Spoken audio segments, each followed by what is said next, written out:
Professor, am I your most favorite student? Professor, may I become your sole apprentice? From a cautious approach to an ardent, singular pursuit, Lucas's ambition gradually unveils itself beneath the facade of a loyal hound. As the relentless gears of fate advance, he perceives the brutality of war and the destiny of his beloved, no longer willing to remain a mere bystander. Why must one bow to fate? Why allow those we cherish to meet their demise? Chapter 1. The Unfortunate Beginning. Name: Lucas Graham. Gender: male. Admission date: July 28, 1981. Medical history: prolonged malnutrition, magical surges. Spell testing record: 3 pages. Treatment plan: magical stabilizers, magical guidance. Dosage: once daily. Attending physician's signature. Special note: half-blood wizard, temporary guardian of the Ministry of Magic. Lucas closed the medical case, slipped out of bed barefoot, and pushed open the door to the adjoining washroom. He approached the mirror and beheld a scruffy little wizard, 7 or 8 years old, clad in a white hospital gown from St. Mungo's. He resembled a crossbred country dog, mixed heritage, with sparse, yellowing hair, freckles, protruding teeth, a slumped posture, and a hunch. The only commendable feature was his pair of eyes, through which he scrutinized his newly acquired form in the mirror. Once Lucas confirmed the information he sought, he tiptoed to the sink to wash away the dust, then returned to his hospital bed. Reflecting upon the timeline, if Harry Potter's defeat of Voldemort during the Battle of Hogwarts marks the year of reckoning, Lucas enrolled in the subsequent year. He was of pure blood, with his mother having succumbed to poisoning long before his birth. His father, a fugitive dark wizard, was absent during his childhood, leaving him to survive in a dilapidated family estate plagued by drafts and frequent magical failures, relying on the assistance of neighboring wizards. Later, upon the Dark Lord's return, his missing father rejoined Voldemort's ranks, only to perish following the Dark Lord's downfall. Lucas endured until the age of 11, entering Hogwarts, where he was sorted into Slytherin. In the post-war Slytherin, he faced the ire of children mourning lost relatives. Lucas's lack of education over the past 11 years rendered him quite marginalized within Slytherin, though the library provided considerable aid. In his 6th year, he finally proved himself harmless and was granted permission to borrow certain alchemical texts from the restricted section. He discovered immense joy in alchemy, realizing it was his true calling. After a year of self-study, he entered an alchemical academic competition, earning a 3rd prize that certified his proficiency in elementary alchemy. Lucas graduated on schedule, leaving Hogwarts with a certificate of full O-level examination results. He declined the olive branch extended by the aristocracy of his homeland and sought out an alchemical master in Germany willing to take him on as an apprentice. He expended all his funds to pursue further studies abroad, only to later discover that this mentor was a dark wizard conducting experiments on muggles in his basement. Lucas's educational journey was fraught with both victimization and perpetration. For years later, he remained destitute, burdened with an array of unnecessary dark arts knowledge, scant alchemical understanding, and a plethora of ailments as he departed. In the same year, he embarked on an exploration of ancient ruins, publishing his findings in a paper, which enabled him to qualify as a middle-level alchemist and attracted the attention of another master from France. He conducted a thorough background check on his second mentor, and the good news was that this time, his tutor was not a dark wizard. Thus, he journeyed to France to continue his studies. The initial months of his academic endeavors unfolded smoothly, with the open laboratory and foundational library instilling a sense of belonging within him, until he achieved some research results. When he joyfully reported his findings to his mentor, he was informed that the results could not bear his name, as he was merely a middle-level alchemist. The mentor, leveraging his achievements, was awarded a Merlin Level 3 medal, while Lucas received certification as an advanced alchemist. It took another 3 years before he managed to gain leverage over his mentor, ultimately securing a recommendation letter from a master. After an additional 3 years, Lucas taught at Busbarton while continuing his experiments. He finally amassed 3 recommendation letters from alchemical masters, along with years of research results, and by the age of 30, he attained the title of Master Alchemist. Subsequently, he established his own workshop, gaining recognition in the academic community through the dissection of fragmented alchemical traditions, and received an invitation from Gringotts to participate in the maintenance of the bank's defensive magic within the wizarding department. At the age of 32, He received an invitation from the headmaster of Hogwarts to engage in the restoration and maintenance of the castle, while also overseeing advanced potions courses and providing consulting services for some Aurors. The most challenging times had passed, yet he met his demise in Hogsmeade. Remaining Death Eaters attempted to utilize schematics for a time turner to manufacture alchemical products, and Aurors arrived in pursuit of the Death Eaters, who sought to take him hostage. In a counterattack, he struck the time turner, which had been shifted 11 spaces, causing his physical form to disintegrate. All he saw was a blinding flash of white light, and after lingering at King's Cross Station for 11 years, he finally embarked on a new journey. The narrative is ever so cliched, and he perpetually draws the worst cards. Lucas reclined back onto the bed, pulling the covers up to just below his neck, adopting a posture of serene resignation as he calmly assessed his current situation.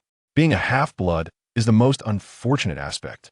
The good news is that his magical energy surged within him, rampaging and difficult to tame, while memories churned in his mind. Not just those from after the war, but also fragmented recollection from the past few years, which would occasionally flash back, bringing with them a prickling sensation of pain, yet serving as proof of his existence. The door to the room swung open, revealing a stern-looking middle-aged female therapist. Upon locking eyes with the awakened Lucas, she hesitated for a moment, raised her hand to indicate the number 3, and inquired, "What number is this?" 3. The therapist altered the number and awaited Lucas's response once more. 5. Excellent. The symptoms of confusion have alleviated somewhat. Do you recall what transpired before you lost consciousness? She approached the foot of the bed, opened a medical record that Lucas had previously examined, and with a flick of her wand, inscribed his records onto the blank pages as she continued to question him. The peridot has shattered. The moment Lucas uttered this, he regrettably fell silent. It is glass. The therapist corrected him without looking up. Typically, young wizards in your condition remain under observation, but your father resists anything related to the magical world and is unwilling to accompany you. Fortunately, he consented to your attendance at Hogwarts. Thus, the Ministry of Magic's suggestion is that since you are to receive your acceptance letter from Hogwarts in the coming days, we will hand you over to the professor sent by Hogwarts, who will arrange for you to procure supplies in Diagon Alley before escorting you home. Father, Lucas pondered the implication of the phrase, resisting the magical world. He sifted through those fragmented memories and unexpectedly discovered that it was quite literal. His nominal father mourned his deceased wife to the extent that he could not face anything pertaining to the magical realm. Indeed, you must miss your father greatly, but Muggle, the therapist muttered as she finally completed updating the medical records. She retrieved a vial of deep purple potion from her robes and extended it to Lucas. You can drink this yourself today, correct? What is this? Lucas inquired. A stabilizer for young wizards following a magical outburst. The therapist interpreted Lucas's question as an attempt to evade taking the potion, holding up the open vial and waiting for him to drink. Lucas accepted the potion and gulped it down. The potion had a sour and astringent taste, akin to swallowing thick syrup. He shuddered slightly as he noticed the therapist approaching the bedside to open the window of the room. It was indeed a magical window designed to prevent hospitalized patients from feeling despondent. Just then, an owl flew in through the open window, circling the room before landing at the foot of Lucas's bed, extending a foot toward him. Just in time. This is the acceptance letter from school. The therapist gestured for Lucas to retrieve the envelope from the owl's foot. Lucas complied, opening the acceptance letter to find that the textbooks had changed significantly, and his name was no longer what it used to be. He read the contents of the letter word for word before turning to the therapist. Very well, very well. Your family has indeed imparted upon you some rudimentary skills in reading. Allow me to procure a quill for you, as you must provide a response to the school. In the fragmented memories of Lucas, his father, perpetually engulfed in the grief of his late wife, exhibits little interest in his son's development. No one seems to care about his academic progress. The therapist conjured paper and a pen for Lucas using a levitation spell, preparing to guide the young wizard in his spelling. Yet she felt a sense of satisfaction as she observed the boy's trembling hand inscribe 2 lines on the reverse side. Willing to enroll. A professor is required for the initiation. All that remains is to await the school's arrangement for the professor to collect this young sorcerer. Chapter 2. Welcoming the new students in 1982. During the staff meeting at Hogwarts, the professors received notifications via owl, summoning them back to the castle before the conclusion of the summer holidays for a staff conference. Such meetings typically spanned approximately a week, with the headmaster and the 4 house heads bearing the brunt of the responsibilities. Other professors were only required to attend the first 3 days, during which they submitted their syllabi, lesson plans, and collaboratively established the curriculum for the forthcoming term. The 4 house heads, however, were additionally entrusted with the task of personally introducing the magical world to the Muggle-born young witches and wizards. Each half-blood or Muggle-born student posed various inquiries that the professors needed to address for their parents, and careful consideration was given to those children who had declined admission. Hogwarts would not abandon any young witch or wizard. The staff meeting, presided over by the esteemed Albus Dumbledore, was nearing its conclusion. They had accomplished all the previously mentioned tedious tasks and had moved on to the allocation of new student assignments. With a flick of his wand, he summoned the student list, causing several sheets of parchment to flutter down into the hands of the 4 house heads. In light of this year's incoming students, please arrange home visits and accompany them in procuring their school supplies. Should any young wizard require financial assistance, kindly complete the necessary reports and submit applications on their behalf. This year, the Board of Governors has decided to increase the existing financial aid by 3 galleons, in hopes of assisting those in need. The greatest of white wizards smiled as he stood, signaling the completion of the preterm staff meeting. Severus Snape briefly reviewed the details of the student he was to escort. Lucas Graham, whose mother had passed away, with his father being a Muggle, following a magical mishap. Both his Muggle father and he had consented to the transfer of guardianship for the young wizard to be returned to his Muggle parent through Hogwarts professors. The documents depicted a child as thin as a goblin, captured in a moment of unconsciousness, the magical photograph remaining still. This was his inaugural responsibility in guiding a new student, undoubtedly a Hufflepuff. In any other house, he would have been swiftly flayed and dismembered. Snape closed the dossier, aware that he had a cauldron of potions nearing completion, awaiting him in Spinner's End for bottling. 3 days later at St. Mungo's, Lucas had discerned the routine of the healers, who made rounds 3 times a day, with no interruptions during the intervening hours. The meals served to the patients at St. Mungo's were also prepared by house elves, and Lucas made an effort to consume more, replenishing his strength. He munched on a chocolate biscuit while perusing the treatment records at the foot of his bed. The medical record system at St. Mungo's was quite fascinating. These records, bearing names, did not genuinely document the patient's conditions, but rather functioned as an alchemical product projecting updated text from a database. Consequently, the healers utilized their wands rather than quills to update patient information. This method ensured the prolonged preservation of historical records and prevented medical mishaps due to misfiled documents. However, this system had its drawbacks. An alchemist of Lucas's caliber, or any other skilled wizard, could easily discover the location of the stored records, making it relatively uncomplicated to access the records of other patients with the right techniques, even without a wand. The time spent in the hospital was somewhat arduous. Aside from organizing the fragmented information in his mind and revisiting the monotonous memories of his Muggle childhood, he found it challenging to gather any additional useful information. The medical records before him provided a welcome diversion. The reasons for admission varied widely. He had already perused the first 4 floors and was now on the 5th, dedicated to magical injuries. This floor had a plethora of cases, as most patients experienced recurrent visits. They bore injuries that were irreparable or had suffered from misfired spells. The healers recorded various attempts at counter curses and calculations regarding the original spells in the case files. Yet the reason these records could not be archived was due to unresolved issues. One such case involved a wizard whose use of the variant fire spell led to unpredictable spontaneous combustion. He could employ a water charm to save himself after burning, but the burns could only be treated with potions. The erratic recurrence of the fire spell had caused multiple fires in his home, disrupting his life. According to the patient's description, he was compelled to maintain a bathtub filled with water at all times to prevent igniting from the hand that held his wand. Such a spell's effects were the earthly ideal of many dark wizards, an unrelenting curse with sporadic repercussions and enduring harm. Lucas read about the counter curses. The patient exhibited resistance to certain healing spells, yet after numerous treatments, the intensity of the flames had diminished. The healer described the ultimate goal of protracted treatment, hoping to manage it to the extent of magical eczema.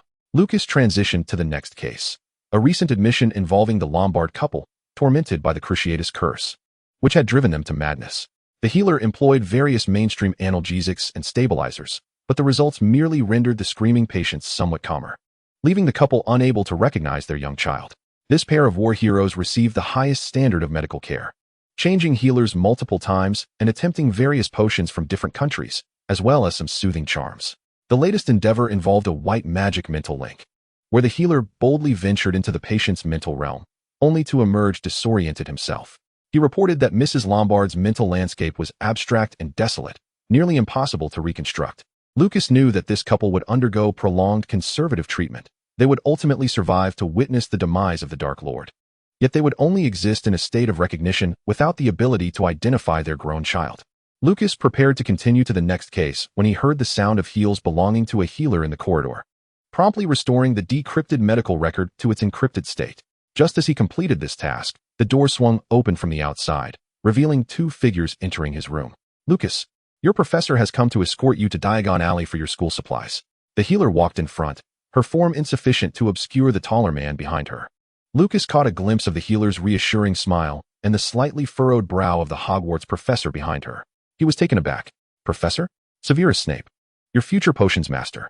Snape emerged from behind the healer. The small boy appeared even more goblin-like than in the photographs, or rather, a blend of goblin and house elf. In walking down the corridor from the healer's office to the ward, he had heard a more detailed account of the magical mishap. This young wizard's malnutrition and various bruises were apparent. They could not assert that his muggle guardian had abused him, but it was evident that he had been neglected. The healer seemed compelled to fill the entire corridor with conversation, thus elaborating on the young wizard's conduct during his hospitalization. She described Lucas as a cooperative patient, adhering to the schedule for medication, meals, and sleep. Although the young boy was somewhat introverted, he responded when spoken to. Snape felt a tinge of disappointment at this child who merely mimicked words. He would have preferred to face two foolish adult muggles rather than this uneducated, abused child. "Professor Severus Snape," the healer reiterated with some concern for Lucas, doubting he comprehended the significance of the professor's name. Lucas certainly understood. He was merely astonished. Severus Snape, the head of Slytherin House, the youngest master of potions, and a renowned double agent. His name was even used by the Savior to name his child. Indeed, this would be his inaugural year of teaching. Lucas nodded. "Are we going to buy things? Is this what I should wear?" The therapist and Snape imperceptibly exhaled in relief at his interactive demeanor. The two adults glanced down at the small wizard, barefooted and clad in a tattered hospital gown. The therapist hesitated for a moment, stating, "Your hospital attire is far too soiled. Steve wishes to freshen it up and then preserve it. That gown has now torn. But you may wear my child's clothes. We merely need to adjust the size. Unfortunately, I lack suitable shoes in my office. But you can temporarily use magic to manage that, and then purchase a pair in Diagon Alley." With that, the therapist hurriedly departed. Snape was tasked with conjuring a pair of shoes, and as he surveyed his surroundings, he noticed Lucas rummaging through the bedside drawer, where he found two empty potion vials, remnants from a previous patient. Raising an eyebrow, Snape waved his wand, transforming the empty vials into a pair of leather shoes. Lucas found himself curious about what would happen if he were to request a pair of socks at that moment. In his recollections as a graduate from that era, Snape was remembered as an unjust professor, sharp-tongued and bitter, and most were incredulous at the notion of him being a double agent. Yet, after the initial shock, they often unearthed memories of his earnest intentions. After all, it seemed rather ungrateful to demand more from a war hero who had given his life. Thus, Lucas remained silent. When the therapist returned, hastily dressing Lucas in a new outfit, she applied a shrinking charm to his trousers, reducing them by at least half. After expressing his gratitude and donning the shoes, Lucas descended from the bed and approached the professor. The therapist picked up the case file from the bed, stating, "Now, the final matter, the discharge certificate. Mr. Snape, please sign here." Although Lucas received no socks, he was now free. Chapter 3, Diagon Alley. Snape escorted Lucas out of the ward and towards the communal fireplace on the floor. St. Mungo's abides by the fireplace protocol. He grabbed a handful of flue powder from the shelf and glanced back at Lucas. "This is flue powder, used for traveling through the fireplace. I will demonstrate once. If you fail to grasp it." He paused, intending to intimidate, but noticed the young wizard showed no reaction. Slightly irked, he continued, "Sprinkle the flue powder, and green flames will ignite. Step into the fireplace, and we are headed to the leaky cauldron in Diagon Alley. Speak the location clearly and loudly." As he prepared to step into the flue, he halted at the last moment, asking the young wizard, "If you do not comprehend, it is best to voice your concerns now." Lucas pointed to the shelf above the fireplace, succinctly stating, "I cannot reach it." They resolved this issue. With Snape ensuring he had an adequate amount of flue powder, he had begun to doubt his initial decision, wondering if apparition might have been the wiser choice. Yet, Lucas's actions somewhat restored his confidence. The reserved child sprinkled the flue powder into the fireplace and, as instructed, stepped into the flames, albeit at a slow pace, clearly proclaiming the destination, the leaky cauldron in Diagon Alley. He felt a sense of satisfaction in confirming that all pronunciations were correct. Moments later, Snape emerged from the fireplace in the pub, having tidied up his attire. Spotting the small wizard waiting at the hearth, he cleverly stepped away from the fireplace's direct line of sight, but upon looking up at him, Snape instinctively understood the silent plea for cleanliness.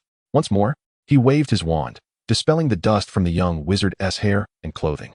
The two wizards exited the pub. Outside, the usual dreary London weather prevailed, with witches and wizards bustling along the street. Lucas followed closely behind Snape, and as they passed a father and son duo, the young wizard perched upon his father's shoulders caught Lucas's attention with the magical badge on his clothing. However, Snape tugged at the back of Lucas's collar, pulling him forward. Listen, our shopping itinerary is quite extensive today. Stay close and do not dawdle. Your muggle father left you no inheritance.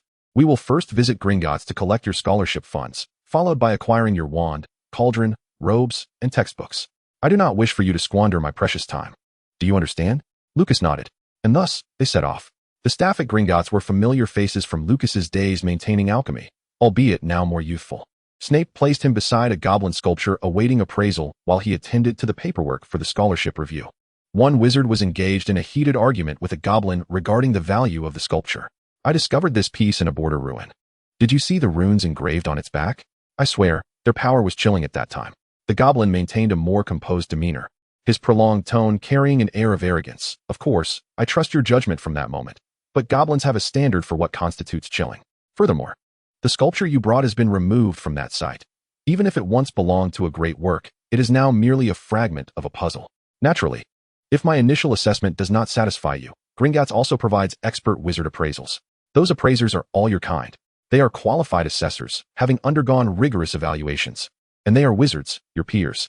The goblin retained a deliberately polite smile, casting a sidelong glance at Lucas standing by the goblin sculpture, quickly determining that he was not a worthy investment, and swiftly redirecting his gaze.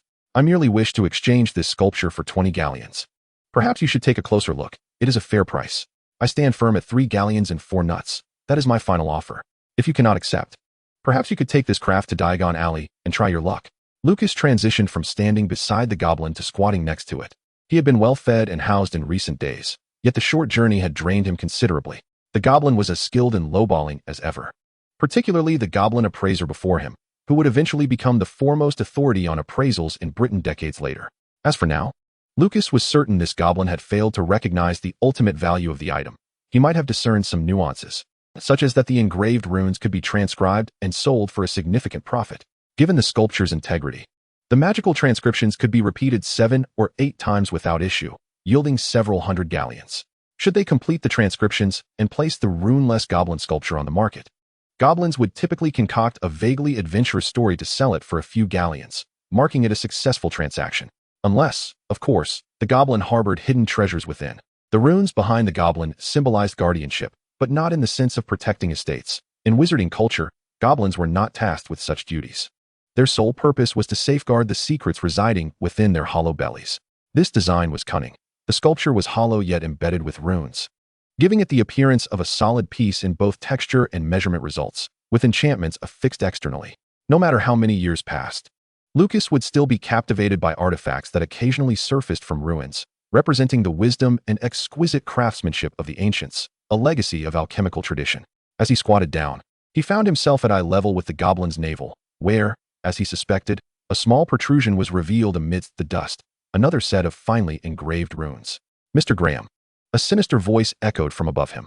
Lucas looked up to see Snape handing him a small pouch of galleons. The paperwork is complete. Now follow me.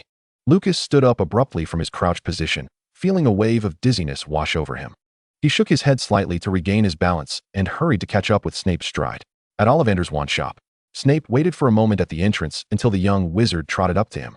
Upon entering, Snape pushed the door open, now possessing a renewed understanding of the challenges presented by young wizards. The brief distance between the two shops had taken them 5 minutes to traverse, leading him to suspect that Graham might be too fatigued to push open Ollivander's door. Ah, young wizard about to embark on your academic journey. You shall find the perfect wand here, Ollivander announced as he emerged from behind the counter, measuring Lucas's dimensions with a tape measure. The craft of wand making is a branch of alchemy, a discipline fraught with challenges, necessitating talent, experience, and creative inspiration. Mr. Ollivander had been abducted and tormented by Death Eaters during the war, and shortly after its conclusion, He had entered St. Mungo's for treatment. During Lucas's initial enrollment, things were relatively manageable. As long as one made an appointment, Mr. Ollivander would personally select wands for the young witches and wizards. However, in subsequent years, the task had fallen to the apprentices, who, while earnest in their selection, lacked the depth of experience. Consequently, many pure-blood wizards opted to procure their wands from abroad. "Try this one, a combination of birch and troll whisker," Ollivander said, handing Lucas a smooth, light-colored wand. Lucas waved it, but it yielded no response. The combinations offered by Ollivander seemed to reflect his preliminary assessment of the young wizard's potential. During his shopping expedition with the first years, Lucas had conversed with the young wand shop owner about the criteria for determining a wizard's aptitude. He believed it hinged on intuitive impressions and repeated trials. The new proprietor had yet to master the art of eloquence and appeared momentarily speechless by Lucas's inquiry, his expression almost pleading for silence. Mr. Ollivander, on the other hand, would likely provide a different perspective, as he was in the midst of explaining how wands choose their wizards. "This one does not seem suitable. Let us try this instead. A combination of yew and staghorn." Lucas took it and waved again, but still, there was no reaction. They continued to experiment with other combinations: oak and vela hair, pine and unicorn mane. None of the wands responded in Lucas's hands. Snape cast an impatient glance at Lucas, contemplating whether to leave Graham here and procure him a second-hand cauldron. Naturally, it would be second-hand, for Graham, relying on a scholarship, was destined to eschew new wizarding supplies. He need not visit numerous shops. A single second-hand store would suffice to fulfill most of his list. However, Snape recalled a cautionary note mentioned by his former professor and current colleague, Professor Flitwick, during a staff meeting: "Never let a young wizard out of your sight. It is easy to let go but difficult to retrieve." The other two heads nodded in agreement, and Snape resolved to heed this advice. As Lucas experimented with a combination of hawthorn and dragon heartstring, the wand exhibited a flicker of response. This sparked inspiration in Ollivander, who suggested, "Perhaps we should explore some more rare combinations." The diminutive boy, noticeably frilier than his peers, regarded him calmly, leading Ollivander to realize that, despite Lucas's seemingly pitiful appearance, it was not he who was anxious about finding a wand. It was likely the professor accompanying him. He glanced at the impatient Snape and retrieved a box containing a combination of elder and dragon heartstring from a higher shelf. This must be the answer, Lucas thought. He beheld the wand he had wielded for many years. Its heartstring was sourced from a female dragon, and he understood his wand well. With a flick, a beam of light poured forth from the wand, ascending and gradually shattering into myriad silver sparks. Lucas's heart sank. This wand was resisting him. As if to validate his thoughts, Ollivander shook his head, reclaiming the wand. "You're close, but not quite right. I suspect the elder might be unsuitable." They experimented with several other woods. The logic behind wand selection transcended mere permutations, Ollivander remarked, yet still produced several new wands. Moreover, the materials for wand cores number in the thousands. Snape's expression darkened, while Lucas eyed the new selections from Ollivander. It was not merely a matter of combinations. Factors such as the year of manufacture and the influence of emotional magic played significant roles. No two dragon heartstrings are identical. Even if one strand is divided between two wands, the possibilities seemed infinite. Elder wand, basilisk horn, he proposed. Not the Slytherin basilisk, for during his apprenticeship, he had been fascinated by various renowned wand combinations. Lucas waved it, and a more intense light surged forth from the tip, only to suddenly erupt in a shower of sparks, extinguishing the wand's magic. Not this one either. How about the last in this series, elder and thestral tail hair? You might give it a try. Lucas held little hope for this combination. He was now attempting what could only be described as a celebrity series. The elder and thestral tail combination was highly esteemed in alchemical circles. He waved the wand, and a rain of light descended within the shop.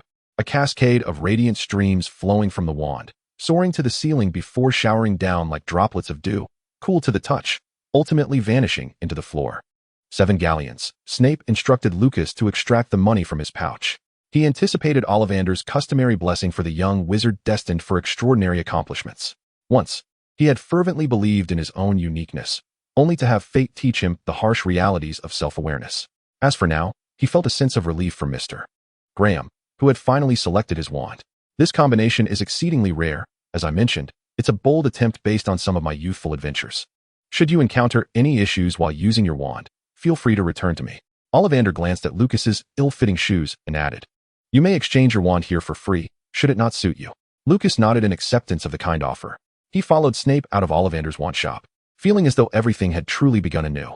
The new wand had chosen him, and he admired the smooth surface and intricately carved grip of the wand in his hand. a combination of thestral and elder, an omen of uncertainty. In the tale of the three brothers, the material of that wand remained unwritten, yet for centuries. Countless wizards had sought the legendary combination of the Deathly Hallows, the Elder Wand's material. Chapter 4. All secondhand equipment. Lucas found himself laboriously trailing behind Snape once more. His shoes had worn through, causing discomfort to his tender heels and a faint itch. They passed by Flourish and Blots, the robe shop, and the cauldron shop before Snape led Lucas into a narrow alley. At the alley's end lay a dead end, marked by a rickety sign that barely discerned the word secondhand. A shattered corner of the display window showcased a half-worn wizard's robe on a mannequin.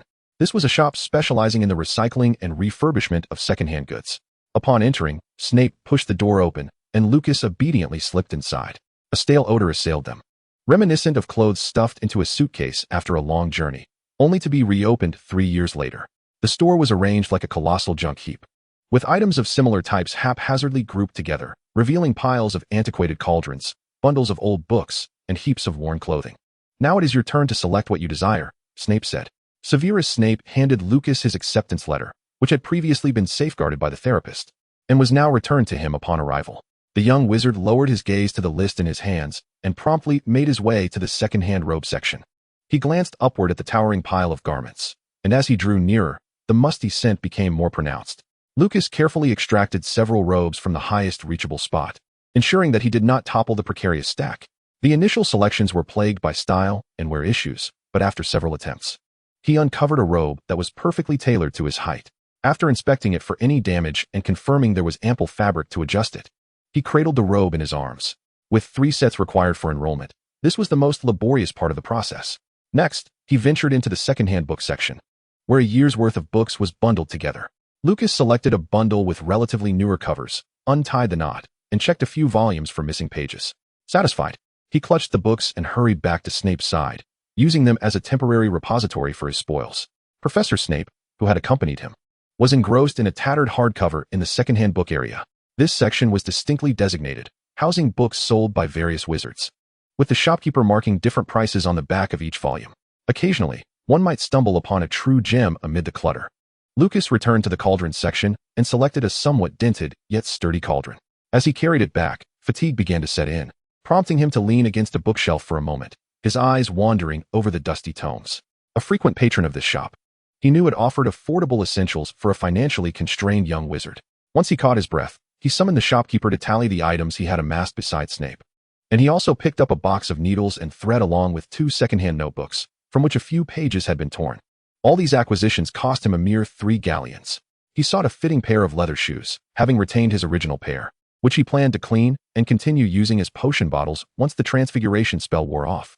After settling the bill, Lucas requested the shopkeeper to shrink his items, then naturally took a small bag from the counter, which came at an additional cost. The shopkeeper raised a finger, shaking his head.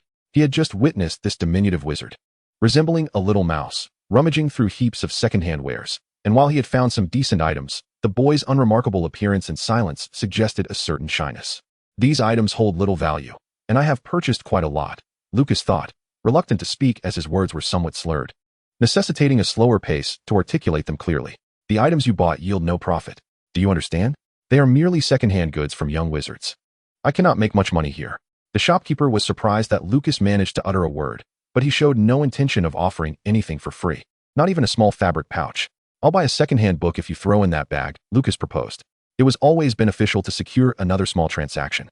In truth, Lucas could have pressed further.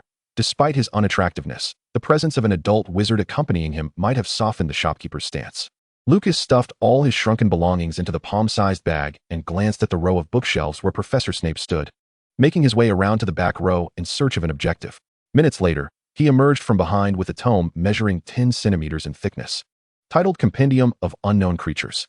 The back cover listed a price of 16 silver sickles, and 1 more silver sickle would equal a galleon. This book was not considered cheap on the shelf, and its substantial size indicated it was among the heftier volumes available. The price of this book could offset a quarter of the secondhand items Lucas had just purchased. The shopkeeper looked on in astonishment as Lucas cradled the hefty tome. "You want this one? It's quite thick, but thickness does not equate to value."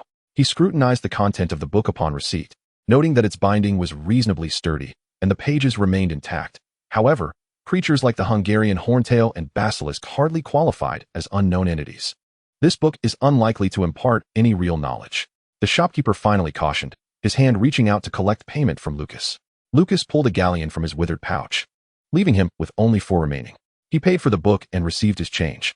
"It seems your shopping is complete," Snape remarked as he returned to the counter, burdened with his own selections.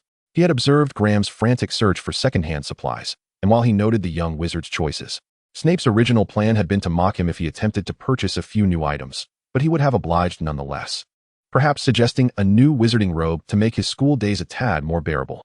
Yet, this little giant had managed to procure all his necessities from the piles of discarded goods.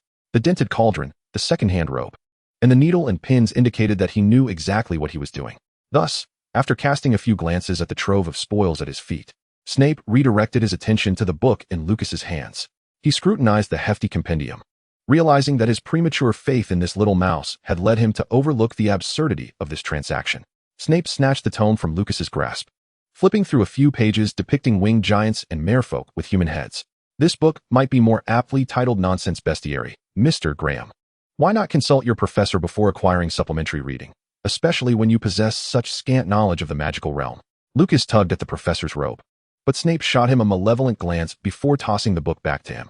Lucas retrieved his newly purchased wand and tapped it against the book's title page, which initially read as an homage to the world's unknown legends.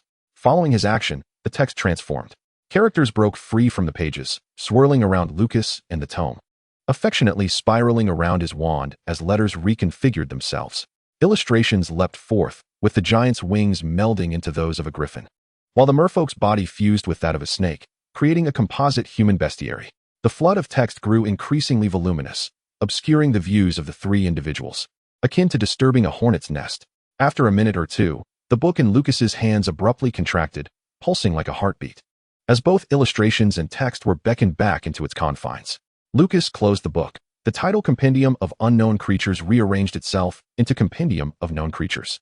Under the eager gaze of the shopkeeper, Snape levitated the book using the levitation charm, cautiously employing several revealing spells.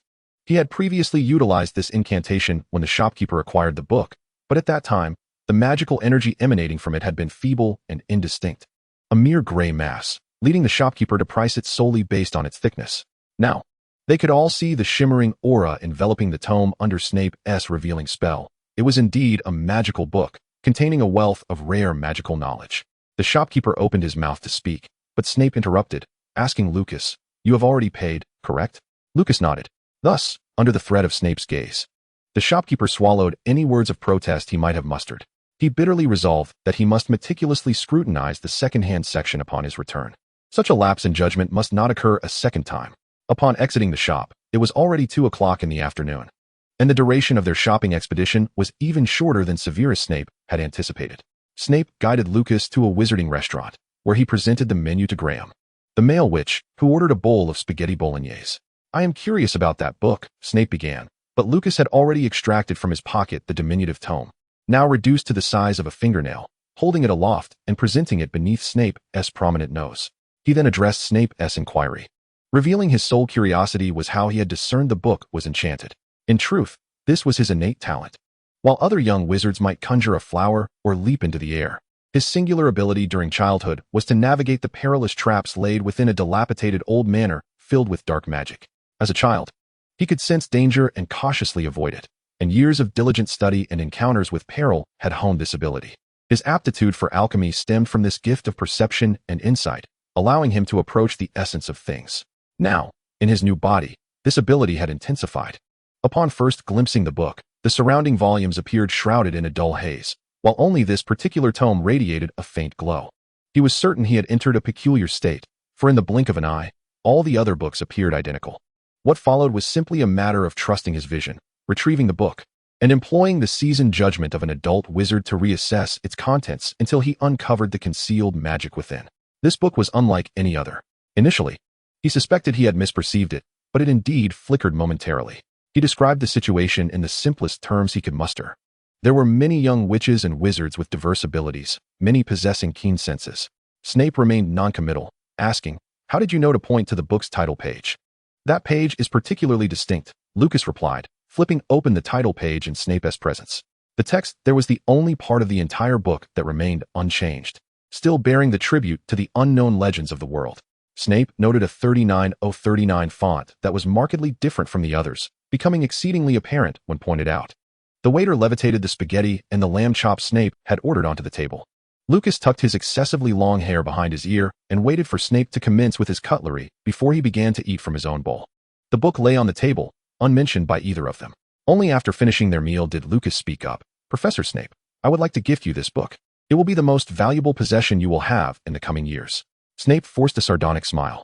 Discerning the value of an item and understanding its worth were not synonymous. He could indeed accept the gift, yet Graham, a half-blood lacking in education, would not realize the fortune he was relinquishing until many years hence. As for this book, it was a consensus in the wizarding world that powerful enchantments safeguarded valuable artifacts.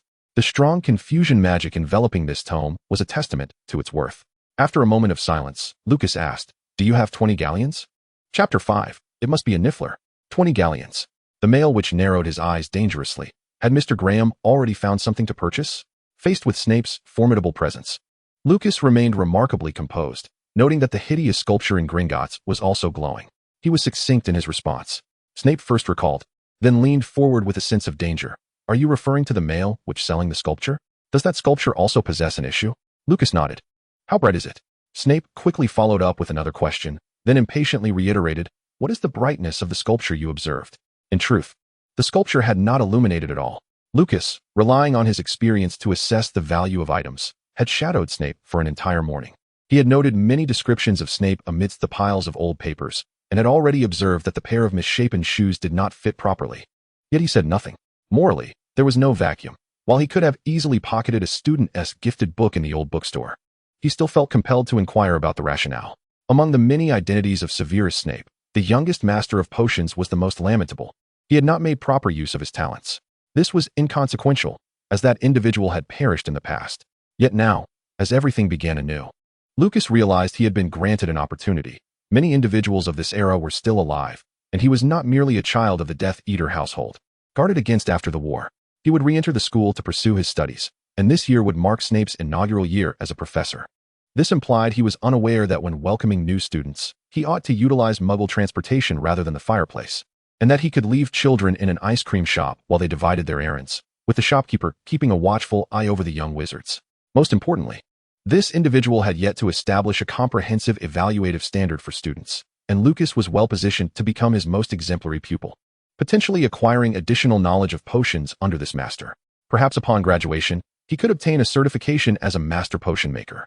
All of this hinged on his ability to be an exceptional and valuable student, a fact he was currently demonstrating. Much brighter than the book, Snape scrutinized Graham's expression, ensuring that this young wizard was not merely attempting to deceive him after a stroke of luck.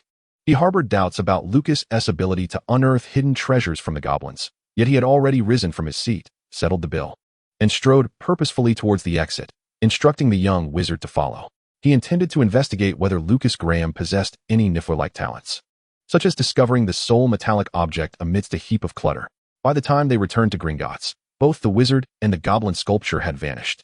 The goblins were busy polishing their newly acquired spoils, preparing to catalog them. Snape approached the counter, inquiring whether the sculpture was for sale. Most items in Gringotts were up for negotiation, leading to a bargaining session between Snape and the goblin. Lucas found a spot in the waiting area, clutching the hefty, illustrated tome. Snape had not confiscated this book. Some of the spells within were quite intriguing, detailing how to confuse a dragon and pilfer a portion of its being, a daring and ingenious black magic that also induced a state of pain numbness, preventing one from immediately realizing a bone was missing. Thus, if applied to a human, the effects would surely be astounding.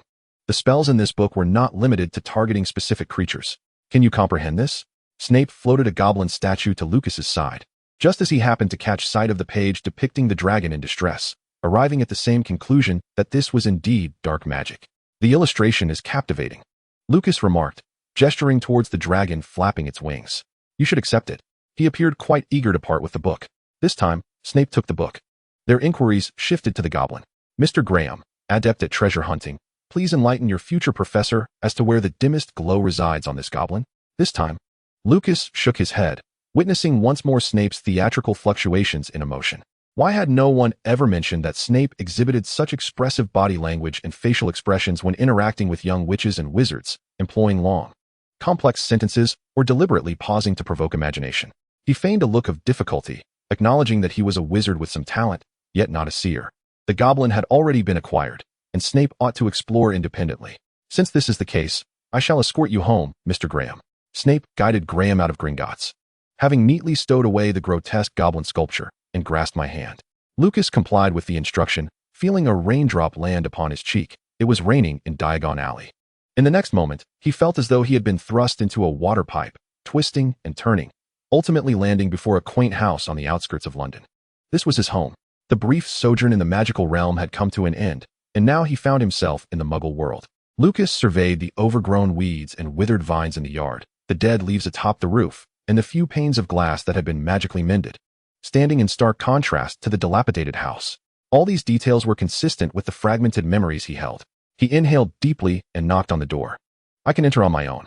Lucas had received his train ticket, and Snape had even refrained from admonishing him. He nodded, then vanished from sight. After a considerable pause, Lucas knocked several more times before any sound emanated from within. A disheveled man in slippers opened the door, not bothering to acknowledge who stood at the threshold, before turning and walking away. This was Lucas Graham's Muggle father, Mr. John Graham. Lucas stepped inside, where the chaotic remnants of magical turmoil had been restored to order, the Ministry of Magic having returned everything to its original state. Thus, the gaping hole in the armchair remained, as did the chipped paint on the table leg. He noticed a gecko startled by the door's opening darting into a crevice. He settled onto the armchair, removing his second-hand shoes, and exhaled deeply. The irresponsibility of adulthood is perpetually similar, yet distinct. In his memories, this Muggle father had never resorted to violence against his child. Rather, he had fallen gravely ill following his spouse's death. Initially, Lucas was cared for by Graham's sister, as it was perceived to be a temporary arrangement. Subsequently, Mr. John Graham, a rare romantic, was unable to confront the loss of his one true love, retreating from the world. His sister raised Lucas for 3 years, but with her own career and relationships to maintain, she returned him to his brother. Before the tragedy struck, John had held a respectable position as a university professor, with a typewriter in the house, and was preparing, spurred on by his wife's encouragement, to pen his first original novel. However, calamity from the wizarding world infiltrated his small family. His wife ventured into the wizarding realm for supplies and never returned. He could not even bid her farewell, receiving only a written notification that she had perished at the hands of the Dark Lord's followers. With the Ministry of Magic having coordinated with the Muggle government regarding her death certificate, Mr. John Graham could not bear this blow upon seeing the infant in his arms. He found himself devoid of paternal affection, feeling that joy would forever elude him. After turning 5, Lucas was sent to kindergarten and primary school, where he neither cried nor made a fuss. His reactions to the outside world slow. Many teachers suggested that Mr. Graham have his child examined for intellectual deficiencies, as Lucas often returned home filthy. Yet, Mr. Graham was preoccupied, lost in his own world. Thus, the incomplete soul of Lucas, whose intellect was indeed deficient, was raised within the tolerant educational system of England. Magic was absent from his life. John believed Lucas had inherited his own mundane traits.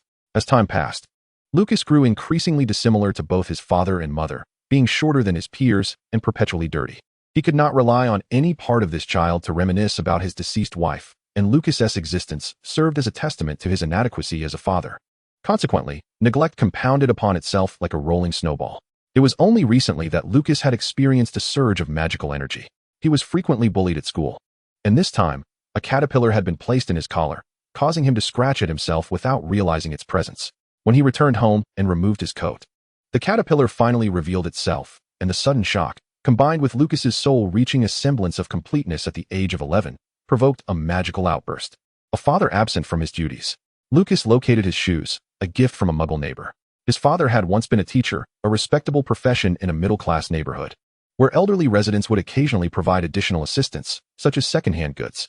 He should be grateful for the safety and atmosphere of their residence. Now, the pressing matter was the financial state of the Graham household, potential risks, and how to mitigate them. Chapter 6. Family Circumstances. The Graham residence consisted of 2 stories. The ground floor housed the living room, dining area, and kitchen, while the upper floor contained 2 bedrooms and a study, in addition to an attic, a garage, and a garden. The kitchen on the first floor had hardly any functioning utilities, as Lucas could not recall his father ever turning on the gas. The upstairs bedrooms were shared by the father and son.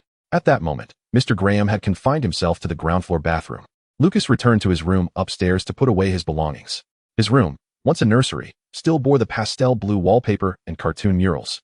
As Lucas matured, the room underwent no further modifications. He often curled up in the 1-meter crib with the barriers removed, sometimes falling asleep with his legs dangling over the edge. After arranging his things, Lucas purposefully entered the study on the second floor. Mr. Graham was an educated man. If any documents pertaining to the family's financial situation existed, they would likely be found in the study.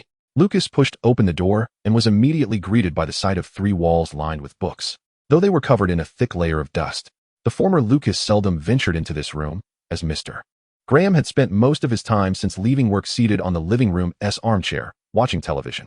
The study contained a large writing desk, upon which lay several picture frames turned upside down and a typewriter draped in a white cloth, reminiscent of Mr. Graham's long-lost love and career.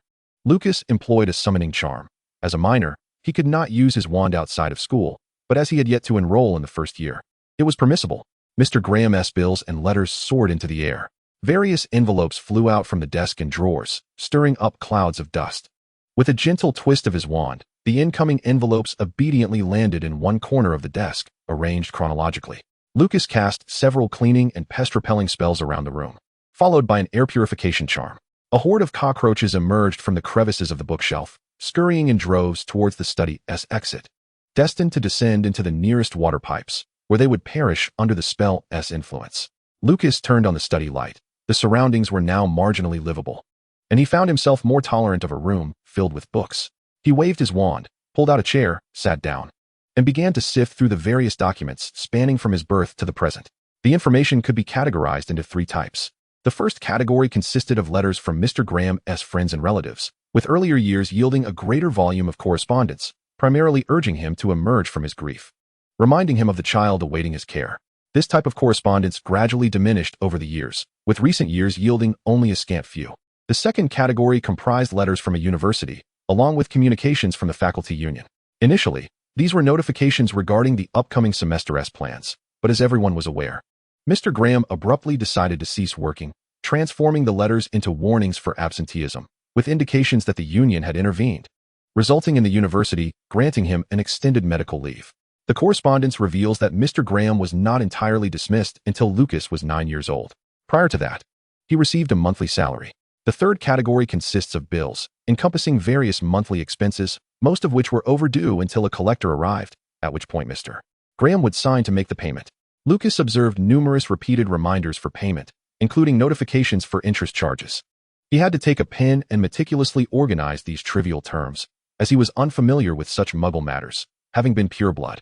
His only exposure to Muggles had been through Hogwarts Muggle Studies course, and he had navigated the realm of Muggles in a rather nebulous manner. Now, confronted with these intricate fee entries, he reminded himself of the necessity to fortify his understanding of the Muggle world. Time passed swiftly as he sat before the desk, and upon capping his pen, he realized the financial state of the household was dire. Mr. Graham did not utilize gas, yet had consistently paid gas bills to the company over the past 11 years. Other superfluous charges included an inexplicable garden maintenance fee. Furthermore, Mr. Graham had lost certain benefits. According to several letters, he should have been claiming unemployment benefits, and the Muggle government might have offered him job placements. Or community volunteers could assist this inexperienced widower in caring for children. Not to mention the car Mr. Graham had sold 6 months prior, seemingly relinquished to a broker for consignment, which had yet to be sold, and he was still paying for the consignment. Lucas felt pleased with his organized notes. An hour of practice had steadied his hand. His new body lacked many habits, and he unconsciously slouched, perhaps a remnant of that unfortunate crib. Now, as evening fell, hunger gnawed at him, yet no one in this household remembered that humans require sustenance. Lucas leapt from his seat and, as he descended the stairs, spotted Mr. Graham engrossed in watching advertisements. "I'm hungry." He looked up at the scruffy man, whose gray-brown eyes reflected a palpable confusion. It seemed they had entered a contest of who appeared more intellectually challenged. Lucas patiently awaited a response, refusing to compromise by averting his gaze or repeating his statement. And this heavy scrutiny indeed imposed a sense of pressure upon Mr. Graham. There were £2 left in the drawer, and Mr. Graham seemed to be hearing Lucas's resolute expression of need for the first time. In truth, there was cold pizza in the fridge, or perhaps he had misremembered. Lucas recalled having seen that drawer before. He dashed to the drawer beneath the television cabinet and found some coins. There was a fast food restaurant on his route to school, where the meal deals were reasonably priced. Mr. Graham simply watched as this magically invigorated child prepared to leave. "Shall we talk when I return?" Lucas inquired while changing his shoes, attempting to schedule a time with Mr. Graham. After their brief exchange, he discerned that this man was exceptionally skilled at convincing himself. As they locked eyes, he endeavored to make Mr. Graham see the frail child he was, yet in that fleeting moment, the man appeared tormented. The subsequent furrowed brow revealing a self-deception that Lucas could sense but not comprehend. He immersed himself in inexplicable suffering to evade the anguish of others. "You needn't bring me food. I want to sleep early," the man finally replied weakly after a prolonged silence, as Lucas refused to depart without his answer. "You may not be hungry, but we must discuss matters. I need to pay my tuition." Lucas halted his exit, casting aside the meticulously organized pages to present a pressing reality. "I'm sorry, but all the money is in the drawer," John Graham replied softly. Lucas waited a moment longer, certain that this was the entirety of the responses he would receive. Mr. Graham merely conveyed the outcome, but would not offer any solutions, not even to borrow money or communicate with the school on his behalf. The drawer contained at most £15, aligning with Lucas's upstairs calculations. Their aimless existence was nearing its conclusion, and that conclusion was imminent. "Would you like to schedule a time to talk? I am to attend a boarding school." Another protracted wait ensued, as if facing an antiquated machine, the processing speed eternally sluggish. "Your teachers will take good care of you. They won tea. I was bullied at my previous school. I will be bullied at the new one." Lucas turned completely, placing the dilemma squarely before the man. This same conversation had transpired in his 5-year-old memory, already addressed by his aunt, yet he felt compelled to voice it himself. "They won't. Lucas, you are a good boy." Mr. Graham averted his gaze from Lucas, unable to remain seated on that solitary sofa, and thus rose to ascend the stairs. So, the conversation truly concluded. Lucas switched off the television, which perpetually played through the night. He had spoken once, and since Mr. Graham had permanently denied him, he would no longer press the issue. Chapter 7. The Alchemist's Riddle. This was a restaurant situated on the outskirts of the community, already bustling with patrons. Under the watchful eye of a waitress, Lucas found a seat inside, the menu resting upon the red checkered tablecloth. The restaurant was warm, infused with the aroma of delectable food. "A roast pork with vegetables and potatoes, and a pudding, please." Lucas ordered slowly, needing to rectify his unclear speech before the start of school. A challenge he could overcome through diligent practice. "Would you like a drink?" "Hot milk, thank you." He inquired about the price and described his approximate location within the community, which the waitress accepted before returning to the counter. "Are you one of the Grahams?" During his wait, an older lady recognized Lucas. She was alone, carrying a handbag and adorned with an impressive string of pearls. "Mrs. Bryan." Lucas stood up from his seat. "Oh, no need for that. Sit down, dear." "Are you dining alone? Where is Mr. Graham?" The elderly Mrs. Bryan was Lucas's neighbor, known for peering into the affairs of those living nearby. However, this lady was not merely a spectator of a child's suffering. She often gifted Lucas with discarded household items, including the shoes he currently wore, which were a present from Mrs. Bryan, along with some secondhand winter clothing. "Father has gone to bed early." Lucas sat down. "Would you care to join me?" Mrs. Bryan was somewhat taken aback by Lucas's newfound assertiveness, which was indeed unusual, compelling her strong curiosity to prompt her to sit directly across from the child. In truth, the young Graham still bore a haphazard appearance. If there was any distinction today, it was that he sat more upright than before. And he also initiated conversation. "I recently fainted at home and was taken to the hospital." Lucas noticed the surprise on her face and provided an explanation. After she expressed sympathy, he continued. "The food at the hospital was quite good. After a few days, I felt much better." A malnourished child had eaten some truly dreadful meals at the hospital, replenishing his energy, and that dullness had been miraculously remedied. Mrs. Bryan pieced together the facts from Lucas's vague explanation, realizing that he was far more reliable in the hospital than in the presence of his father. The candid confessions from the children stirred within her a profound sense of satisfaction. What could accentuate one's own happiness more than contrasting it with the misfortunes of others? Her own child had thrived under her care, now exploring the wonders of Europe, a fact she could not divulge, lest it wound the child's spirit. Though he might be blissfully unaware of what Europe truly was. How pitiable indeed. "I just emerged from the hospital today, and my father invited me out for a meal. In a few days, I shall commence my studies at a boarding school. Upon graduation, I will be able to support my family." Lucas shook his head, not daring to extricate himself from Mrs. Bryan's fervent grasp on his hand. The warmth of her palm sent shivers down his spine. "Oh, my dear. I believe I still have some stationery left by my child after graduation, along with her old textbooks. I can surely find them for you." Lucas lowered his gaze, feeling somewhat embarrassed, yet he exhibited a keen anticipation for those second-hand supplies. "Her high school textbooks. My child was quite the diligent student." Before Lucas's meal arrived, he had gleaned much about Mrs. Bryan's child, their age, the university they attended, and various details about the Bryan household. The waitress's arrival interrupted Mrs. Bryan's lengthy praises of her child. In truth, I have been sorting through my father's bills, many of which I find perplexing, Lucas ventured, once the waitress departed. Financial matters often require a focus on the significant over the trivial, and the most pressing solution appeared to be the consignment of the vehicle. I do not understand why the money from a sold vehicle cannot be retrieved. Mrs. Bryan took some time to comprehend the transaction process from Lucas's description, her frustration manifesting as she squeezed the napkin in her hand. Mr. Graham is utterly inexperienced. My husband was a lawyer before his retirement. No reputable company would draft such a contract. Lucas displayed just the right amount of bewilderment. But my father, my dear, would you like to come over tomorrow for some cake? Have your father bring you, and he can speak with my husband. There must be a better solution than consignment. But my father is unwilling to go out. Lucas proposed another solution. Could you perhaps speak with Mr. Bryan on my behalf? I shall bring a letter. I will remember everything you discuss. His eyes glistened with emotion. This tactic worked wonders for charming children with appealing features, though by the time he employed it, it seemed somewhat futile. Oh, I think that would be quite all right. You may even stay for dinner. I shall call your father. Mrs. Bryan gently ruffled Lucas's hair. Noticing that he had yet to touch his meal, she sighed, reflecting on how, despite his less than stunning appearance, he was genuinely polite. Go on, eat up, you must be starving. At last, Lucas picked up his knife and fork. In this era, even Muggle restaurants boasted televisions, and he could see a large screen across from his table. He was familiar with the concept of television, which aligned with the basics his Muggle studies professor had taught him.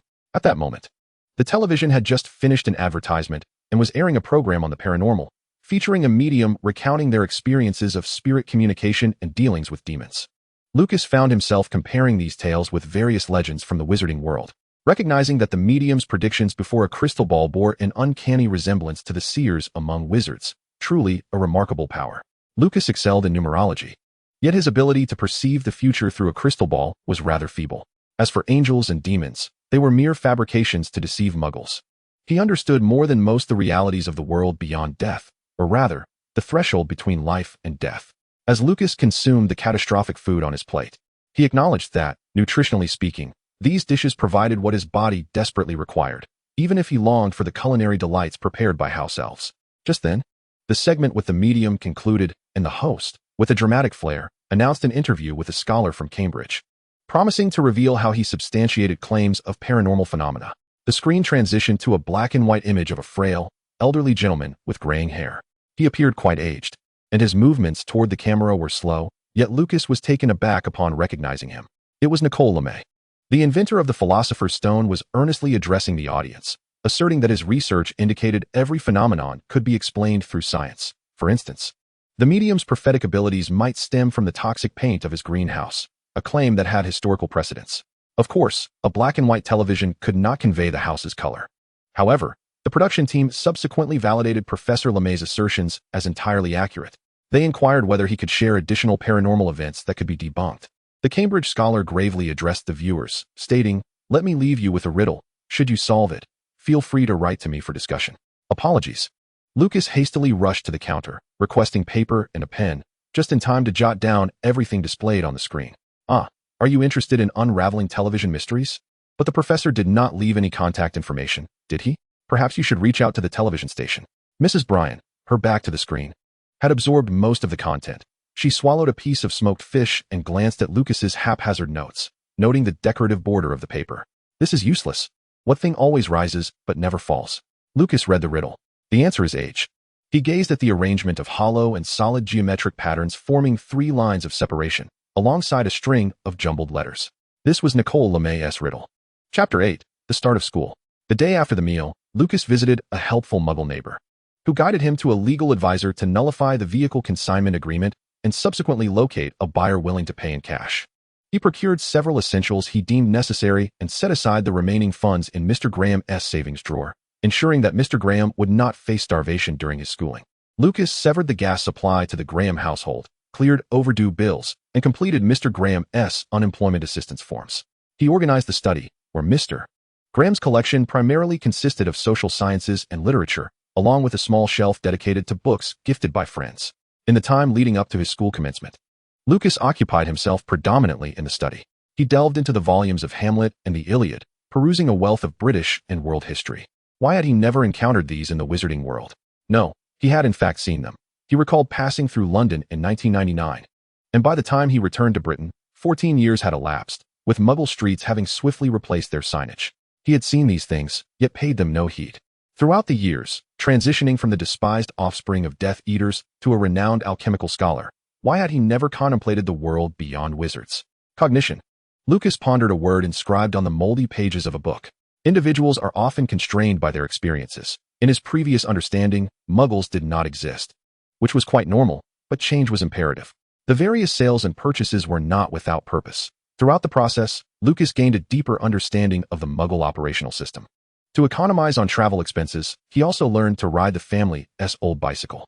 Beyond reading and venturing outdoors, on rare occasions of fine weather, Lucas tended to the garden. The manual lawnmower he purchased from a secondhand store was cumbersome and difficult to maneuver.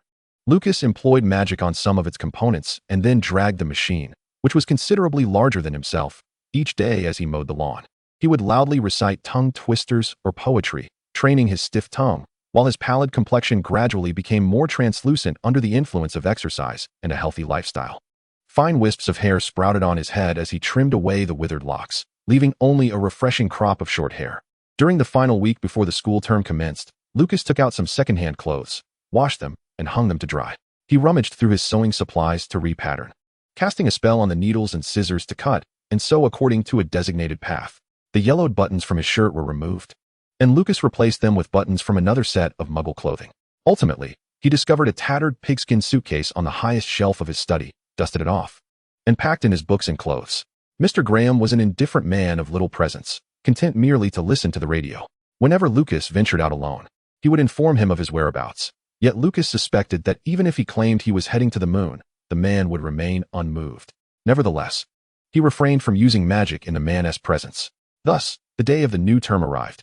Lucas shrank the relatively decent pigskin suitcase, bid farewell to his father, and took several buses to reach King's Station in the city center. Just before entering the platform, he enlarged the suitcase again, dragging the heavy baggage as he caught sight of the train once more. Lucas lingered on the platform for a while, surrounded by parents and children bidding farewell. While he and the train remained still, he had once occupied different compartments of this very train, embarking on his educational journey. The train whistled. Lucas snapped back to reality, taking the final few steps to board the bustling train, the doors closing behind him. The train wheels clattered over the tracks, departing the Muggle city. Lucas traversed several carriages, most of which were occupied. He found an empty compartment at the rear, greeted the two other occupants, and introduced himself to a couple of fellow first-year wizards, who were discussing house placements. When they inquired about Lucas, he hesitated. Slytherin, though perhaps Ravenclaw. This had been the choice given by the Sorting Hat when he first entered school. Looking back, he realized he had chosen a more arduous path. But what about this time? Slytherin. The Sorting Hat settled upon Lucas's head and promptly rendered its verdict. This time, he lost the option of Ravenclaw, taking a seat at the end of the Slytherin table and greeting the classmates nearby. The surname Graham was rather uncommon. The wizard beside him inquired during the next student's sorting, though the Sorting Hat was swift in its decision, nearly deciding upon contact with your hair. Mr. Keynes, while we exchanged names, we aren't exactly acquainted, are we? Lucas replied to his classmate with a blank expression. He had overcome his speech impediment, but his buck teeth and freckles remained conspicuous, rendering him susceptible to teasing. So he refrained from showing hesitation or weakness, particularly in Slytherin. The young wizard named Keynes was momentarily taken aback by Lucas's retort, drawing the attention of nearby students, whose gazes flitted between the two.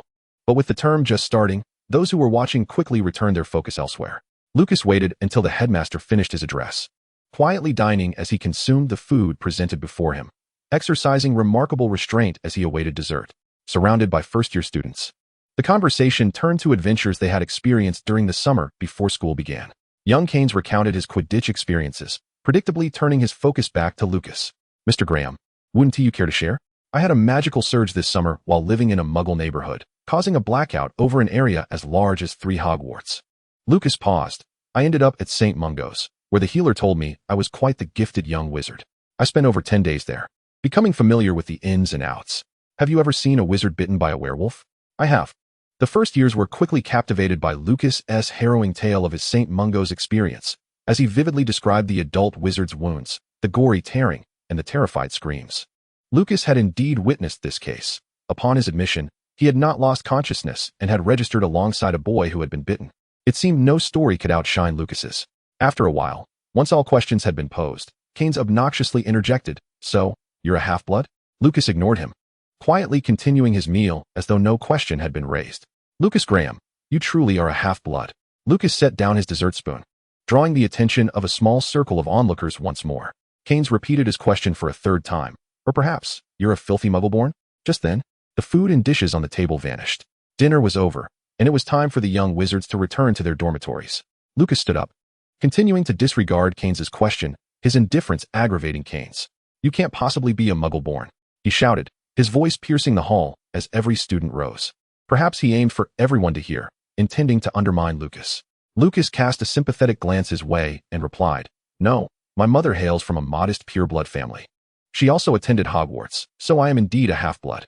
They all noticed the professor striding towards them, a new addition to the faculty this year. Some older students recognized him as their upperclassman, Severus Snape, and it was widely acknowledged that he might be associated with the Dark Lord but had evaded post-war repercussions, though no one knew of his teaching style. In the hall, Snape spoke in a raised voice, his expression grim, imposing substantial psychological pressure on the first-year students simply by his height. 1 week of detention. "Well, Keynes," Lucas suddenly called out, reminding the professor of the name of the student to be punished. Snape shot a fierce glare at the young wizard. "I don't need your reminders, Mr. Graham." The Slytherin table fell silent, awaiting the professor to depart before the remaining first-years reformed in line under the prefect's guidance. Lucas walked along the familiar path to the dungeons. More classmates cast curious glances his way, though none approached him, while pure-blood Keynes lingered at the back of the line, watching Lucas with a look of deep resentment. Chapter 9. Life at the Academy. Lucas's dormitory was a double room. Upon entering, he found a blond boy had already claimed his bed and was arranging his personal items. Lucas's own suitcase had been placed on the bedside table of the other empty bed by a house elf. He had labeled all his belongings as per the enrollment instructions, with clothes in the wardrobe and books on the shelf beside his bed, all appropriately categorized. Lucas and his roommate exchanged introductions. "Do you need to use the bathroom first?" The roommate gestured towards a small door in one corner of the room. Lucas nodded, swiftly grabbing a change of clothes before stepping into the dormitory bathroom. The student bathroom was quite cramped. House elves would come to clean it regularly, but the level of cleanliness remained just passable. By the time 7th-year students graduated, the bathroom would revert to its original state. Lucas placed his change of clothes on the rack, his fingers tracing the textured pattern of the stone bricks on the wall. This indentation was the result of a sticking charm, while the subtle wear was indicative of a space expansion spell. In another corner, he noticed a mark of dark magic that could not be entirely restored. The bathroom faucet flowed sluggishly, and the chill from the cellar gradually seeped in. A somewhat thin wizard's robe enveloped him as Lucas tapped the pipe with his wand, patiently allowing a stream of cold water to run until it stabilized. As the temperature in the bathroom rose slightly, he quickly washed himself, cleared the hair from the drain, and emerged from the bathroom clad in fresh attire. That was quick. His roommate glanced at Lucas's damp hair while hurriedly arranging his toiletries. Lucas nodded to him, wishing him a good night, before drawing the deep green velvet curtains to shield himself from his roommate's gaze. With a flick of his wand, a silent luminescence flickered, illuminating the space above his bed. The soft mattress and blankets exuded a scent reminiscent of sunlight. He climbed to the foot of the bed to examine the material of the bedposts, noting they were made of walnut, a wood of modest expense. These beds were certainly not relics from a millennium ago. There were no signs of magical alterations on the bedposts, and Lucas meticulously inspected the finish and grain of the wood until he confirmed the positions of the varnish and knots. He cast a silencing charm and, with his wand pressed against the bedpost, watched as wood shavings fell onto the sheets. A distinct magical inscription marred the finish of the bedpost, its orderly and harmonious runes unobtrusive. This inscription recorded the intensity of magical power, and since Lucas obtained this marking, he had diligently documented his magical data. Most wizards do not concern themselves with the strength of their magic. When describing a particularly gifted young wizard, one might say, "This child has already mastered the majority of spells taught in the 7th year upon entering school." While successfully casting spells is indeed an effective measure of one's strength, it often contains many elements of chance, such as diligent practice. Lucas had once been an exceptionally dedicated individual. By the time he graduated, he had successfully wielded 90% of the spells from his textbooks. He tapped the cooled magical inscription with his wand. The blue glow representing magical measurement flickered momentarily, and the inscription coalesced into a number, 6. When Lucas had tested his power level in his 7th year, the result was 5. He remained at that level until around the age of 25, never neglecting the training of his magical abilities, and by the time of the accident, his magical reading had risen to 6. This was merely a small experiment conducted during a research interlude. Lucas had once invited several close friends to measure their levels, most of whom ranged between 4 and 6, which likely represents the average level of adult wizards. More gifted wizards might reach between 7 and 8. In the aftermath of the Battle of Hogwarts, the 2 generations of Dark Lords had become legends, and Professor Dumbledore had long since passed into the annals of history. Yet, had their magical readings been measurable, they would undoubtedly have been even higher. Regardless, 6 was a formidable starting point. He was now a first-year wizard with the mindset of an adult. Perhaps he could truly become someone extraordinary.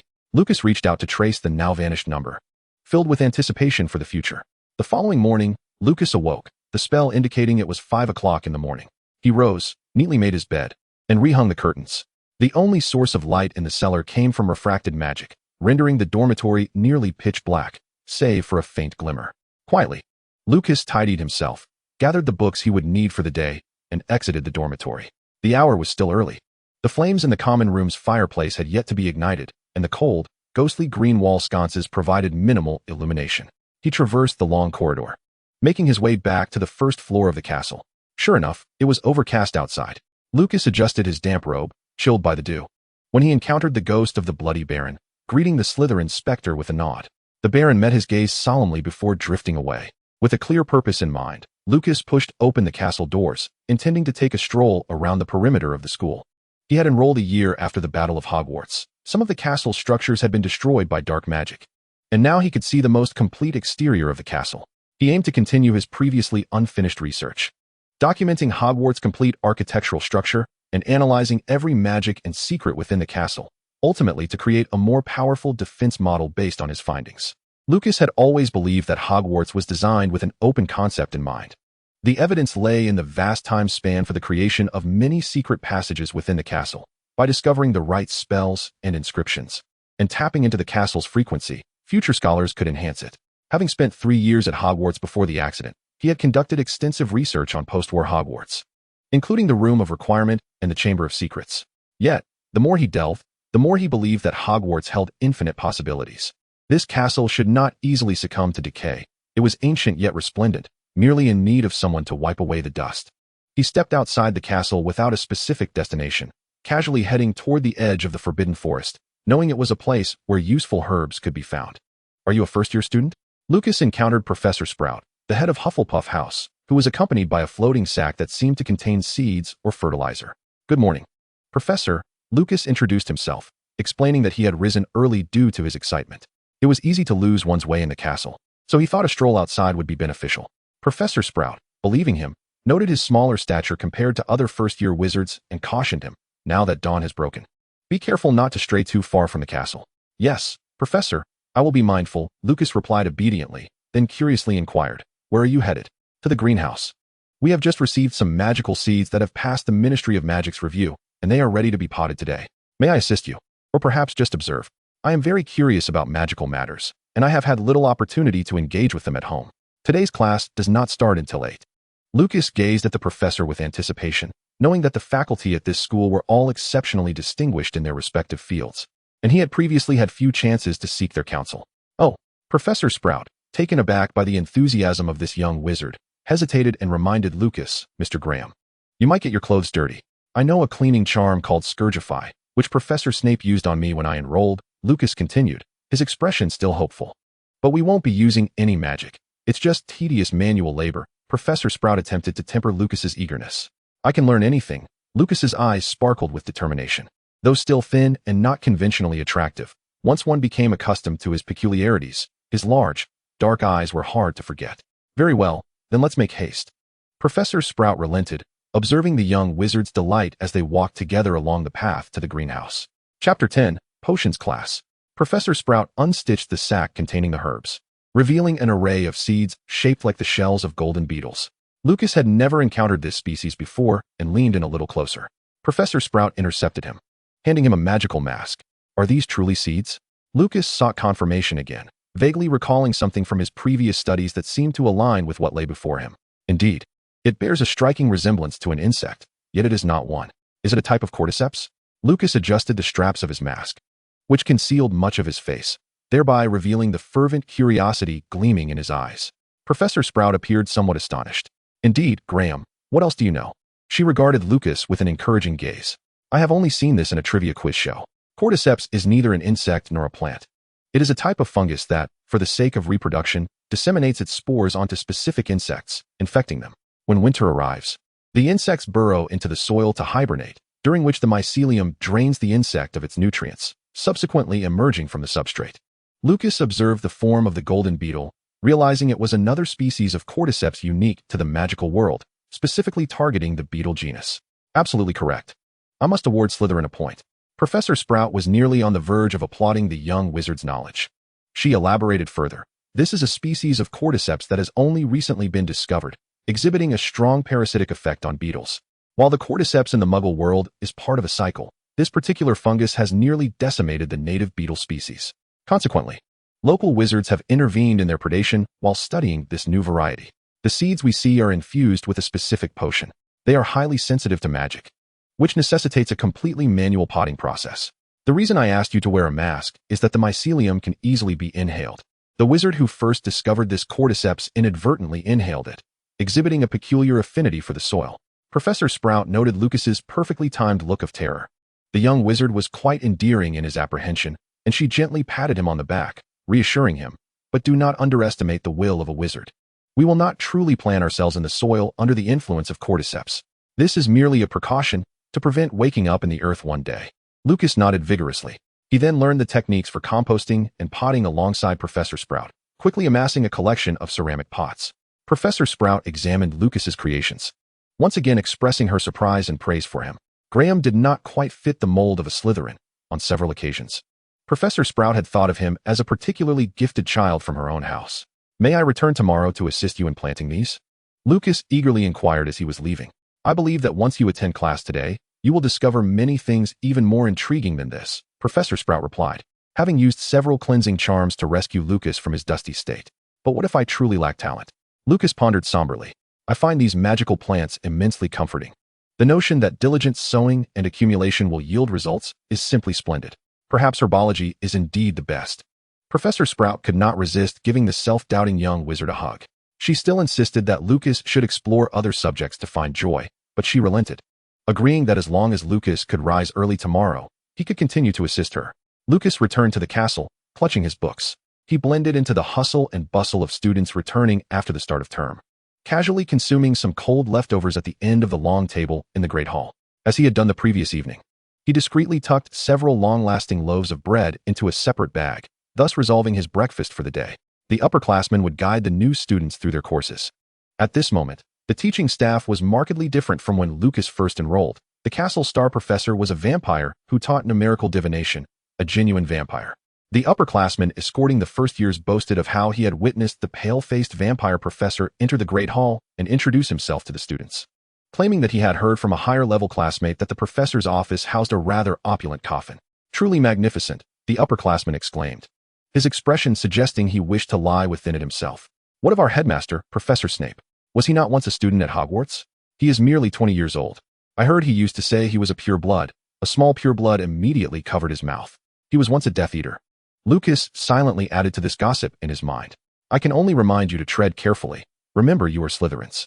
The journey from the dungeon to the potions classroom was brief, and the upperclassmen guiding the first years exhaled a subtle sigh of relief. "You have arrived at your classroom. Remember that only this week will someone guide you. Thereafter, if anyone is late, points will be deducted from Slytherin, and he will not wish to know the consequences." Lucas, clutching his books and cauldron, entered the potions classroom at the tail end of the crowd. He found a corner seat, arranged his study materials, and took advantage of the time before class to swiftly review his potions textbook. During the previous holiday, he had been preoccupied with adapting to the Muggle environment and acquiring Muggle knowledge, and as a first-year wizard, his magical abilities were still unstable, resulting in his reluctance to use his wand unnecessarily. He had not even perused his textbook.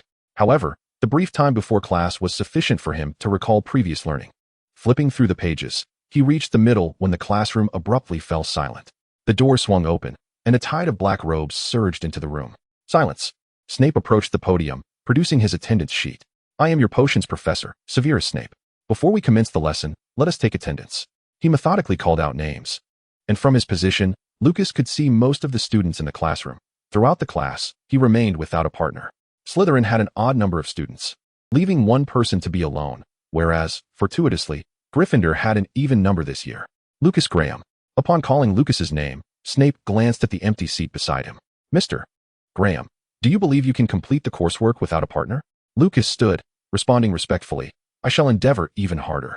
Many believe that mere effort guarantees success. Yet most do not exert the effort they claim to. Talent is equally pivotal when studying potions. Very well, Mr. Graham, let us see your efforts. Snape closed the textbook, signaling that he would not continue with attendance until he had established his authority. Lucas stood there, appearing quite respectful. Tell me, what distinguishes a brass cauldron from a tin one? The brass cauldron is more expensive, yet it possesses superior thermal conductivity, thereby reducing boiling time by half compared to the tin cauldron.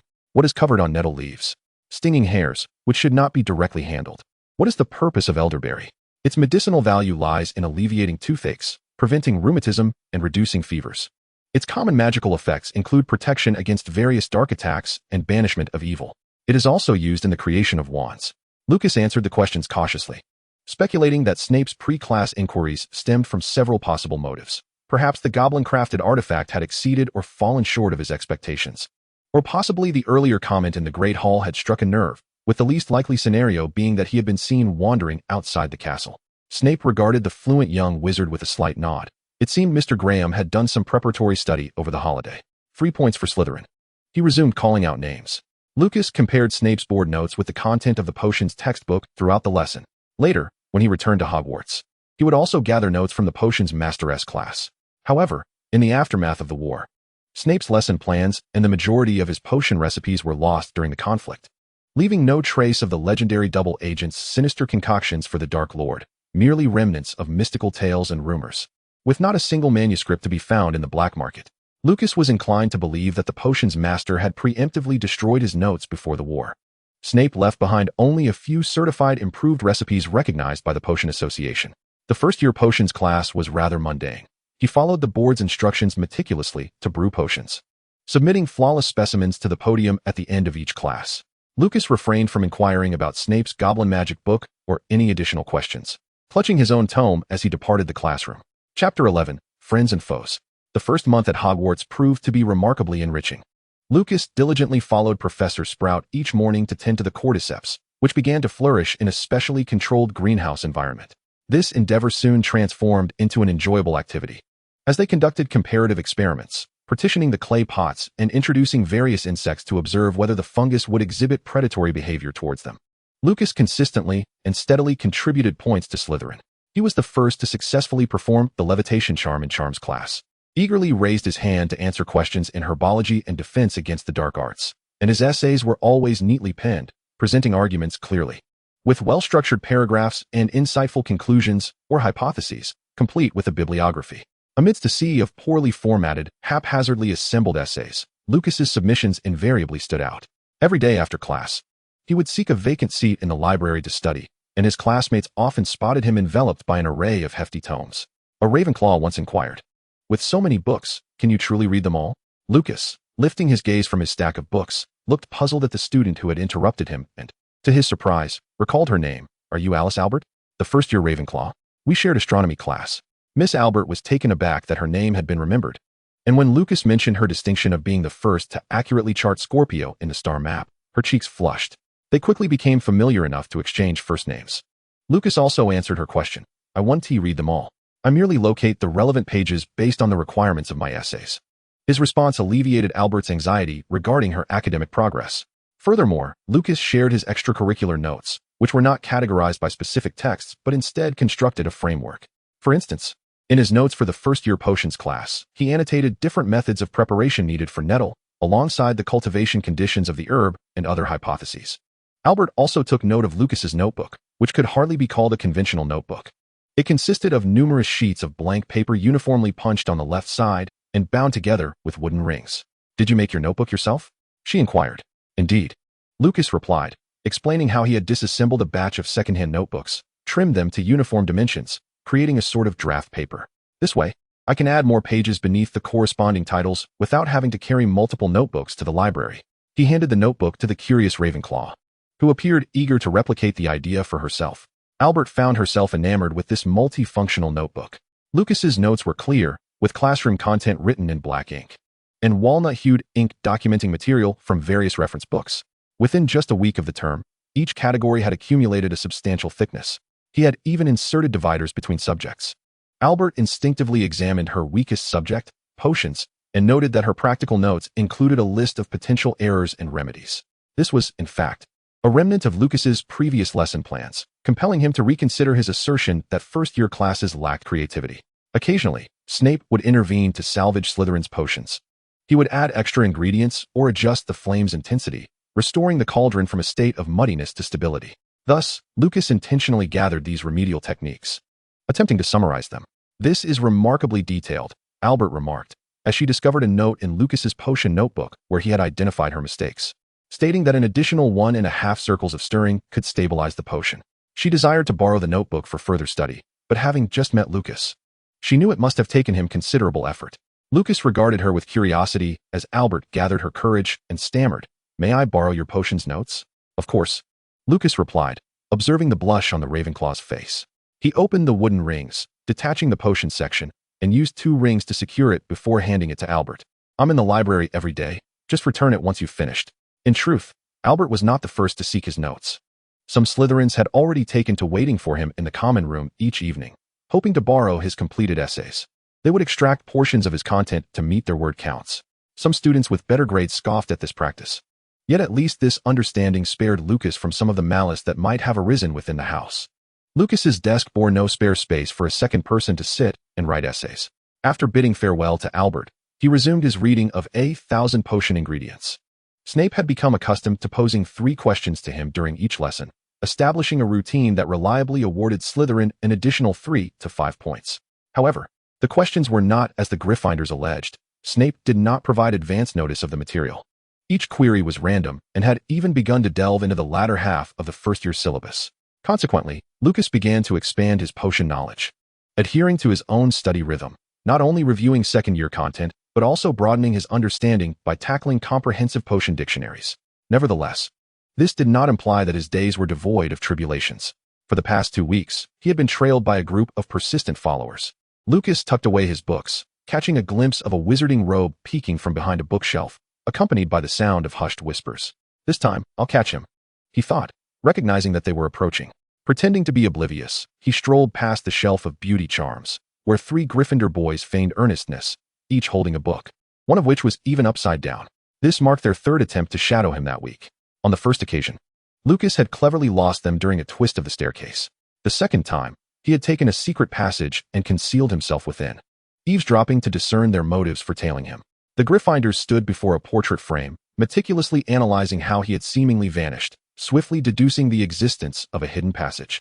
However, despite their numerous attempts to breach it with spells, and even scratching the elephant's belly depicted in the painting, they had yielded no success. Utilizing a listening charm, Lucas learned of their intentions. They were determined to extract from the ugly Slytherin the secret of Snape allegedly providing him with advanced questions. For they could not fathom how he consistently answered the old bat's queries correctly. Thus, by the 3rd encounter, they lay in wait for Lucas in the library. As was customary, Lucas approached Madame Pants to borrow a book, and after completing the transaction, he exited the library. The 3 bumbling Gryffindors were, of course, no challenge to deal with. Young wizards of their age often exhibited both foolishness and malice. The issue was not how to reform them. That was not Lucas's concern. Instead, he aimed to seize the opportunity. As before, he timed his ascent up the spiral staircase, this time allowing a bit more time for his pursuers to follow him onto the staircase. The staircase spiraled downward, bypassing a level to directly reach the 2nd floor. Lucas pushed open a door and glanced back at a few pursuers before proceeding to the next door. He cast a spell against the castle wall, causing several points of light to appear, an alteration of tracking magic. Lucas observed the locations of these lights, calculating the distance and time. He then dispelled the magic. With a loud bang, several followers burst through the door.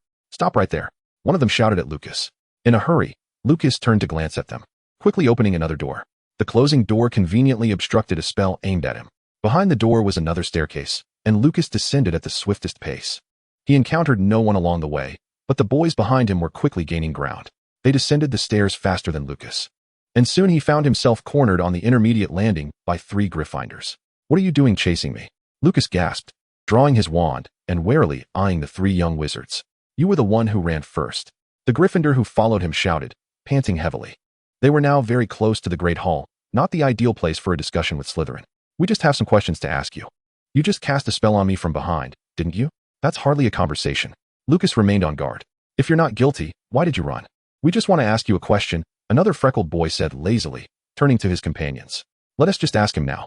I will not answer any of your questions, Lucas firmly refused. Listen here, you devious Slytherin, you don't get to refuse. Tell us, how does the old bat give you the answers? Does he call you to the dungeon every night and tell you what to expect for the next day? What are you talking about? Lucas was bewildered. He glanced up and down the staircase, seeing no one approaching, and attempted to squeeze through the circle of boys. This was undoubtedly a miscalculation. Toothless bat. A clearly articulated spell hurtled toward Lucas. He stepped aside warily and countered with a levitation charm, which struck the boy who had cast the spell, sending him floating through the air. Put him down, you ugly brute. Another spell landed at Lucas's feet, and his peripheral vision caught a shadow ascending the stairs. Flock of birds. He incanted in retaliation. A slicing curse and a levitation charm sped toward him simultaneously. And at this point, all three Gryffindor boys had unleashed spells upon him. A silent armor shield and a spell-stopping charm intercepted the spells from both sides. A shadow swiftly glided up the staircase, enveloping the four young wizards. Chapter 12, Community Service. Snape quickly took control of the chaotic confrontation among the young wizards. He glanced at the wizards on either side, squinting as he called out their names. Mr. Simon Fields, Mr. Felix Smith, and Mr. Hugh Davis. 3 first-year Gryffindors. The boys turned pale upon seeing Snape, and when they heard their names called, they looked as if struck by a curse. And you, Mr. Lucas Graham. Snape abruptly turned, meeting Graham's furious gaze. Lucas had cleverly stowed away his wand and pointed at the 3 wizards, reporting to Snape. Professor Snape. These 3 have been chasing me from the library, casting spells on me from behind, and cornered me on this level. Snape scrutinized Graham for a moment before inquiring. Why were they attacking you? You're lying. We just wanted to ask you a question. Silence, Mr. Smith. You will remain quiet until I address you. Snape raised his chin, permitting Graham to continue. They want to know how I always manage to answer the questions in your potions class. They think I must have asked you in advance what the questions would be for the next day.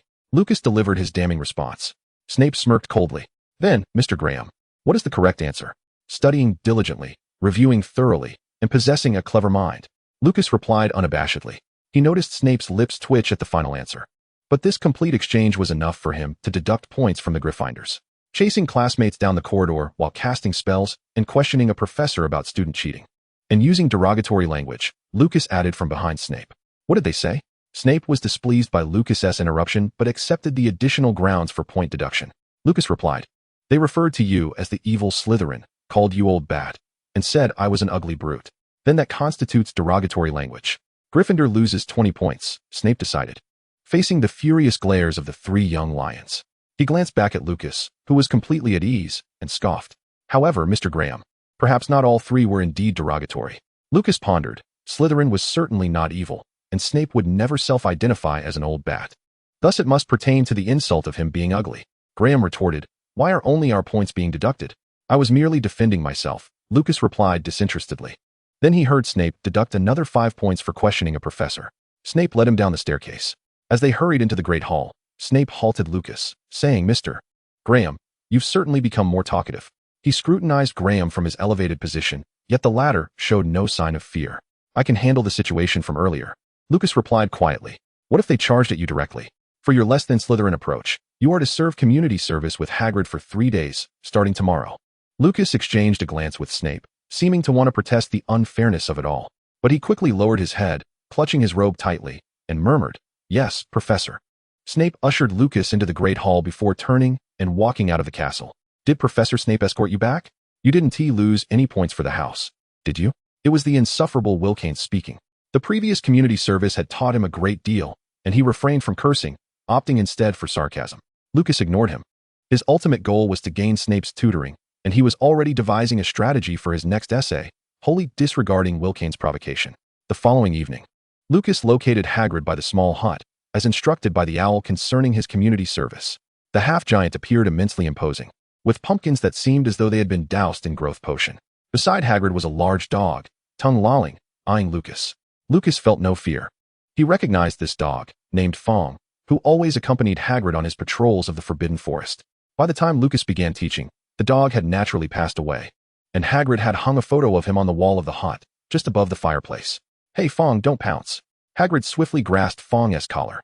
Fong was not particularly brave, but he always felt emboldened in the presence of the small wizard.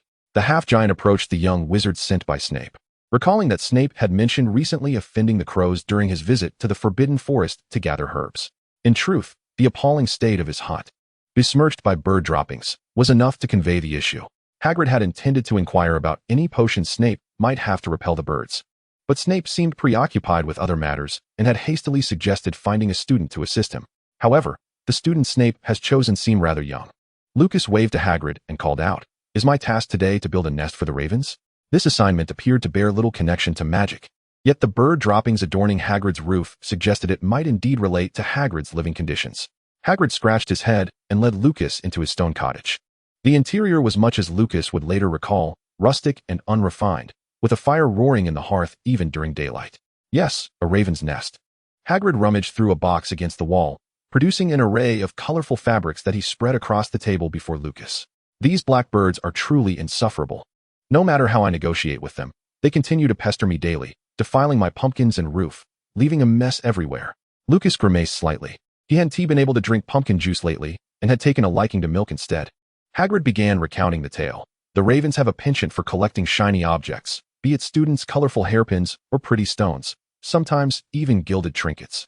These birds are not magical creatures. They merely nest and thrive in the Forbidden Forest. Recently, however, a family of nifflers had moved into the area. The collecting habits of the ravens and the nifflers coincidentally overlapped, as both were drawn to glimmering items. The nifflers had pilfered the ravens' treasures.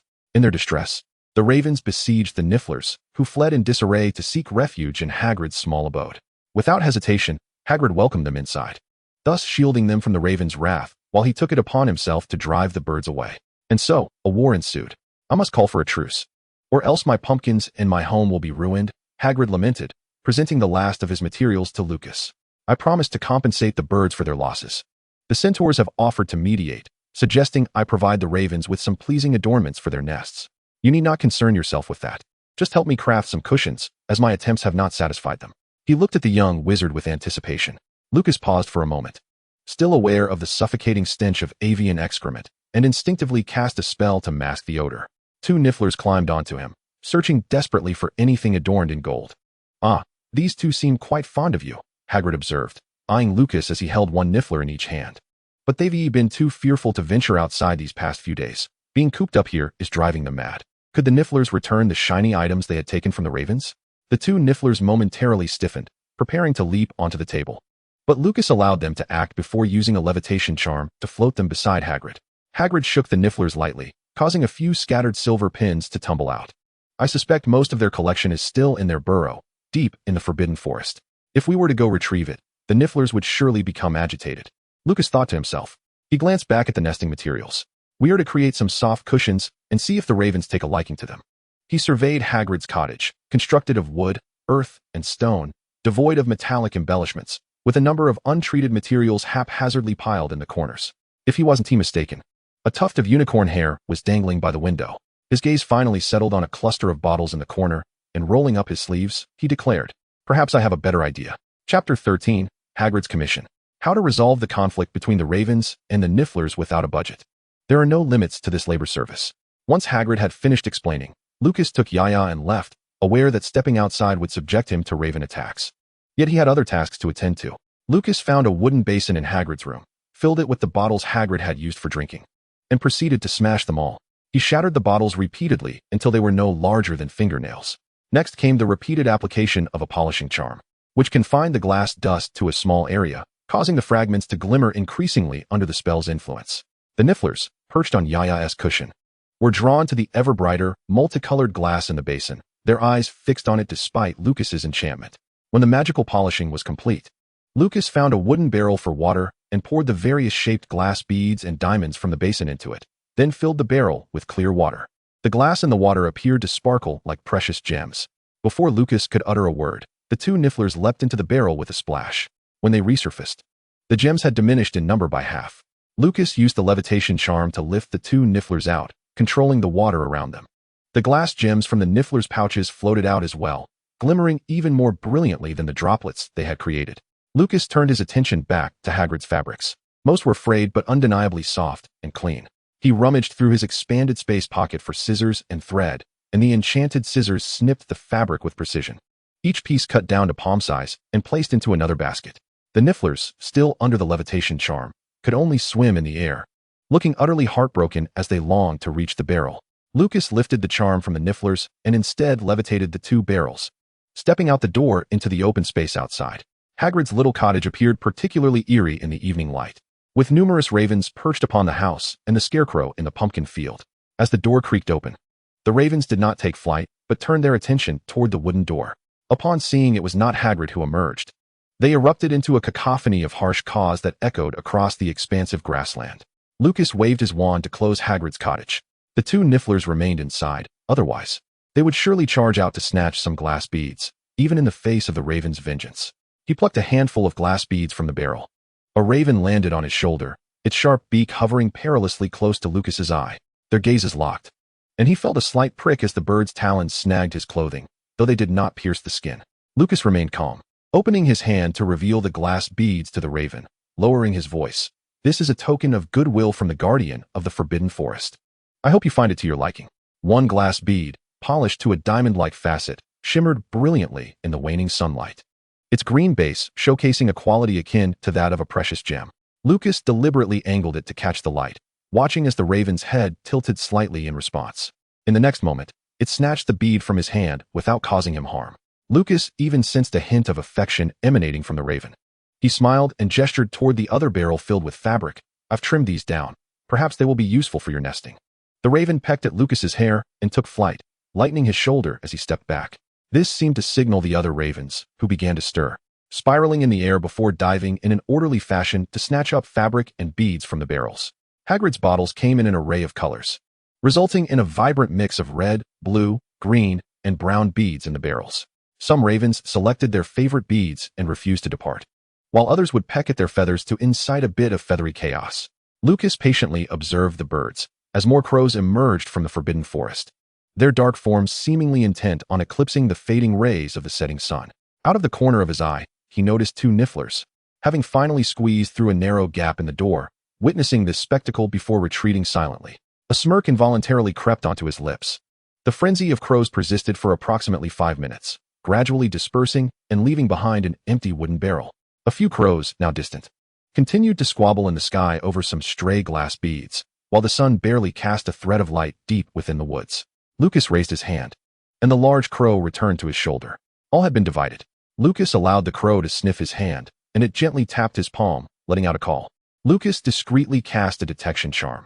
It was not an animagus, thus he speculated this bird might possess some magical lineage or had gained intelligence in a magically infused environment. After a while, man and bird remained in a stalemate. Night fell. Lucas spoke softly. "You're rather heavy," he added. The crow pecked at Lucas's hair in dissatisfaction before flying to a slightly distant giant pumpkin, calling out to him. Lucas was tempted to feign ignorance, but followed nonetheless. At that moment, another crow approached, slightly smaller than the lead crow, seemingly clutching a writhing object in its beak. When it landed on the same pumpkin before Lucas, he illuminated the nearby area with a flickering light, his smile momentarily faltering upon discovering that the bird was holding a snake, a small, highly venomous creature with a triangular head. The snake was passed back and forth between the 2 crows, who took turns calling out, then directed their cries at Lucas. Unable to comprehend, he guessed, "Are you offering me this?" The crows continued their raucous calls, and then a 3rd crow arrived, bringing with it a dull chain. "You wish to gift me a snake, and in return, you seek my assistance in making your treasures shine?" Lucas conjectured whimsically, observing as the crow set down the chain. Instinctively, he cast a petrification charm on the snake that had also been dropped, cautiously retrieving a potion vial from his pocket to contain the venomous serpent. "Is this for real?"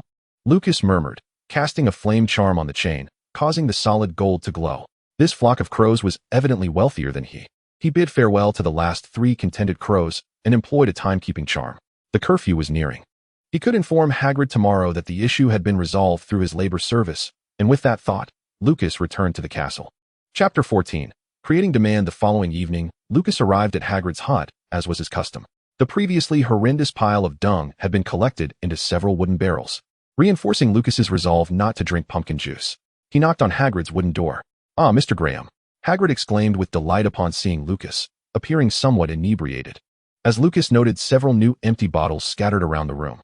"I have come to fulfill my labor service for today," Lucas announced, sidestepping the approaching Fawn, who was under the impression that this was some sort of dodging game. Hagrid, attempting to turn around to see Lucas, was repeatedly pounced on by the excited Fawn until he finally managed to soothe the creature while addressing Lucas. "May I call you Lucas? How did you manage it? That flock of crows did not return today, but 2 nifflers have been trailing me all day. They were evidently searching for you." When Hagrid finally managed to hold Fawn close to him, he turned to find the small figure of Lucas Graham, the first-year Slytherin, already thoroughly inspected by the 2 nifflers. They had been disappointed to discover that Lucas possessed nothing of value, merely a few tricks. "Crows adore shiny objects. I crafted some glass jewels using your empty bottles," Lucas pointed out, gesturing toward Hagrid's discarded containers. It seemed the nifflers were also interested. "May I utilize these?" he inquired, receiving Hagrid's permission before demonstrating a combination of simple spells once more. Hagrid grasped the sparkling stones transformed from the bottles, remarking, "I believe many creatures in the Forbidden Forest would be fond of these." The nifflers had already plunged headfirst into the pile of glass. Lucas then inquired about the tasks for his labor service. Hagrid, astonished, asked, "You came for labor service? I thought you were here to assist." Professor Snape merely mentioned finding someone capable of resolving troubles. "Could you elaborate on what you accomplished?" Lucas recounted the incident of being cornered by Gryffindors for answering questions. "How disgraceful. Professor Snape is far too stringent. Those 3 boys should be made to clean up after me." Lucas smiled, listening as Hagrid expressed that Gryffindor should not bully their fellow students. He mused that his original task of assistance should have included cleaning up dung. After expressing sympathy for Lucas's unfortunate predicament, Hagrid longed to pat Lucas on the shoulder in consolation, but the size of Lucas's frame hindered his gesture, leading him to suddenly clap his hands instead. "You need not return tomorrow. If Professor Snape inquires, I shall inform him that you completed your duties ahead of schedule." Lucas's plight had indeed elicited Hagrid's sympathy, and even the half-giant, who hailed from Gryffindor, felt a peculiar sense of guilt. He eagerly recommended some of his homemade snacks and milk to Lucas. Lucas opted for only a bit of hot tea, observing the 2 nifflers, who were joyfully rummaging through the glass, and upon receiving Hagrid's approval, he retrieved some copper wire from Hagrid's toolkit. The wire was quite thick, so he cast a spell, causing a bundle of copper to slowly unwind, one end heating up until it turned red and gradually elongated until he was satisfied with the thickness of the material. He ceased the incantation. The magical prowess of his current form far surpassed that of his 11-year-old self, a half-blood wizard capable of plunging 3 blocks into darkness. This talent might be more precious than he had initially surmised. The foundation of a wizard is merely talent and training. Lucas recalled having seen a book titled How to Cultivate a Powerful Wizard at his former alchemy mentors. He once believed that the magic coursing through one's veins, an intrinsic sensitivity to the elements, and the path to greatness were all foretold, merely beautiful dreams of pure blood seeking to restore the glory of wizardry. However, it now appeared that something else was at play, accessible only to those who possessed the ticket to embark upon this journey of exploration. For now, Lucas awaited the cooling of the copper wire, refraining from using his wand. Instead, grasping a handful of glass beads and arranging them by color in the grooves of the wooden table. The blue-green combination appeared splendid, and he meticulously crafted some glass beads, gesturing toward the nifflers' heads. "Shall we create some jewelry?" He began weaving the beads, the supple copper wire dancing through Lucas's fingers as he intermittently incorporated the glass beads, continuing the same process. In mere minutes, the niffler clinging to the other end of the copper wire adorned its head with a resplendent crown, perfectly sized. Lucas fashioned another crown for the second niffler using red and yellow beads. "How utterly charming. These 2 nifflers seem quite enamored with you," Hagrid remarked, even believing that Lucas had successfully tamed the 2 creatures, which were now presenting their bellies in submission. Lucas glanced at the nearly depleted copper wire and chuckled. He turned to Hagrid and suddenly inquired, "Did you construct this house yourself, Hagrid?" "Indeed, it is quite sturdy, isn't it? I specifically sought out some books in the school library for this, and Headmaster Dumbledore provided considerable assistance," Hagrid replied, evidently proud of his abode. Lucas could discern some remarkable magic within the structure. It appeared that Hagrid's home sufficiently met his needs. However, even in the absence of demand, one can conjure it. Lucas displayed a flicker of hesitation as he rubbed the belly of his niffler, Sniffles, before extracting a golden necklace, his expression momentarily stiffening before he tucked it back away. In these times, it seemed that magical creatures possessed greater wealth than he. "Indeed, Hagrid, I came across several defensive charms in the library. Specifically, erecting a few stone markers around the house could deter the pesky crows. Would you care to give it a try?" Yet, the crows had ceased their visits. Hagrid deemed this unnecessary, but Sniffles would inevitably still attempt to pilfer the crow's treasures. It was uncertain when tensions might flare anew. Lucas wished to avoid Hagrid's dwelling becoming a site requiring regular cleansing. He was unaware of how Hagrid had resolved such matters previously. Yet he believed it was a problem easily surmountable, as many professors at Hogwarts could offer their own solutions. He hoped to bring this matter to a satisfactory resolution under his stewardship and ideally forge a connection with Hagrid, which would greatly assist his material-gathering endeavors. Alchemists were masters of creating demand. Even in the absence of it, conversation could ignite new desires. Nestled within Hagrid's sofa, Lucas found Sniffles had climbed onto his lap from the table, the warmth of the magical creature pulsing vibrantly through the thin fabric of his second-hand attire. Lucas dangled an artificial gem in front of Sniffles, who was utterly captivated by the shimmering stone, nearly tumbling from Lucas's lap. But Lucas deftly caught it by the scruff of its neck.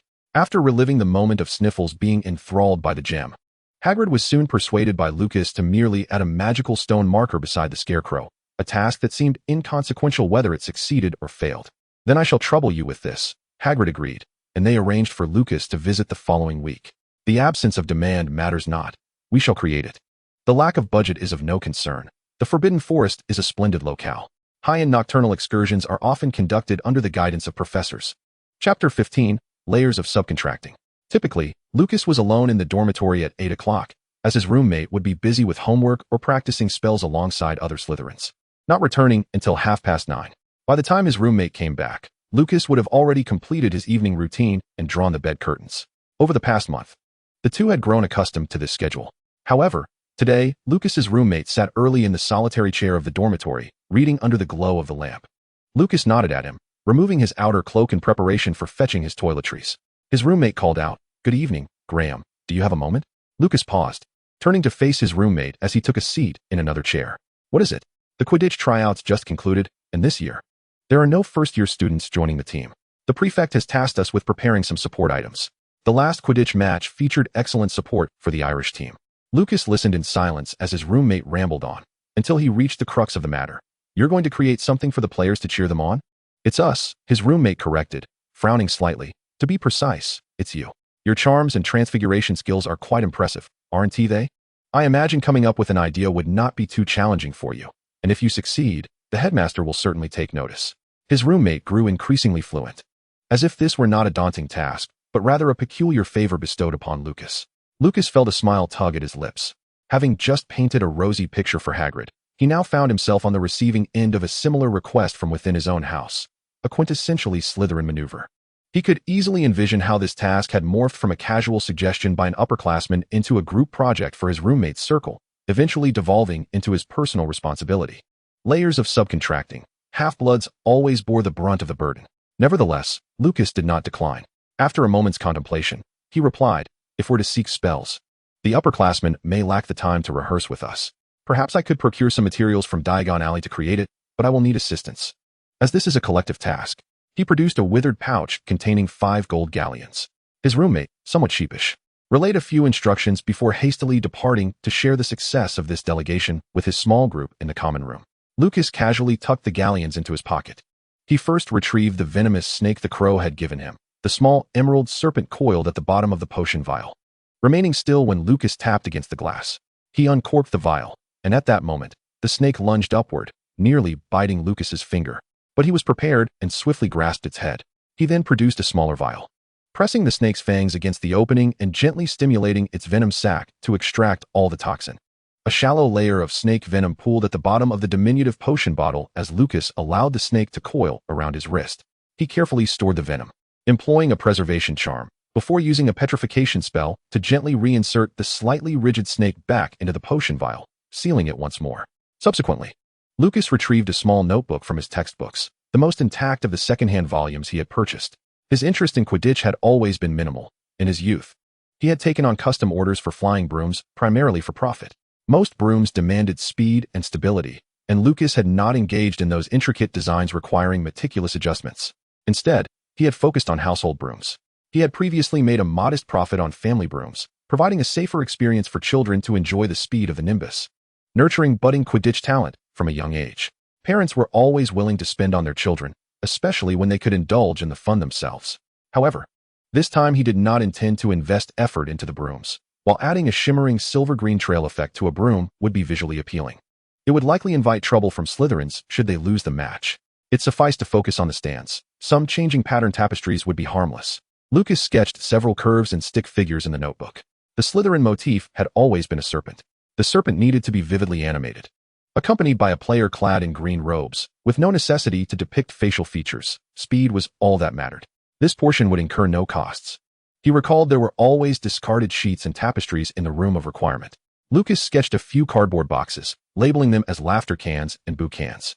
He merely needed to order some powder and metallic dust. There seemed to be a book in the library dedicated to crafting magical fireworks. Creating fireworks himself would not be costly, yet fireworks were materials banned by the school, necessitating the headmaster's approval. Satisfied, Lucas closed the notebook. Meanwhile, Snape was in his office deciphering the goblin statue. Normally, he would be grading student assignments at this hour.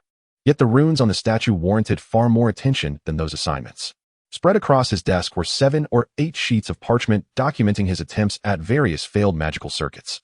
He had determined that the statue before him was a far more valuable item than the tome on his bookshelf. Within the statue's navel resided a magical core the size of a grain of rice, a matrix composed of 12 points. Only by inputting magical energy in the correct sequence could one unlock the treasures guarded by the goblin. The arrangement of combinations was the sole method of unlocking it. Over the past few days, Snape had attempted several sequences daily. Not that he wished to try more at once, but the goblin could not withstand excessive magical energy. On the first day, in his eagerness to unravel the enigma, Snape inadvertently left a crack on the goblin's visage.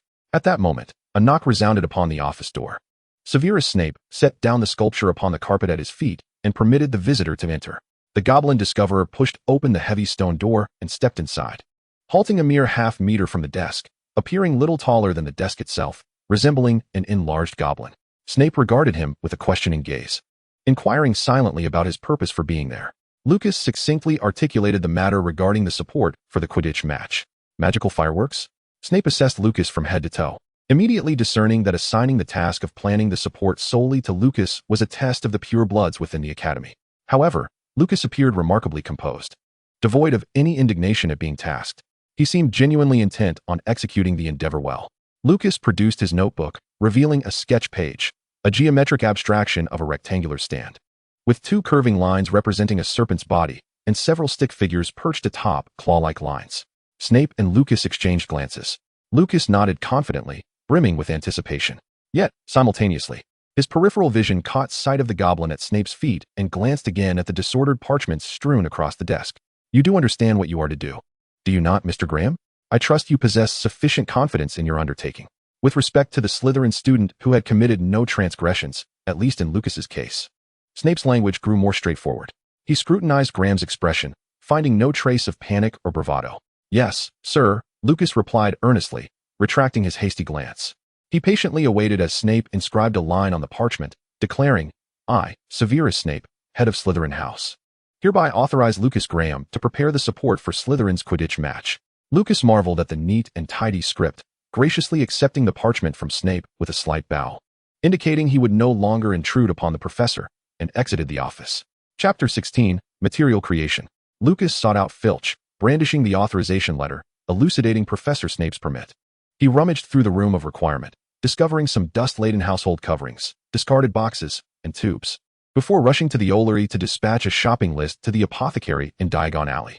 He made a trip to the Quidditch pitch to measure the length and width of the Slytherin stands, confirming the placement of props, determining how high the fireworks should soar and the extent of their explosion.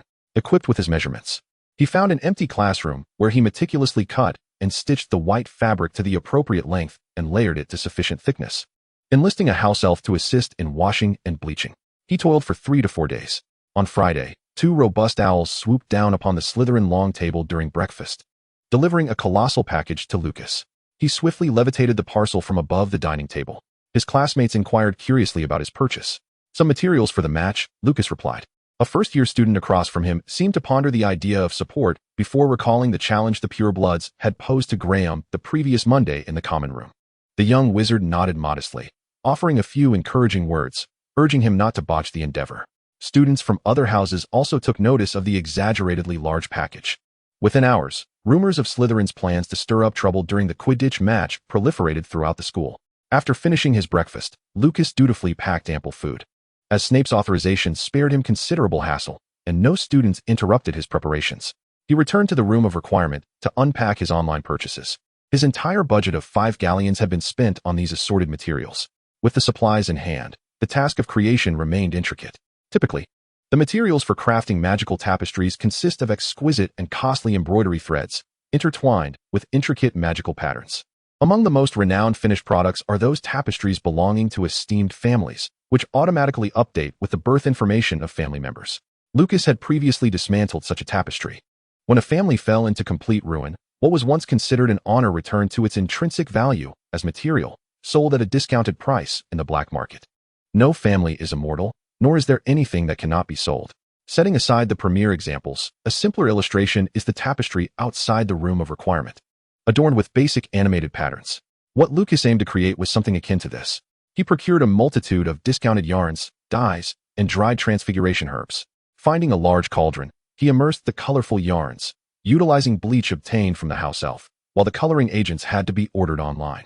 He ignited a fire, setting the cauldron above the flames to simmer the coarse yarns, then added the dried transfiguration herbs, the source of the animated patterns. As Lucas allowed the yarn to simmer, he took magical ink and began to draw upon the expansive white fabric laid out in the empty classroom.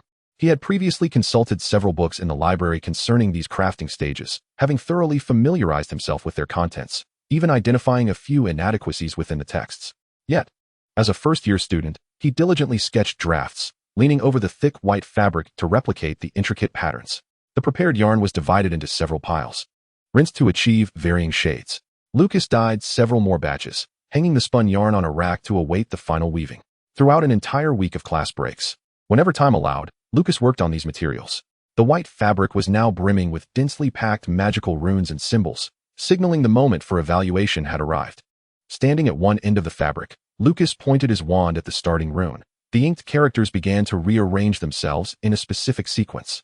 The originally brown magical ink activated into a deep golden hue, the magical energy flowing smoothly along the lines, starting from the point indicated by Lucas's wand, cascading along the strokes until every hand-drawn symbol on the fabric transformed into a vibrant dark gold.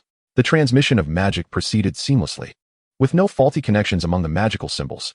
As Lucas withdrew his wand, the dim golden light instantly vanished. He gestured at the sequenced yarns. As a transparent needle of magic threaded through the yarn, submerging into the fabric where the magical symbols commenced under the guidance of his wand. A peculiar magical effect harmoniously descended upon the ordinary material, with increasingly diverse yarns weaving through the fabric, akin to schools of fish forming various formations in the deep sea. The pre-established magical pathways dictated the direction in which the yarns grew and wove, forming a silver-green serpent that traversed the entirety of the white fabric. The coarse texture of the yarn subtly undulating to evoke the sensation of scales. Lucas summoned the final strand of silver thread, weaving it intricately between the serpent's scales, enhancing the textural quality. Then, he crafted a few scattered figures of players soaring about, varying in size as they circled the enormous serpent. After several rounds of additions and deletions, he once again pointed at the tapestry, where the serpent formed the silver-green letters proclaiming Slytherin's victory, confirming the effect. Lucas ultimately fixed the design, splashing the remaining transfiguration herb water upon the tapestry, awaiting the magic to solidify. The creation of magical fireworks proved to be even simpler in comparison. The worn paper boxes and the correct proportions of gunpowder made the entire process resemble potion brewing more than alchemy, involving extensive stirring and additions, observing changes in the material's composition. The distinction lay in the necessity of reciting incantations while mixing flammable and explosive components, conceptualizing the fireworks' explosive sequence. As long as he maintained a proper balance between the meditative effects and the quantity of fireworks, the creation would undoubtedly be a resounding success. Lucas crafted a series of patterns for the Academy's insignia, discovering that a simple composition, when enlarged under the constraints of limited gunpowder, yielded even more striking results. Thus, he incorporated elements such as the names of the Slytherin team members, complemented by 1 or 2 golden snitches. Amused, Lucas affixed labels onto those boxes. Having never before created such products, he found these endeavors rather uncomplicated. The sole predicament lay in the surplus of materials at his disposal. Lucas gazed solemnly at the remaining half of the gunpowder and the plethora of potion ingredients, contemplating for a moment until inspiration struck him, leading to a brilliant idea. Chapter 17, The Support Commotion. A pureblood classmate of Lucas intercepted him on his way to the library precisely 1 week before the Quidditch match. He posed a seemingly simple question, yet he prepared himself with the quintessential gestures of a pure-blood student, raised eyebrows and crossed arms. His inquiry was, "How are your preparations for Quidditch coming along?" Prior to this, Lucas had showcased his dean's approval note in the common room, which had marginally expanded his budget, allowing him a brief period of confidentiality to safeguard against other houses pilfering their ideas. However, if the dean's note served as a protective charm, even spells eventually lose their efficacy. At present, the purebloods were increasingly eager to glean some insights before the match. Foreknowledge often afforded one a certain prestige. Lucas lowered his gaze, reluctantly gritting his teeth, and adopted a posture of a beleaguered underdog, casting a sidelong glance at the classmate addressing him. This student hailed from the wealthiest family in their year, as if weighing whether he could be entrusted with a secret. Reluctantly, Lucas informed him that he could return to the dormitory to view his creations. He earnestly urged the classmate to keep the matter as confidential as possible for the sake of the final outcome. Thus, it came as no surprise that later that evening, in the Slytherin dormitory of Lucas Graham, as he unfurled a series of white banners beneath the hazy moonlight, the serpentine design writhed with an awe-inspiring luminescence, captivating his classmate. It was indeed a splendid sight.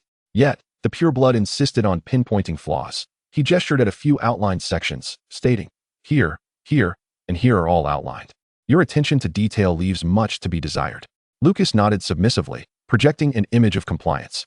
Satisfied by his apparent obedience, the classmate eagerly probed into the other preparations. The entire school was aware of the substantial package Lucas had received. Although the banners were already visually appealing, they certainly could not fill the entirety of the package. Perhaps Lucas had misallocated funds, as the classmate's gaze lingered on Lucas's threadbare wizarding robes. He vaguely sensed that Lucas had indeed accomplished a commendable task. This classmate was gifted, a half-blood who could be exploited by those in power. If he could be recruited, all the better. If not, he must be eliminated. This principle prevalent among purebloods might be diluted in their school years to merely utilizing or bullying those beneath them. He began to experiment with this newfound approach. Lucas did not crumble under the pressure. Perhaps he was genuinely averse to misappropriation, as he indignantly retrieved several boxes from beneath his bed. "Everything else is right here." Lucas gestured toward a collection of makeshift boxes of various sizes, explaining, "I've prepared some fireworks to ignite from the back row during the match." The pureblood cast a disdainful glance at the shabby boxes. Having never witnessed the Weasley's joke shop, and having missed the latest Quidditch World Cup, he lacked a concrete concept of magical fireworks. After a moment of disdain, he opted to trust in Lucas's craftsmanship, his confidence manifesting as he pointed out a row of boxes, frowning as he inquired, "These won't fizzle out, will they? I believe a thorough inspection is warranted." With that, he selected the most exquisite box from the row, which bore a simplistic drawing of a round ball flanked by two triangles, an illustration of a golden snitch. "I've worked on this for quite some time." Lucas attempted to deter him, meeting his threatening gaze. Hesitantly, he acquiesced, playing along with the charade. Once the dormitory door closed, Lucas tidied up his display items, lowered the drapery, conjured a glowing orb for illumination, and delved into a potion book borrowed from the library. Half an hour later, he heard the sound of his roommate entering from outside, and he flipped a page, jotting down a point he found somewhat perplexing. "Now, let us discuss the first-year pureblood wizard who had taken the fireworks, Ryan Shafik." Shafik was renowned in the wizarding world. His pureblood family wielded significant resources, albeit with a limited number of offspring. While they had a few collateral branches, these individuals had been overlooked by the Dark Lord during his rise and feared contributing their power upon his return. Lucas could assure that this individual was largely anonymous in the recent history of the wizarding world. His existence merely served to fill gaps in the family tree. Such a person could not bring success, but could certainly thwart endeavors.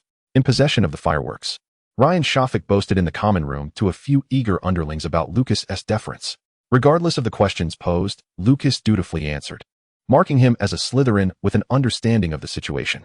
One curious underling glanced at the plain paper box in Shafik's hand, listening intently as he recounted how the Grand Serpent banner would surely dampen Gryffindor's spirit. He inquired with intrigue, since no one has seen it yet, "Is it possible that you crafted the banner yourself?" A hush fell over the common room at this thought. Shafik frowned, assessing the underling who had posed the question. This individual was also a half-blood and appeared quite anxious under his scrutiny. Shafik relaxed, reprimanding, "Have you lost your mind?"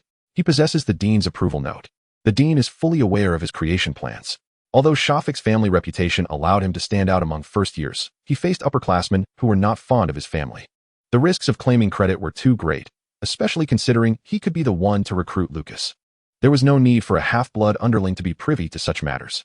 Shafik merely sought to ascertain whether this underling wished to see him humiliated or was simply envious of Graham. The outcome of his observation revealed that a half-blood still lacked insight into the nuances of the situation. After enduring further flattery from his followers, the conversation shifted to the anticipation of witnessing the fireworks in action. One underling proposed, "We could light them now to see." Another interjected, "Fool. Igniting them here would incinerate the banner." The first one retorted, "Have you forgotten that our common room is beneath the Black Lake?" Yet, it was evident that the dangers of igniting them indoors were too numerous, leading Shafik to decisively conclude, "We shall set them off during our night wanderings tomorrow. This is our secret weapon against Gryffindor. We cannot allow them to discover it in advance." Chapter 18. A Flourishing Array. As usual, Lucas made his way to the library to complete his assignments. One of his previously favored reading spots had been reorganized post-war, resulting in a layout that differed from before. Lucas settled into a seat devoid of sunlight, situated at a considerable distance from the reference bookshelves, easily overlooked during a hasty walk. Elise Albert had specifically come to the library to return a notebook to Lucas Graham. His notebook had briefly gained popularity in Ravenclaw, as trends at the school tended to ebb and flow, occasionally igniting sudden fads, yet tracing the source of such phenomena proved to be quite elusive. Alice pulled out a chair across from Lucas, who had just completed the final line of his Transfiguration essay, and set down his pen. Alice discreetly confirmed the whereabouts of the librarian and expressed her gratitude for Lucas's notes. Lucas politely organized his notes, a modest stack of various subjects already accumulating to his left. Despite his extensive writing, the desk remained impeccably tidy, adorned only with ink and parchment. The sorting hat had evidently erred. He should undoubtedly belong to Ravenclaw.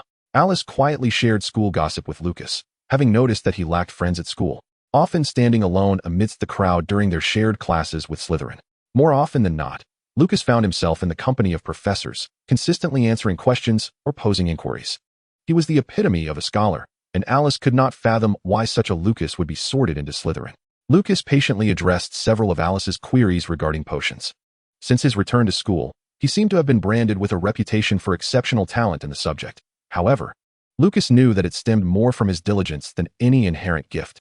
"I truly appreciate your help," Alice said, feeling a tad embarrassed as she revealed her numerous operational queries. "I realize I should consult the professors, but I find myself rather intimidated. The potions professor exudes an aura of formidable authority, and being under his gaze feels as though something dreadful might occur." Lucas offered a sympathetic smile. Alice hadn't intended to speak ill of the Slytherin head, but with the topic broached, she decided to regale Lucas with some inter-house gossip. "They say Professor Snape issued you a note instructing Filch to assist you with certain tasks. This marks the first time he's ever written such a note. A student from your house sought special permission from Professor Snape, only to be outright refused." Alice recounted several tales from the school, all revolving around Snape, largely because of another rumor she had not shared with Lucas. This version originated from several first-year Gryffindors, who insisted that Lucas's correct answers during potions class were due to Snape providing him with advanced knowledge of the questions. This particular story had garnered little credence, for Lucas was indeed quite adept in potions, being one of Snape's favored pupils. It was hardly surprising that he could answer some questions correctly. Alice then relayed another account. "I heard that during today's advanced potions class, a Gryffindor student openly defied Snape. They deliberately tossed a frog into the Slytherin cauldron, causing a chain reaction of explosions. Several students ended up in the infirmary. Lucas, clearly one of Professor Snape's most favored students, finally displayed a flicker of surprise at this news. Sensing his interest, Alice continued with more details. "I heard that the Slytherin parents called a reporter from the Daily Prophet to come and cover the incident, pressuring those Gryffindors to withdraw. However, Professor Dumbledore intervened, and those students were sentenced to a semester of community service." Lucas listened attentively to Alice's recounting, unaware that such an incident had ever transpired. This was entirely understandable. A young professor suspected of being a Death Eater yet evading judgment, only to be supported by Dumbledore against the tide of opposition, was bound to attract scrutiny. Should any mishaps occur during his tenure, it was certain that parents from any house would not extend him the benefit of the doubt. They could leverage this to pressure Dumbledore, and many Slytherins would welcome Snape's removal. Nevertheless, Dumbledore would undoubtedly continue to champion Snape. After all, he bore little responsibility for the incident, for similar occurrences transpired nearly every academic year during potions class. Even without the exchange of items between cauldrons, potions could explode if improperly brewed. Lucas surmised that Snape's mood today would likely be rather foul. Glancing at the clock on the library wall, he noted it was nearing lunchtime. Perhaps Snape's temperament would deteriorate even further. Just 5 minutes left. After concluding Alice's gossip, Lucas lent her his most recent notes, and they made their way to the Great Hall for lunch. As they approached, they could hear a cacophony of noise emanating from that direction, accompanied by cheers, conflicts, and accusations. Alice tugged Lucas into the throng, and before they could ascertain what was happening, someone called out, "The professor is coming." Lucas felt the crowd around him surge apart. As Professor McGonagall approached with the authority of Moses parting the Red Sea, she expertly intervened between the dueling Slytherins and Gryffindors, swiftly apprehending a fleeing Ravenclaw upperclassman and demanding an explanation of the events. Once the initial panic of the professor's arrival subsided, bystanders who had not participated in the fray settled at the house tables, feigning nonchalance while eagerly eavesdropping on the unfolding drama. Alice nearly pulled Lucas toward the Ravenclaw table, but he halted her. The eager eagle vowed to uncover the details of the incident and relay them to Lucas. Lucas sat solitary at the end of the table. He had just taken a few bites of his sandwich when Professor McGonagall approached him, her tone softened yet still firm as she addressed him. "Mr. Lucas Graham. To my office, immediately." Thus, Lucas Graham found himself under the scrutiny of all the students in the Great Hall, following a group of upperclassmen likewise facing punishment, as Professor McGonagall led them away. Chapter 19, The Innocent Suffer. Lucas stood at the rear of the upperclassmen, the Slytherin and Gryffindor students clustered together, their attire bearing the marks of magical skirmishes, remnants of various vessels scattered across the floor of the Great Hall. As Lucas observed the students from both houses stubbornly refusing to yield, their physical confrontations in the narrow corridor quickly subsided under Professor McGonagall's stern gaze. They stumbled into Professor McGonagall's office. The events that transpired were quite straightforward. During the first 2 periods of potions that morning, Gryffindor students had thrown frogs into the opposing house's cauldrons, resulting in injuries to several students. Though the headmaster intervened, tempers remained frayed, yet tensions had been quelled. It was noted that Snape's expression during that class had been particularly grim. Even the most oblivious students could surmise that creating further chaos in such a volatile situation would surely lead to Snape's wrath, especially given his reputation as a dark wizard. The trouble had arisen with the first batch of students to enter the Great Hall for lunch. Ryan Shofik, a proponent of success, adhering to the philosophy that while he need not succeed, success must bear his mark, flaunted the golden snitch fireworks he had borrowed from Lucas to impress the upperclassmen. The so-called Slytherin Quidditch support plan had commenced due to the players' disdain for Gryffindor's claimed position as cheerleaders, who would babble nonsense during matches while leveraging their loud voices to bolster Gryffindor's cheers. In a moment of spontaneity, the upperclassmen proposed after the match that this year, they must showcase Slytherin's unity to Gryffindor. The responsibility was passed on to the leaders of the younger students, ultimately landing in the hands of Lucas, a roommate of one of them. Now, with the prospect of glory at stake, Shafik seized the opportunity to claim credit. Little did they anticipate that at noon, in the Grand Hall, the firework would suddenly ignite amidst the gazes of all present. The paper box placed on the table quivered, and then a dazzling beam of golden light, adorned with glitter, shot straight up, illuminating the ceiling where the weather charms were displayed. Since it was midday and not a holiday, the hovering candles above had been whisked away by house elves, and the weather magic indicated a fittingly overcast day. Suddenly, that resplendent gold burst forth, the glitter cascading like fine rain. This firework did not vanish immediately. Instead, it formed a vividly saturated, glittering snitch, momentarily fluttering its wings in the air before most of the gold dust dissipated, leaving behind a fist-sized, shimmering snitch that circled around once before vanishing with a comet-like tail. All students who had free periods in the 3rd and 4th classes witnessed this spectacle. Slytherin's secret weapon for the Quidditch match had been meticulously planned. Knowing they were uncertain about the game, they sought to overpower their opponents with spectacle. Several Gryffindors loudly booed, and the ensuing verbal skirmish echoed the conflicts from their morning potions class. Before long, someone drew their wand, igniting the dispute. Professor McGonagall listened attentively to all accounts from those involved, deducting points and imposing penalties for their foolish actions. Her gaze eventually settled on Lucas, who was standing in the corner.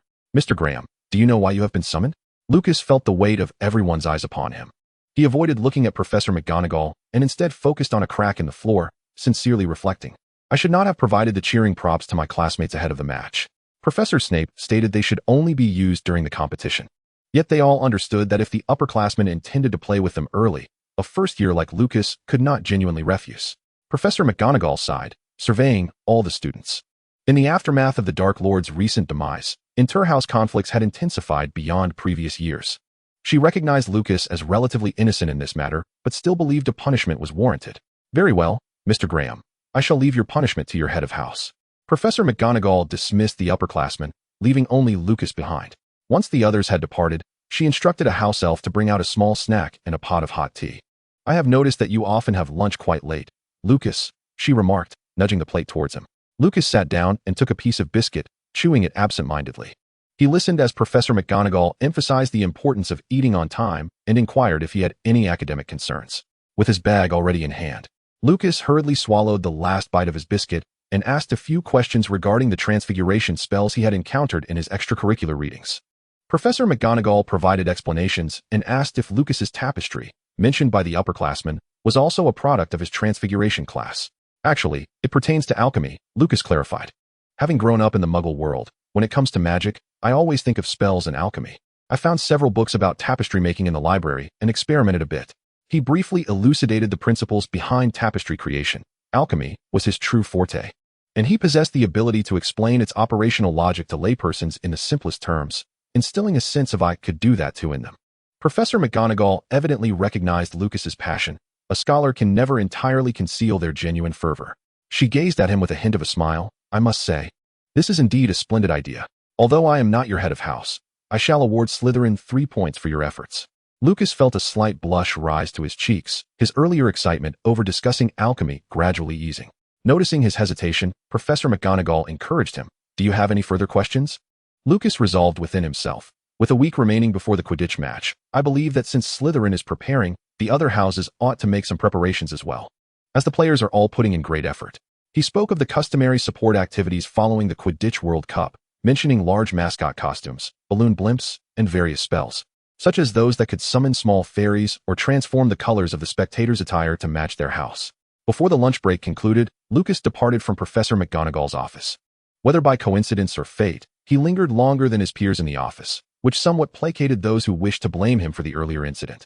While several upperclassmen intending to confront him were compelled to rush off to their afternoon classes, Lucas stood at the entrance of Professor McGonagall's office for half a minute before hastily proceeding to his afternoon lessons. Chapter 20. Hidden Among the Trees. At the end of that day's classes, Lucas was summoned to Professor Snape's office. The corridor leading to the potions professor's office had seen no footfalls since the first week of term. The further he walked in that direction, the less frequently students appeared. Lucas halted before the stone door of the office, and the guardian statue winked at him before the door creaked open. This marked Lucas's second visit to the headmaster's office since the school year began. He stepped into the dimly lit room, the stone door closing behind him. The goblin statue still occupied the corner of the desk, and Lucas quietly approached Professor Snape. His professor furrowed his brow as he graded assignments, the light from the desk lamp casting a waxen glow on his face. He appeared far from the vibrant figures of students and teachers one might expect to see during the day, yet he still seemed quite youthful, contrasting sharply with the slumbering portraits Lucas would later see in the headmaster's office. However, at that moment, Lucas was merely a fleeting visitor to the headmaster's office and had not devoted more attention to Snape's portrait than he had to those of other headmasters. All that transpired before the war was but a description in words to him. Have you been spending time with the Ravenclaw students? Snape inquired, marking a large dot on the parchment, contemplating who might weep over that assignment tomorrow. Just ordinary classmates, Lucas replied, feeling a touch of frustration as he thought, I don't have any friends. Snape's expression shifted slightly, perhaps to a cold smirk, before he suddenly asked Lucas, do you find them particularly foolish? Lucas gazed at him in astonishment. At that moment, he was not the humble, world-weary, anxious half-blood Lucas, but rather purely surprised, wondering how that could be. Other students from different houses had already begun their warm-up activities for Quidditch. Professor McGonagall instructed me not to be too harsh on you, and Hagrid asked me to thank you for the bird deterrent you made. Professor Sprout remarked that you are quite a meticulous child. Snape's low, measured tone echoed in the dungeon office, each word striking directly at Lucas's heart. He understood this was not a compliment. Since the beginning of term, Severus Snape had been preoccupied with countless responsibilities. Being a teacher was not as effortless as he had imagined during his student days. The weighty burdens pressed upon his potion research and sleep, yet he knew that the past would not simply fade away. Rather, it would grow heavier. Lucas Graham, whom he had taken under his wing, had initially been a rather low-maintenance student. The fears he had once harbored regarding Graham being bullied to death had not come to pass. He adeptly navigated the school environment by selecting second-hand items prior to enrollment, and though he lacked friends, he refrained from engaging in foolish actions out of a yearning for companionship. Perhaps at one fleeting moment, Severus Snape might have drawn a comparison between Graham and his own time of admission. This half-blood had already distinguished himself remarkably. In his first year, he had the audacity to design for his fellow housemates, leaving no trace behind. Yet, some matters are not resolved merely by remaining inconspicuous. Do not fret too much. Shafik still believes that the sudden explosion of fireworks was due to a quality defect. His mind fails to conceive that you orchestrated the detonation deliberately. Snape's gaze effectively stifled Graham's urge to argue. He had no need to hear your alibi. In Slytherin, innocence and guilt are irrelevant. What truly matters is the outcome. Who benefits and who escapes unscathed is sufficient. Events unfolded, and Graham's house's planning did not garner much attention. Each of the 4 houses would present an eye-catching proposal before the formal competition, and Lucas, the architect of the plan, resembled a tree hidden within a forest.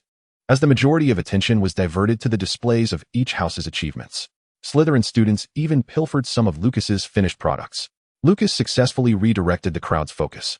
Even the inter-house tensions dulled as he informed Professor McGonagall that all 4 houses still had time to prepare. Lucas astutely exploited his Muggle heritage to lower the professor's defenses. Snape found it difficult to articulate the emotions that surged within him upon hearing Professor McGonagall commend Graham. It was quintessentially Slytherin, a child so young and so decisive. Instinctively, Snape glanced at Professor Dumbledore, who was also listening to McGonagall's remarks. The headmaster's eyes were concealed behind his half-moon spectacles. He appeared not to delve into the darker implications. Yet Dumbledore invariably did. Thus, Snape felt a surge of anger. Prior to Lucas's entrance into the room, he had already devised a course of action regarding this student. He would serve detention until the end of the term, much like the other upperclassmen. However, before Snape could announce his decision, Lucas spoke, and fortuitously, the outcome was favorable. His deliberate enunciation and measured pace shattered the oppressive atmosphere of the office. Lucas continued, "If we consider only the results, the houses are currently preoccupied with vying for performance in the Quidditch match. They are momentarily unable to engage in conflict." Lucas regarded Snape with a complex expression. He was indeed employing various tactics to curry favor with different professors. After all, once he left school, which expert in any field would be so generous as to impart their wisdom, willingly pouring precious magic into the empty vessels of minds yearning to absorb knowledge? Only regarding 2 individuals within the school did he maintain a watchful distance. The first was Headmaster Dumbledore. He had little opportunity to interact with such a figure. He understood how to communicate with someone of Dumbledore's caliber, not through the lies of Dumbledore's life, but he could at least discern some logic behind the headmaster's actions. The other was the current head of his house, Professor Severus Snape. Lucas was cautious to maintain his distance from Snape, ensuring that before learning the art of potions, he would not reveal his intentions. Furthermore, he genuinely did not know how to become the type of student that Snape would favor. Being obedient and answering questions daily resulted in formulaic neglect. Snape confined their exchanges within the boundaries of teacher and ordinary student, clearly indicating that unless one was named Harry Potter, they would not leave a lasting impression on this professor. "What do you want?" Snape scoffed, seemingly mocking Lucas's naive arguments. "Are you here to promote peaceful coexistence among the houses, Mr. Peacedove?" Lucas was momentarily rendered speechless by this inquiry, a question that had plagued him since his arrival in this era. He may not have had a definitive answer, but at that moment, he possessed a response that could sway Snape. "I do feel weary." Lucas's demeanor grew somber. "Knowledge is invaluable. We are born with magic. Yet we are not inherently skilled in wielding these gifts. I genuinely cherish the opportunity to learn, but my peers squander their time, brandishing their wands for the most trivial of reasons." He paused, recollecting a moment from 2 weeks into the term when he had approached Snape with questions about the collection and processing of memory herbs. Snape's biting sarcasm had momentarily transported Lucas back to the days of studying under a harsh alchemical mentor. He had felt utterly humiliated, and at that time, certainly appeared quite disheveled. Yet, after his scolding, Snape had not dismissed him outright. Instead, he had inquired, "What are the 12 uses of the memory herb?" With mechanical precision, Lucas enumerated its 12 applications: photographic imaging, magical canvas treatment, scar removal potions, and so forth. Snape paused, revisiting his question, and responded. The recollection concluded, and Lucas gathered his thoughts. Stepping forward toward Snape's desk, "I merely aspire to be a good student," he said earnestly to Snape. "Slytherin seeks power, craves authority." That was the initial answer. It reminded Snape of his own thoughts upon entering school. Had he not been so close to Lily, he might have seen in this student, Lucas, an echo of his own beginnings. He had chosen a path he had not traversed, and he did not believe it was the right one. For individuals like them, everything they did was inherently wrong. Yet Lucas was indeed enacting a possibility, akin to the alternative path Snape had once considered. So similar, yet entirely different. Suddenly, Snape thought of Dumbledore, the wise old wizard who had witnessed so many similarities and differences within these hallowed halls over the decades. The crux lay in guidance. Snape recalled Dumbledore's smile after hearing McGonagall's words. "Do not be too harsh on him. Professor McGonagall seldom praises students." Dumbledore was invariably correct. Had he once more approached his distrust and skepticism, Viewing all this merely as a student's weariness and compromise, Snape felt some of his anger dissipate as he turned his attention to the eager expression of Graham before him. The facade surrounding Graham had weakened slightly. Snape could sense the calm magic in the dungeon stirring in response to Lucas's fervent emotions. He was just a first-year student, still struggling to control his burgeoning magical power. Thus, Snape adjusted the punishment in his mind, deciding to reduce the hours of detention. Lucas, still trembling with excitement, had indeed expressed a portion of his inner thoughts, the cold shoulders he had endured throughout his years of study, the burdens of blood and birth. Those elements beyond his control that he had been unable to escape. Why should he be compelled to start anew after years of toil and success? Yet, gazing at the man before him, Snape represented an alternative answer. Equally humble beginnings, equally diligent and gifted, equally oppressed. Severus Snape had chosen a path entirely different from Lucas's. While studying the history of magic, Lucas had often felt a curious similarity between himself and Snape. Yet Snape had chosen repentance for his past, betraying the Dark Lord in the hope that Harry Potter would ultimately vanquish him. Why had he made such a choice? If it were him, how would he have acted? Lucas pondered that perhaps he had steadfastly followed the Dark Lord, straying too far down the wrong path to discern right from wrong. Although adept at pleasing his mentors, he had long been skilled at concealing his true thoughts. Tonight, Snape had peeled away a layer of his mask. Yet this also presented an opportunity for him to advance further, to become a more vibrant student. A perpetually obedient child could never compare to one who dared to cry for attention, could they? Lucas has unlocked the achievement The Crying Child Receives Candy, with a progress of 10%. Congratulations to Lucas on his evolution from an ordinary student to one who presents a slight challenge. The teacher-student phase will persist for quite some time. Only through quantitative change can qualitative transformation occur. Chapter 21, The Goblin Sculpture. Professor Snape, have you discovered anything within this goblin sculpture? Lucas inquired, pointing at the sculpture on the carpet, which bore numerous new cracks since their initial acquisition. The most conspicuous of these marks traversed the goblin's dusty visage, a piece of paint flaking away as though it might shatter with the slightest touch. Snape announced the terms of punishment with a stern demeanor, casting an irked glance at Lucas, who seemed unable to comprehend the subtleties of social cues. He had invested considerable time in this sculpture. A previous attempt had nearly resulted in a minor explosion, underscoring that this seemingly inconspicuous sculpture was indeed a valuable alchemical artifact. Snape possessed little innate talent for alchemy, and Hogwarts did not offer relevant coursework. Dumbledore, however, had studied such matters, with a well-known understanding of dragon blood and connections to numerous scholars of alchemy. Yet, Snape would not approach the headmaster for such trivialities. Before Lucas could voice any further inquiries, Snape had already resolved to seek the assistance of a professional cursebreaker to handle the sculpture. The sole concern was that the goblin was now in a precarious state, and the cursebreaker's fees would undoubtedly exceed what they were when he first took charge. Lucas took a step closer, seeking confirmation from Snape. May I examine it once more? Snape did not refuse. Lucas approached Snape's feet, crouching down to be level with the goblin sculpture, then drew his wand, aiming it at the goblin's navel. Without a specific incantation, as magical energy surged into the goblin sculpture, the magical pathways that had previously perplexed Snape re-emerged. Lucas tilted his head, sensing the subtle fluctuations of magic beneath his wand, prompting Snape to recall a memory of a locksmith from the Muggle world. Long ago, when Lily's family forgot their keys, they had summoned a locksmith, who inserted several delicate tools into the lock and deftly manipulated the mechanism until the door yielded. Snape had watched from a distance, finding it rather mundane. The need for a locksmith was merely a testament to the inconveniences of Muggle life. Wizards, in contrast, required only an Alohomora, a simple unlocking charm to resolve such issues. However, even in the wizarding world, some objects, protected by formidable enchantments, necessitated the expertise of professionals. Click. A faint sound echoed. Uncertain of how Lucas had executed the maneuver, the goblin's head bizarrely rotated a full 180 degrees, its eyes closing. In the next moment, the goblin's head tumbled to the ground, rolling across the carpet until it came to rest at Snape's polished shoes. The lock had been opened. Crouched on the floor, Lucas gazed up at Snape, their eyes locking for a brief moment before they both turned their attention to the exposed mass of cloth within the goblin's abdomen. Do not touch that. Snape swiftly grasped Lucas, his wand pointing at the sculpture's belly.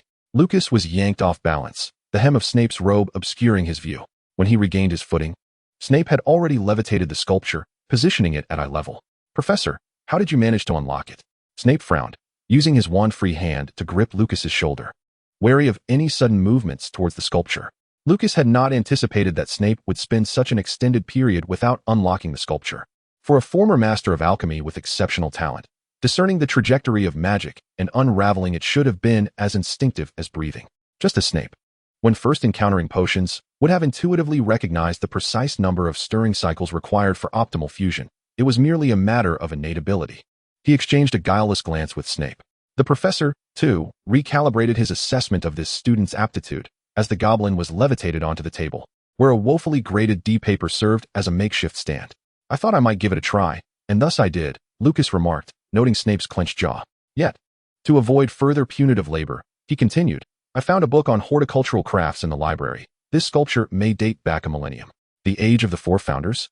Snape inquired, casting a sidelong glance. It could be a backup key for a manor or something of the sort. However, it likely isn't a grand estate, though even a modest one would be a treasure of lifelong utility for today's wizards. The severed lineage of family heritage, lost magics, and all manner of the unknown would render this exceedingly precious. Alchemists are not solely confined to theoretical pursuits, endlessly unraveling enigmatic formulas and transmutative spells. This discipline also pragmatically addresses the unsealing of estates. Every accomplished alchemist has inevitably encountered bones and blood. The focus of their research may differ, yet the levels of engagement vary only slightly.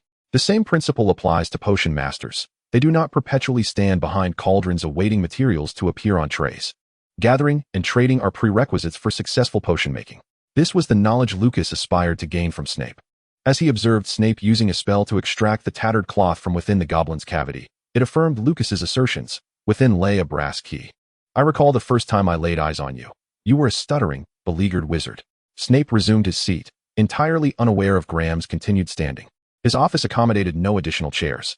I grew up in the Muggle world, where being different from others is perilous. Before my magical outburst, everything felt indistinct, as if veiled by an impenetrable curtain. Often, I knew I should react, yet I could not always manage it. Lucas had a talent for recounting his story with a blend of truth and exaggeration. Prior to his last enrollment, he had existed in such a state. The annals of wizarding history are replete with prodigious children displaying remarkable talents at 8 or 9, and teenagers establishing legacies by the age of 15 or 16. Conversely, those who achieve greatness later in life are rare. Magic is an inherently immediate phenomenon. One discovers their talent in the wake of a sudden upheaval. Snape did not explicitly indicate whether he believed Lucas's narrative. However, based on their interactions, it appeared that the young potion master exhibited increased tolerance for those with innate gifts. So, this pertains to talent, Snape remarked, casting a wary glance at Lucas. By your account, Mr. Graham, when you urged me to purchase the goblin, you had already emerged from the heavy curtain you described. What, then, during this past month since the term commenced, compelled you to observe your professor's repeated attempts without offering a word of guidance? That is an exceedingly brazen act of scapegoating. Lucas stared at Snape in shock. He refrained from admitting that he had been amused by Snape's struggles, yet he had not anticipated the professor's lack of aptitude in alchemy. Lucas had endured far too many instances of being blamed by his mentors, yet it was rare to encounter someone as resentful and quick-witted as Snape. Regarding the labor service, Mr. Graham, I believe you must possess a comprehensive list of your misdeeds. Snape relished the sight of Lucas's discomfiture as he pronounced the final judgment, to prevent you from engaging in any mischievous antics. Report to my office for the first 3 days of each week to learn how to be a pragmatic little wizard until you amend your ways. Graham was far too cunning. Even if sent to assist Hagrid, he would likely persuade him to excavate a basement. Filch was likewise aware. Do not presume he remained oblivious to Lucas's endeavor of crafting small bells for Filch's cat. He felt compelled to keep a watchful eye on this student, as if aspiring to be his model pupil, who would genuinely wish to be Professor Snape's exemplary student. He scoffed inwardly. Lucas was taken aback by the punishment he received. There was an unsettling sensation of being lifted high, only to be gently set down. Confused, he clutched his notebook as he exited Snape's office, still unable to comprehend why Snape had rewarded him. Ha ha ha, the once great master of alchemy, now accustomed to the manipulations of social dynamics, believed that non-corporal labor could always impart valuable lessons. Having been conditioned by manipulative tactics, he perceived the punishment as particularly severe. Chapter 22, The Potions Vault. The prevailing winds at the school were ever shifting, with adolescents suddenly engaging in comparisons over matters beyond academic performance. In the new week, Professor Sprout's first batch of seeds had fully matured, yet stable cultivation of new species demanded numerous rounds of selection and nurturing. At Hagrid's, black crows and nifflers had delineated their respective territories, establishing a tentative peace marked by the bird-repelling statue crafted by Lucas. Lucas needed to visit Hagrid only once a week, where he assisted the small creatures in maintaining their now dulled gemstones, and in return, The crows presented him with more small venomous snakes. Hagrid indeed favored the larger or more perilous magical creatures. Lucas had once encountered a hippogriff at Hagrid's. The creature appeared rather daunting in size. Hagrid had enthusiastically encouraged Lucas to befriend his monstrous companion, remarking that, if fortune favored him, he might even ride it for a brief flight. Lucas was neither afraid of heights nor magical beasts. In fact, he was eager to try. Unfortunately, upon standing before the hippogriff, the stark contrast in their sizes rendered Hagrid momentarily speechless. Despite Hagrid's towering stature, he had to concede that Lucas was rather diminutive. "Haven't they been feeding you? You seem to have scarcely grown," Hagrid remarked, bending down to gesture at the height of his own calves. He pondered whether Lucas would need to leap to reach his knees. Lucas, having concluded his tasks, nestled into Hagrid's one-person sofa, covered in animal pelts, while teasing a gemstone to amuse the Nifflers. Upon hearing Hagrid's comment, his smile faltered. Hagrid, ever the gentle giant, had merely spoken on a whim. Yet if even he deemed it necessary to comment, it suggested a more serious issue at hand. Thus, bidding farewell to Hagrid, Lucas departed with a heavy heart to fulfill Professor Snape's labor assignment. Snape had assigned Lucas the task of handling potion ingredients for the upper years. After demonstrating once, Lucas was capable of preparing those materials to Snape's specifications. Even upper-year students would struggle to match such proficiency. The crux of the matter lay in the fact that students adept enough to handle the materials proficiently would rarely find themselves in need of detention. Snape had recognized this significant gap in manpower since he first began teaching. There were methods to remedy this. He could follow the example of his predecessor, rewarding students with potions in exchange for their assistance in processing materials. During his studies, Snape had once processed materials for that ancient walrus in exchange for a few stipends. Initially, he had failed to find a student as competent as himself until the peculiar Lucas Graham presented himself. From slicing herbaceous roots to skinning magical creatures, even cleaning Snape's own experimental cauldrons, Lucas accepted every task without resistance. He resembled the most diligent house elf. No, he surpassed even that, completing each assignment with an admirable silence and dedication. Snape found him exceedingly efficient. In return, after each labor session, Lucas would present him with a barrage of questions, which Snape would patiently address. Today's labor session proceeded smoothly. Lucas extracted an ample barrel of toad essence and began to trim the withered portions from some magical ingredients. As a routine had formed around his labor, Lucas typically brought along a notebook filled with notes. If the task required a mechanical touch, he would place the notebook on the shelf and quietly recite his notes while working. Although this was Snape's inaugural year as a professor, even accounting for his 7 years of study, he had seldom encountered a student so intensely focused on learning. Lucas possessed an urgent thirst for knowledge. His efforts were not for ostentation, as evidenced by the inquiries he posed regarding potion journals. He never ceased to advance and contemplate. "Professor, do you have any questions?" It was once again the stage for reviewing potion ingredients. Selecting root materials posed no difficulty. These ingredients were abundantly utilized in advanced potion making. Raw materials procured from the market often bore various spurs and debris, which substantially reduced their cost. However, if not swiftly prepared and selected, the potions would rapidly decay and be unsuitable for long-term storage. Lucas was well versed in these matters. He could not fathom why Snape lingered in contemplation over the materials he had processed for so long. Half a minute elapsed. Lucas had numerous queries he wished to pose. He was reluctant to squander time. Snape, having snapped back to attention, smoothly bypassed the earlier silence and briefly examined Lucas's results. He walked over to the shelf in his office, grasping a lantern, its flame igniting as he lifted it. "Follow me," he succinctly instructed, striding out of the office. Not far from there, Snape halted before a narrow wooden door. Lucas was well aware of what lay beyond most doors in this school. The post-war castle held no secrets for him. However, behind this particular wooden door resided only shattered materials and empty vials. This was Snape's material storage room. Lucas inhaled softly as he observed Snape push open the door, revealing a small, dimly lit chamber. 3 walls were lined with shelves, cluttered with an array of jars and bottles. In contrast to the intimidating display of contraptions in the potions classroom, this collection seemed even more chaotic. "Come in," Snape instructed, raising the lantern higher, its feeble glow casting an eerie pallor over him. He gestured towards a wooden ladder affixed to the wall, scrutinizing Lucas before issuing a second command, "Climb up." Confused, Lucas complied, pausing when Snape instructed him to stop. The eggshell of the Australian horned serpent, armadillo bile, moonlit herb juice. Snape murmured the names of the materials from below the ladder, while Lucas nervously scanned the surrounding jars, struggling to familiarize himself with the layout of the storage room. It was only upon locating the 6th item that he began to grasp the organization. "All right, come down." Snape signaled for Lucas to place the collected materials on a narrow wooden table set aside. The table was quite slender, the wood cracked. Yet its sole advantage lay in its capacity to bear weight. Typically, it would serve merely for brief assessments of materials after they were removed.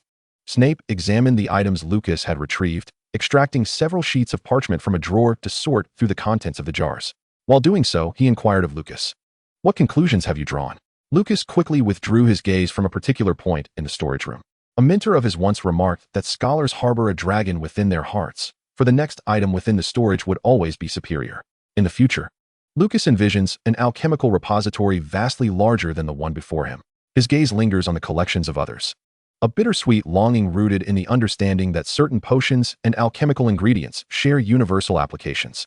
He steadies his mind, casting aside the recollections of the treasure trove in his memory, and responds to Snape's inquiry. "You categorize based on magical flora and refined potions. The uppermost shelves are reserved for materials requiring high-temperature storage. The middle section accommodates those at ambient temperatures, while the lower tier houses the commonly utilized potions from our classes.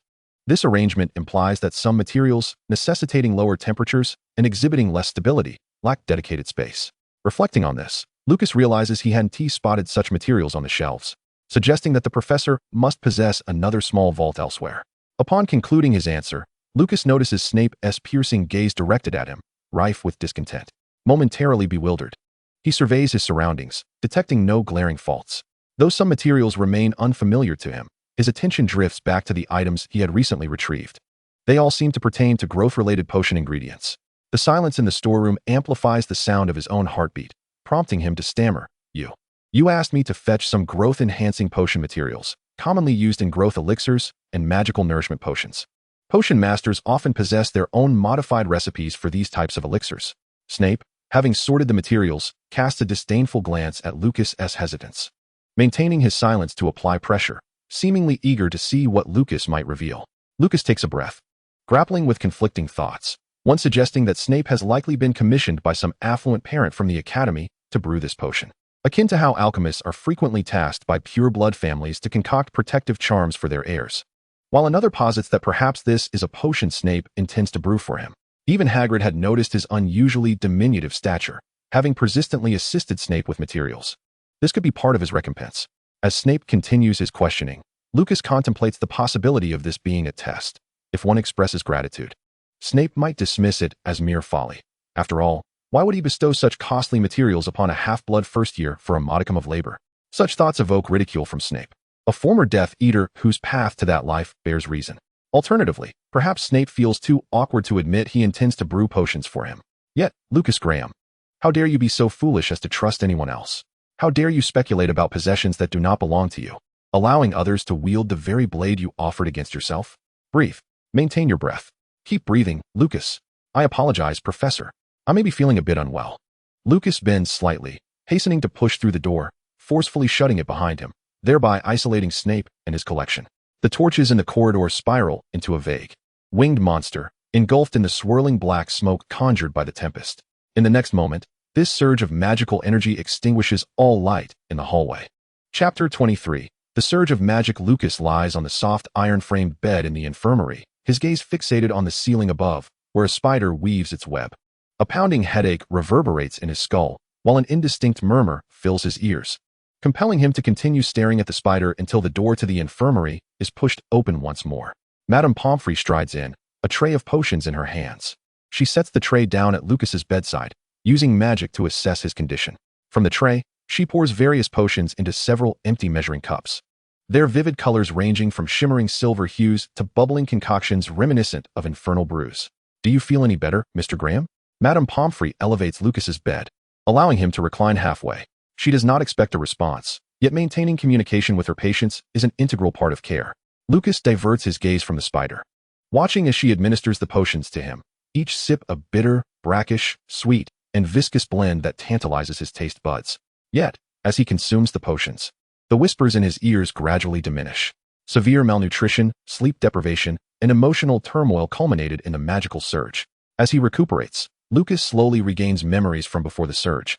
Though Snape has yet to visit him, he missed the Quidditch match at the academy, rumored to be the most fervent display of support in Hogwarts history. Colorful magical displays adorned the stands of Slytherin and Gryffindor, culminating in the participation of upperclassmen who contributed invaluable insights for the stage design. This Quidditch match even made it to the Daily Prophet, heralded as a significant testament to the wizarding world emerging from the shadows under the Ministry's guidance. Amidst the myriad of dazzling spells and lights, Lucas's tapestry, though aesthetically pleasing, now seems rather ordinary. No one remembers him. No one cares whether a first-year half-blood attended the match. Lucas had seamlessly blended into invisibility as planned. A drawback of the infirmary is the absence of established medical records. Madame Pomfrey alone remembers the ailments of all young witches and wizards, leaving Lucas's bed devoid of a medical explanation. He understands that he experienced a magical surge. Yet confusion lingers. This is not his first encounter with the age of 11. He once endured a far more wretched and impoverished existence. Yet he navigated his previous 11th year with similar composure. Why, then, did such a severe surge manifest this time? In the dead of night, the infirmary door is gently pushed open. Having rested excessively during the day, Lucas blinks awake. Through the white curtain, he cannot discern who has arrived. Yet the recent surge has sharpened his senses. He perceives a stable and potent adult presence entering.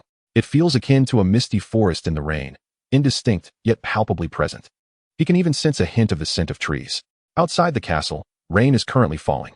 Someone draws back the curtains of his bed, revealing a tall, slender figure clad in dark robes beside him. This marks the first visit from Snape in a week.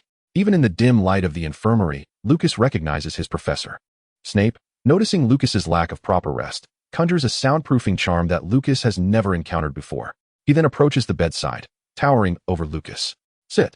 The calming effects of the potions he ingested render Lucas particularly relaxed and sluggish. He inquires of Professor Snape, "What exactly happened to me?"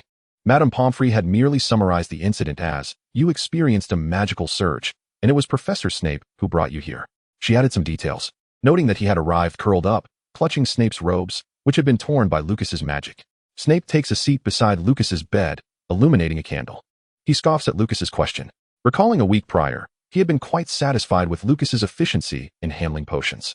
Furthermore, with winter approaching, the young wizard's attire remains thinner than that of his peers. Snape's actions are not born from pity or nostalgia for his own childhood. Rather, he believes that the treatment afforded to a student who has exerted effort should not be inferior to what Slughorn provides. His reward mechanism was originally designed to unfold in 2 stages. Taking Lucas to the storeroom was a decision made after the latter had successfully navigated a series of trials.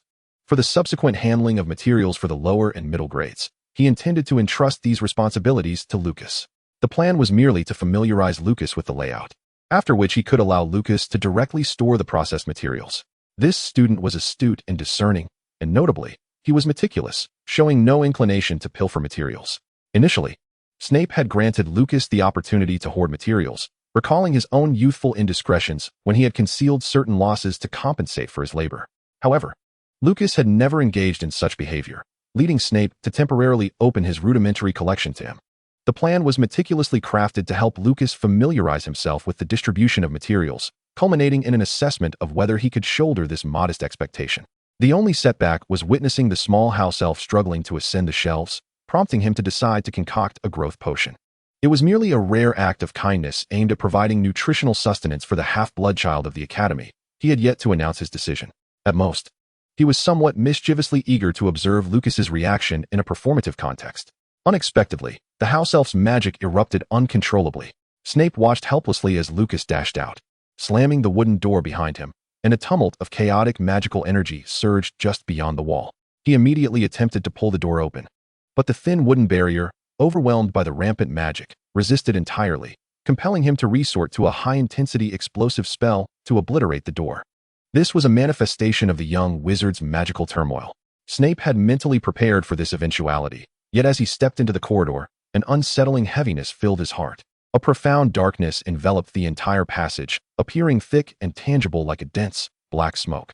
The illuminating spells were extinguished the moment they emerged. Snape's magic clashed momentarily with the chaotic forces, nearly causing his wand to backfire. He recalled the caution against using any magic amidst a young wizard's magical upheaval. Yet, within the corridor's shrouded gloom lay hidden threats. Whispers, low and ominous, echoed through the darkness. And gazing into that abyss felt as though the shadows were burrowing into his very core, threatening to hollow him out and conjure forth something far more terrifying. Habitually, Snape invoked a mental sealing charm, and as greater fear accompanied the influx of magic, he calmly retreated a step, returning to the safety of the storeroom. A faint light re-entered his field of vision. Even without the door's protection, the tumultuous magic did not invade the interior. Snape glanced at the lantern providing light, lifted it, and once again ventured into the corridor's darkness. The lantern illuminated a small area ahead, dispersing the magical essence. Snape felt black hands tugging at his robe. At first, it was merely a gentle pull, akin to a breeze. He slowly approached Lucas, who was curled up on the floor, each step stretching into an eternity, as if something heavy had attached itself to his robe, resembling damp hands, threatening to drag him into a quagmire. A chill ran down Snape's spine. He attempted to call out to Lucas, "Graham," but the darkness seemed to muffle his voice. He could see the frail body curling in on itself even more. How could a first-year student unleash such potent magic? The surging magic seemed to be squeezing Lucas's very essence, poised to drain him dry. If the child were fortunate enough to retain his sanity, he would emerge as a mere shell of himself. Do not become a mere shell. That would be a profound regret. Snape pressed forward against the myriad forces pulling him back. "Lucas," he shouted, and with the faint glow of the lantern, he finally traversed the distance. He embraced the child. Darkness threatened to engulf Snape as well. Near Lucas, the magical pressure intensified, with the intangible substance nearly suffocating him. He pressed his hand against Lucas's forehead, attempting to rouse him. "Lucas." Countless hands in the darkness seemed to grasp knives, unconsciously thwarting any voice or presence attempting to bring Lucas back to reality. It felt like wind, slicing through Snape's sleeve. A drop of blood cascading down his arm and landing on Lucas's skin. The child flinched in discomfort. In the next moment, the magical turmoil subsided. The corridor remained illuminated by the hazy moonlight. The lantern had extinguished at some point. Aside from the shattered wooden door, there were no further signs of darkness. It was not dark magic, merely an eruption of a young wizard's magic. Snape carried Lucas to the infirmary, and after a chaotic interlude, curfew had set in, with no students witnessing their disheveled appearance. Snape quickly briefed Madame Pomfrey on Lucas's magical upheaval, observing as the healer hurriedly procured an array of potions to administer to Lucas.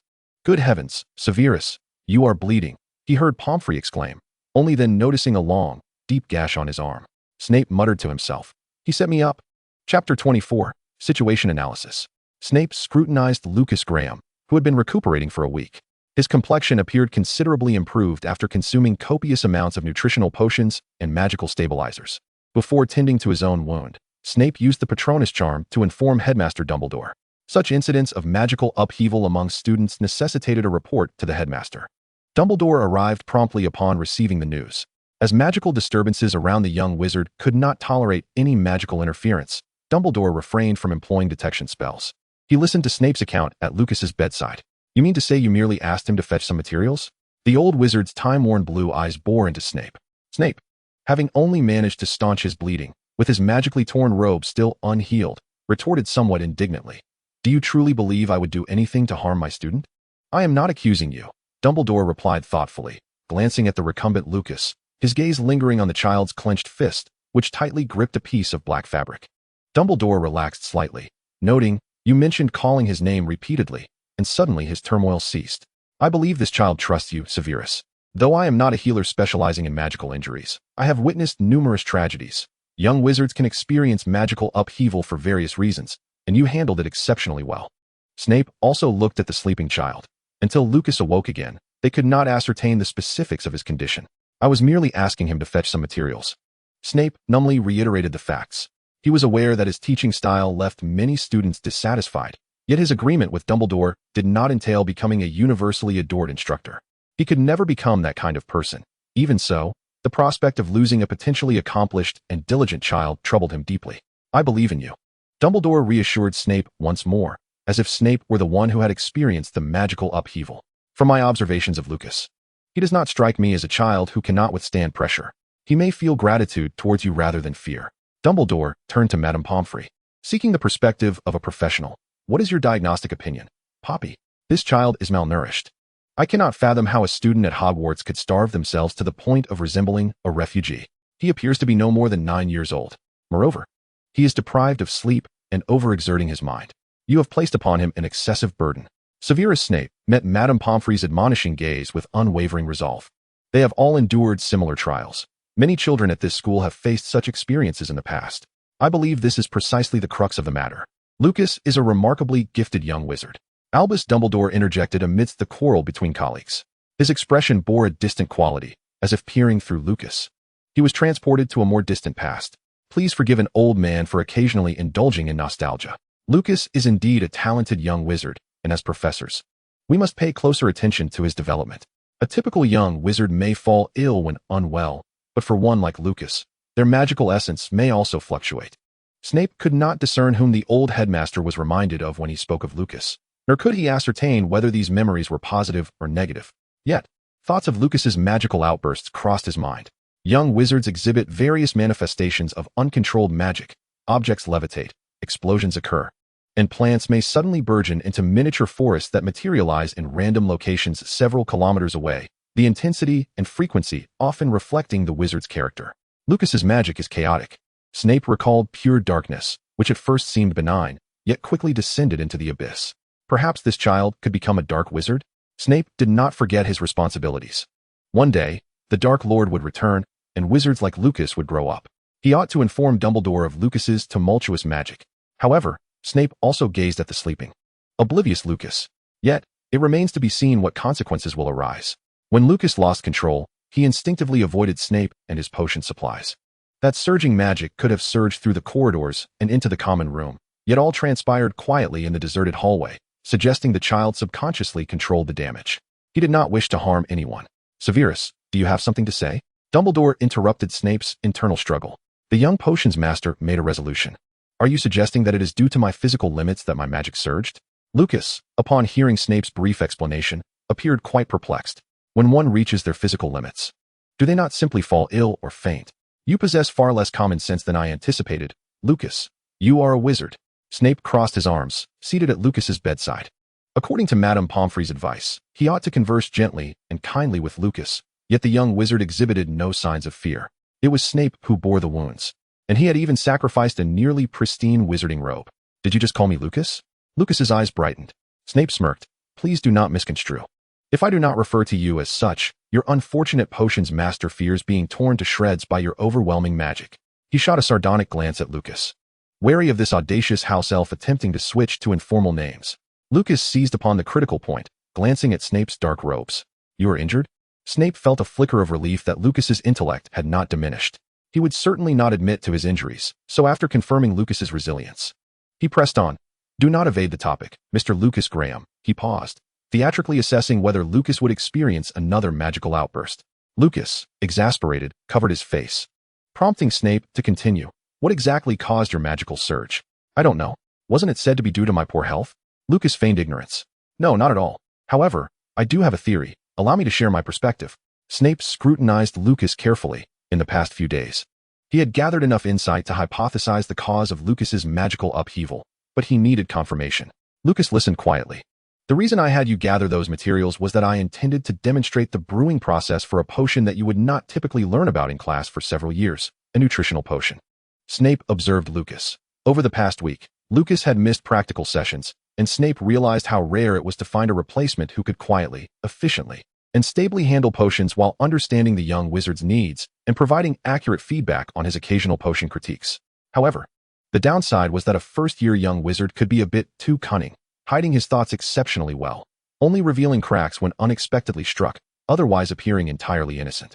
Innocence itself was a giveaway. Snape confirmed that this conversation would not provoke Lucas's magical issues, and he began to find some amusement. I believe you were so touched at the prospect of my teaching you something that it ignited your magic. You think I was too moved, which led to my magical surge. Lucas's expression was peculiar. No, I believe you felt unworthy. You pondered whether I intended to mock you or impart knowledge. Your rational mind tells you that I would instruct a gifted child. Yet your emotions make you feel undeserving of such guidance. You truly have the talent of a house elf.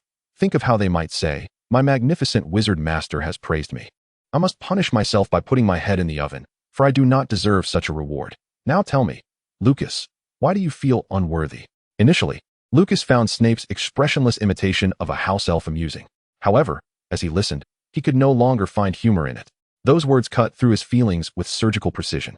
A master double agent of an era, Lucas covered his eyes, realizing that Snape genuinely wished to teach him, rather than to humiliate him or engage in any negative behavior. At that moment, his potions master, standing by his bedside, was also attempting to impart this lesson. Lucas felt that the potions he had consumed that night must have contained remarkable ingredients. He dryly remarked, please, do not continue. I might surge again. This is no laughing matter. Snape's conjecture was validated.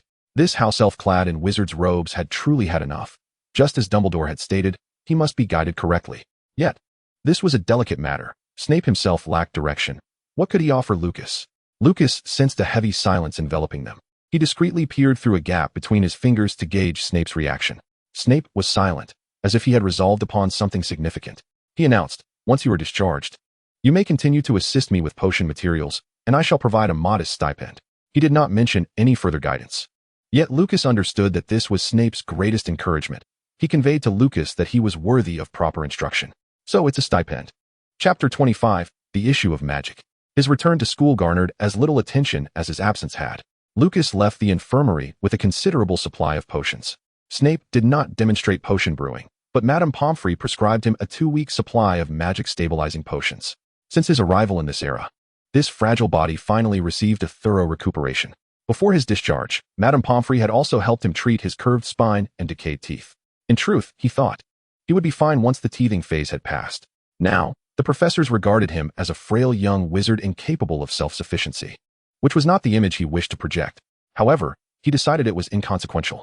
What mattered more to Lucas were the issues surrounding his magic. On this matter, he also sought counsel from Madame Pomfrey. The lady repeatedly assured him that this magical surge would not impede his magical development.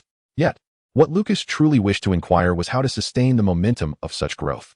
He had witnessed far too many gifted individuals ultimately fading into obscurity, and the once spirited reduced to despondency. For him, mediocrity was an unbearable torment. Lady Pomfrey remained unaware of Lucas's underlying implications. He certainly would not openly declare his aspiration to become a great wizard. This was a pivotal moment, coinciding with the first downfall of the Dark Lord, and the ambitious Slytherins inevitably invoked certain associations. However, the lady's response also implied that the medical resources the school could offer would merely suffice to ensure a smooth growth phase, leaving the rest for Lucas to navigate on his own. As Lucas traversed the school corridors, the castle felt even colder than a week prior, prompting him to cast a warming charm upon himself. Thanks to the restorative benefits of potions, the magical upheaval had left no lingering aftereffects. As Lucas uttered his incantation, a soothing warmth enveloped his form. With a buoyant stride, he made his way back to the dormitory, beginning to perceive the distinct differences brought about by his talents. The young wizards passing in the corridor seemed to emanate a stronger presence, with varying degrees of power swirling around him. He sensed a senior student approaching around the corner, while the emotions of those passing by him felt somewhat subdued. He had to quickly adapt to this enhanced sensory perception. On the afternoon of his first day out of the hospital, Lucas ventured into the school library. He approached the familiar nook he had frequented in the past. Yet, as he neared that corner, the fragmented whispers assailed him once more. In the wizarding world, hearing what others could not was an ominous sign. The sounds emanated from the restricted section, and this time, Lucas could discern some of the messages conveyed. Dark, malevolent, and filled with pain, they represented formidable power. However, Lucas was well aware of what dark magic tomes entailed. He had delved deeper into the theories of dark magic than most wizards. Dark magic theory, merely a theory. Lucas's intent was to seek out texts documenting magical development. Among his extensive reading, only a scant few references to magic came to mind. His mentor had once possessed a collection of texts on magical prowess, yet much of it consisted of conjectures he could barely recall. Lucas had long understood that lineage did not guarantee strength. Talent was randomly distributed among the wizarding populace. Thus, the existing literature on magical development was merely the speculations of the inept. Such was reality. True knowledge resided in the hands of the few. An experienced teacher was always more efficient and effective than self-study. Lucas reflected on the individuals he had encountered, both past and future, as a few names fleetingly surfaced in his mind. However, another concern loomed. How could one ensure that a teacher would impart their knowledge generously? Concealment could result in grave consequences. Standing in the corner for several minutes, Lucas found himself near the magically reinforced soft barrier, separating him from the restricted section. To an uninformed observer, it would appear as though Lucas was contemplating how to breach school regulations and pilfer tomes from the restricted area. Yet, Lucas had just clarified a crucial point. His magical development was a path untraveled by any before him. Without finding a trustworthy confidant to exchange ideas, he would have to navigate this journey alone, collecting resources and experimenting as he had done previously. With this realization, Lucas relinquished his lingering attachment to the library, departing the restricted section with even swifter steps as he sought a new spot. It was only after dinner that Lucas returned to the dormitory. On his first day out of the infirmary, Snape had exempted him from labor duties. His roommate remained indifferent to his absence and equally unconcerned about his sudden reappearance. They exchanged a perfunctory greeting, and Lucas quickly gathered a change of clothes for his evening routine. Once he ascended to his four-poster bed and drew the curtains. His first action was to lean over the foot of the bed and tap the engraved magical rune carved at the start of term with his wand. It was essential to conduct a magical intensity test after a hospital stay. The rune illuminated immediately upon the infusion of magic, the familiar characters morphing. Though the transformation remained unstable, the readings fluctuated between 7 and 8, with several fleeting moments nearing 9. That elusive 9 never solidified, and after a wave of instability, the value settled at 7. Lucas gazed at the number, silent for a moment. Merely a month since the start of term, and correlating with the brief flicker of 8. His magical capacity had reached levels he had not previously attained. He felt a surge of joy, yet it was tinged with a sense of unreality. The instability of his magic became a source of concern. He required an alchemical artifact to stabilize his abilities, yet he found himself lacking in funds.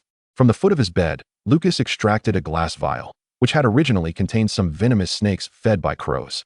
He had intended to cultivate these snakes to collect their venom. However, after a week in the hospital, the little serpents had been deprived of nourishment and had begun to resort to cannibalism. The transparent vial now held some ambiguous viscous substance. The number of snakes had dwindled, and the remaining ones coiled loosely together, with several exhibiting swollen bellies, suggesting that the missing snakes had met a grim fate. Lucas sighed as he recognized that his assets had consumed one another. The following day marked his regular visit to Hagrid. He always managed to rationalize each visit. Initially to resolve disputes between birds and magical creatures, and later to maintain their daily interactions, such as installing avian deterrents in Hagrid's fields. Lucas did not always encounter Hagrid, as the half-giant had numerous tasks to attend to. However, this time fortune favored him. Hagrid was returning from the Forbidden Forest, burdened with a hefty farming implement. His gaze fell upon Fong, who was sprawled by the fireplace, eagerly awaiting his return. Fong's collar appeared somewhat worn, seemingly handcrafted by Hagrid himself, with rawhide punctured but the edges left untrimmed. While scanning the room for additional materials, Lucas noticed a piece of beast hide still drying against the stone wall. The hide was unfinished, slightly wrinkled, retaining a measure of elasticity. "Hagrid, is that dragon hide?" Lucas inquired, cradling a niffler in his hands as he approached the stone wall, mischievously lifting the creature close to the edge of the hide. The small animal's keen instincts kicked in, swiftly seeking refuge on his shoulder, peering cautiously, visibly shaken. "Ah, I traded for that at the market, top quality." "How did you know it was dragon hide?" Hagrid replied, adding logs to the fire. The weather outside had grown increasingly cold, yet the crackling wood within the cabin provided a comforting ambience. Lucas certainly recognized dragon hide. A mere glance revealed it to be the hide of a Norwegian ridgeback, the deep black material indicating that the dragon had reached maturity. However, aside from its growth patterns, he could discern healing scars upon the hide. This suggested it was a wild dragon, likely obtained through illegal hunting, yet the processing was rather crude, lacking specific spells for cutting and finishing. Lucas mentally critiqued the craftsmanship. Yet he articulated, "I came across a photograph in the library. This hide matches the description." He cleared his throat and recounted the characteristics of dragon hide. Magical dragon materials can intimidate ordinary magical creatures.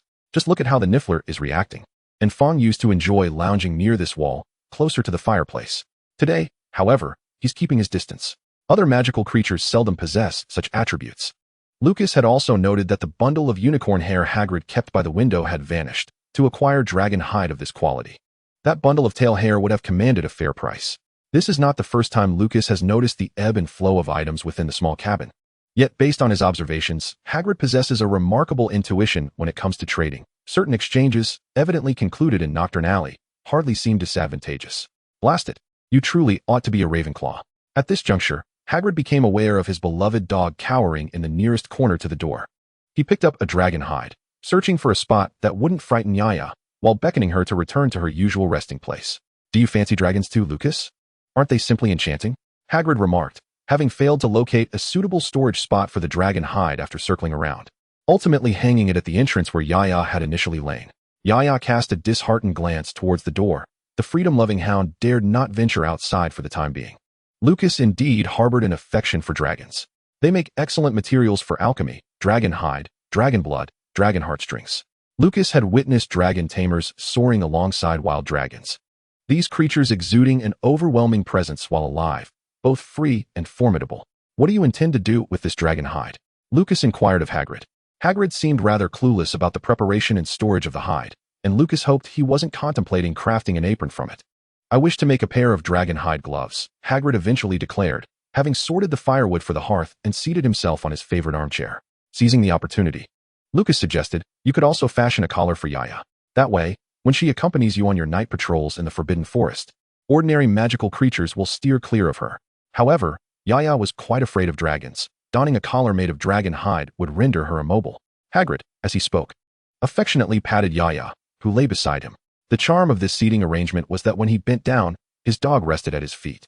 Thus, the emptiness at his feet in the initial days following Hagrid's return with the dragon hide was explained. Yaya whimpered as Hagrid patted her, her tail wagging joyfully. Entirely oblivious to Lucas's suggestion, there exist specialized charms for handling dragon hides. Lucas continued to foster the demand. "What kind of gloves do you prefer, Hagrid?" Upon departing from Hagrid's hut, Lucas found his satchel considerably heavier, containing a substantial parcel, leaving Hagrid bemused as to how Lucas had entrusted him with the task of crafting gloves. Yet, the young wizard confidently assured him that he would accomplish the task with aplomb. Hagrid, feeling somewhat dazed, thought Lucas's descriptions were indeed quite necessary. He pondered Snape's muttered remark when he praised Lucas. "Humph, that house elf." Although Hagrid still considered the comparison rather audacious, he found himself beginning to grasp Snape's choice of words. As for Lucas's deliberate inquiry regarding his desire to experiment with the surplus materials from the glove and collar, it seemed a trivial matter. Chapter 26, Magical Control.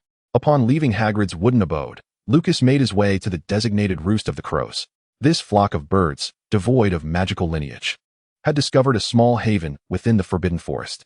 During the initially challenging weeks, although the crows had departed from Hagrid's cabin, they occasionally circled above the forest.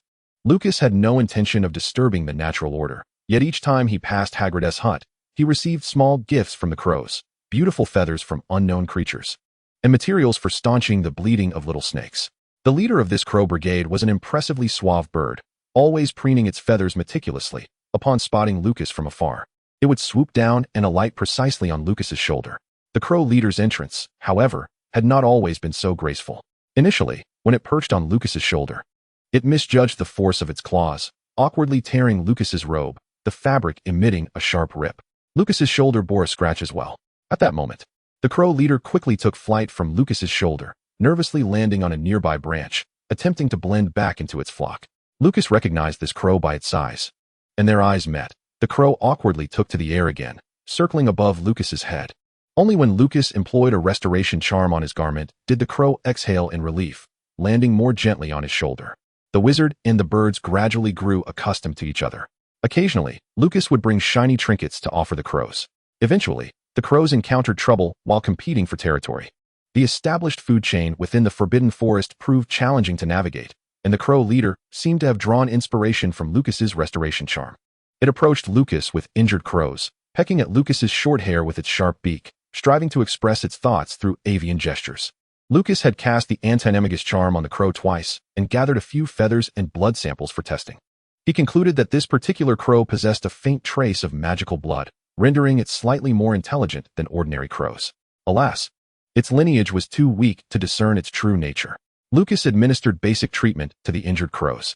Healing magic was not particularly effective against physical injuries, and the specialized potions directly usable by animals were prohibitively expensive. He utilized the hemostatic materials the crows provided, crafting a paste for their bandaging. At the very least, the crows received fundamental care. As a fee for his services, each time he treated them, they presented Lucas with a small snake. These snakes became the currency of exchange between Lucas and the crows. In the subsequent week, as the number of injured crows increased, Lucas noted the growing anxiety of the crow leader. Should this branch fail to adapt to the ecology of the Forbidden Forest, they would have to migrate further afield in search of new territory. Lucas had never named this large crow, but he had been collecting the small snakes they brought, intending to seek an opportunity to sell their venom during the holidays. Thus, on one occasion, Lucas inquired of the crow leader, "Have you considered collaborating with the wolf pack?" The large crow maintained a cool demeanor in its daily interactions with Lucas, primarily communicating through its wings and beak. Lucas seldom heard its vocalizations. He, too, did not have a habit of speaking to himself, generally preferring to observe and execute. The large crow did not comprehend human language. It was merely a bird. Therefore, Lucas waved his wand, and a cloud of dust rose from the yellowing grass, swiftly coalescing into a wolf howling at the moon.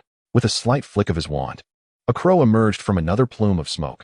The two creatures traversed the forest, the wolf pack patrolling while the crows scouted from above.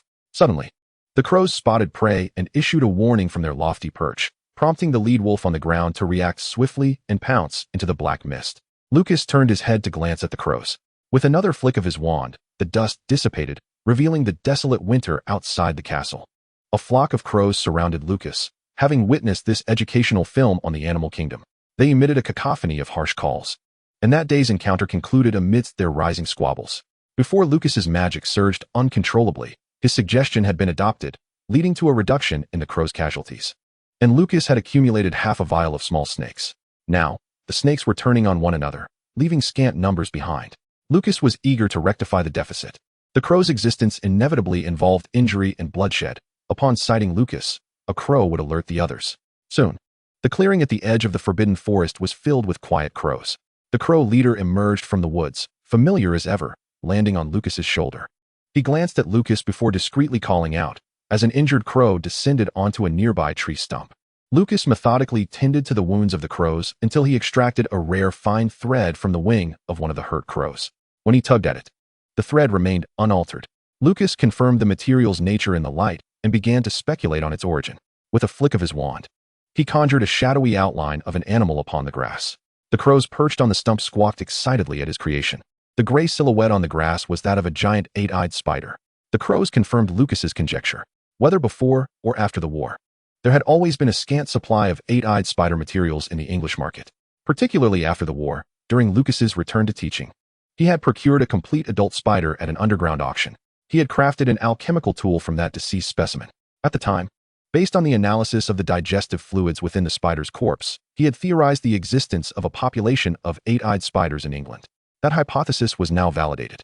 Lucas turned to gaze at the distant, misty edge of the forbidden forest, observing the stark, yet still menacing, bare trunks of trees, finally realizing where this population concealed itself. "You must steer clear of the spiders," Lucas emphasized, rarely vocal in such warnings. He demonstrated with his wand the wolf pack besieged by the giant spiders and the birds ensnared in webs. A congregation of magical creatures poses a grave danger. The spiders are venomous, and even a coalition of crows and wolves stands no chance. Undeterred, the crows screeched in indignation, as if interpreting Lucas's magical demonstration as a cinematic depiction of avian warfare. The large crow that had settled on Lucas's shoulder nuzzled against him, its obsidian eyes fixated on the returning haze, seemingly having made a decision. Thus, Lucas bid farewell to the crows with a sense of reassurance, carrying the materials acquired from Hagrid along with a small snake gifted by the crows back to the castle. Chapter 27. A Midnight Plea for Help. The following day, Lucas arrived punctually at Snape's office. He stood somewhat anxiously before the Medusa statue, which swiftly slithered aside upon recognizing Lucas, revealing the passageway. Lucas entered the professor's office. The arrangement had undergone slight adjustments. The goblin statue had been removed by Snape, leaving a vacant spot on the corner of the desk. Some materials in the corner had been rearranged, and a cauldron was set up in the area designated for potion ingredients. Several additional empty cauldrons stood alongside. "Good evening, Professor," Lucas greeted, his demeanor respectful as he awaited task allocation at his customary spot. Snape was still engrossed in grading assignments, his furrowed brow indicating the complexity of the task at hand. Student submissions were always rife with imaginative ideas, and the grading professor could see through it all. Without lifting his gaze, Snape gestured toward the cauldron in the corner. Lucas understood that his task for the day was to clean the cauldrons. He observed the residue within the cauldron and then retrieved a pair of dragonhide gloves from the cabinet. The office partition contained a designated area for cauldron cleaning, where Snape maintained a stringent standard for cleanliness. The most fundamental requirement was the absence of potion remnants. For some cauldrons that had corroded due to experimental failures, meticulous polishing was necessary. Lucas levitated 2 cauldrons with a levitation charm and entered the inner room to complete the cleaning. After some time had passed, Snape concluded grading the last assignment, ending his arduous workday, and finally diverted his attention to Lucas's direction. Lucas had accumulated a considerable amount of materials awaiting processing during his week of hospitalization. Yet, he prioritized the cauldron cleaning. Polishing cauldrons was a tedious task. Sometimes, excessive force could compromise the cauldron's heat conductivity. In the past, house elves had occasionally faltered in their cauldron cleaning and had found themselves rebuked by Snape for failing to meet his quality standards. In contrast, Lucas was quiet and efficient, an upgraded version of a house elf. Clad in oversized dragonhide gloves, Lucas found the material robust enough to withstand potion corrosiveness. though it lacked the flexibility and magical conductivity of wild leather.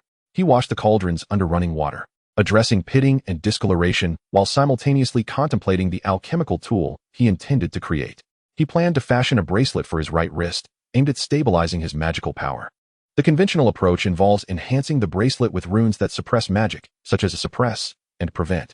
However, this would render the bracelet quite hefty, and even the addition of confound would not entirely mitigate its weight. Instead, Lucas contemplated a different set of runes: sacrifice and plunder. This combination was more discreet, primarily employed in dark magical scenarios, inherently imbued with qualities of concealment and deception. The bracelet would only siphon off his magic when he exerted a force exceeding 6. His ultimate goal was to attain control over his magical power. He needed to exercise active control at all times, requiring the support of an alchemical creation without becoming reliant on it. This concept appeared to be approximately 80% feasible, but necessitated extensive experimentation.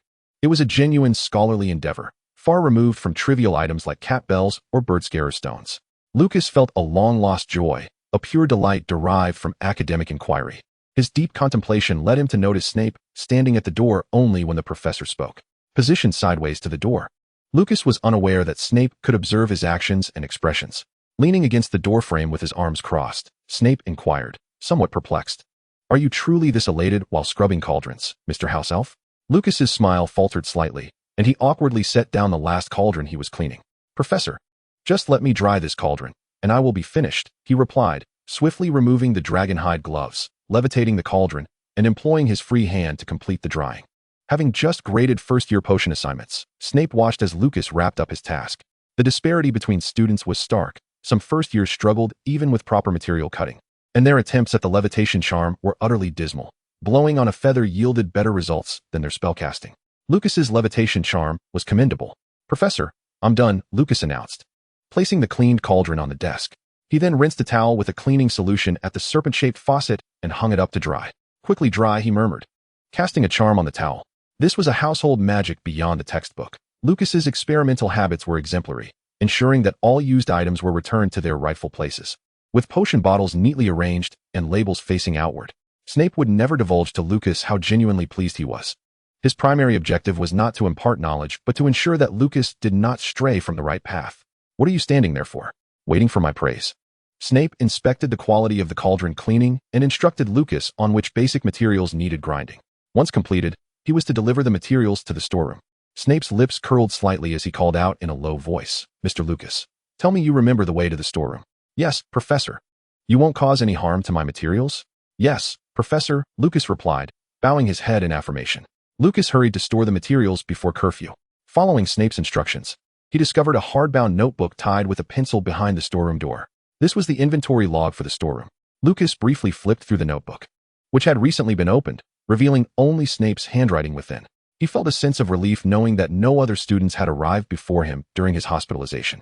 He began a new line in the notebook, meticulously documenting the day's inventory materials and their respective quantities, following the dates inscribed by Snape. Afterward, he returned to his dormitory. Before retiring for the night, Lucas consumed a potion provided by the medical wing. In the early hours, he was roused by a strange noise emanating from beyond the bed curtains. Groggily, he sensed a bird flapping against the walls of the dormitory, a faint metallic scent of blood lingering in the air.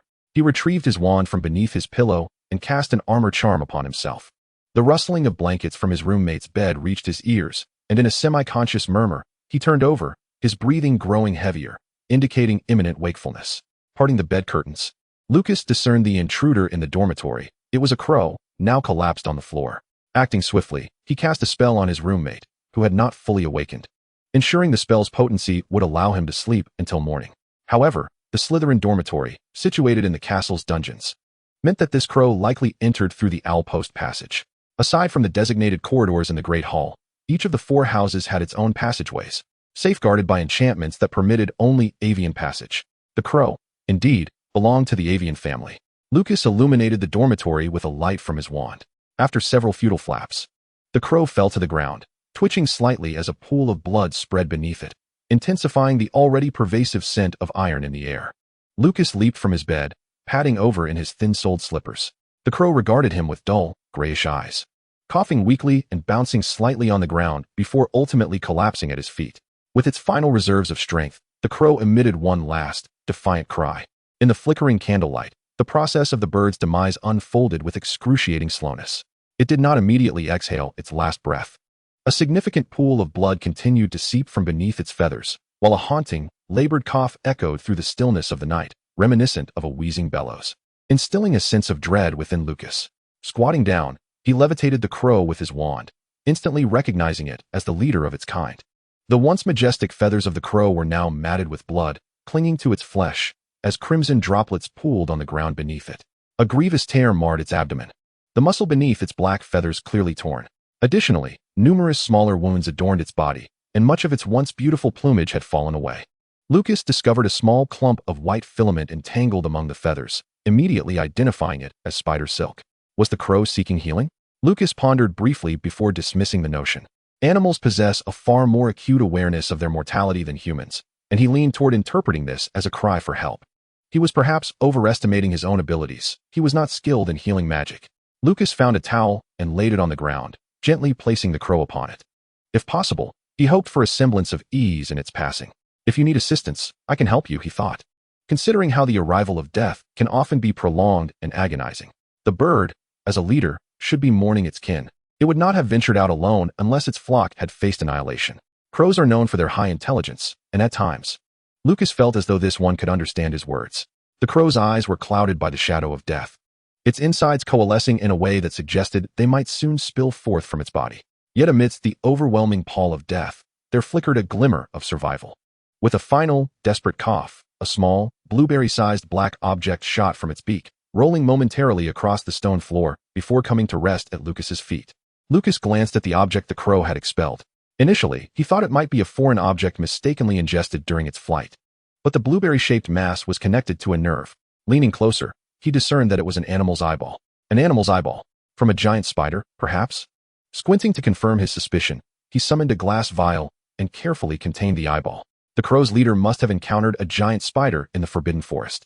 The spider's venom possesses anticoagulant properties. It injects its venom into the crow, causing it to bleed uncontrollably. In its struggle, the crow must have inadvertently punctured the spider's eye, thwarting the web's deployment, allowing it to escape and seek refuge with Lucas. Chapter 28, A Dangerous Ritual. The manifest magic emitted a soft green glow. Another widely recognized spell that radiates a similar hue is the Killing Curse, Avada Kedavra. This perhaps holds a metaphorical significance, as both symbolize the cessation of life. Time flows like a river, and all lives meet their end. On this cold, wintry night, the stone door to the Slytherin dungeon was pushed open just a crack from the inside. A shadow melded into the deeper darkness, traversing the slumbering portraits and standing suits of armor, moving with neither sound nor scent, akin to a specter gliding through the castle's corridors. Beneath the tapestry of the dancing troll on the 8th floor, a very smooth door appeared on the wall. This door, too, was ajar, allowing the shadow to slip through. Inside was a laboratory with a ceiling height of 2 meters, brightly lit, with a circle of experimental tables arranged throughout the room, and the walls adorned with some elegantly antiquated wooden cabinets. Lucas tapped his wrist with his wand, dispelling the invisibility charm. He approached the circular experimental tables and placed the crow leader on a mortuary slab. The crow made a sound akin to hard objects colliding when it met the slab. For Lucas had employed the petrification charm. Even the most skilled healing wizards could no longer save this crow. Beyond lay the realm of death. The petrification charm is primarily utilized in the hunting of magical creatures, freezing prey in their last breath, rendering it more efficient when the intention is not to revive. Alchemists also favor this magic for preserving magical materials. Lucas, too, bore the occupational hazard of an alchemist, adhering to the iron law of equivalent exchange. The crow had delivered the giant spider's eyeball, though not an unattainable treasure. Its intrinsic value, combined with the crow leader's will to survive and thirst for vengeance, reminded Lucas of an experiment he had failed to complete many years prior. The giant spider's corpse he had acquired through auction in the black market had been similarly preserved with the petrification charm, retaining a vestige of its vitality. Lucas planned to create a guardian. 201-31224 Experiment Log. 1. Objective: to skeletonize the giant spider, creating a guardian. 2. Principle: Hogwarts number 128, the dungeon armor. Reacts strongly to external threats. According to student accounts, this armor has protected several students during battles for the castle. Upon careful examination, it appears to be sacrificial, struck through, possibly of a sacrificial magic nature. An attempt to replicate using magical creatures. 3. Experimental principle. 4. Results. Wild magic manifested. Laboratory magic went awry. Minor explosion occurred. Defensive magic activated. Half of the experimental subject was confirmed missing, verifying the sacrificial rune's authenticity. 201312225. Results. Dissection of the remaining portions revealed severe, dark magic corrosion. The only variable compared to the control experiment was intense emotions and the will to survive. Notes. 1. The residual eyes of the colossal spider were fashioned into magical orbs capable of discerning illusory enchantments, yet they cannot be affixed to human forms. 2. The remaining experimental materials were thoroughly incinerated and obliterated. 3. Life remains a forbidden domain for experimentation. Until the next resource specimen fortuitously presents itself, this experiment shall remain sealed. The eye of the eight-eyed giant spider stirred memories within Lucas, recalling an experiment that transpired in a distant future. Frankly speaking, this was not the opportune moment for profound inquiry. Lucas was acutely aware that both the headmaster and Snape were monitoring his actions. He had yet to ascertain whether Snape had disclosed the details of his magical surge to the headmaster. Lucas himself was not entirely cognizant of the events that transpired that fateful night, but he was certain that his magical power was far from merely causing a blackout in the neighborhood, just as Snape had astoundingly unraveled Lucas's thoughts. Lucas too harbored some conjectures about Snape. Why did Snape insist on imposing labor upon him even after the incident? Was it due to a sense of undue responsibility arising from concealing certain student matters from Dumbledore, such as ensuring Lucas did not stray from the path? Given Snape's character, it was inconceivable that he would allow his secrets to influence any matters following Voldemort's return. This hypothesis could elucidate why the labor service resumed primarily as manual work post-classes. Snape appeared to be waiting for Lucas to reveal a slip. These were mere speculations. Lucas secured the raven, its belly facing upwards, upon the dissection table. The room of requirement had remarkably replicated the layout of his future laboratory, albeit with subtle differences. Alchemy could not conjure that which did not exist. Lucas envisioned a space capable of facilitating alchemical experimentation, conceptualizing the necessary defensive measures for the laboratory, thus giving birth to the current room. This was intriguing, for it implied that somewhere within the castle, a hidden chamber indeed existed, adorned with such protective enchantments. These cabinets must also exist in some corner, summoned to this place. A fleeting thought crossed Lucas's mind, and he hastily jotted down his inspiration in his notebook. The structure of the room of requirement, time and space. He returned his focus to the task at hand. Addressing the now bloodless raven, his calm voice reverberated in the completely sealed laboratory. Lucas remarked to the raven, "I have not bestowed upon you a name, as I believed we would not forge a deeper bond. You sought me out in your dying moments, wishing for something to be done. I once acquired a fragment of a magical ritual, and I have attempted it myself. Should the experiment succeed, you will linger on this plane as a specter." Lucas had not yet undergone the change of voice. His youthful timbre sounded particularly eerie and dark as he spoke of intricate dark magic. After a brief pause, he continued, "You will remain in this world like the ghosts of the castle, yet you shall possess a living body, endowed with profound wisdom and the strength for vengeance." The candle flames in the laboratory flickered without a breeze. Lucas let out a soft sigh, delivering his final words to the now departed spectre. "As a price, you shall remain loyal to me until the end of my days." The magical energy slowly ascended within the concealed chamber. As Lucas meticulously cleansed his hands with herbal water beside the candle, the basin crafted from white crystal, rinsing repeatedly until all traces of blood were eradicated. Ancient rituals often contained many perplexing steps, most of which had been forsaken by contemporary magical systems, as the materials, be it candles, herbs, or crystals, seemed more akin to inspirations from Muggle tales for modern wizards. Yet, the foremost principle of replicating ancient magical rituals was that, regardless of how absurd the contents, everything inscribed within the ritual held significance and must be executed.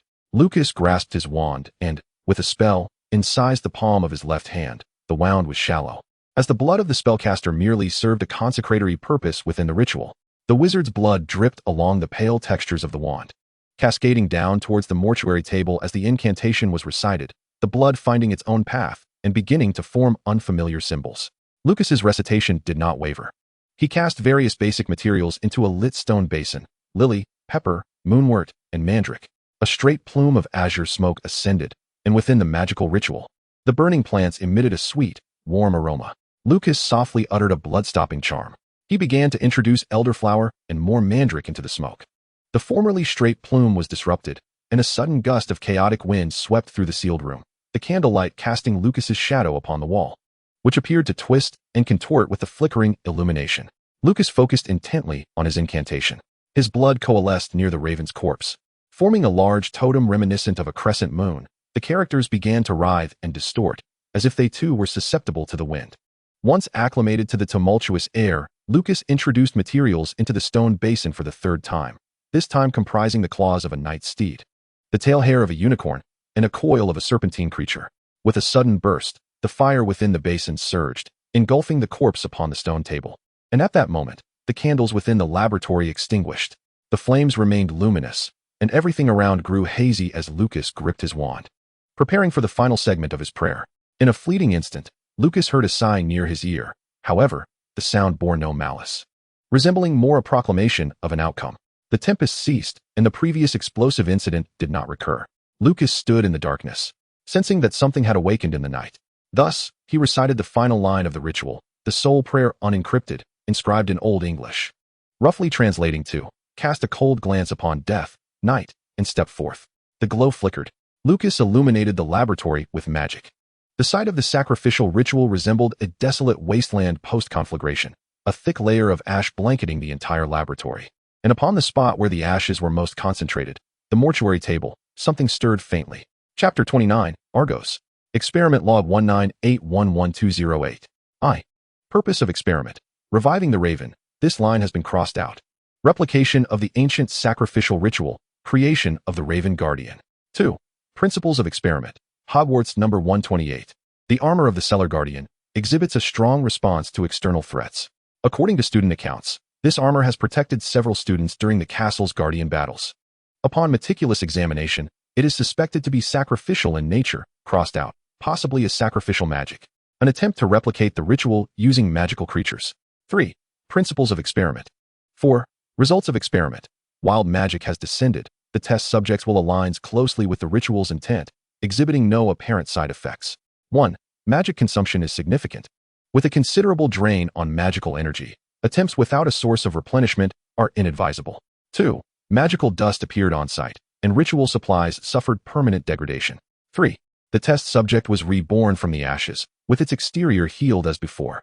No traces of the ritual were detected by the magic. The test subject is in a weakened state, unable to fly independently, currently sustained by magical energy.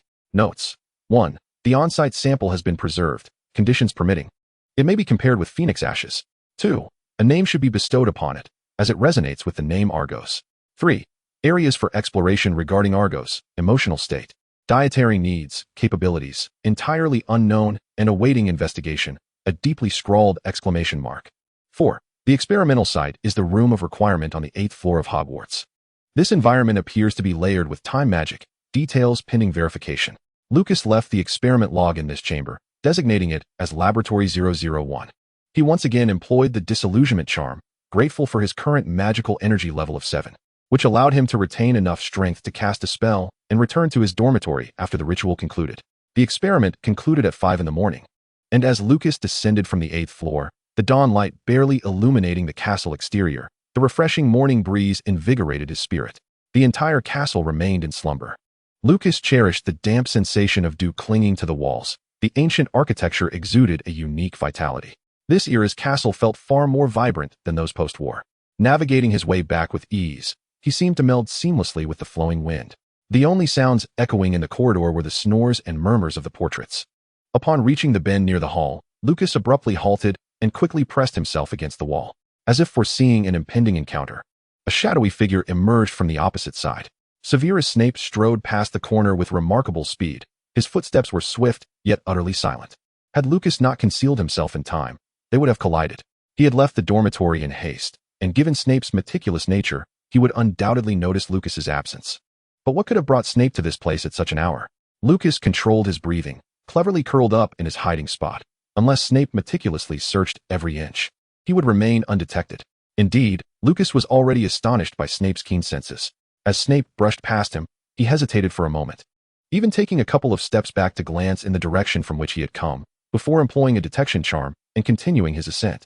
Lucas waited a few minutes, ensuring Snape had completely departed, and then swiftly completed the final stretch of his journey. Upon returning to the dormitory, he found his roommate's sleeping spell had long since dissipated, yet he remained in deep slumber. The enchantment Lucas had set up beside his bed was still intact. indicating his roommate had not awakened or gotten out of bed during his absence. Unbeknownst to him, Lucas had, in the early hours, drawn back the bed curtains to observe his sleeping state for quite some time. After changing back into his pajamas in the bathroom, Lucas ensured that the magical records in his wand were thoroughly concealed.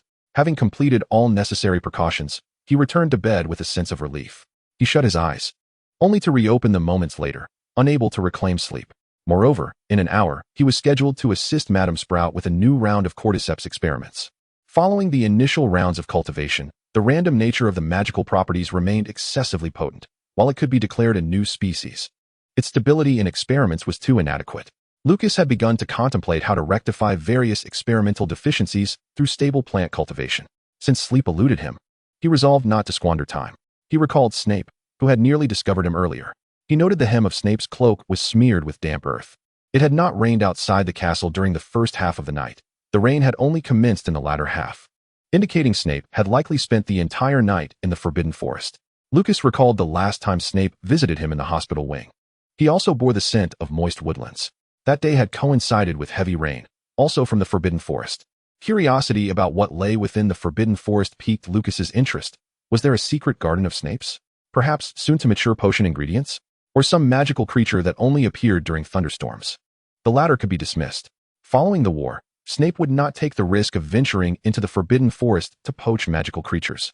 It seemed more plausible that he was lying in wait for herbs to mature. Furthermore, the cauldron Snape had requested him to clean was likely a testing product for Wolfsbane potion. Historical records indicated that Severus Snape had modified the Wolfsbane potion. With clear documentation of the year he reported his experimental results. However, Lucas had not anticipated that he had already begun research on it. The experimental achievements of a master potion maker were undoubtedly enticing, yet the iterative process of exploration towards success also held significant reference value. Regrettably, Snape would not permit his involvement in this potion's research in the near future. At times, being a first-year student truly felt like a double-edged sword. He was both a promising beacon for the future of the wizarding world, capable of being excused as merely a child, and yet he bore the burden of being overlooked and dismissed, unable to partake in significant research projects. Perhaps, Lucas thought, glancing at the quietly slumbering raven he had placed beside his pillow, all current dilemmas stemmed from a lack of status and resources. With Christmas approaching, he could begin addressing these issues. Resolving this in mind, Lucas rose from his bed. He refrained from employing a disillusionment charm, instead treading lightly to his desk. He spread out a sheet of inexpensive notebook paper and began to write. Dear Father, my life at school is delightful, and my experience learning magic is profoundly fulfilling. I apologize for not writing sooner. I have never been away from home for such an extended period. Rest assured, I get along harmoniously with my classmates. And the professors are exceptionally kind to me, especially the one who takes me shopping, who has become my head of house. I have attempted to uncover traces of my mother at this school, but unfortunately, some of the graduation records in the library have been borrowed, particularly the 2 volumes from the year she enrolled. I search the shelves weekly, yet none have been returned thus far. I suspect that there are other young witches and wizards, like myself, tracing their elders' academic records. The thought that I am studying the same courses my mother once did, and that her professors are now instructing me, is quite moving. Perhaps I should inquire with them about what my mother was like as a student. Regardless, the school assignments leave me quite anxious, and I must exert considerable effort to remain here. Would it be possible for me to stay at school over Christmas to compensate for my academic shortcomings? While I genuinely wish to return home for the holiday, I am concerned that the travel expenses are considerable. If you happen to see this before the holiday, please share your thoughts. The letter will be sent by owl. You should be familiar with this method. I wonder if my mother ever wrote to you as well. I will cover the cost of the owl's return. My professor has promised that if I manage to excel, I can assist him, which would provide me with some financial compensation. Please do not worry about me. I eagerly await your reply. With love, Lucas. Chapter 30. Preparing for the holidays.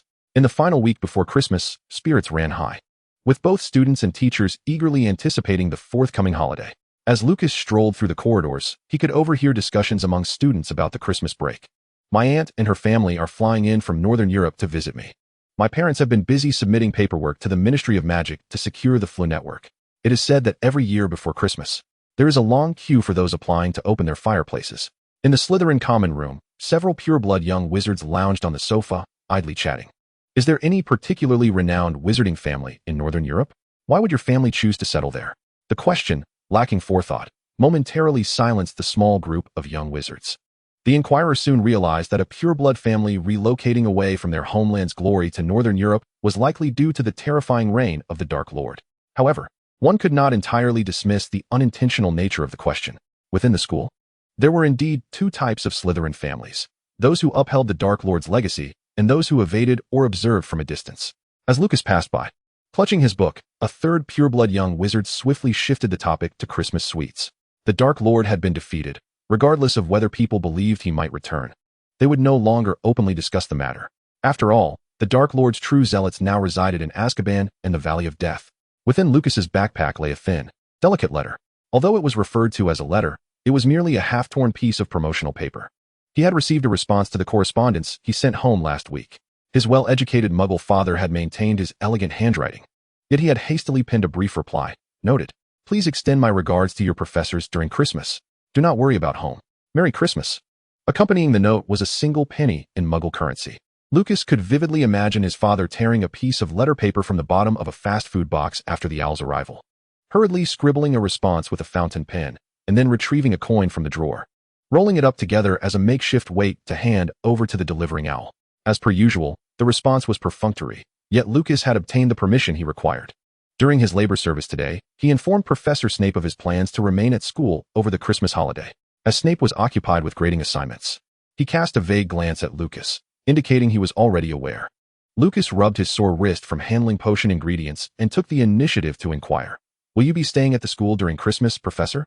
Snape, with an air of disdain, demonstrated that this rather lowly question warranted him to put down his quill and respond.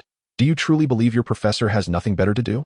It is utterly impossible for me to remain at the school to accompany you foolish students. Moreover, allow me to remind you, during your time at school, do not create any further disturbances. If you once again become the epicenter of an incident that necessitates my forced return during the holiday." Snape left Lucas with a chilling pause. He intimidated Lucas, though he held no expectation that his threats would prove effective. This student possessed a rebelliousness that belied his age. Each time he invoked the school regulations to restrain Lucas, it felt as though he were speaking of a concept neither of them truly believed in. Lucas's deliberate inquiry regarding this matter left Snape with an ominous premonition. As he scrutinized Lucas's expression, the latter's submissive demeanor only intensified this feeling. Lucas presumed the topic had concluded. However, as he finished his labor service and approached the stone door, Snape reiterated, "Do not engage in foolish actions." To Lucas, this admonition translated to, "Do not get caught in the act." He readily acquiesced. Lucas had much to prepare for the impending Christmas season. A nocturnal adventure could occur either once or countless times. In the stillness of the night, he once again slipped quietly from his bed. A crimson sleeping charm was expertly cast over his roommate's bedside. The necessity of employing magic each time was quite bothersome. Lucas skillfully set up protective enchantments to prevent his roommate from awakening unexpectedly. Perhaps on a day when he was less pressed for time, he would craft a small device to ensure his roommate enjoyed undisturbed slumber every night. But not today. Today, Lucas had significant matters to attend to. His magical energy would replenish to 7 after 3 days. Previously, he had contemplated creating a magic-suppressing bracelet, which was no longer necessary following the ritual. The connection between Lucas and Argus steadily channeled magical energy to the slumbering Argus, ensuring Lucas's own magic oscillated between 6 and 7, precisely within his control. He entered the ever-responsive room, the same laboratory where the ashes from the recent ritual had vanished. Lucas's wish was for a clean laboratory. This space was designated Laboratory 002. The circular laboratory table had been re-equipped. The surface previously used to secure Argus was removed, replaced with a complete set of tables and chairs. Alongside them lay an array of chisels and carving knives of various sizes, suggesting a woodworking environment. Lucas placed the still slumbering Argus in a distant bird's nest, having carried the sleeping figure with him everywhere over the past few days. The bottle that once contained small venomous snakes was now empty. He had sacrificed the accumulated serpents to the ritual's flames. The emptied vessel was repurposed by Lucas, who employed a transfiguration spell to shrink the slumbering raven. The ritual's creations required minimal material. Sunlight and air were not essential for restoring his strength. Lucas had other intentions for Argus. At school, he needed to conceal the connection between himself and Argus. Lucas returned to the woodworking table and sat down. He placed his wand on the only holder on the table, identical to the wand stands from Ollivander's shop.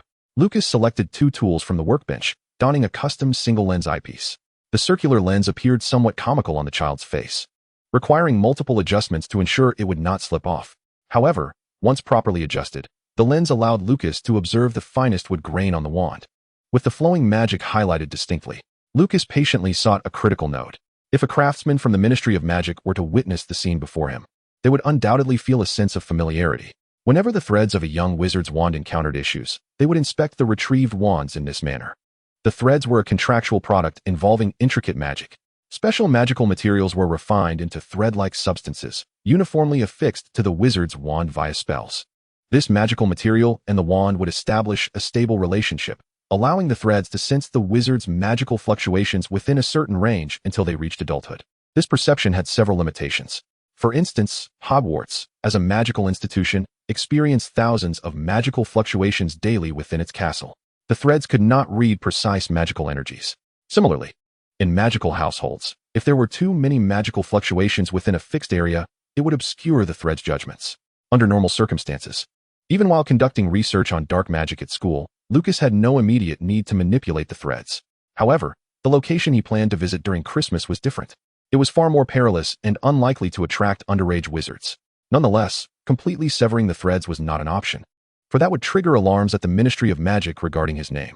Lucas held his breath, focusing intently as his specialized tool connected with a thread that was 1/10 the thickness of a hair, swaying irregularly like dandelion fluff with the fluctuations of magic. As the probe caught the thread, Lucas's left-hand tool joined the operation, and a finely honed blade precisely cleaved the thread, extracting a small segment. Exhaling, Lucas retrieved a pre-prepared specialized straw and inhaled the extracted 1 centimeter thread into its opening, subsequently injecting it into the smallest test tube. A flicker of fluorescence illuminated the space. Lucas tested the wand's efficacy. The spell was executed flawlessly, and the transmission of magic encountered no issues. Lucas brought the flickering point of light close to the thread, and upon exposure, the segment of thread subtly changed color. Thus, in the Ministry of Magic's records, Lucas would perpetually appear as a compliant student remaining at school. A week before Christmas, the school began its holiday break, marking the conclusion of the first half of the first-year semester. Lucas's roommate excitedly packed his belongings in their dormitory.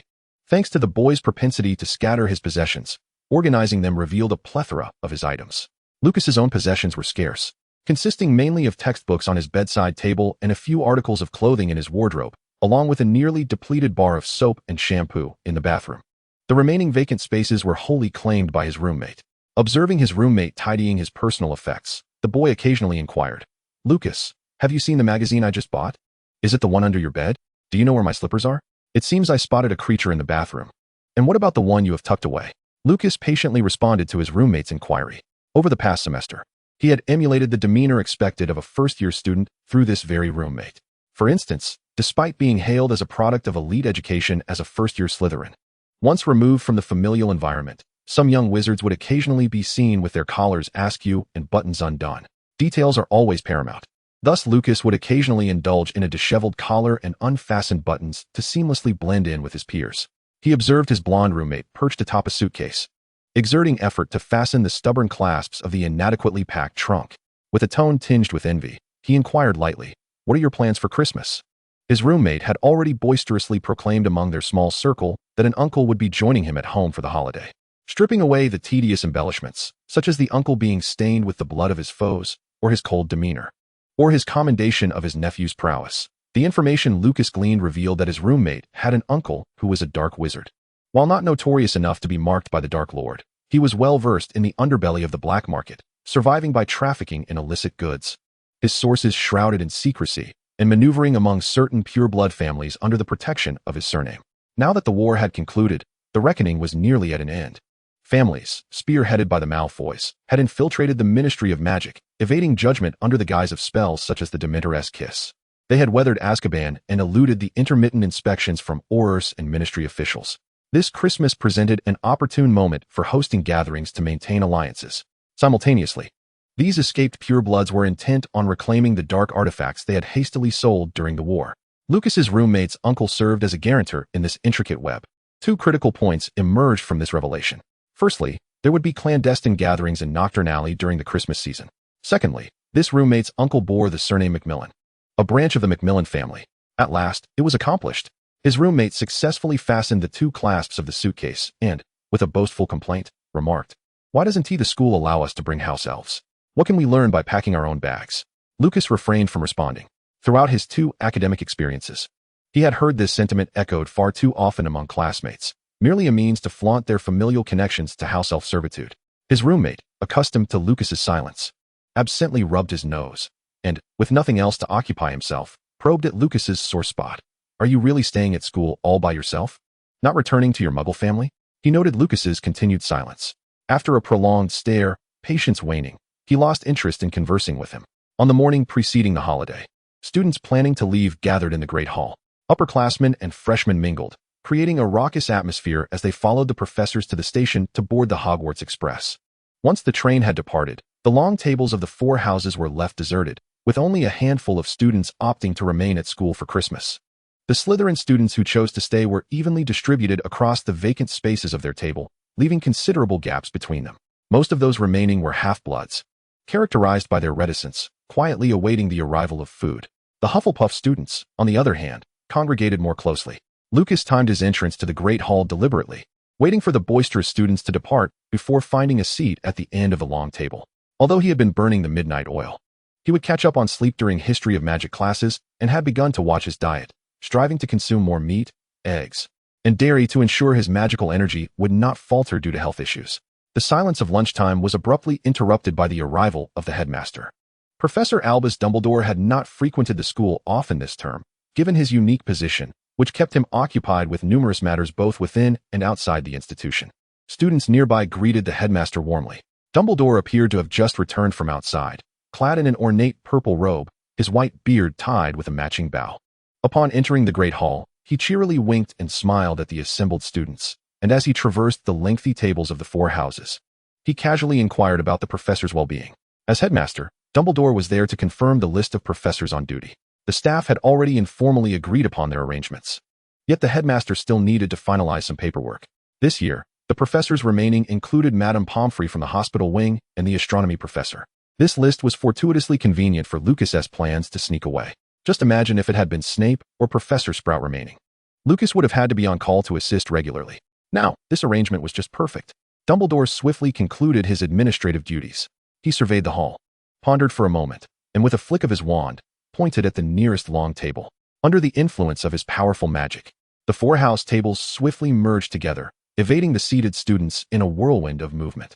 Students, who had been seated on benches, suddenly found their seats transformed into individual chairs, swiftly relocating them to the newly joined table. Once everyone settled into their seats, they realized they were surrounded by unfamiliar classmates from other houses. The magic had randomly grouped students of different ages and houses together. Lucas, like the others, awkwardly yet curiously surveyed the hall's latest arrangement. When Dumbledore had cast the spell, Lucas had observed closely. He noted that Dumbledore neither uttered an incantation nor traced specific patterns with his wand. He merely tapped the long table lightly, akin to a simple gesture of a wizard igniting a candle. Yet his magic had deformed 5 long tables and relocated at least 50 wizards, ultimately rearranging their seating by house and age. Lucas silently calculated the number of spells required to accomplish such a feat. It would likely take a conductor several minutes to recite them in the center of the hall, consuming considerable magical energy. This was the greatest white wizard of the century. Lucas gazed at the headmaster with a mix of eagerness and regret. Dumbledore surveyed the varied heights of the long table and nodded in satisfaction, mischievously winking at everyone as he explained, I have long wanted to try this. Let us all sit together to enjoy the impending holiday and feast. He took his seat at the head of the table, transforming the hall's ceiling into a beautiful blue sky dotted with clouds, then beckoned to the seated teachers. I have saved you all a place. Let us celebrate Christmas together with the children. A few professors, intending to dine before returning home, exchanged glances. And under Dumbledore's warm invitation, they began to seek out familiar or well-regarded students, hoping to make the meal less awkward. Lucas observed all that unfolded. The long table evoked memories of his time studying post-war. It had become customary for the 4 houses to gather at a single table for Christmas dinner. Perhaps this tradition stemmed from that time, or perhaps it was merely a sporadic occurrence. Lucas thanked the Hufflepuff student beside him who passed a plate of lasagna, scooping a generous portion onto his own plate with a communal spoon. The staff gradually selected their seats, and as they settled, the table was filled with the sounds of shifting chairs. Have you started on your homework yet? The professor's probing queries broke the silence before the food arrived. The first professor to pose a question seemed to have flipped some peculiar switch, as the others quickly found a way to alleviate the awkwardness by making their students squirm first. Professor Snape arrived last, just in time to inventory the supplies before the holiday. Upon entering the Great Hall, Snape immediately noticed the absence of the long staff table and the student's table. Dumbledore, with his benevolent smile, shone in his purple robes. Snape cautiously took a small step back. Lucas had already observed Snape's absence during lunch. Thus he had been monitoring the entrance. As Snape appeared to make his escape, Lucas's gaze swiftly roamed the long table, pondering how to retain Snape's presence with a rare touch of mischief. Lucas's eyes reached an unspoken agreement with Dumbledore across the long table. This was a task for the cunning headmaster. With a knowing smile that seemed to pierce through all, Dumbledore quickly called out to the retreating Snape, "Severus, do join us." All eyes turned to the entrance of the hall. Snape, unflinching, walked in as if the half-step he had just taken back was merely a shared illusion between Lucas and Dumbledore. The potions master strode with his usual confidence towards the long table, his gaze quickly scanning the few available seats. He wished to avoid the low-year Gryffindors, whose eating habits were often unrefined, and the upper-year Ravenclaws, who might feel entitled to pose arbitrary questions due to their impending graduation. Lucas was also observing the seating arrangement. Flanked by others, he had a senior Hufflepuff on his left and a Slytherin upperclassman on his right. The last hesitant professor, upon noticing Snape's entrance, quickly seated himself between the two upper-year Hufflepuffs. The remaining students with vacant seats around them grew anxious, eager to glean Snape's final seating choice from his expression, yet daunted by the thought of making eye contact, lest they be misconstrued as extending an invitation. From Lucas's perspective, the students' desperate plea for Snape to avoid sitting beside him was clearly written on their faces. Lucas subtly furrowed his brow. Mechanically, he passed the lasagna offered by the Hufflepuff senior to the Slytherin beside him. The Hufflepuff had been well-intentioned, feeding him various delicacies since he had first noticed him. However, Lucas had lost his appetite. His gaze fixated on a plate of chicken legs situated between the Gryffindor and Ravenclaw tables, an empty seat conveniently nearby, albeit at a distance from his current position. "I apologize," Lucas murmured, glancing at the chicken leg. He rose with his empty plate amidst the astonished stares around him. He seated himself between the Gryffindor and Ravenclaw, presenting a polite smile akin to a greedy gourmand. "I see there are no chicken legs over there. I hope you don't mind my joining you." The two upper-year students nodded vigorously, as though they had seen a savior. For this meant they could avoid the intimidating presence of Professor Snape. The events unfolded rapidly. Snape, with a disdainful snort, took note of Lucas's subtle ploy. His furrowed brow relaxed slightly as he approached the vacant spot beside Lucas. Sitting next to the senior Hufflepuff and Slytherin was a combination that he could reluctantly accept. The headmaster observed this little interlude with a smile, and when Lucas glanced at the small cake before him, Dumbledore playfully winked at him. Chapter 32, An Unexpected Gift. After lunch, professors without additional work returned home via their respective means of transport. Lucas, however, returned to his dormitory to conduct a final check. He placed the intercepted trace on his bedside, surrounding it with a magical flame for warmth, setting the fire's burn time to ensure that during his absence, the trace would be unpredictably activated by magic, guaranteeing he had ample alibi. Suddenly, an owl appeared in the corridor of the dormitory, a brownish-yellow long-eared owl. It perched atop his roommate's bed frame, confirming the recipient from above, then swooped down to land on the nightstand where Lucas had placed the trace.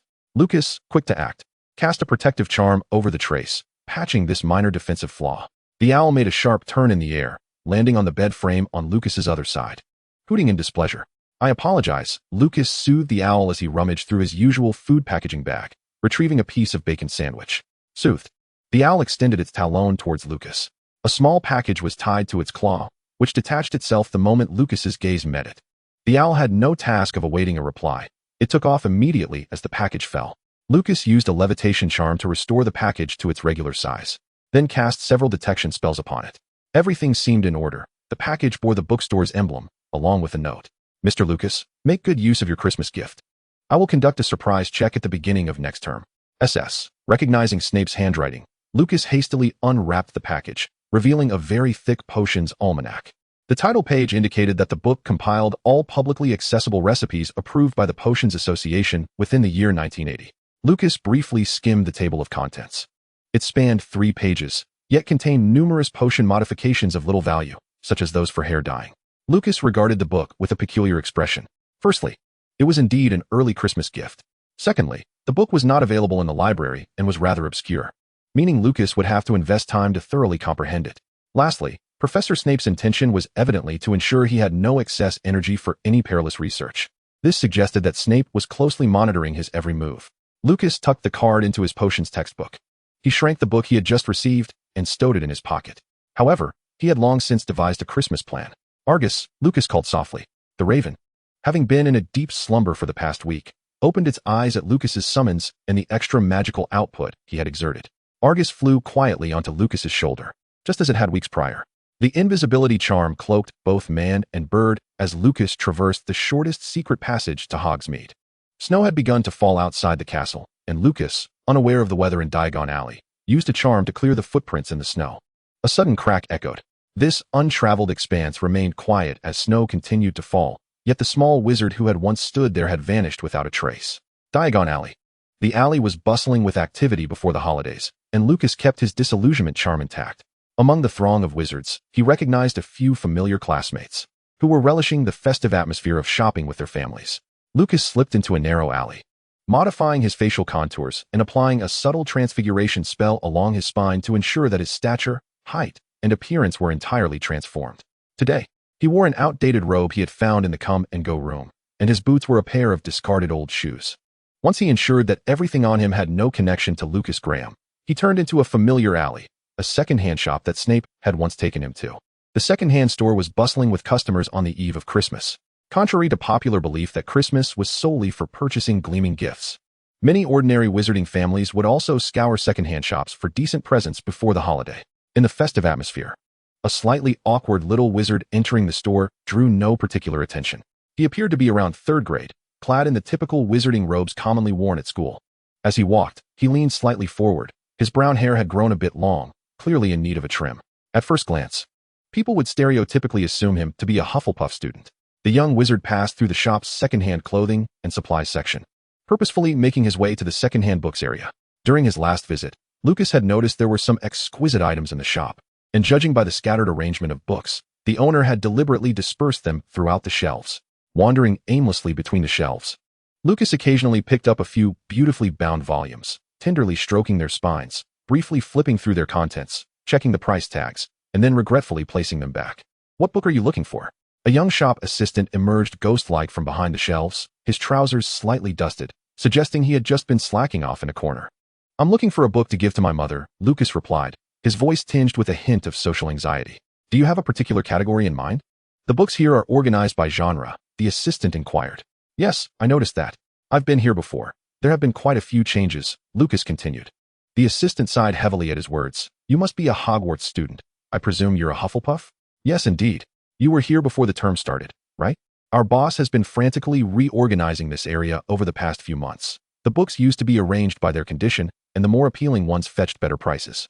While lamenting about the boss, the assistant leaned closer to Lucas and whispered conspiratorially, "I heard that a customer bought a book at a low price, but it was actually disguised with confusion magic. Our boss was heartbroken and decided to overhaul this section." Following the assistant's direction, Lucas noticed several rows of bookshelves in the dimly lit area at the back. "Every book you see here has been tested with detection magic.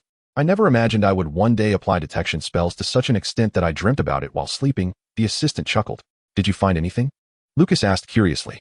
"There were 1 or 2, but I couldn't see what they were. The boss took them away, and they're not for sale here." "Probably worth a good price," the assistant gossiped without a hint of guilt. Fortunately, he remembered Lucas's original purpose before indulging in gossip, nudging him with his elbow as he asked, "What kind of book do you want to buy for your mother?" Perhaps something on cooking," Lucas replied. Now standing in the cooking section, like many reasons he had fabricated before, he conjured a mother and a corresponding need. The assistant, while idly browsing, helped him search for a suitable book. French cuisine, perhaps? A cookbook that isn't too expensive, with plenty of pictures would be ideal. The tall and slender assistant gradually narrowed down the options, ultimately selecting the very book Lucas had initially set his sights on. "This one. You're in luck. This book will meet all your requirements." He retrieved the hefty tome from a high shelf, which appeared a bit imposing, though the recipes inside were quite homely. The entire book was rather dusty, but that was precisely why it was reasonably priced. "Thank you, sir, this is the one," Lucas said gratefully as he took the large book and squeezed through the crowd to the counter to settle the payment. When the owner noticed another hefty book selling as he collected the payment, he instinctively performed a detection spell. He could not bear to see any valuable items sold at a loss in his shop again. However, to address the puzzled look on Lucas's face, the proprietor inquired, "Are you planning to learn how to cook at home? Your mother will surely be delighted." Lucas politely maintained his fabricated narrative to appease the shopkeeper. "No. This is a Christmas gift for my mother." He locked eyes with the owner, who frowned at him and muttered, "With a child like you, your mother must have little hope." Lucas smiled back, took the book, and exited the second-hand store. Chapter 33, Seed Money. A young Hufflepuff boy stepped out of the bookstore, browsing the street-side shops like any other passerby, before turning into a narrow alley. Half a minute later, a Ravenclaw student with gray eyes emerged from the alley. You would not doubt seeing a Ravenclaw, for he donned a house-colored tie, wore glasses as thick as the bottom of a beer bottle, and sported a head full of bookish curls, with a school backpack slung over his shoulder, blending into the crowd. At that moment, the throng largely consisted of parents escorting children to the Leaky Cauldron to catch the Flu Network home. Solo wizards would apparate directly at the street's edge. Amidst the sporadic sounds of explosions and the sudden disappearance of wizards, the Ravenclaw boy pushed open the door to a pawn shop. Welcome. A silver-haired elderly lady with gold-rimmed glasses stood behind a tall counter, knitting a sweater. Contrary to her homely appearance, the shop displayed a variety of materials, with nearly all items magically protected. The boy, dressed as a Ravenclaw, nervously smiled at the old lady. Good evening, ma'am. Do you purchase magical books here? The old lady adjusted her glasses, her expression kindly, though due to the natural height of the pawn shop counter, her demeanor took on a somewhat condescending air. Of course, my dear, whether selling or buying, my prices are the fairest in Diagon Alley, as long as the items are legitimately sourced. However, I trust a Hogwarts student wouldn't engage in any rule-breaking, would they? I believe your headmaster is. Our headmaster is Professor Dumbledore. You wouldn't happen to know him, would you? Lucas interjected, cutting off the old lady's reminiscence. He pulled out a magical book from his backpack and slid it through the high counter window. I need to get a Christmas gift for an elder, but I'm short on money. This book was given to me by my cousin when I was 9. Could you tell me how much it's worth? That book, purchased from the second-hand bookstore for merely 2 galleons, had been restored to its original appearance under specific dispelling magic. The shopkeeper, donning dragonhide gloves, accepted the book and read the title, Fundamentals of Magic for Young Wizards. She cast several detection spells on the book and found no issues. This is a fine introductory book. Is your cousin from an old magical family? After all, not many ordinary magical families know to provide such an introduction for their children these days. It must hold many memories for you. Are you sure you want to sell it? Yes, ma'am. Everyone's circumstances are quite difficult right now. If I can exchange it for a useful gift to assist my family, I'm willing to do so, Lucas replied anxiously, glancing at the introductory book with a heavy heart, imbued with his newly crafted story. This book has accompanied several generations. I hope you can offer a fair price. The kind old lady scrutinized Lucas from head to toe, focusing on his eyes, hair, and clothing. The pawn shop's entrance lacked the revealing potion waterfalls found in Gringotts, but the old witch possessed a remarkable talent for appraisal. After a prolonged examination, she couldn't help but exclaim, "What an impressive transfiguration spell. You are quite a gifted young wizard. There are no flaws in these spells. You must not be a Ravenclaw, but I can tell you're still quite young." The Ravenclaw student looked innocently at the shopkeeper, hesitantly furrowing his brow as he asked, "What do you mean?" He nervously glanced at his book, seemingly eager to reclaim it. The old lady did not miss a single expression on his face. Under the guise of deception, there was no outcome. A young wizard of such tender years would not be so impeccably poised as to pawn an educational tome valued at a maximum of 100 galleons. Yet, years of experience alerted her that this child harbored some peculiarities, excluding the polyjuice potion. His hair color and the structure of his eyes bore no signs of the unnatural transformations typically associated with such magic. While the wonders of sorcery are indeed profound, most wizards possess only a rudimentary understanding of human anatomy. A meticulous examination of the facial features altered by transformation spells would invariably reveal some discordance. This child's visage was wholly original. Otherwise, it would be unsettling for one of his age to possess such an intimate knowledge of human physiology. The elderly witch, choosing her words carefully, quickly feigned a slight affliction of her eyesight due to her advanced age. "So, how much do you require, dear child?" As I previously mentioned, there are few parents these days who are conscious of education. Those pureblood families are too preoccupied with scrutiny, making it quite challenging to resell this book once I acquire it. Every merchant, regardless of their genial demeanor, is ultimately driven by profit. This includes the elevated counters of pawn shops, meticulously designed to impose psychological pressure. Lucas feigned ignorance of her attempt to negotiate, naturally countering, "How could that be? Hasn't the scrutiny concluded? The recent events are merely for show. Did you not read in the Daily Prophet that the Aurors recently apprehended a rogue group of Death Eaters and uncovered their illicit trafficking of tooth fairy potions?"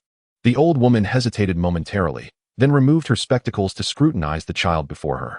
After a brief contemplation, she readily offered a generous price. Lucas departed the pawn shop with a pouch containing 100 galleons. The ever-boastful purebloods of Slytherin still retained some utility, they might be oblivious. But the snippets of conversation shared within their families served as a surreptitious barometer of the underworld. Those not entrenched in the circle of dark wizards would remain entirely unaware of their family's clandestine dealings. The Daily Prophet may not constitute news. Yet the casual remark from a child that the Auror's scrutiny had ended and was merely a facade was a statement only a family entangled with the Dark Lord could make. This indicated that the child hailed from a pure-blood lineage, hastily seeking to extricate themselves from matters of judgment. Such accumulated information was laden with implications. Should the shopkeeper doubt this version of events, she could also believe her own observations. A low-year student, ambitious, unblemished by scrutiny during testing. Adept at lowballing and reselling, this perilous minor. Regardless of which narrative held true, Lucas's book was destined to fetch a commendable price. Subsequently, he was aware of a location that could provide a legal polyjuice potion. As he exited the shop, the Ravenclaw young wizard faded further into the shadows. His image dissipating entirely under the effects of the disillusionment charm, vanishing into the inky depths of the alley. The entrance to this alley bore no name. Yet all witches and wizards knew it as Nocturne Alley, the most infamous thoroughfare in the wizarding world. Chapter 34. Nocturne Alley. The diurnal and nocturnal hours of Nocturne Alley were nearly indistinguishable. As night fell, the dark wizards who lurked within the alley began to emerge. The moment the disillusionment charm ceased, a thoroughly bundled figure of diminutive stature appeared in the passageway. He navigated through several wizards who towered over him. A diminutive figure clad in black robes, striding deeper into the alley amid the scrutiny of onlookers. The shop Lucas sought was mobile. Outsiders might assume that establishments selling illicit potions were obscured and accessible only through special incantations, but in reality, the purchasing channels were ever-changing. Most transactions in Nocturne Alley relied on referrals from regular patrons or necessitated prolonged observation and patience. Seasoned practitioners knew that one must seek out a wizard cloaked in black robes, seated cross-legged in a filthy corner, with deformed, blackened nails indicative of dark magic. Approaching this figure, one would present their galleons, cast one into the wizard's dish, and state their desired potion. Be it a de-aging potion, an aging draught, tasteless poisons, or various potions with differing effects, one could achieve their aims at a fair price if they found the right person. Naturally, such enigmatic figures were ubiquitous, rendering this a potential trap. With luck, misidentifying the wrong individual could lead to a duel, with the victor claiming all spoils. Conversely, misfortune could render the wizard himself the prize. In this alley, one must always remain vigilant of what lies behind them. Lucas inhaled the damp, fetid air of the alley, familiar with the acrid stench of filthy animals, dust, and mold. With his augmented magical senses, he acutely discerned the dark wizards lurking in the shadows. Evaluating the newcomer's prowess, whether he was a long-lost acquaintance of the black market's rules or a promising new talent. Certainly, these shadowy figures favored the innocent lambs who appeared strong, yet were fundamentally weak. A chime echoed as Lucas, concealed within his black cloak, stood before a drunken man at a street corner. From the depths of his robe emerged a decayed hand, and the murmurs in the shadows diminished by a quarter.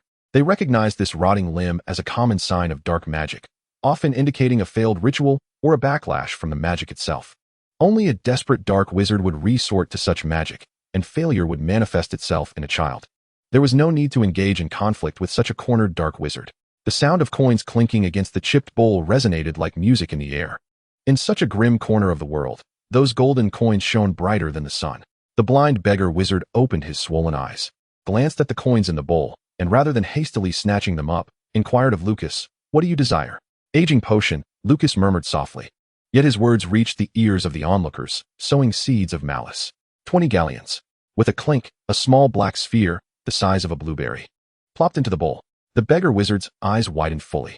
Ignoring Lucas's deliberate display of his decayed arm, he reached for the orb in the bowl. Without breaking the petrification spell, he muttered, "This is the eye of an acromantula." He, like Lucas, did not regard it as a precious material, but recognized that a new source had emerged in England. Lucas observed the beggar's reaction. Potion masters often found it difficult to resist the allure of rare potion ingredients. Yet this individual appeared to be a more peculiar and unfortunate potion maker.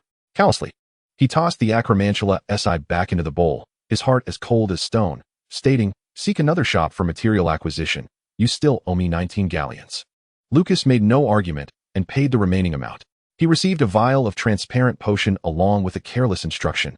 2 drops equate to 3 years at this dosage. A single intake can sustain effects for 2 hours. As he spoke, he emptied the galleons he had deposited into the bowl, quickly slipping back into a state of near slumber. Holding the potion high with his transformed, deliberately decayed hand, Lucas beheld the clear, concentrated aging potion, its quality surpassing that of most potions he would encounter in the future. Regarding this itinerant vendor in Nocturne Alley, two prevalent tales circulated within the black market. The first posited that he was a once-renowned potion master, expelled from the association for his transgressions. Numerous versions of his fall from grace existed, recounting how he lost everything due to betrayal and the loss of loved ones. It was said that despite his lucrative earnings, he squandered them recklessly on alcohol in underground taverns, leading his potion-making skills to decline from master level year by year. Before Lucas entered the era of the Black Wizard, he encountered a gaunt figure, a dark sorcerer whose potion-making skills barely clung to the level of a senior potion master. If this version of events holds true, it suggests that the master of potions harbored a profound inclination towards self-destruction. The alternative narrative posits that all of this is merely a legacy. Decades prior, a master of potions had taken in a child to raise as his own. The child, lacking formal education at a magic school, received a skewed education in dark magic, only attaining the status of a senior potion master, and eventually, his mentor passed away. Regardless of whether this tale holds merit, the persistent rituals and their clandestine sales endured, with the alleyway providing no difficulties for the down-and-out acquaintances. The Black Wizards on the run could always procure some potions, which was better than nothing. Whichever story ultimately prevails, Lucas's current proficiency in potion-making undeniably qualifies him as a master. He momentarily suppressed the urge to learn as he turned to leave. Yet a peculiar notion about the self-destructive narrative began to form in his mind, suggesting that others might be engaging in similar pursuits. However, the atmosphere of the alleyway demanded his undivided attention. As anticipated, the first assault occurred immediately after the transaction was completed. A bizarrely colored light darted out from behind a wall. Lucas had already sensed the presence of someone there. He conjured a silent shield to deflect the attack. Simultaneously, a red light burst forth from his wand, striking the audacious assailant without the utterance of a spell. A spray of blood erupted, splattering against the dark wall and the slick floor tiles, staining the stones with a gruesome hue. Lucas's second incantation struck again before the Black Wizard opposite him could unleash a scream. His attack did not inflict additional wounds or death. It merely stifled the scream that was meant to escape the assailant's throat, along with the malevolent curse intended for him, silenced by his spell. Silence bred fear. Beneath the black cloak, Lucas sighed, his voice altered by a transformation spell, effectively quelling any further probing from lurking adversaries. At this point, most of the Black Wizards who had hoped to take advantage of him relinquished their pursuit. Lucas returned to the potion master, placing a gold coin into the bowl. "I apologize for the disturbance," he said, his tone gentle and entirely sincere. This time, the potion master did not remain indifferent. He opened his mouth and uttered a foul curse. Chapter 35, The Upside-Down Alley 2. Lucas recalled a riddle he had seen on an expired Muggle newspaper before the start of school. How many steps does it take to fit an elephant into a refrigerator? The correct answer is 3. How many steps does an alchemist need to pry open a vacant wizarding house?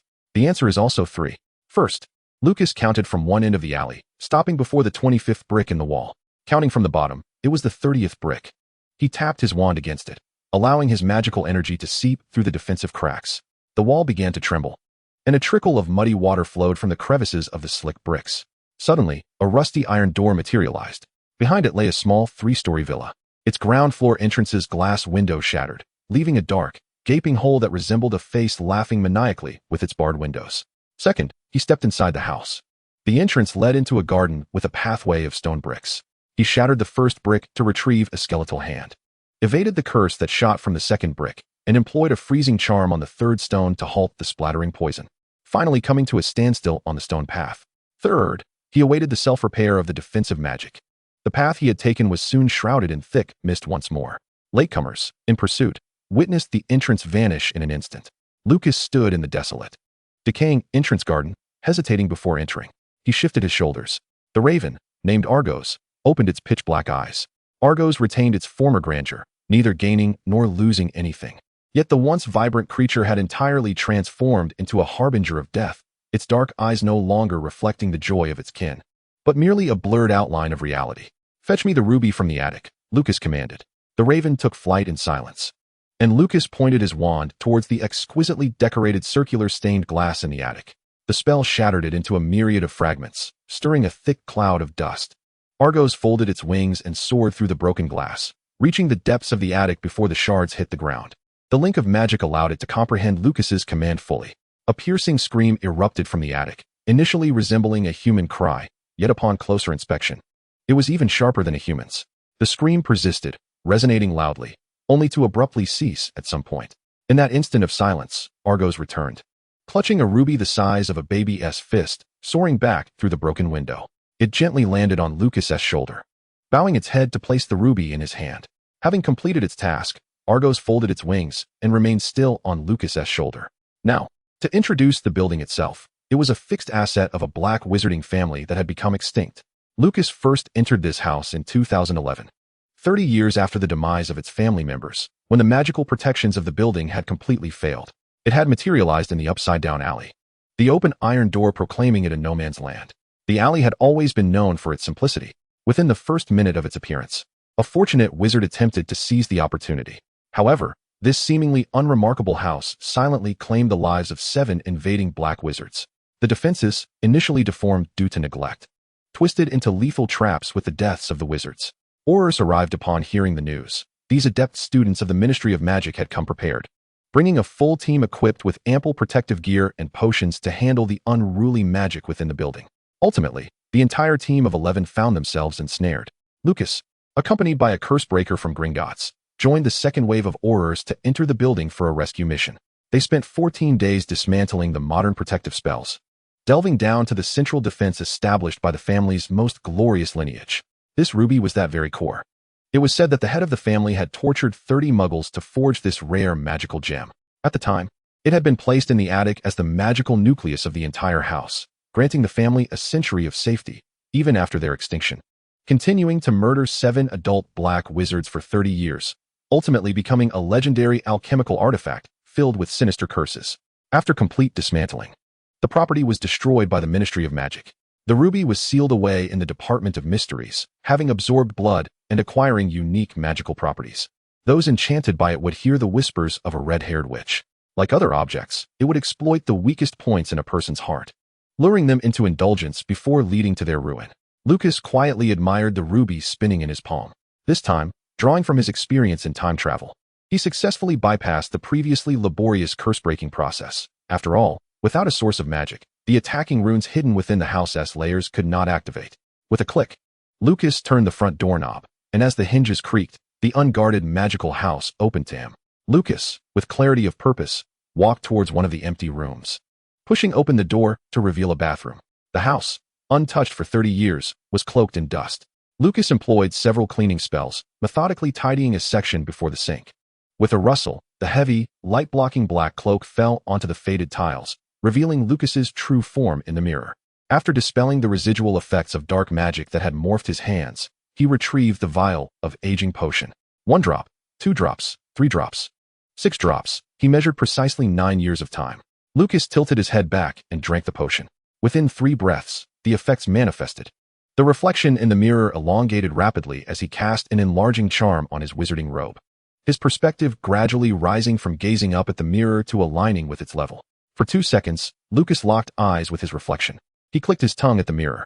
The aging potion displayed the appearance of the user after a growth in age. Yet Lucas was somewhat taken aback by the image before him. His dental issues had been rectified by Madame Pomfrey, and his slightly curved spine had also been treated. Yet this visage in the mirror struck him as unexpectedly foreign. Magic does not spontaneously increase due to potions. Aside from that, Lucas cast another uncertain glance at the mirror. He had endured a particularly dark educational experience, possessing a deeper understanding of human anatomy than most self-proclaimed dark wizards.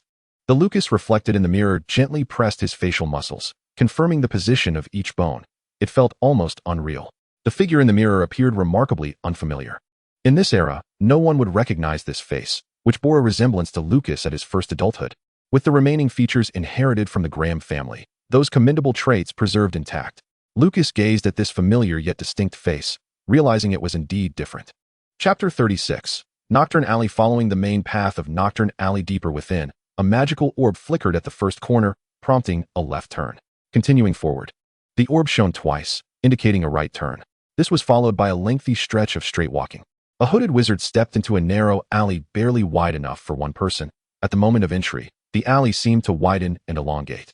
The filthy walls on either side vanished, revealing a courtyard where 15 or 16 white magical orbs hovered, ethereally suspended above each cloaked visitor's left shoulder. The crowd stood in silence, patiently awaiting a moment. Then, the clock in the courtyard chimed. Not far ahead, A spacious door wide enough for a carriage swung open.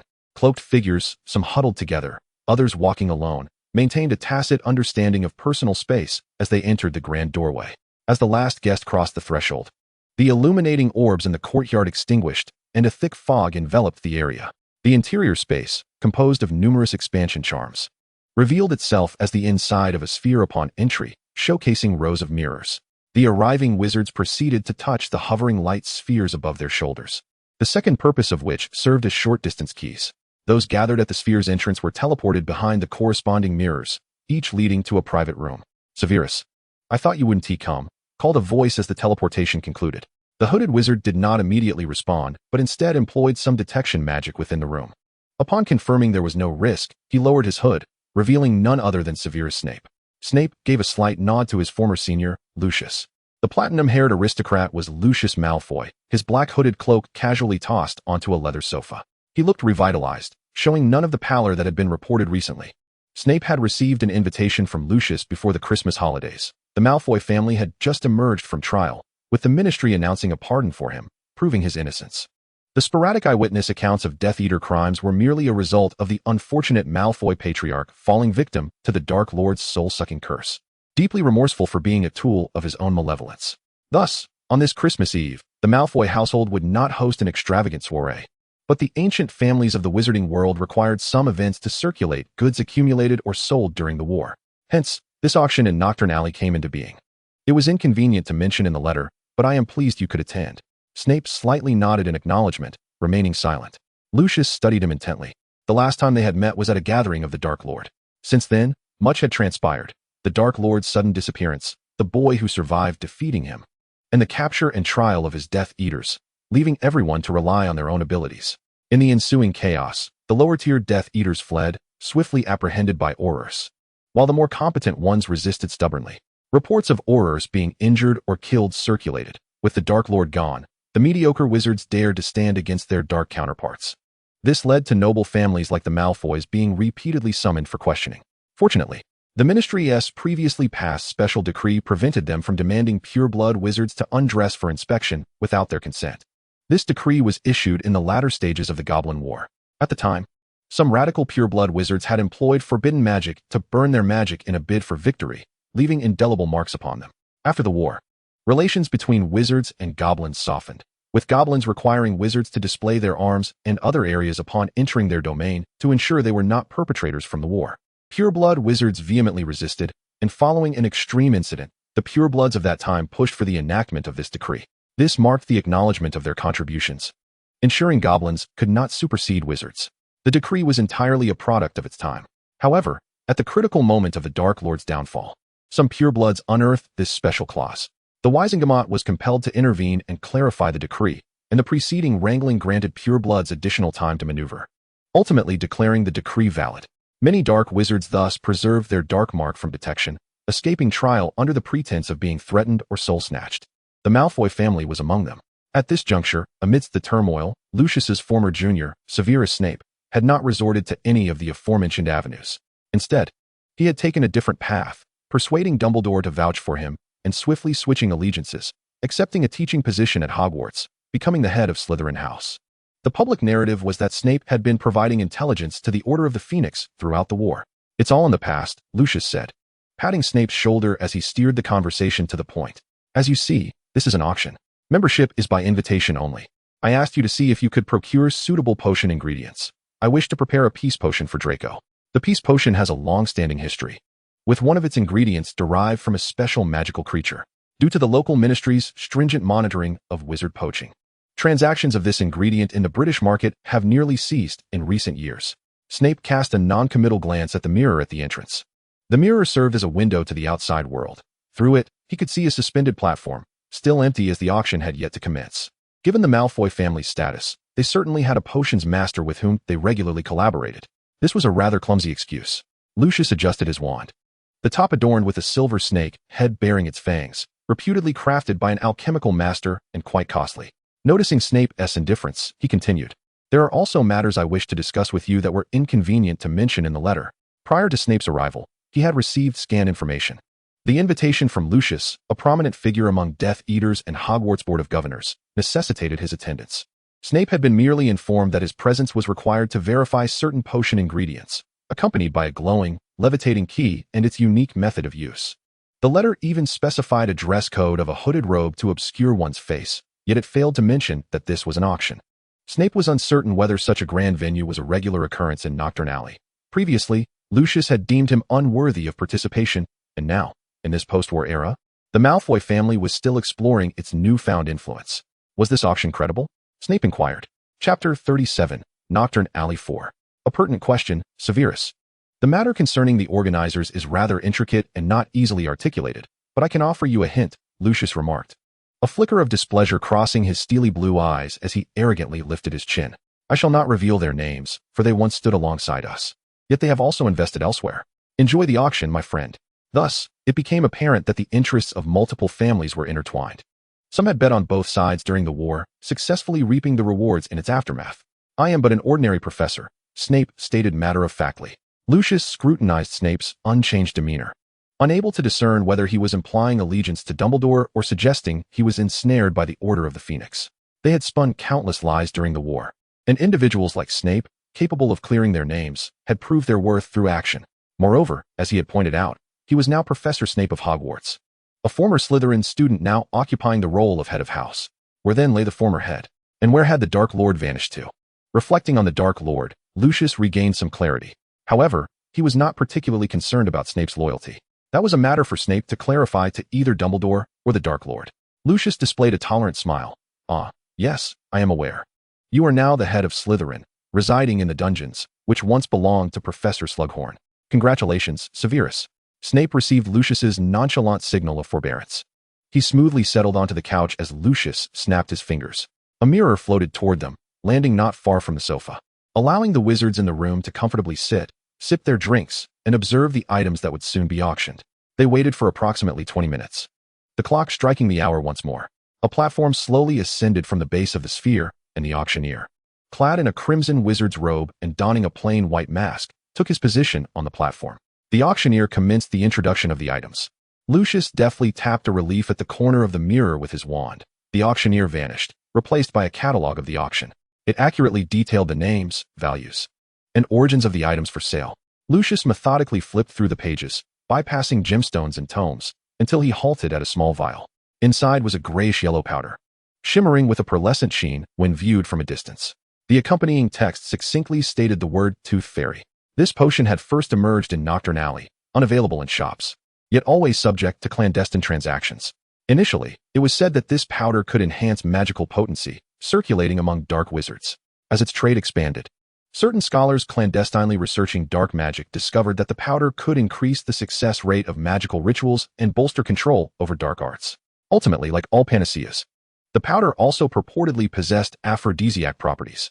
From its inception to its meteoric rise, this potion had not obtained certification from the Potions Association, nor was it listed on any official sale permits. Its raw materials remained ambiguous, and its effects, along with potential side effects, were yet to be thoroughly explored by buyers. However, as the powder began to be mentioned in the pages of wizarding newspapers, its victims gradually multiplied.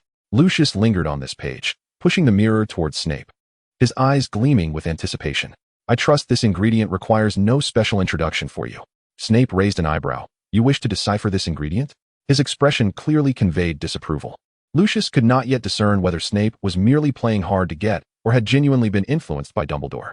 Nevertheless, this former student now exuded a certain gravitas befitting a mentor.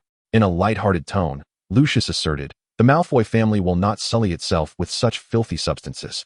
You are aware that the Ministry of Magic has been rigorously scrutinizing these materials. Several wizards have been imprisoned in Azkaban. With a hint of pride, Lucius continued, do you know how to escape a pack of hyenas? We must cast aside other prey, but must control this one, ensuring the hyenas neither feast nor leave empty-handed. Snape frowned. These purebloods, in their attempt to lessen the ministry's scrutiny, had to relinquish greater benefits. Alternatively, they could devise a controllable honor to present to the ministry's representatives at an opportune moment. The issue was that news of the Tooth Fairy potion's exposure had already made it to the Daily Prophet, and the stockpiles of powder in Knockturn Alley were nearly depleted. Snape formed a rough hypothesis and posed an unrelated question. Am I the only potion master you know? Certainly not. But you are the only potion master to have earned the friendship of the Malfoys, Lucius replied, his smile deepening. He had never underestimated this ambitious half-blood, acknowledging a few social shortcomings, yet seeing past them.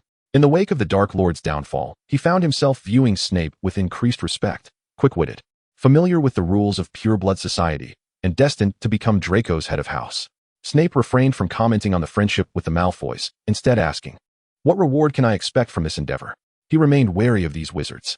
Initially, when Lucius had mentioned the tooth fairy ingredient, Snape had assumed Malfoy desired him to create a potion to eliminate its side effects. However, Lucius's implications were far more ambitious. He wanted Snape to replicate the ingredient itself, allowing it to resurface in Nocturne Alley.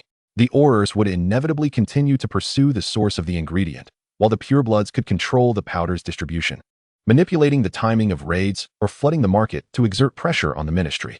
As for the risk of being caught, Snape observed Lucius grasp his hand, inscribing a substantial figure in his palm. He remained unmoved. "My safety? You are a professor at Hogwarts. Who would suspect you of involvement in this matter?" Lucius dismissed the concern lightly, but upon seeing Snape's reluctance, he added, "You will gain the friendship of the Malfoys, and the Malfoy library will be at your disposal. You need not mingle with irrelevant individuals." Excellent, Snape mused. At last, the friendship of the Malfoys bore some tangible benefits. He chose not to engage in Lucius's game of numbers. Instead, after casting a soundproofing charm, he straightforwardly proposed a figure double the amount. Lucius contemplated for a moment before solemnly agreeing. The items at this auction were indeed diverse. Although Lucius claimed only to be interested in specific items, he partook in several bids for gemstones, seeking materials for Draco's magical creatures. When the first item sold, the doorplate of the successful bidder's room transformed to reflect the final bid amount, followed by several other doorplates altering their numbers in succession. Lucius seized the opportunity during the auctioneer's introduction of the items to inform Snape about the individuals lurking behind several rooms. One of them belonged to the Macmillan family, who had recently taken up the role of broker for other families. The foreign wizard who had just acquired the basilisk venom was shrouded in mystery, with unknown sources providing him recommendations. Snape silently noted the fleeting identities that had surfaced. He mentally sketched the underlying power dynamics of the auction house, identifying families that bet on both sides during conflicts, in collusion with the Ministry of Magic. Otherwise, the sale of the forbidden tooth fairy potion would be inconceivable. It was also possible that the mastermind behind the tooth fairy had yet to be apprehended, given the Ministry's penchant for grandstanding. Snape marked this with a slight question in his mind. An additional layer had emerged. There existed an international backdrop to the auction. Yet, the sound emanating from the door during the recent bidding bore a German accent. After the war, some Death Eaters had chosen to flee abroad. A dark wizard named Igor Karkaroff had once been imprisoned in Azkaban, only to be released for divulging the names of fellow Death Eaters. It was said he could no longer survive in Britain and had instead accepted an invitation from Durmstrang Institute, transforming himself into its headmaster. As Lucius flung his galleons with abandon, an astonishing number rolled out from the plaque on their room. Snape observed Lucius's lavish expenditure with an impassive gaze. He felt a profound calm, no longer consumed by resentment over others' wealth and glory. That yearning for honor seemed to have perished completely on the night of the Dark Lord's downfall. Snape swiftly redirected his thoughts to enhance the guest's experience. The auction's organizers had employed a myriad of intricate spells, yet they had neglected to muffle the voices of the bidding participants. Everyone raised their bids vocally, and seasoned players like Lucius made no effort to disguise their voices. Most notably, Lucius had not participated in the bidding for the tooth fairy materials, which had already been claimed by another. Snape noted that Lucius bore no signs of impatience, leading him to deduce that Lucius had arranged for others in different rooms to procure items best kept hidden. This was the standard expected of the Nocturne Alley auction. It was likely that once transactions concluded within the auction house, a secondary market would swiftly emerge, where murder and theft were encouraged by unspoken rules. Some regulations need not be articulated, but it was apparent that, for now, Lucius would not betray their agreement. By placing Snape in his private box, Lucius demonstrated his earnestness in the transaction. Snape lowered his gaze, awaiting the conclusion of the auction.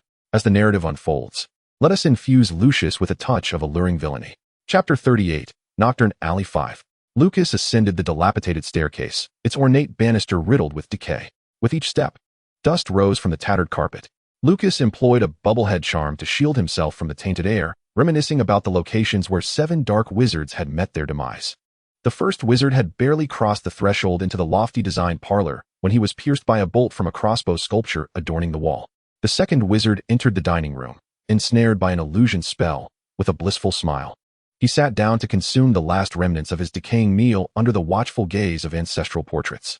The third wizard cautiously ventured into the study, successfully absconding with several tomes of dark magic, only to trigger a book thief curse at the doorway, reducing him to ash. The fourth wizard perished in the restroom where Lucas had just gazed into the mirror.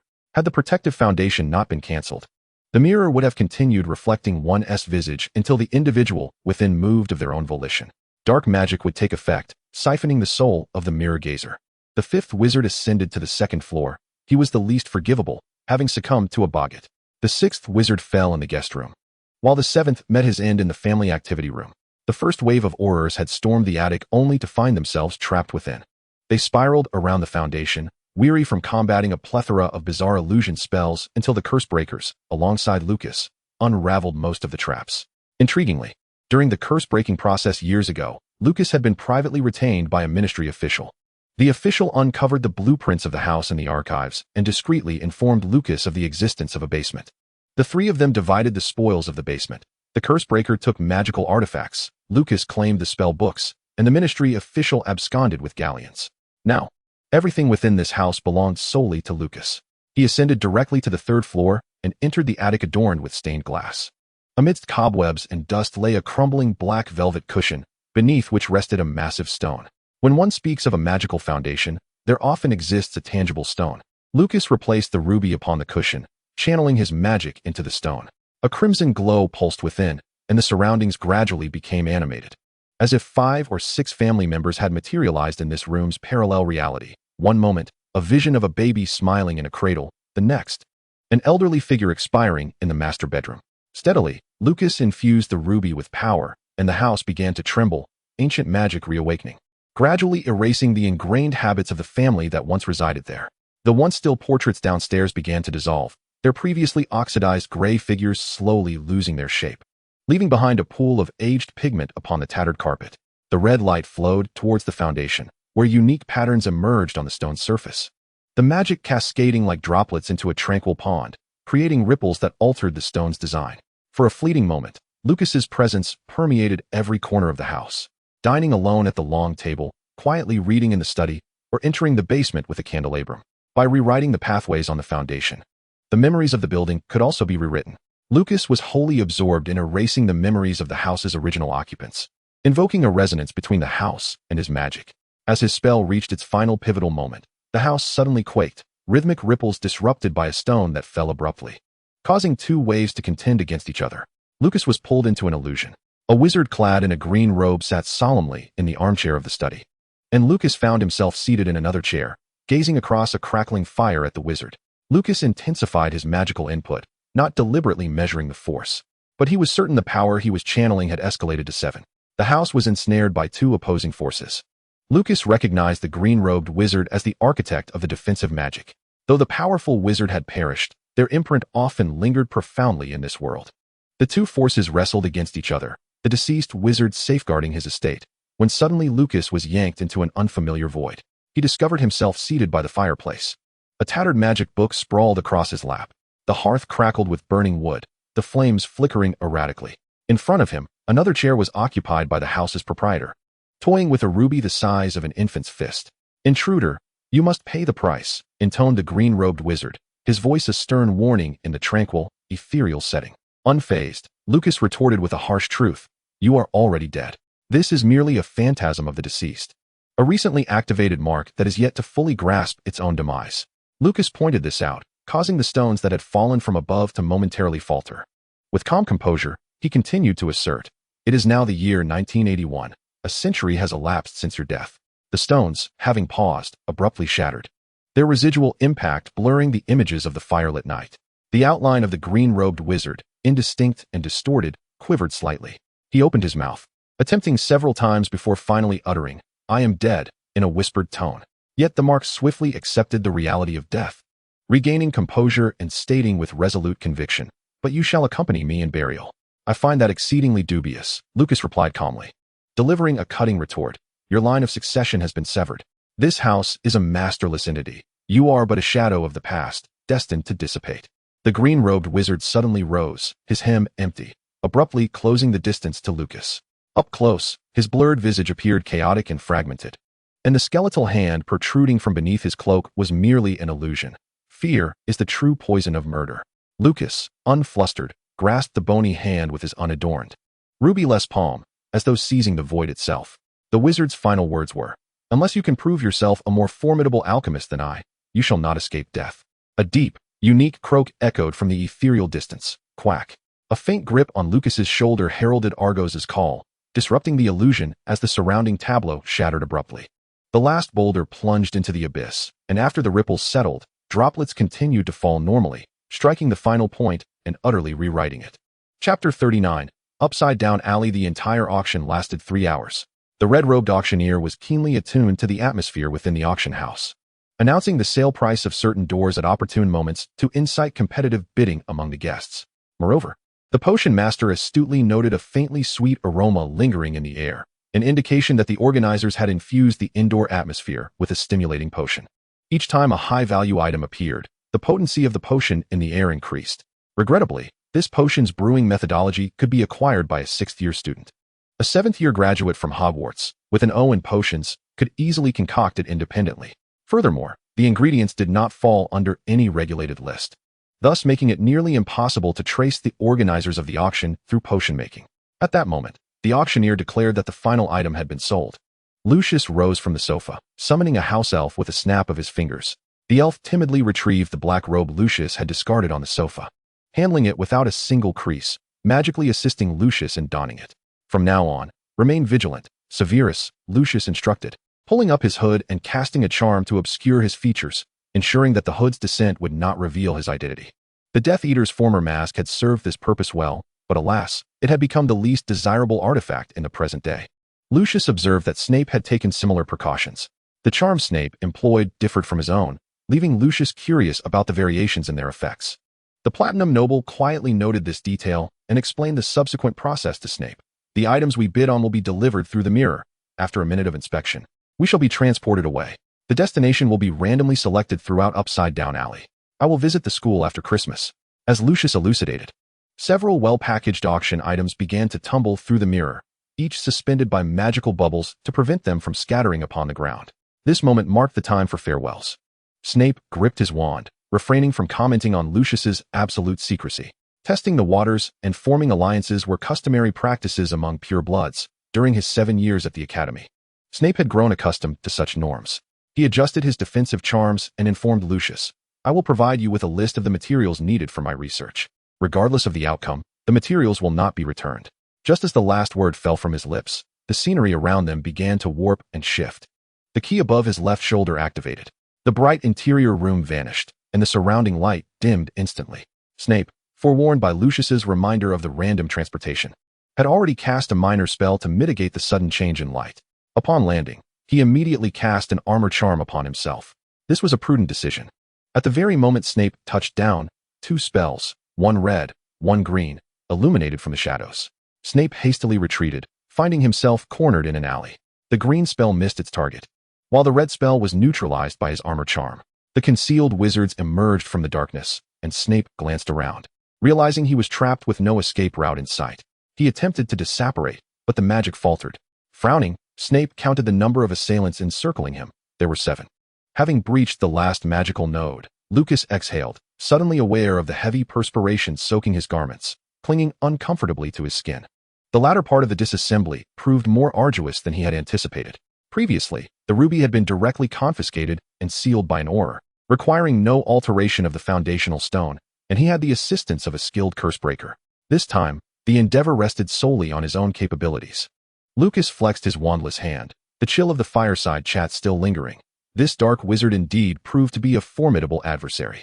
The intricate magical runes on the foundation gradually faded, akin to a chessboard post-battle, and the crimson flow within the ruby became entirely manageable, responding to Lucas's will. The magical abode had exchanged its master. Lucas need not register with the Ministry of Magic. Ancient families were often lawless. The reason the Ministry's archives contained the blueprints of this house was due to the imaginative folly of wayward descendants. For instance, a certain generation might produce a Ministry official who sought to use the department's resources for personal protection. Though the dwelling remained in a state of disrepair, the activation of its magical core meant that with minimal effort, it could be revitalized. However, this minimal effort implied the need for 2 or 3 house elves working tirelessly with ample funding for at least a week, a conservative estimate. The gold galleons in the basement could procure materials, yet trading with house elves required additional effort. Ultimately, matters were progressing positively. Lucas tapped the ruby once more. Channeling his magic anew, the desolate house was cloaked in illusionary enchantments, temporarily restoring its former glory, at least in appearance. Yet, one final issue loomed. He could not allow others to discover this place. Lucas had been cautious in shedding any pursuers during his invasion of the property, but vigilance was paramount. The area within the foundation prohibited apparition. The house's fireplace had long been sealed. When he exited the house, he must ensure he remained unseen. Both the residence and his identity could not be revealed to the public eye. Contemplating this, Lucas tapped the ruby again, causing the mirror in the first-floor bathroom to materialize before him. Should one glance into the bathroom at this moment, they would find the mirror in its original position, a mere replication spell, sustained by the ruby's magic for an extended duration. The mirror's enchantment was a fascinating form of dark magic, reminiscent of tales in Muggle folklore, where witches spy on the outside world through mirrors. As he applied the spell, the mirror shifted from reflecting Lucas to an expanse of pure darkness. Lucas continued to adjust, layering a night vision spell that softened the blackness, gradually revealing outlines. The mirror displayed the alley outside the house, its perspective remarkably flexible and free, capable of shifting at his whim. The architect of the house, a visionary wizard, had encompassed the alley outside within the foundation's protective enchantments. Lucas furrowed his brow, having detected sentinels stationed at both ends of the alley. This was peculiar. It was inconceivable that he had left such numerous loose ends exposed. As he counted the figures outside, he noted 7 wizards in plain sight. Yet a hidden 8th lurked in the shadows. Just then, a 9th figure materialized seemingly from thin air. Lucas's heart raced. Was the dark wizard still summoning reinforcements? But he quickly dismissed the notion. In the narrow alley, the latest arrival, a dark wizard, found himself besieged by the preceding group. Chapter 40. The Topsy-Turvy Alley 7. The number of spells unleashed in the alley swiftly exceeded permissible limits. Severus Snape, pondering the cause of his immediate ambush upon landing, sought an opportunity to break free from the encirclement. Chaos reigned. A spell pierced the dark wizard's rather flimsy armor charm, causing his scapula to shatter explosively, and his wand clattered to the ground.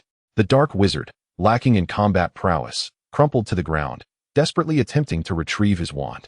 The assaulting wizards, momentarily disrupted, seized the chance to cast a slicing curse upon him. The wandless dark wizard lay motionless on the ground, while the killer, licking his lips with satisfaction, advanced upon his fallen comrade. Snape retaliated with formidable force. He had to carve a path through one end swiftly.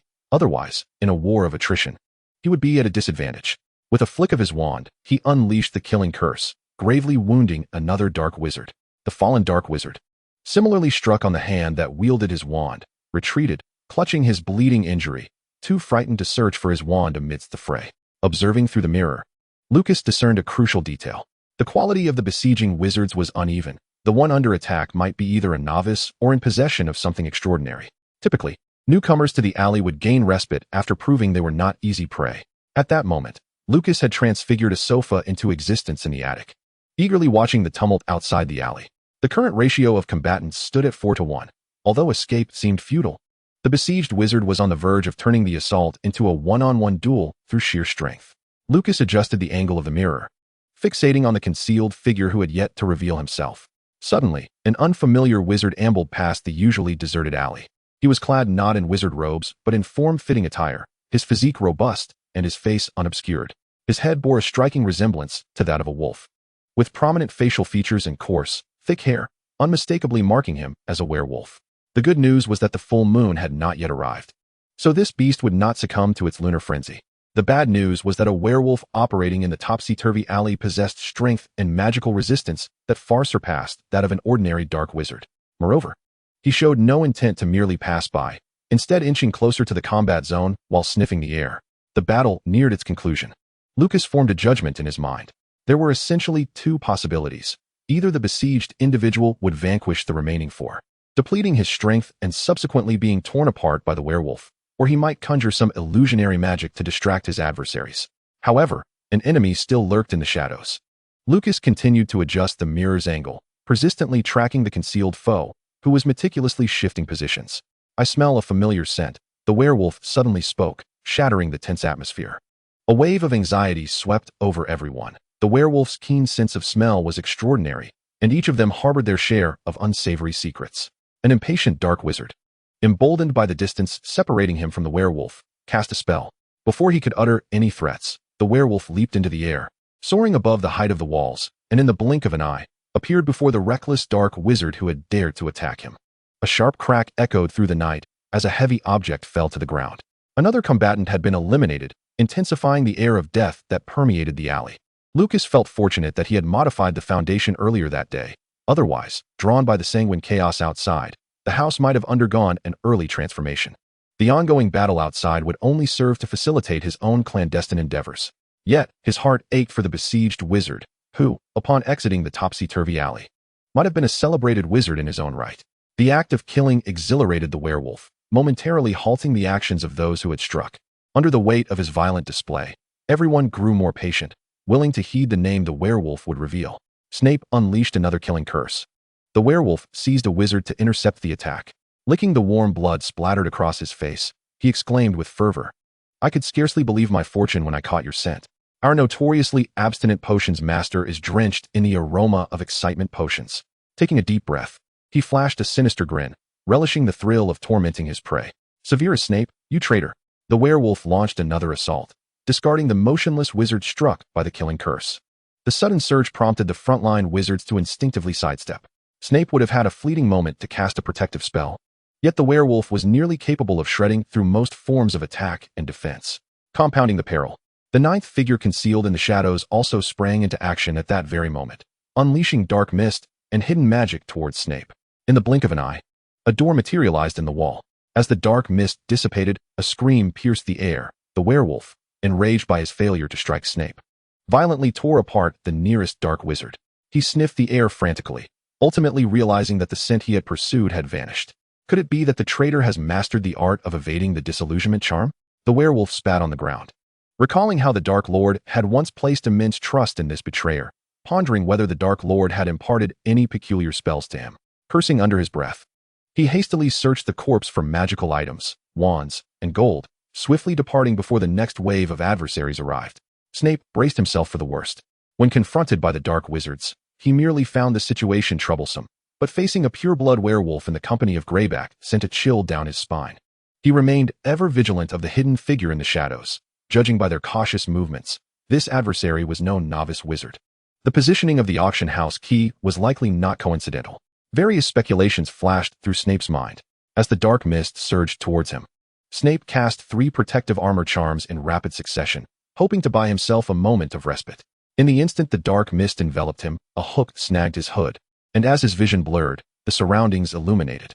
Snape found himself standing in the grand foyer of a spacious abode. The light was bright, and the air was fresh and crisp, with a beautifully patterned rug adorning the entrance. He glanced back at the large door, beyond which lay an exquisite small courtyard basking in the illogical warmth of sunlight on a winter's deep night, with vibrant vegetation. Weighing his options, he opted against retreating to the courtyard and cautiously ventured deeper into the house. Lucas, observing intently from the attic, noted the werewolf's mention of excitement potions. In reality, this referred to the advanced courses at Hogwarts, where lower years studied the expansion potion, and older students learned the excitement potion alongside various concoctions of the infernal brew and the bewitching draught. The mere association of the excitement potion with these substances was sufficient to imply that they were of dubious nature. Such common excitement potions were often found in illicit establishments of a more sordid nature. Was it possible that his potions master adhered to this unsavory style? Lucas instinctively frowned. While none of his mentors were paragons of virtue, they had initially presented themselves as concerned, principled educators. Despite the unsettling associations that arose at the critical juncture, Lucas nonetheless ushered Professor Snape into his domain, deeming it a necessary preservation of history. He felt compelled to ascertain the essence of Snape's scent. Lucas hastily rearranged the furnishings of the house. Chapter 41, Nocturne Alley 8. The gramophone in the living room rotated steadily, playing an unfamiliar piano composition. As Snape entered, he found the room's design soaring to great heights, adorned with a beautifully classical crystal chandelier. The wallpaper was a deep green, and the embossed walls subtly revealed serpentine motifs, all featuring Ouroboros designs that induced a sense of vertigo upon closer inspection. Snape treaded carefully through the center, wary of any sudden assaults from the walls, while also taking care to avoid standing directly beneath the chandelier. Upon the display cabinet, various artifacts and taxidermy specimens were exhibited, including a complete goat skull. its pristine white bones and cavernous black eye sockets exuding an eerie aura. A raven perched atop the goat's skull, heightening the visual impact. Snape felt as though the raven was watching him, yet he refrained from initiating any confrontation. Meanwhile, Lucas was in the attic, employing a ruby to modify the illusion. He had urgently adjusted the living room's arrangement just prior to Snape's arrival, drawing inspiration from a mysterious ritual he encountered during his countryside investigations, primarily to ensure that Argus could more seamlessly linger at the entrance. Lucas needed to tap into Argus's senses, and after the ritual, he would first perceive the outside world through Argus's eyes. Under the magical link, Lucas's sensory focus underwent a transformation. Ravens possessed an earlier awareness of impending death. The first thing Lucas noted was the aura of death surrounding Snape. Several wizards had perished in the chaos outside, which was to be expected. The scent of death was likely to attract Argus. Lucas made a mental note of this and endeavored to decompose the essence of death. Soon after, he detected the scent of the excitement potion mentioned by the werewolf. It was potent, yet from the perspective of a magical being.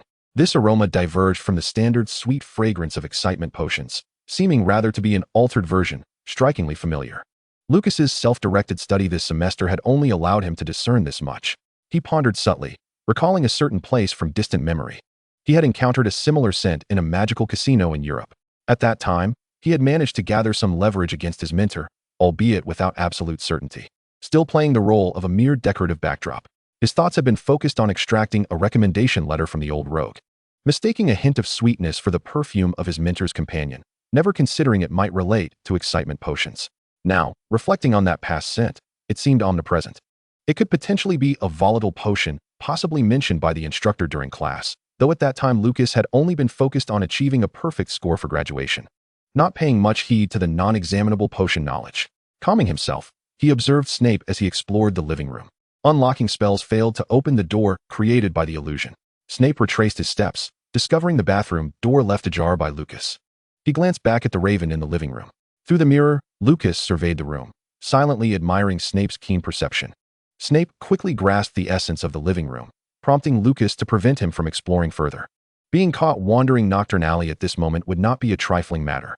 The bathroom was entirely adorned with marble slabs, and the vanity was crafted from dark walnut wood, with all metallic fixtures polished to a brilliant shine.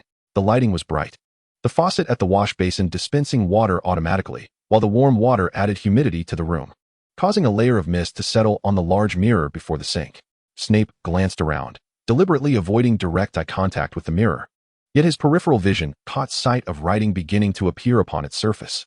The script was elegant, reminiscent of a noble's ornate handwriting, as if penned meticulously with a quill. Although the writer had enlarged the font, it still appeared somewhat laborious to read. "Welcome to my home." Lucas sat on the attic sofa, his mirror reflecting the same state. He took up a quill, contemplating how to phrase his thoughts. Snape did not gaze directly at the mirror, yet he remained, conjuring a refracting water mirror to inspect the room.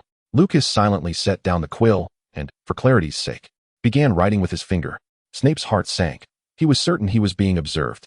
It was not merely the raven in the living room that posed a concern. The watchful eyes were everywhere. He humbly spoke up. "I was just being chased, and owe you my gratitude for your rescue.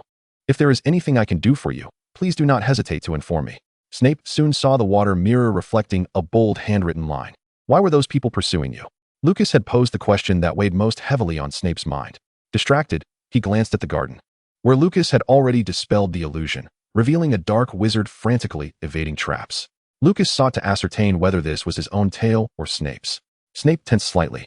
Contemplating before responding, "The werewolf likely followed the scent to find me. I am unaware of the circumstances regarding the other wizards. However, it is not unusual for such events to occur in Nocturne Alley, is it? The mirror inscribed, and what of those lurking in the shadows?" Snape gathered his thoughts and countered. "Do you not think that they would be the first to act?" Lucas nodded in the attic, echoing the same inference. He had trailed behind during a potion transaction, and when his pursuer lost track of him at the alley's mouth, they must have stirred up trouble by inciting other wizards to lie in wait. The pursuer could easily fabricate a reason, a secret transaction involving mysterious treasures, drawing the curious. So why had Snape coincidentally appeared within the ambush zone? Lucas pondered, unconsciously tapping the armrest of the sofa. After a moment, the mirror continued to write. "Why were you there?" Snape gazed at the inscription, his breath hitching. If that group had indeed set a trap for him, the questioning would typically begin with, "Why were you attacked?" followed by, "What had you done prior?" However, the inquiry from the homeowner was, "Why were you in that ambushed location?" a revelation that indicated Snape was merely collateral damage in this ambush. Lucas noted the shift in Snape's expression, understanding that he had connected the dots. While he had made this connection, he could not direct his frustration towards Snape, who was likely feeling quite distressed.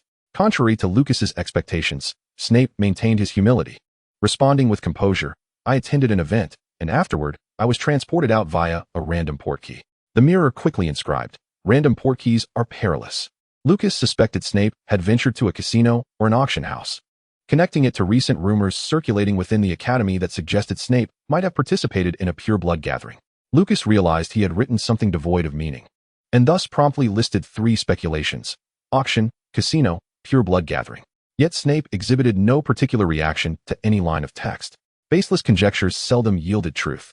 Lucas observed the dark wizards and werewolves retreating from the alley, alongside the exhausted invading wizards in the courtyard. The immediate danger had passed, and it was no longer necessary for Snape to remain. The mirror's text transformed to read, "I saved you." Snape nodded in acknowledgement. The mirror continued to write, "You owe me a debt of life. When the time arises, I shall require you to perform a task for me. And now, I need you to remove your hood and gaze directly into the mirror." Severus Snape.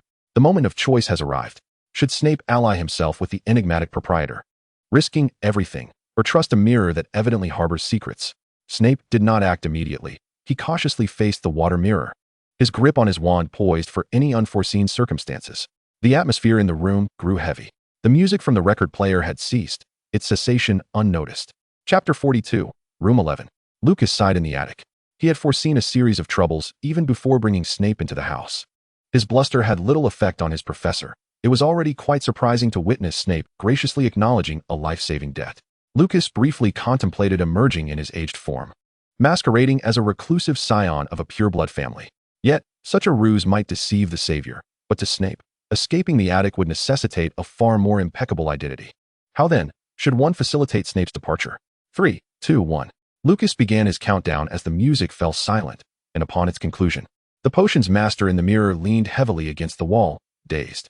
The bathroom mirror continued its script, and to aid his comprehension, Lucas enlarged the font, "I will find you." The gentle embrace of darkness enveloped Snape. His final thought was not that the mirror was flawed, but rather that the house itself was the source of the peril. Minutes later, a hooded figure descended from the attic, hastening toward the bathroom. He first cast a cushioning charm and a warming spell on the place where Snape lay. Then, he knelt and gently removed Snape's hood. Snape lay there, oblivious. From the moment he had entered this house, he had stood at the heart of a trap. Spells and magical sigils permeated every corner, every decorative item of this abode. Magic intertwined within the crevices of the floor. Even the music, the sound of the faucet, and the shimmering of the chandelier concealed treacherous ambushes. A house capable of eliminating 7 intruders. The true challenge lay in gently ushering the potion's master into slumber. The slumbering potion's master furrowed his brow, his hair disheveled from lying down. Lucas noted that his professor had made some effort to present himself well, as evidenced by the intricate pattern on his collar. He was attired in formal wear. "Argus," Lucas softly called, and the crow leader, in a moment of communion, took flight from the house. "Go, seek out anyone still bearing this scent." Lucas needed to discern the nature of Snape's recent engagement. He was almost weary of this routine.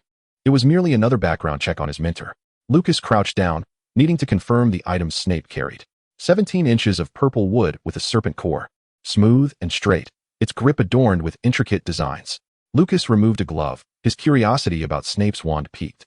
He grasped the wand and attempted a spell, Lumos. A faint light flickered in the room, unremarkable, and the wand offered no resistance, behaving as innocuously as Snape had just moments before. But how could this be? Out of body, Lucas cast a dark spell on the carpet, but it bore no fruit. A beam of magic struck the carpet, but its hue and texture felt wrong. The magic did not even singe the fibers. Lucas's incantations were sound. It was the wand that silently resisted him. With a flick of his wrist, he cast the spell again in the same spot, Avada Kedavra. Bang! The wand backfired, the searing sensation coursing through his palm. Lucas did not relinquish his hold. He muttered a rebound spell. The spell still failed. Lucas ceased his attempts. Wands choose their wizards, and Snape's wand, like its master, remained loyal to a single soul. Lucas abandoned the notion of embedding a tracking rune within Snape's wand, feeling inexplicably that such an act would be an affront, regardless of the risk of discovery. He knelt and unfastened the cuff of Snape's left sleeve, rolling it up. Lucas had never truly seen the enigmatic mark left by the Dark Lord. That mark had vanished completely with the Dark Lord's demise at the time of his first enrollment. Complete demise was the Savior's own phrase. Lucas had always harbored doubts about this notion. People accepted that complete demise corresponded to the Dark Lord's first physical disintegration. After all, the updated history of Hogwarts noted, during Harry Potter's first year, he thwarted Voldemort's attempt to seize the Philosopher's Stone, earning the house an additional 60 points. Yet, physical disintegration did not constitute an academic death for wizards. Perhaps the Savior was not entirely rigorous, but Lucas always sensed something amiss. He had long been intrigued by the dark mark. At this moment, that mark appeared merely as a blur of ink, yet its presence was profoundly palpable. Lucas did not even directly touch the mark. Merely encircling Snape's wrist with his hand allowed him to sense the aura of dark magic. Someone had branded Snape. If this assertion had once seemed vague, it now felt to Lucas like a brand, an emblem of servitude. A sense of agitation washed over Lucas. How could Snape endure such a mark? For a wizard with heightened perception, this sigil was exceedingly menacing. Lucas approached the skin with caution, scrutinizing it for a while before ultimately refraining from activating it with magic. He restored everything to its original state, ensuring no one lingered at the door. He reopened the illusion in the yard and, with the slumbering Snape in tow, departed the house along the path. Argus soared low above the alley of the turned, where the first light of dawn could be seen, though the haze remained thick as the day hesitated to break. Crows continued to detect the scent of excitement potions in various nooks of the alley. Finally, Argus landed on a stone wall, watching from a distance as a hooded wizard exited the Borgin and Burke's shop. The crow trailed this figure, following him back to Diagon Alley. The wizard confidently shook off all pursuers, humming a cheerful tune as he made his way to the Leaky Cauldron. Diagon Alley, the Leaky Cauldron. A rather unremarkable wizard entered the establishment, requesting a high-level rental room and paying for an entire day's stay. The proprietor, Tom, a hunchbacked wizard, greeted the guest with an eager smile and led him to his accommodations. Room 11 is unoccupied, sir. Should you require anything, feel free to ring the bell. We offer room service, Tom said, bowing and continuing his sales pitch. The food from downstairs can also be delivered, including tea, scones, chocolate pudding, and shepherd's pie. The wizard ascended the stairs with heavy steps, attentively listening to Tom's introduction, randomly selecting a few lighter dishes from the menu, and specifically instructing that they be delivered at noon. He settled the payment. Tom graciously agreed, guiding the guest to his room and personally hanging a Do Not Disturb sign on door 11. Chapter 43, Paper Cranes. Snape found himself in a most peculiar dream. Standing on platform 9 3/4, as the familiar red and black Hogwarts Express, billowing steam, slowly approached. Yet this time, he was utterly alone on the platform. The tremors of the train rolling over the tracks were intense, jarring him from his reverie. Snape opened his eyes to find himself ensconced in a soft mattress, covered by a fluffy feather duvet. Beside the bed stood a window, its grimy glass revealing the rumbling passage of Muggle trains outside, from which peculiar dreams emerged. Suddenly, Snape recalled the events leading to his loss of consciousness and sat up in bed. You owe me a debt of life. I shall require your assistance. I will find you. It was that strange house and its elusive proprietor. Snape reached for the pocket concealing his wand, only to notice that his clothing had been transformed into a set of sleepwear. An exceptionally flawless transfiguration, a fitted, deep green silk pajama set. Snape's expression darkened. He had not grasped his wand, and a slight tension gripped his heart. At that moment, a paper crane fluttered before him. The magical origami danced for a moment, then unwrapped itself under Snape's watchful gaze, revealing a folded note. Your wand lies beneath your pillow. You are at the Leaky Cauldron. I have covered your lodging for the day. You may remain until nightfall. With a flourish, the crane disintegrated under a spell, scattering into a flurry of white fragments. The room fell silent for 2 seconds, allowing Snape to regain a semblance of clarity and composure. Just then, a knock resounded at the door, and a despondent which called out, "Room service." "No need." Snape replied sharply. The knocking paused momentarily, then resumed with relentless insistence. "Room service." The door burst open with force. The dark-clad potions master cast a menacing glare at the witch, who continued her mechanical knocking, finishing with a feeble, "Your lunch, sir." Snape levitated the tray and slammed the door shut. The magical clock indicated it was noon. Opening the tray, he discovered a pot of tea, a scone, and a serving of chocolate pudding. A tiny paper crane struggled to escape from beneath the plate, fluttering awkwardly as the soft pudding quivered slightly. The scent of chocolate wafted through the air, reminding Snape that it had been over 10 hours since his last meal. Now accustomed to the peculiarities of the tiny crane, Snape unfolded it with a sense of familiarity. The ornate script upon the paper was beautifully penned, far more refined than he had noticed in the previous tense atmosphere. It was evident that the writer had undergone special training. A sense of deliberate flattery washed over him, for he had expected such an eccentric wizard to scrawl something far more bizarre. The lunch has been paid for. The proprietor assures me it is the best-selling fare. I have performed some maintenance on your wand. I hope you do not mind. In truth, Snape had already sensed that his wand felt more vibrant than usual. The last time he had so vividly felt its emotions was during his enrollment at the wand shop, where he had stirred up a tempest, leaving only himself and his mother unscathed amidst the chaos. His wand had evidently been tampered with. The dark wood gleamed with a refined luster, and the grip had been meticulously cleaned. Snape employed a recollection spell, tracing back through the most recent incantations. Disintegrate, recollection spell, Avada Kedavra, soul extraction, Lumos, Sectum Sempra. The flickering light seemed deliberately placed to distinguish between two spellcasters. Snape was oblivious to whom these spells had been cast upon. Confirming that his wand was still functional, he first returned his attire to its original form. A third paper crane emerged from the pocket of his restored clothing. Please do not seek me out. I shall appear at an opportune moment. Snape could hardly muster the energy to employ disintegrate again. He quietly awaited by the bedside for several seconds, uncertain if a fourth crane might emerge from beneath the bed. Fortunately, the vexing little notes had finally come to an end. It was unclear what had given the other party the illusion of poor vision, but all three cranes bore unusually large lettering. The food on the tray exuded an enticing aroma. The leaky cauldron's culinary offerings appeared to be in good standing, and since this individual had roused him, they would not resort to poisoning him. Snape attempted to ponder the source of this strange sense of familiarity, to no avail. He stared at the food for a few moments, then picked up a scone and poured himself a cup of tea. Lucas, seizing the advantage of the potion's effects while they lingered, cast a transfiguration spell to disguise himself as an unremarkable wizard, facilitating Snape's placement at the leaky cauldron. Lucas had deliberately employed Snape's wand for certain spells, as he wished to leave traces for the potion's master to discover, should he awaken. Otherwise, Snape might meticulously scrutinize every detail, which would be entirely unnecessary.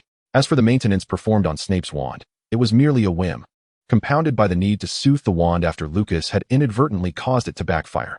In haste, Lucas left Snape a note to prevent chaos upon his awakening. Having settled Snape, Lucas, with a tight schedule, intercepted a wizard in the courtyard of the leaky cauldron, the same one who bore the scent of excitement potions. As discovered by Argus, a simple obliviate would suffice to resolve matters. Lucas quickly gleaned information regarding the auction's proceedings. He withdrew from the muddled memories of the dazed wizard. Both the mirror magic's circular structure and the key were strikingly familiar to him. Not long ago, he had utilized a similar mirror magic to correspond with Snape. His first mentor had been exceedingly proficient in such enchantments. His first mentor was German. Did this matter have any connection to the German wizards? This was not the first instance of foreign wizards invading Nocturne Alley. With these inquiries in mind, Lucas altered the memories of the wizard involved in the auction. He returned to the property in Nocturne Alley, where the wizard who had previously infiltrated the garden now lay unconscious on the ground, drained of magic. His wand had been confiscated by magical vines, rendering him utterly defenseless. Lucas cast a protective charm upon himself and cautiously approached, wary of any sudden attacks from the wizard. As he drew closer, Lucas magically lifted the intruder's hood. The shadowy figure bore names either bestowed by Lucas or Snape, labeling him as an intruder. Lucas began to search the body, discovering a small bag within the wizard's sleeve that had been enchanted with a spatial expansion spell. The bag was secured, but such precautions would not deter a master. Chapter 44, The Wizard's Identity. The wizard at Lucas's feet stirred, his blue eyes fixed intently upon Lucas's actions. His breath was faint, old wounds mingling with fresh ones, and an erratic wave of magical energy foretold of ominous signs. Lucas needed to swiftly ascertain the wizard's identity. If these items could not clarify his doubts, he would have to interrogate the wizard himself. The search yielded results. Aside from some worn clothing and inexpensive personal effects, 3 significant items provided clues. Lucas levitated the 3 items before him for closer examination: a faded Auror badge, a returned complaint letter, and a small vial of yellowed powder, which gleamed with a pearlescent sheen when held to the light. The Auror's badge bore the name Eddie Carter White, the lettering slightly faded from frequent handling. Next, Lucas unfolded a thick stack of returned letters. All were pinned by Eddie Carter White, primarily addressed to various departments within the Ministry of Magic, sometimes directed to different staff within the same department. These letters all conveyed the same message. A wizard named Eddie graduated from Hogwarts. Harboring aspirations of becoming an Auror since childhood, he successfully navigated a series of rigorous selections to become the deputy leader of a small team. This team was primarily responsible for addressing transnational wizarding crimes, having previously dismantled smuggling rings involving magical creatures and confiscated substandard brass scales. until he encountered his final case, the investigation into the circulation of tooth fairy powder in Nocturne Alley. This substance was rumored to significantly enhance magical potency and improve the success of rituals, commanding a price on the black market 5 times that of gold per gram. However, its side effects were equally astonishing. It was highly addictive, with just 2 grams inducing dependence, and exceeding 3 grams led to hallucinations. Victims claimed to see the tooth fairy, exhibiting extreme terror, followed by severe dehydration and drastic weight loss, ultimately entering periods of magical decline or violent surges. The mortality rate was alarmingly high. Initially, only dark wizards were affected, but soon it spread to the academic community. The most severe incident involved a ministry official who experienced a catastrophic magical surge during work hours, resulting in a massive explosion that obliterated him entirely. The gaping hole at the scene spewed water like a waterfall, rendering a year's worth of files nearly unrecognizable. With varying degrees of leakage across multiple floors, it took maintenance workers 3 months to seal the breach. Eddie's department formally commenced an investigation, dividing into 2 teams. Eddie and 2 colleagues infiltrated Nocturne Alley, masquerading as dark wizards in search of leads, while the captain and the others scoured shops to attract the attention of dark wizards. The operation was meant to be entirely covert. However, the details were inexplicably leaked, and Eddie's 2 teammates went missing one after the other, each transmitting 2 critical pieces of information before their disappearance: the address of the Tooth Fairy powder production workshop and the identity of its distributor. Overwhelmed by grief and armed with these hard-won clues, Eddie prepared to conclude his undercover work and report back. Yet, he was ambushed by a werewolf, sustaining severe injuries, and lost consciousness at the junction of Nocturne Alley and Diagon Alley. Upon awakening in St. Mungo's, Eddie discovered that the team, led by the captain, had also made significant progress. Through leads provided by shop owners, they had dismantled the Dark Wizard's production site, and the key figure in the operation met his demise during the confrontation. The situation took a drastic turn. The information submitted by Eddie was withheld, and the original documents, now stained with blood, were lost. He was summoned into an investigative process, deemed guilty of dereliction of duty, with his appeals proving futile, resulting in his expulsion from the Aura ranks. The events unfolded with alarming swiftness, as the ministry's administrative efficiency surged. When Eddie was escorted from the office, his colleagues insisted on his innocence and pledged to assist with his appeal. Yet, the tide soon turned. The department issued a formal inquiry into him, adding charges of negligence, attributing the leak to his improper procedures, which ultimately implicated the deaths of his 2 undercover Aura colleagues. Eddie was incarcerated in Azkaban for 2 months. Upon his release, he found himself destitute, stranded in the very place he had never imagined, Nocturne Alley. Eddie persisted in his investigation of the Tooth Fairy powder, convinced that something amiss lingered. He discovered a vial of the sample along with several clues. Lucas set aside the Aura badge and correspondence, using magic to rotate the glass vial for a clearer view of the powder within. From a material standpoint, the powder emitted a rather mundane magical aura. He needed to conduct analyses in the laboratory of the room of requirement, as it could either be a compound ingredient or a product of a ritual. Suddenly, Argus called out, his voice markedly different from before, prompting Lucas to sense a peculiar magical fluctuation. There remained many unresolved inquiries regarding the effects of Argus following the ritual. Typically, such ceremonies preserved the soul, and Lucas could feel Argus' soul still present, albeit obstructed by some force. The results of rituals inherently exhibited significant delays, reminiscent of the wizard who inadvertently created Dementors. Lucas had once perused experimental records in the library of his first mentor. Immediately following the completion of the ritual, Dementors merely exhibited their chilling characteristics. It was only due to specific external stimuli that they began to siphon the souls of wizards. Lucas pinpointed the object that elicited Argus' unexpected response: the Aura badge itself. The black eyes of the Raven leader shimmered with an enigmatic light, revealing a faint green hue upon closer inspection. Through a connection, Lucas shifted his perception, entering Argus' viewpoint. Suddenly, Argus' vision was engulfed in a dim, cold fire, surrounded by whispers and cries. The most radiant object was a pearl-sized orb, now suspended between the Aura badge and the fallen wizard. Invisible to the human eye, it was visible to Argus. That beautiful white light illuminated the entire space, maintaining silence amidst the chaos. Lucas felt an overwhelming surge of anger and sorrow as the stories of a lifetime flowed through him, culminating in the acknowledged name, Eddie Carter White. The emotions of anger and sorrow gradually waned, replaced by profound regret and confusion. How had life led to this point? Unable to uncover the truth and provide closure for his fallen comrades, a faint shadow emerged around the luminous orb. Eddie Carter White, in his 30s, possessed strikingly deep and expressive eyes. He opened his mouth but emitted no sound, However, through Argus' senses, Lucas could hear his plea. Uncover the truth, and I shall relinquish everything to you. Lucas felt the ritual's arrival. Magic enveloped him, and this wizard. He swiftly weighed the event's ramifications, the Ministry's auction house, the werewolf's continued investigation, and potential encounters with certain individuals. Yet, in return, what was offered? A soul? No, not merely that, a name. Lucas solemnly agreed. His vow resonated like a hoarse crow's caw, reverberating throughout the space. When the cawing ceased, Argus consumed the orb. Lucas opened his eyes to find himself still standing in the courtyard. The letters of unaddressed accusations were scattered by a gust of wind, fluttering across the yard. The murky sky of Nocturne Alley lightened momentarily before being shrouded once more by heavy clouds, a raindrop soaking the letter that had fallen at Lucas' feet, blurring Eddie's name. Soon, the rain fell in torrents, drenching everything in its path. In the courtyard where the ritual concluded, the body of Eddie Carter White vanished without a trace. Chapter 45. A New Identity. The dissolution of the physical form is invariably swift. The last remnant of a person enduring in this world is their name. A fully grown wizard traversed the boundary between Nocturne Alley and Diagon Alley, where sunlight flooded the latter with splendid weather. He pushed open the door to a magical barber's shop.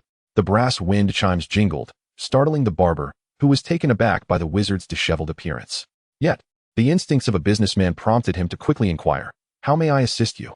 This wizard appeared to be a vagabond, his gray garments still dripping water, soiling the elegant welcome mat at the entrance. Casually, he cast a drying charm upon himself, causing the damp edges of his clothing to curl upwards. 7 golden galleons lined up neatly on the counter.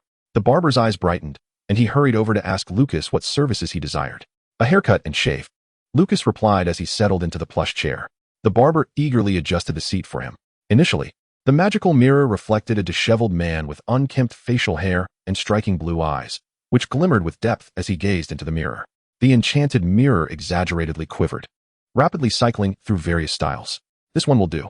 Lucas pointed to one of the stark contrasts to the past image of Edric Carter White. The former Auror's deputy captain, in an effort to exude authority, had begun to grow a beard immediately upon graduation. In contrast, Lucas had chosen a clean-shaven look, with his bangs cascading down, adding a touch of weariness reminiscent of a wayward traveler. His hair had grown a bit long, just enough to be tied back. As the barber draped a cape around Lucas, he commenced by washing his hair, the magical wash being remarkably swift. An unknown concoction mingled together, exuding a scent that was utterly relaxing. Lucas's disheveled hair was enveloped in bubbles, while invisible hands expertly massaged acupressure points on his scalp, whisking away the dust and flakes accumulated from his wanderings. With his eyes closed, Lucas found solace in his thoughts, reminiscing about the recent ritual's rewards. The names of wizards possess an intrinsic power. The Dark Lord, often referred to as he who must not be named, had cast a spell on his own name, ensuring that whenever it was spoken, he would become aware of it. Argus's ritual could best harness the potency of names. Upon its conclusion, the fading Edric Carter White had vanished, and Lucas had acquired his name. When Lucas invoked the name Edric Carter White, the revealing magic could not unmask his identity, nor could the identity potion dismantle his disguise. He traversed the world bearing the identity of Edric Carter White, a profound alteration of perception. This individual was, in truth, deceased. Yet, everyone could still perceive and hear his presence. A name signifies the continuity of life. One stripped of their name forfeits their very existence. In exchange for this identity, Lucas was tasked with uncovering the truth behind the tooth fairy powder. Otherwise, the name would wane and ultimately fade away. For the time being, this ritual had resolved a significant dilemma for Lucas. He had acquired an adult identity that allowed him to roam unnoticed, one that was thoroughly documented, with plausible motives for his actions, having undergone a drastic change in temperament after betrayal. The magical bubbles rinsed his hair clean, the scissors snipping away at his locks. The sensation of his scalp being tugged awakened a sense of fatigue within Lucas. He had stayed up all night and still had numerous tasks to complete upon returning to school. Moreover, Christmas was fast approaching, necessitating the preparation of gifts. "Excuse me, sir." Someone called out his name, prompting the wizard to open his blue eyes. The barber met his gaze and stammered, "All done." Lucas, feeling somewhat dazed, sat up. Being abruptly awakened after a night of rest was quite uncomfortable. He glanced at the mirror. The result exceeded his expectations. His medium-length hair framed his sharp cheekbones, while his ice-blue eyes appeared soft and gentle. His thin lips, unencumbered by a beard, accentuated his youthfulness. "Do you see any areas that require further trimming or attention?" The barber, slightly blushing, averted his gaze. Lucas stroked his smooth chin, casting a spell at the hair scattered on the floor. causing it to ignite with sparks before reducing to ashes. The barber, accustomed to the eccentricities of paranoid wizards, glanced at Lucas's striking visage and awkwardly began promoting hair accessories from the shop, even offering Lucas a generous discount. As he exited the alley, approaching 10 o'clock, Lucas utilized apparition, seamlessly navigating the familiar route through the secret passage to Hogsmeade, returning to the Slytherin common room. The castle was eerily vacant around 10 in the morning. With over 50 students dispersed, seldom crossing paths, Lucas's memory of the number of students remaining at school had always been consistent. Having enrolled twice post-war, many of his peers had lost loved ones during the conflict, and such profound trauma required time to heal. Families with lower resilience often struggled to spare hands to care for the young wizards, thus resulting in a higher number of students remaining at school. Lucas infiltrated the Slytherin dormitory, pretending to have spent the entire night at school. After resting for an hour, he changed into a clean set of robes, emerging from his dormitory just in time for lunch. After acclimating to his height of 6 feet, his first-year body felt slightly uncomfortable. By the time he reached the Great Hall, he had readjusted to the disparity in stature. A few Hufflepuff students were busy decorating the Christmas tree, adorning it with the colors of the 4 houses, while they debated the best angle to position the star atop the tree. A little to the left. No. A bit more to the right. The classmates chimed in, with one lamenting that they might as well use a sticking charm. Lucas navigated through them, approaching the transformed staff table. A few upperclassmen dined quietly at a distance, while more students trickled into the hall. Lucas selected a piece of steak for his plate. He tapped his cup, and warm, sweetened milk began to rise from the bottom, soothing his sleep-deprived fatigue. "Let us fetch a flying broom. We can soar up and place the star," an enthusiastic Hufflepuff suggested. Surprisingly, this idea quickly garnered support from the other students. The ensuing question was who had the best flying skills. The Gryffindor and Slytherin tables also turned their attention to the small discussion by the Christmas tree. With students from both sides meandering over, Lucas quickened his chewing. He felt an uneasy premonition at the sight of this gathering rising. If this was to be his punishment for sneaking out at night, it seemed excessive, especially with Christmas approaching. Before Lucas could slip away, 2 upperclassmen from different houses had already arranged a Quidditch match at the pitch, declaring that only the victors would have the honor of placing the star atop the Christmas tree. All those dining at the long table gradually congregated around. Lucas hastily swallowed the last bite of his food, intending to act as though he had never been there, only to be seized by the upperclassmen closest to him, who insisted he cheer for their house. The wizards, possessing a remarkable ability to organize, swiftly set up a 3-on-3 Quidditch match. Not all students remaining had their own brooms. So to ensure fairness, they decided to use the school's brooms for the competition. Chapter 46. Entering the Forbidden Forest. Once any matter invoked a sense of house pride. Its nature transformed entirely. As the upperclassmen dragged Lucas toward the Quidditch pitch, he sought opportunities to escape. Just as they were nearing the pitch, the upperclassman finally asked with annoyance, "Do you still have any of those beautiful fireworks left from before?" Lucas shook his head. The upperclassman, lacking enthusiasm, pushed Lucas towards the Quidditch stands. He warned Lucas and a few other first-year half-blood Slytherins, "Don't you dare sneak away. You sly half-bloods who lack any sense of house pride. Since you can't fly and Quidditch 1T provide any other value, you might as well stay in the stands and cheer. If I catch you cheering any less than the students from other houses," the upperclassman paused ominously, attempting to mimic Snape's menacing silence. Yet, he lacked Snape's imposing aura. Lucas found this tedious warning incredibly annoying. His wand, concealed within his sleeve, twirled slightly. Yet he continued to regard the upperclassman with indifference as he walked away. The winter stands were exceptionally cold, but after layering multiple warming charms, Lucas finally began to feel comfortable. He retrieved a hefty tome from his robe pocket and cast a spell to enlarge it, laying the book open upon his lap. The potions professor had announced that there would be a surprise quiz on the book's contents at the end of the holiday. Any substantial, specialized tome would be impossible to master in a single afternoon unless one had already grasped the principles or studied similar material beforehand. Snape had deliberately chosen a book outside the curriculum, and with time already pressing, Lucas commenced his reading.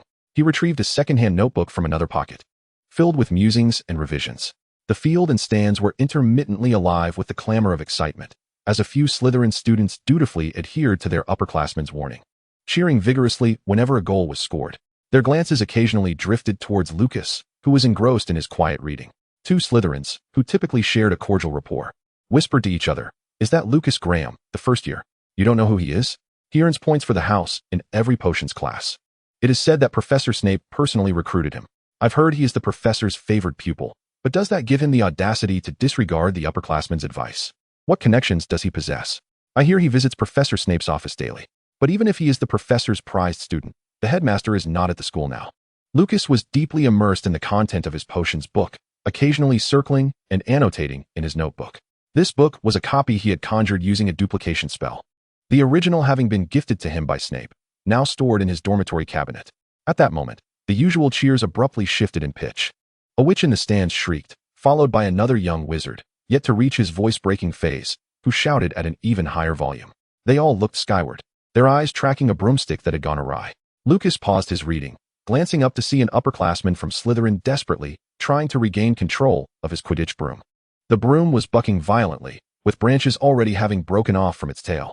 After several jarring jolts, it suddenly veered in a determined direction, heading straight for the Forbidden Forest with the Slytherin rider clinging on for dear life. The match was forcefully halted. Lucas snapped his book shut with a decisive clap. The other 5 broom riders attempted to pursue the out-of-control one. Gryffindors took the lead, while the Slytherins hesitated before deciding to follow suit. Lucas dashed to the opposite side of the stands, grabbing a stunned Ravenclaw and asking in a rapid-fire manner, "Can you project your voice loudly?" The Ravenclaw nodded. "Use a spell to call them down. Go find a professor." The Ravenclaw fumbled to retrieve his wand and began to chant the incantation, while Lucas reminded him, "Go find Madame Pomfrey." As the Ravenclaw called out, Lucas sprinted down to the stands. He located a broom with relatively stable magical fluctuations, mounted it, and took off towards Hagrid's hut. During the Christmas break, Hagrid was also staying at the school. The unfortunate broom rider had been rather lucky. When Lucas halted in the snow-covered pumpkin patch, Fong bounded up to him, wagging his tail enthusiastically. Lucas patted the dog's head and instructed Fong to lead him to Hagrid. The wizard spiraling towards the Forbidden Forest was a male upperclassman from their house. Over the past few months of Quidditch practice, Lucas had tinkered with several brooms that had minor issues, and it seemed this unfortunate upperclassman had chosen one that was destined to malfunction. Given his level of skill, the odds of surviving long in the Forbidden Forest were slim. Lucas spotted Hagrid returning with a load of firewood at the edge of the Forbidden Forest. The half-giant was delighted to see Lucas and shared with him that he had just seen a raven soaring overhead. "I haven't seen that group of ravens around lately. I wonder if they've moved on," he mused, expressing concern for the birds. Lucas could only inform Hagrid that he had witnessed a wizard on a rogue broom. "If he flies high enough, he might look smaller," he added. Upon hearing the details of the situation, Hagrid, taken aback, gave Lucas a shove. "You must go notify the professors." Lucas nearly toppled into the snow from the force. He staggered back, regaining his footing to tell Hagrid, "I've already gone to notify them. But we need to hurry to the Forbidden Forest to find him. I saw him flying in that direction." Lucas pointed decisively. Hagrid took a step towards the Forbidden Forest, only to realize Lucas was following him, and he anxiously called out, "You need to return to the castle. You're only a first year. You can't go into the Forbidden Forest." Lucas stood his ground, asserting that he knew where the upperclassmen had flown and could guide Hagrid. The two held their ground for a moment before Hagrid relented. He grabbed Lucas, urging him to keep up. To prevent Hagrid from whisking him away, Lucas cast a lightning charm, pulling Hagrid's cloak as they dashed into the depths of the Forbidden Forest. The deeper they ventured, the dimmer the daylight became. Bare branches intertwined to obscure the sky, and the ground was uneven with a mix of snow, scattered stones, and protruding roots. Hagrid navigated the terrain with ease, while Lucas stumbled in his wake, occasionally directing Hagrid. They crossed into the Centaur's territory and waded through a stream, where Lucas caught a glimpse of several branches adorned with remnants of snow. The fallen snow had formed strange shapes, and he tugged at one. It was a strand of acromantulous silk. Lucas glanced in that direction and halted Hagrid, correcting their course once more. Chapter 47, Rocking Pomfrey. The broom's speed was diminishing, yet its altitude remained unchanged. Parts of the broom were falling off as it jostled through the air. The Slytherin clinging to the broom looked pallid, gripping the handle as if it were his entire world. On the ground, Hagrid and Lucas seized the opportunity to close the distance to the broom. When they reached an area with relatively sparse trees, they both witnessed the last branch fall away, leaving only the bare handle, with the wizard precariously hanging on. Ahead lay a territory, and Hagrid grasped Lucas's arm firmly. He glanced at the clear sky, tension radiating from him as he cautioned Lucas. "Stick close to me and remain silent. If the weather turns, you must flee immediately." Hagrid observed Lucas's disheveled appearance. The young wizard's already thin robes were torn in several places from the branches, and the hem was soaked with snowmelt. This child truly displayed commendable resolve, going to such lengths to rescue a fellow student. Hagrid prepared to charge forward, and Lucas, curious, inquired, "What kind of creature's territory lies ahead?" "No beasts occupy that area," Hagrid replied hastily, glancing nervously at the sky as he urged Lucas onward. This region was peculiar. Lucas noted many charred trees, some hollowed out by lightning strikes.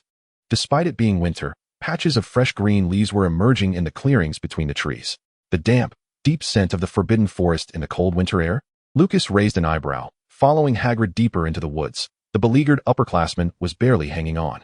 He clung to the hovering broom handle with both hands, his legs flailing in the air, clearly on the brink of losing his grip. Hagrid searched for a position directly beneath the young wizard, hoping to catch him. But this was not a feasible plan. Lucas, clutching his wand, anxiously gazed towards the sky. The broom's erratic behavior was entirely fortuitous. Lucas had no desire to harm a fellow student with whom he had no conflict of interest, yet the wildly careening broom instilled genuine concern in him. If Hagrid could not rescue this unfortunate individual in time, a domino effect would surely follow. Someone would need to be held accountable, be it the duty professor, the head of house, or the headmaster. Thus, Lucas followed Hagrid into the depths of the forbidden forest. The rich biodiversity within the forest sent a shiver down his spine. Lucas had marked the direction of the centaur's territory and the lair of the eight-eyed giant spider. He observed a plethora of magical creatures and was now faced with a decision. Should he allow the young wizard to fall to his demise, or should he intervene? As time progressed, the older wizard's movements became increasingly erratic. He could no longer grip the broom with one hand, and only one hand remained tightly clasped around it. Hagrid below continually adjusted his angle, yet the broom was positioned too high, leaving Hagrid uncertain about whether to release him to jump down. The unfolding events afforded Lucas little time for contemplation. With a piercing scream of terror, the Slytherin upperclassman plummeted from the heights. Arresto momentum. Lucas aimed his wand at the falling figure. A surge of magic emanated from the tip of his wand, and the descent of the upperclassman began to decelerate. Lucas's magical strength reached a level of 7. However, he still maintained a considerable distance from the older wizard, and the efficacy of the spell correlated directly with the energy expended. At present, the spell lacked the potency to ensure the Slytherin student's safe landing. Arresto momentum. Lucas intensified his magical output, briefly severing his connection with Argus. His power escalated to 8. This spell, originally intended to be transparent, caused the air to distort slightly under the immense magical force, striking the falling wizard again. The Slytherin gasped, experiencing a momentary suspension in midair as his speed diminished, and he began to drift downward like a feather. "I've got you," came Hagrid's jubilant voice. A pang of anxiety shot through Lucas as he recalled Hagrid's earlier admonition to remain silent. Unpleasant predictions often manifest swiftly. In an instant, the serene sky was disturbed. Dark clouds loomed ominously, and a distant rumble of thunder echoed, followed by torrential rain pelting down. Through the murky downpour, Lucas confirmed that Hagrid had indeed caught the upperclassman. He saw Hagrid sprinting towards him, cradling his classmate. Behind them, something appeared intermittently within the clouds. A flash of lightning streaked across the sky, followed almost immediately by a deafening crash. The lightning struck a nearby dead tree, igniting it in flames, sending bright sparks and the acrid scent of charred wood wafting through the air. Hagrid had dashed to Lucas's side, seizing him by the collar, and together they fled with the two students in tow. Yaya was hot on their heels, frantically pursuing them. On the first day of the holiday, Madame Pomfrey was enjoying a rare moment of peace during her afternoon rest. This year, the hospital wing had been left unattended for the holiday, and she had taken the opportunity to immerse herself in a Muggle novel. It was at this moment that the first Gryffindor swooped into the castle on a flying broomstick. He leaned low on his broom as he burst through the doors of the hospital wing, his eyes lighting up upon spotting Madame Pomfrey. After accelerating, he abruptly slowed, executing a sharp turn that caused him to spin 1.5 times before barely managing to stop himself midair. Without dismounting, he shouted to the matron, "A Slytherin broom has gone out of control and is heading towards the forbidden forest. You must come quickly." His urgent pronouncement shattered the tranquility of the winter afternoon. Madame Pomfrey sprang to her feet, quickly analyzing the relatively coherent description of the incident. She approached the wall and instructed a portrait that was dozing nearby. "Quickly inform the headmaster." Madame Pomfrey retrieved several emergency potions from the cabinet, scolding the Gryffindor to dismount from his broom. She then turned and hastily scribbled a note on her desk, instructing a Slytherin to urgently find an owl to notify their head of house. At that moment, several other wizards on broomsticks burst into the hospital wing in a chaotic flurry. The spacious room suddenly experienced an aerial traffic jam. Madame Pomfrey surveyed the tangled mass of red and green. Never before had her career been filled with such unexpected surprises. She lifted her skirts, preparing to rush towards the forbidden forest, but paused to seize a Gryffindor's broom, opting to ride out in haste.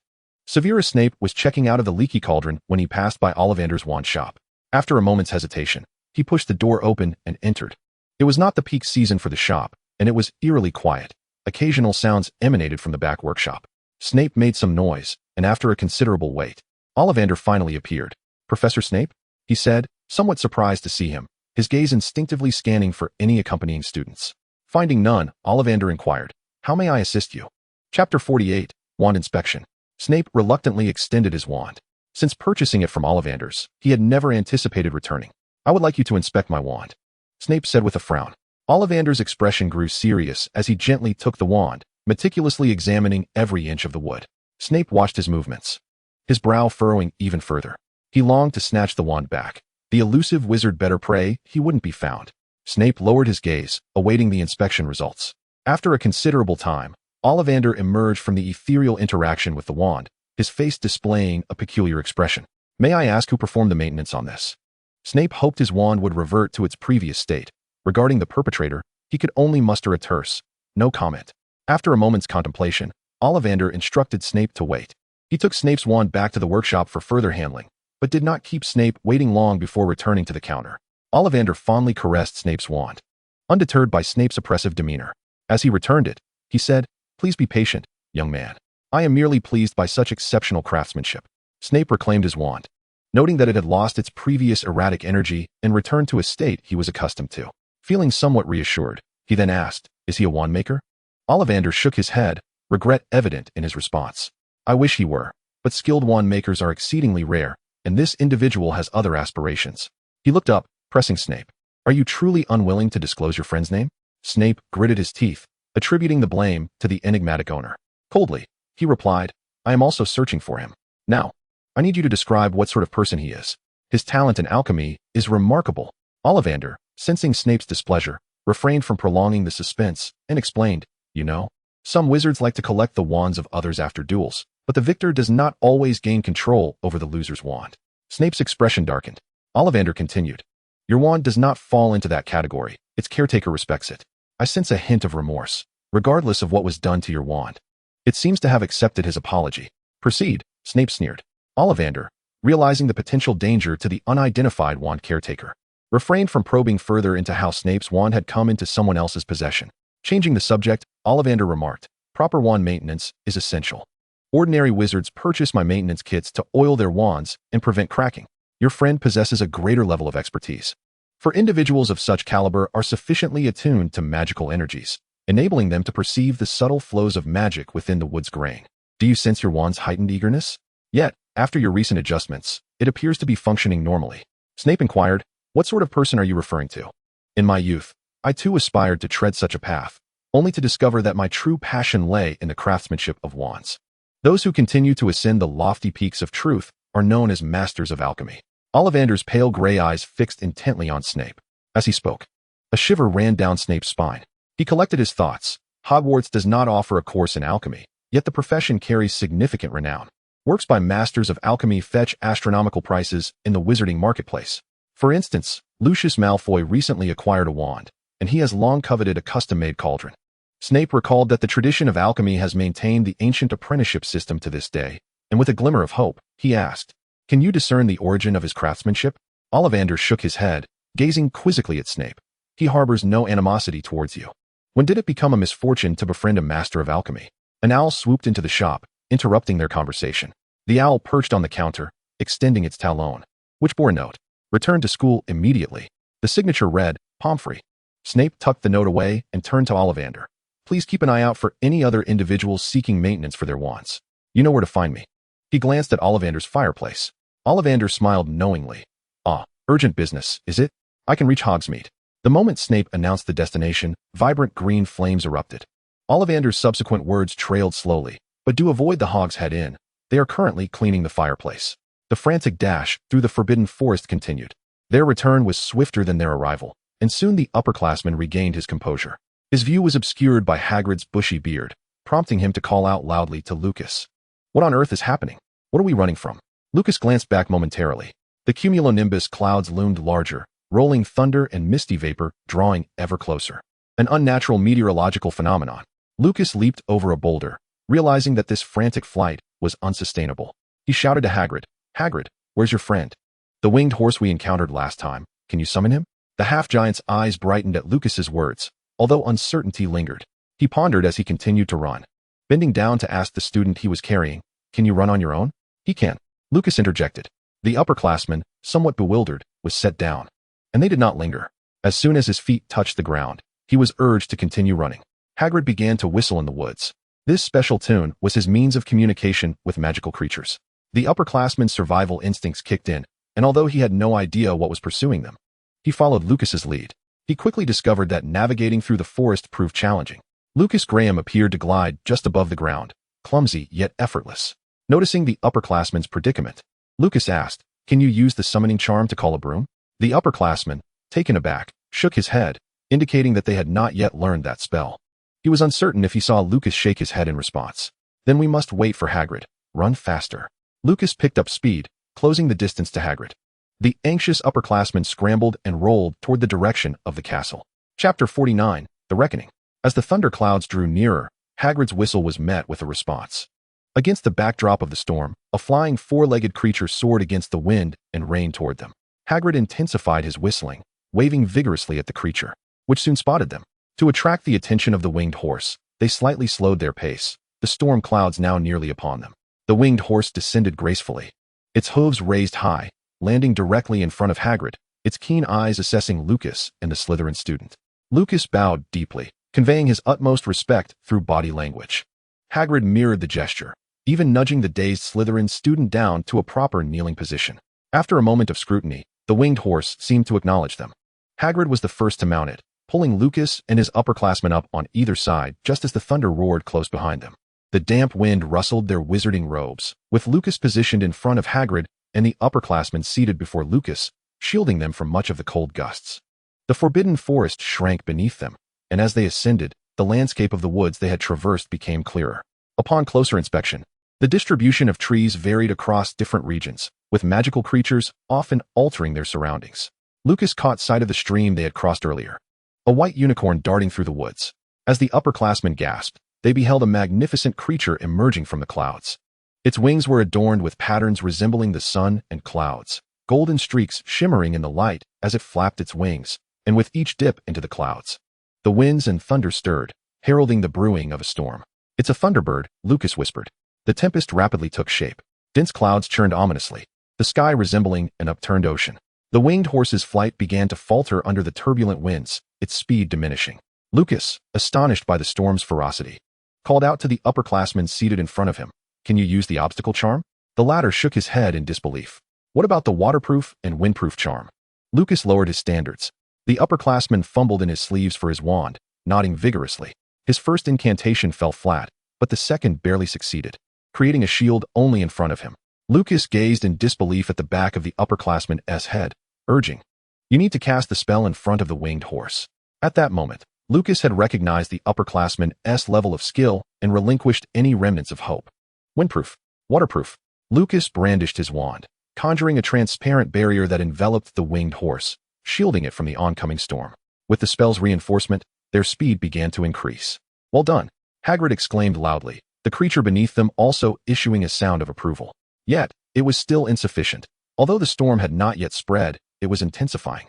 They exerted every effort to escape the storm's grasp, but time was running short.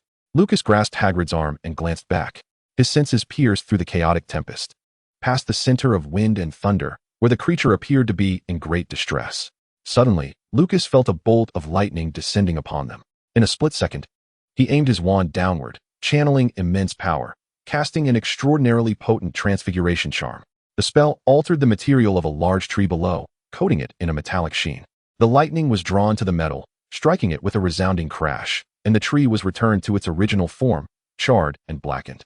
"Run," Lucas urged, tapping the creature beneath him as they reached the edge of the storm. In the next moment, the oppressive clouds dispersed. A triumphant joy surged among the three wizards and a beast as they emerged from the aftermath of their ordeal. The winged creature, with the head of an eagle and the body of a horse, shook off droplets of water from its mane, playfully twirling the three wizards in a grand aerial spin. The droplets from their garments cascaded back onto their faces due to this dazzling display. As the excitement of the winged beast began to wane, Hagrid beckoned it to fly towards his cottage. Lucas, from a distance in the air, noticed several wizards hastening from the castle towards the forbidden forest. However, his attention was swiftly captivated by a phoenix, its fiery plumage trailing a resplendent peacock-like tail, diving into the heart of the dark tempest. It radiated like the sun amidst shadows, illuminating the gloomy clouds. A terrifying surge of magic pursued the phoenix, slicing through the cloud layers from the forest's edge, rending the thick storm apart. Lucas steadied himself, the astonished exclamations of his seniors and Hagrid's shouts fading into silence.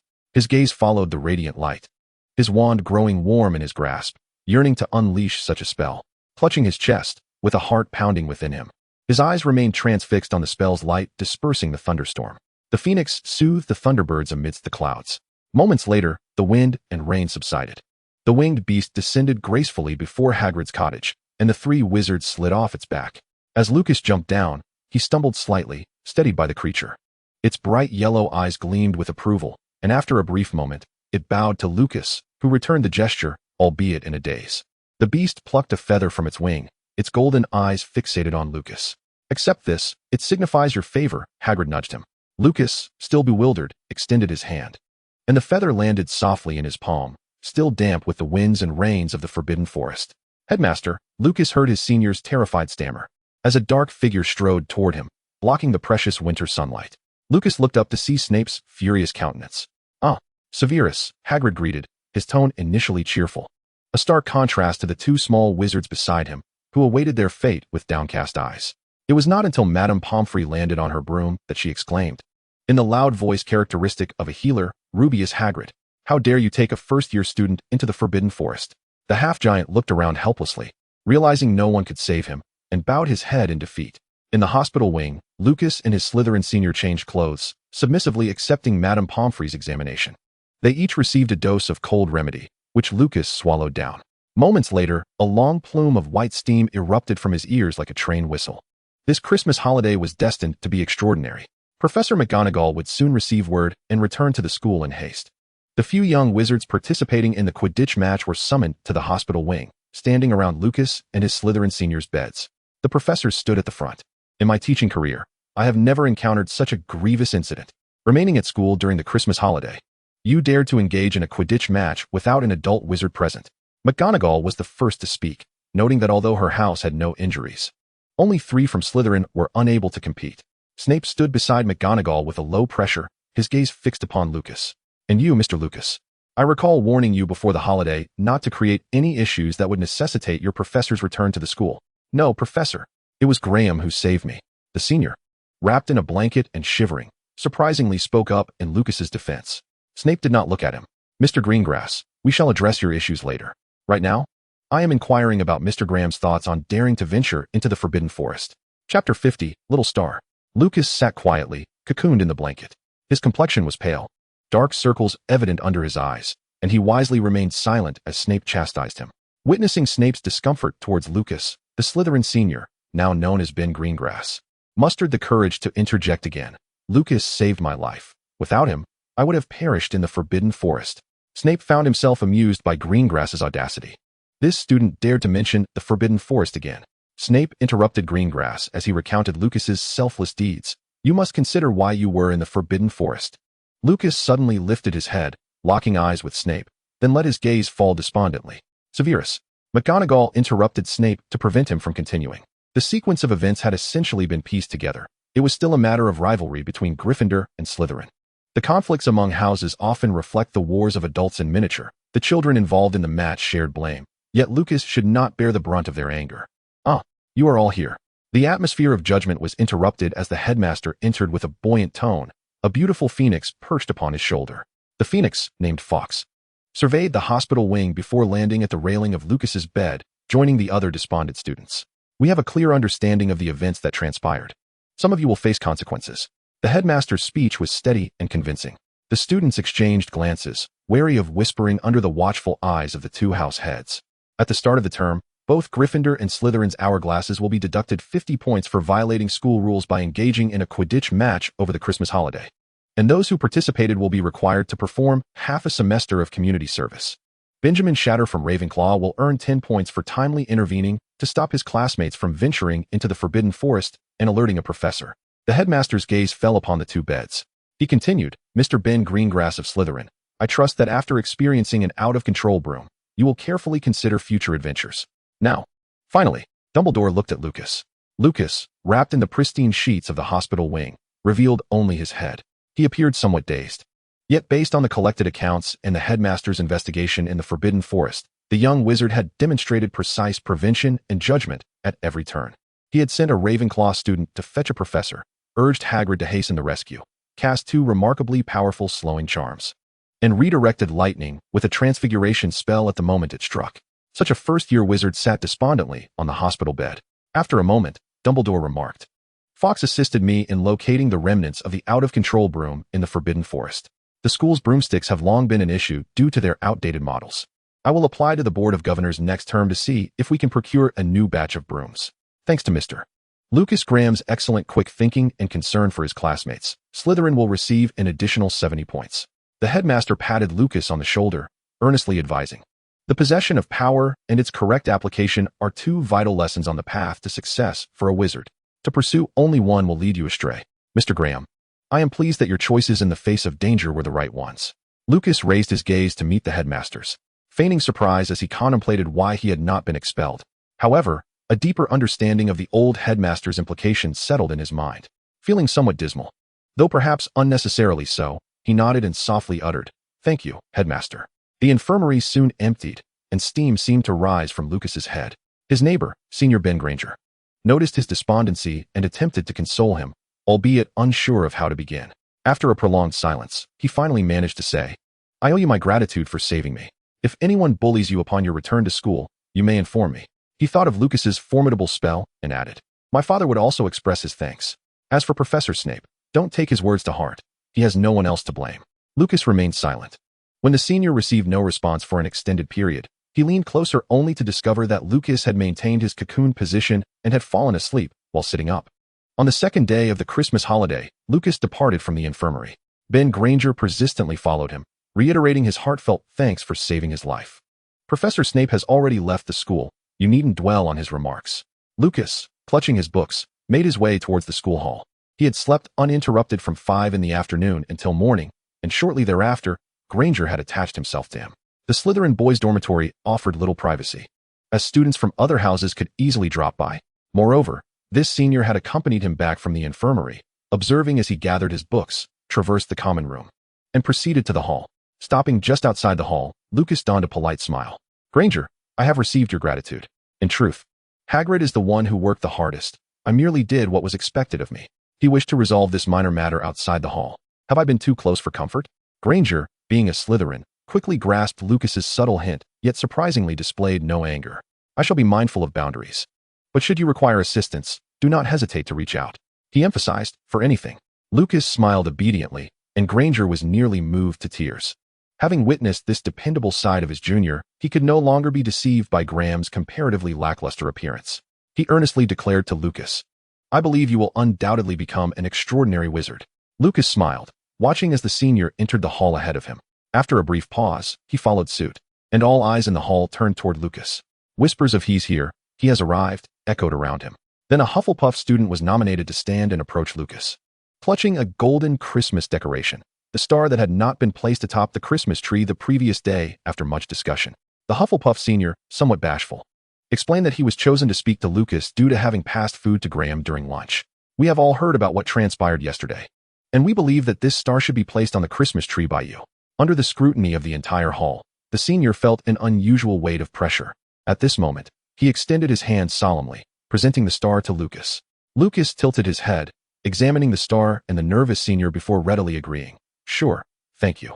He accepted the star with both hands, approached the Christmas tree, and after a moment of contemplation, cast a levitation spell on it. The shimmering star gently floated upward, weaving gracefully through the branches adorned with the house's decorations, finally settling securely atop the tree. Chapter 51. A conversation with the headmaster. The morning's interlude quickly concluded, and Lucas set about preparing Christmas gifts. He had promised Hagrid he would craft dragonhide gloves. First, he attended to the leather, cleaning it and removing dust from the surface, using magic to thin out the residual oils within the gloves, allowing them to dry quickly and flatten. Lucas used Hagrid's old gloves as a template, selecting the finest area of dragonhide, employing a slicing spell to cut through the robust material, a process that required considerable repetition. The stitching was relatively straightforward. Lucas utilized a coarse dragon bone needle to make holes, opting for cotton fabric left over from previous support efforts as lining, inscribing runes upon it to enhance comfort and durability, and finally assembling the separated parts. Hagrid's style was rather rugged, so Lucas refrained from any ornate embellishments, ensuring instead that the spacing between each stitch was meticulous, with runes focused on longevity. The entire endeavor took just half a day, as he had anticipated. After confirming that the dragonhide textures aligned perfectly between his fingers and that all stitches were neatly secured, he pressed them flat with an iron and wrapped the gift in a dark green box. Lucas had few friends at school. He glanced at the remaining scraps of fabric. Having initially intended to craft a magical bracelet, but now that he had Argus, it seemed unnecessary. Moreover, with the initial funds secured, a piece of dragonhide was no longer an extravagant expense. Lucas contemplated the leftover leather, realizing there was enough to create a pair of patchwork gloves. Additionally, only a few scraps the size of coins remained, which could be fashioned into protective talismans. Lucas spent the remainder of the day working on these dragonhide creations. By the time he finally completed his tasks, he surveyed the handcrafted dragonhide, now neatly packed into a dark green gift box, and contentedly retrieved the potion professor's book to continue his reading. After leaving the infirmary, the two heads of house were summoned to the headmaster's office. The three adults exchanged glances, each noting the remnants of holiday indulgence upon their colleagues. Professor McGonagall, whose hair was usually impeccably coiffed, now appeared quite casual with her hair half down. Professor Snape remained clad in his familiar black robes, though it was unclear which dilapidated fireplace he had hastily visited. While his front was clean, some dust still clung to the back of his waist. The old headmaster, dressed in his customary eccentric attire, had a sleeve of nightclothes protruding from his robe, a detail both heads of house observed. The three adults pondered the challenges posed by these small wizards, collectively sighing in both sympathy and exasperation. On the headmaster's desk lay a broomstick handle, broken in two. However, the discussion would not revolve around brooms. Before the Christmas holiday, Severus reported sightings of a thunderbird in the Forbidden Forest. At the time, we all assumed it was merely a brief stop during its migration. Professor McGonagall shot a disapproving glance at Snape, seemingly believing that even a professor should refrain from wandering alone in the Forbidden Forest during leisure. Snape avoided meeting McGonagall's gaze. He felt somewhat perturbed by the broomstick handle on Dumbledore's desk, yet if he were to voice his thoughts, he would express that Dumbledore never heeded his warnings. The old headmaster continued. Fawkes informed me that the Thunderbird indeed made a short stop in the Forbidden Forest, but it will not continue its migration to America, as its egg has been stolen. Snape cast a skeptical glance at Fawkes, questioning, "Is your phoenix accurate in its statements?" Fawkes emitted an indignant squawk, its crimson feathers gleaming even brighter. Snape was uncertain why Fawkes was agitated. After all, they were all summoned back during the holiday, and everything seemed disconcerting to him. No. The Thunderbird's egg was lost weeks ago. It wasn't even in the Forbidden Forest at that time. It had been nesting in a grove where muggles were present, prompting the Ministry of Magic to drive it away. It lost its egg during that incident. To remain temporarily in England, it flew to the Forbidden Forest. Dumbledore patiently elucidated that Fawkes sensed the hatching of its offspring, yet the bond between them was waning. After finishing his explanation, Dumbledore's cerulean gaze turned towards Snape. Snape scoffed, suggesting that now would be an opportune moment to inform his old acquaintances at the Ministry of Magic to expedite the resolution of the matter. The Ministry's oversight had resulted in the Thunderbird generating storms in the vicinity of Hogwarts, inadvertently wreaking havoc on the Forbidden Forest's ecosystem, leading to the plight of numerous magical creatures. Professor McGonagall nodded in agreement with Snape's proposal. "I have reached out to a former student of mine to assist in calming the Thunderbird. However, he is currently aiding other magical creatures in the forests of Albania. During his absence, Severus and Minerva, I hope you can monitor the information regarding the Thunderbird's offspring." Snape understood the implication of the headmaster's words. The majority of illicit dealings in the wizarding world were concentrated in Nocturne Alley, and if any clues were to be found, they would undoubtedly surface there. This alert was primarily directed at him. Dumbledore, however, seemed to harbor no further thoughts. Upon concluding the matter, he informed Professor McGonagall that she might leave the school for the time being and wished her a pleasant holiday. "Severus needs to stay behind. I have additional matters to discuss with you." The office now held only the two of them. Fawkes, the phoenix, busily preened its feathers, casting not a glance at Snape. After the trial, Snape found himself with few opportunities to be alone with the venerable headmaster. At times, the myriad of issues stemming from his students led him to feel as if he were merely an ordinary professor. In recent times, he had little to report to Dumbledore. After all, the Dark Lord had vanished not long ago, and he had no desire to prove his worth. Dumbledore offered Snape a selection of confections, which Snape declined, preferring to keep the conversation concise. The headmaster nodded respectfully and commenced, "I retained your presence to discuss a Slytherin student, Lucas Graham." Alarm bells rang in Snape's mind. He scoffed derisively, A mere half-blood first year has garnered your concern? He refrained from glancing at the broomstick on the headmaster's desk, hoping Graham would be wise enough not to employ tricks on the broomstick handle. I have always maintained that the division of houses does not dictate who we become. Dumbledore, as if perceiving Snape's thoughts, shook his head. Severus, the broom incident was indeed an accident. I personally inspected the other fallen items, including all the brooms in the shed. Mr. Graham is quite a talented child. During his inspection of the shed, Dumbledore discovered that several brooms had been disassembled for maintenance, significantly enhancing their stability. Components from several brooms had been entirely removed to reinforce others. Through the magical traces left on the brooms, he confirmed that the benevolent act was indeed that of first-year Graham. What do you wish to convey? To extol Graham's heroism and cultivate him into Slytherin's first Gryffindor? I merely hope you do not judge him too harshly. Dumbledore sighed. Our prejudices can sometimes drive individuals to opposing sides. Can you see how a child like Lucas looks at you? So, everything I do is wrong, is it? Snape retorted. He had believed Dumbledore from the moment he mentioned that Graham had not cast a spell with his wand. The sudden eye contact Lucas had made with him in the infirmary resurfaced in his mind. But was he to apologize to a first-year student? Had he spoken any harsh words? Hadn't they been interrupted from the outset? Dumbledore sighed. He did not pursue the topic further, but informed Severus that Hagrid had come to see him today, and also hoped that he would not be too hard on Lucas. Hagrid requested that Snape not obstruct the communication between Lucas and himself, even if it might render Lucas more impulsive and reckless. Snape comprehended the underlying message. He recognized that Dumbledore had plans for Lucas. Graham is my student, Snape emphasized. I am his head of house. Of course. We are all committed to safeguarding the students of the school. Lucas is a good boy, Dumbledore assured Snape. Chapter 52, The End of the Holiday. On Christmas Day, the festive atmosphere had infiltrated Lucas's dormitory. Upon waking, Lucas beheld 5 or 6 boxes of varying sizes at the foot of his bed. He stared at the boxes for a while. Every year at this time, he wished for his Christmas gifts to vanish, yet to no avail.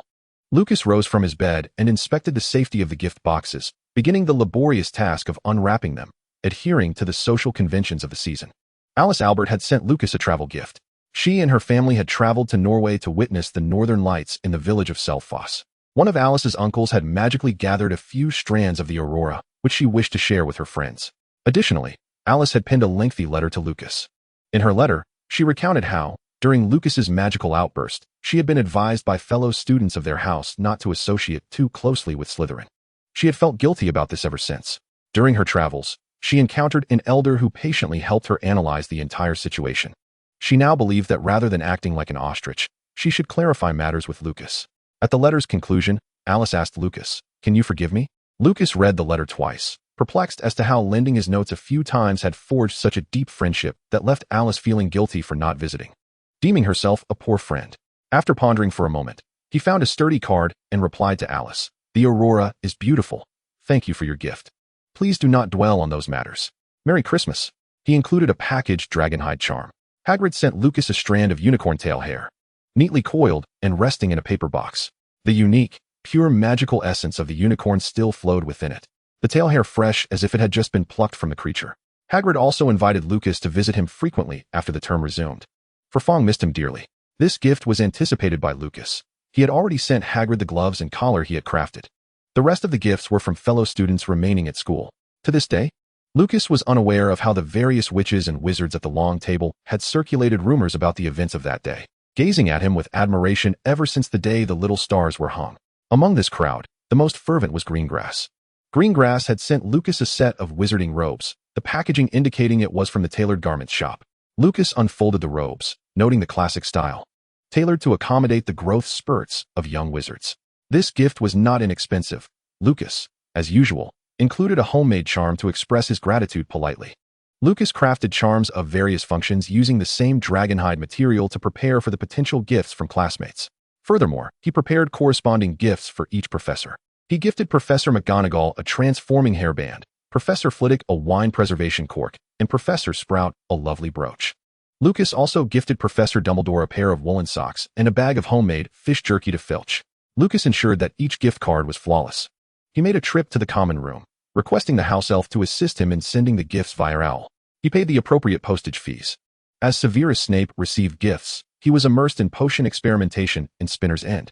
This Christmas, he found himself the recipient of numerous presents from Slytherin students, their parents, and colleagues from the Potion Association. After meticulously inspecting and unwrapping the majority of these gifts, he stacked them in a storage room. only returning potions as a token of gratitude to a select few colleagues. When Lucas's gift arrived, Snape adhered to his usual protocol. He unwrapped it to discover a pair of familiar dragonhide gloves and glanced at the accompanying card. Dear Professor Snape, I apologize for the chaos that occurred during the holiday season. Thank you for the Christmas gift.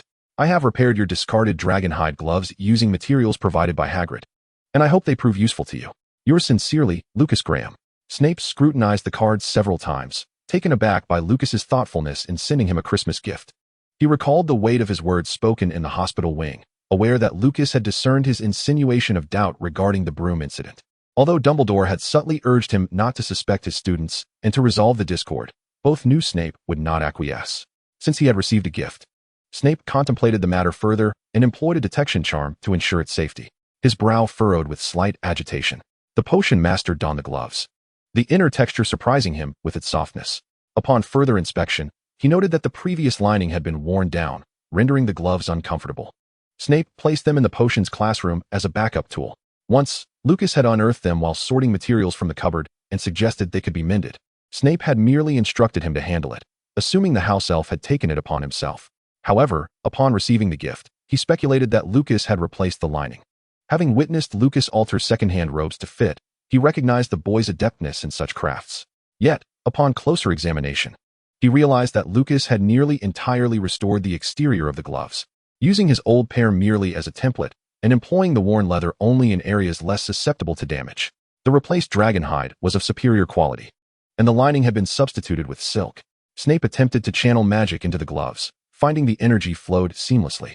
Lucas had even added some magical runes, enhancing their fitting sensation, making them akin to a second skin. Such craftsmanship could command a handsome price in any shop.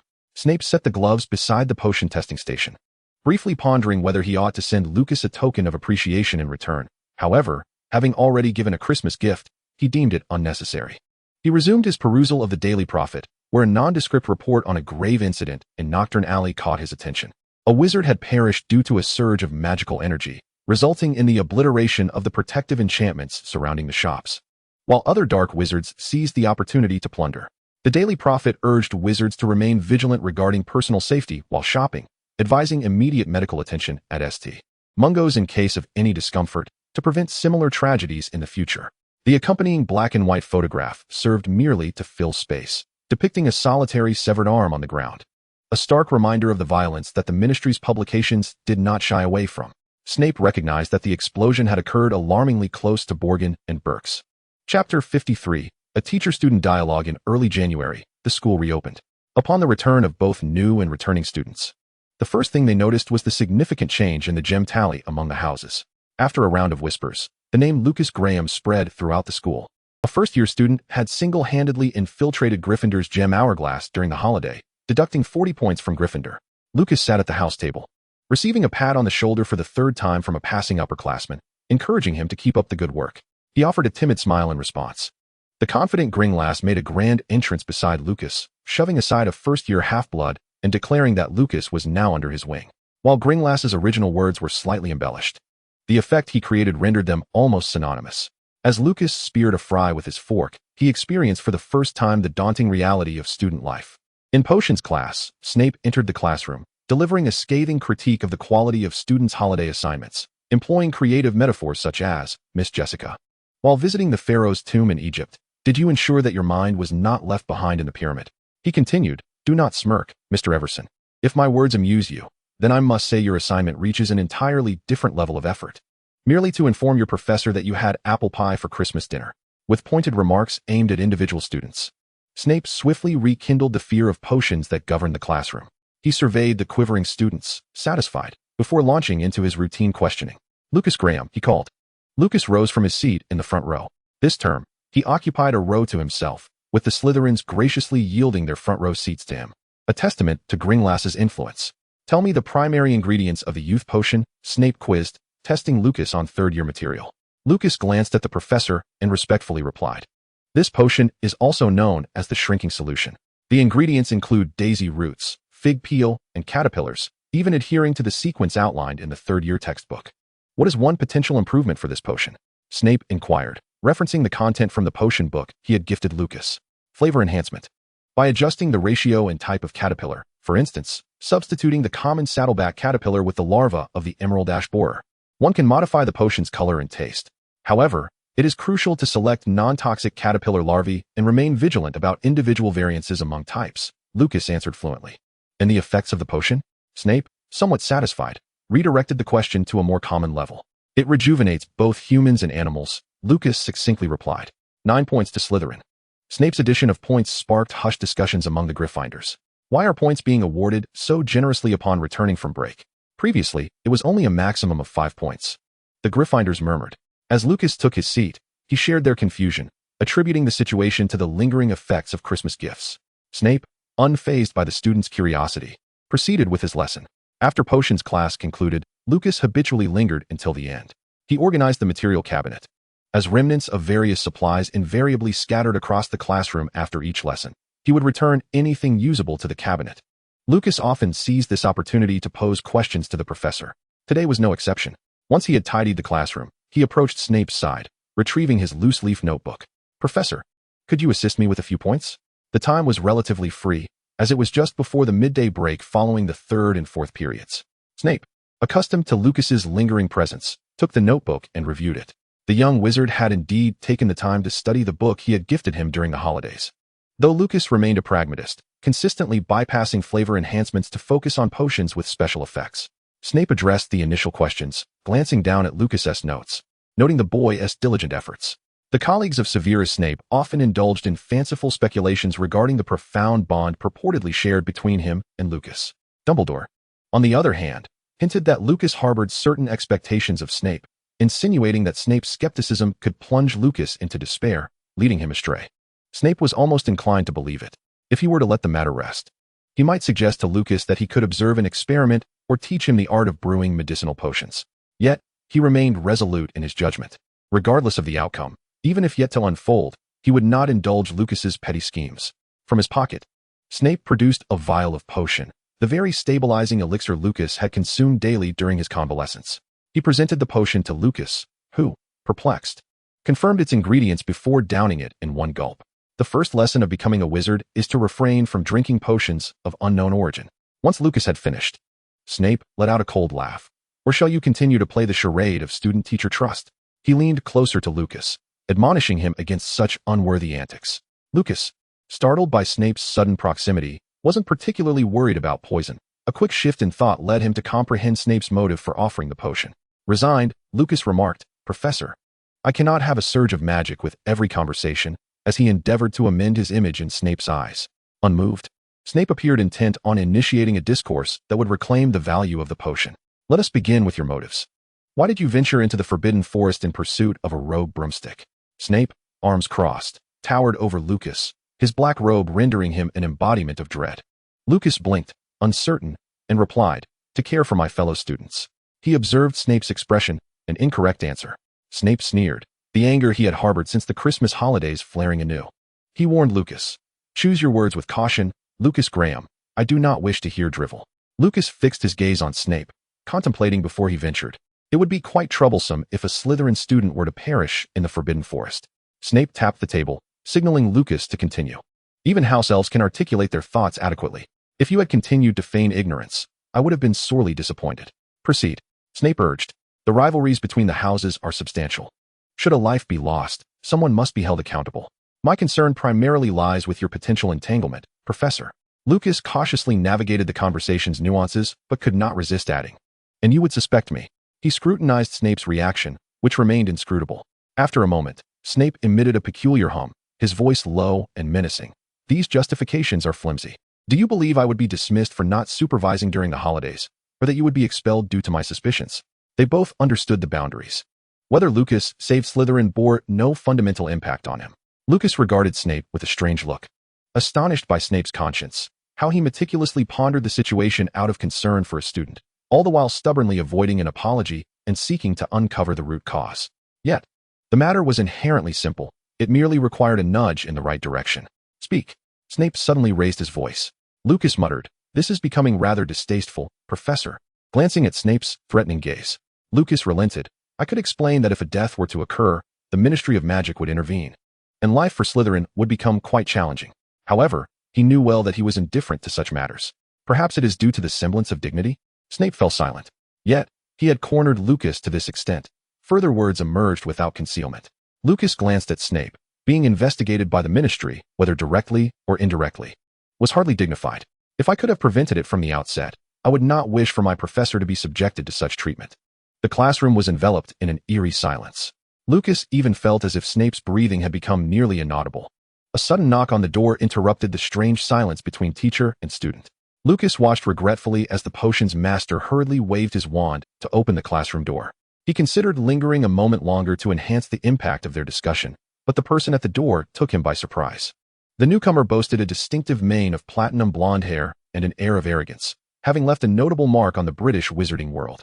During Lucas's last academic tenure, the Malfoy family was no longer at its zenith, yet tales of their exploits still circulated within Slytherin. Standing at the threshold was Lucius Malfoy, born into a pure-blood Slytherin family and a Hogwarts governor, who had once pledged allegiance to the Dark Lord, only to betray him in the climactic battle. Lucius Malfoy's gaze swept across Lucas's school uniform, and upon recognizing the Slytherin crest, a satisfied smile broke across his face. "Severus," Malfoy said with an exaggerated tone. "It is already noon. You truly are a dedicated professor." Lucas promptly organized his notes for questioning. Snape did not reclaim the empty vial of the stabilizing potion, and Lucas took it with him. As he prepared to leave, Lucas courteously bid farewell to Snape. "I apologize for encroaching upon your break, Professor. I shall take my leave." Snape responded with a weary wave of his hand. As Lucas passed by Malfoy, he sensed the restless magic emanating from Mr. Malfoy, a stark contrast to his polished appearance, suggesting that Mr. Malfoy was grappling with some troubling matters. "Good afternoon, Mr. Malfoy." Lucas remembered to greet the gentleman politely. As he exited the classroom, he closed the door behind him. At this hour, most students were enjoying their midday respite. Lucas navigated through several corridors and entered a secret passage often used as a shortcut. With the doors at either end of the passage closed, an enveloping darkness ensued. Adapting to the dim environment, Lucas found a recessed spot against the wall and inserted a pea-sized listening orb into his ear. This listening device, conceived in pairs and inspired by Muggle landline telephones, allowed him to eavesdrop. Lucas had placed one beneath the tiles of the potion's classroom podium. This creation could circumvent basic anti-eavesdropping charms. His initial intent was to listen in on the advanced potion classes, feeling quite adept with his current curriculum. But a little advanced preparation was never amiss. As he adjusted the orb, the sound was somewhat muffled, yet clarity soon followed, allowing him to discern the conversation unfolding in the potion's classroom. The dialogue streamed through the listening orb into Lucas's ear. This magical device possessed a recording function, and Lucas did not miss the exchange that transpired just after he exited the classroom. "Severus, was that a first-year Slytherin?" Though impatient, Lucius Malfoy did not dive straight into the matter. He retained a vivid impression of the student's unremarkable appearance, one that hinted at a potential for dark wizardry. "He's merely a half-blood student," Snape replied tersely. "He seems rather clever. How are his grades?" Malfoy continued to engage, not wishing to appear overly eager. "Mediocre," Snape offered succinctly, redirecting Lucius to the crux of their discussion. "Have you brought the items?" Inside the passage, Lucas could hear the rustle of fabric. Snape inquired, "What is this?" "An invitation key for the auction," Malfoy replied. Snape paused momentarily, swiftly recalling the contents of a previous article from the Daily Prophet, and tentatively inquired, "Has your business encountered difficulties?" Malfoy ambiguously replied, "Merely a minor issue." Once more, Malfoy cast a silencing charm, revealing a hint of the truth under Snape's unwavering gaze. "I engaged an intermediary to procure some tooth fairy dust for me, but he failed to arrive at the designated meeting place for the transaction. Upon investigation, I discovered that he had vanished before the auction. Just the day before, his corpse was found floating in the Thames, making the headlines in the Muggle press." Snape felt no concern for Malfoy's plight. He vividly remembered the last time Lucius had boasted at the auction about how the Ministry of Magic personnel were like hyenas, and how pureblood families intended to use tooth fairy dust as bait to divert the ministry's attention. It had only been a brief holiday since then. Snape asked with a grave tone, "So, Lucius, at what stage is your hyena scheme currently stalled?" Lucius gritted his teeth. "Severus." He rebuked Snape's sardonic remarks, realizing that the plan might have been a trap from the very beginning. Purebloods viewed the ministry as hyenas, believing that a mere piece of meat would suffice to ensnare them. Yet, someone had splattered blood upon them, and now they found themselves under the ministry's scrutiny. Snape, growing impatient, remarked, "I am listening. Even if your intermediary has been replaced, you can still distance yourself from the situation, cannot you?" Lucius replied, "But that potion is circulating again."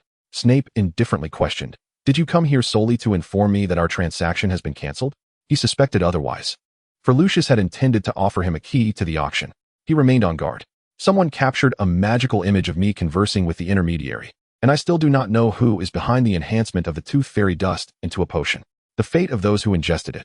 Lucius paused before articulating his request. You are now my only hope. The ministry believes we have recreated the tooth fairy dust, and inspections on pureblood families have intensified. Why should I assist you? Snape queried with a hint of mockery. The formula for the circulating tooth fairy potion is highly unstable. They require a master potion maker to refine it. Malfoy pleaded, only you can do it, Severus. If the plan fails, I will be the meat in the hyena's jaws. Snape feigned a smile, seemingly unconvinced by Lucius's belief that he was so foolish. I am not your bait, he coldly stated. Oh, Severus, Malfoy sighed regretfully, as if revealing something significant to Snape. Lucas, with his eyes closed, eavesdropped on secrets in the dark passage. After a while, he heard Snape's voice through the listening sphere. I could claim that someone impersonated me using Polyjuice Potion. Malfoy scoffed. Do not be naive, Severus.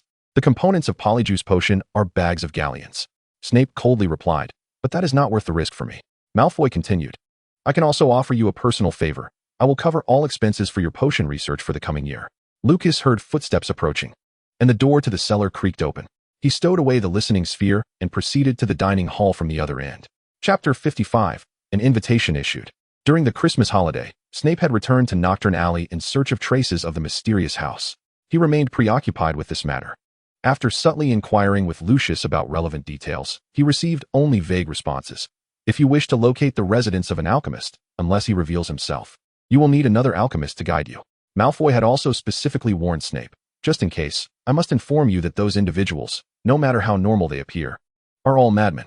Moreover, when you find yourself truly at a dead end, you might consider equivalent exchange.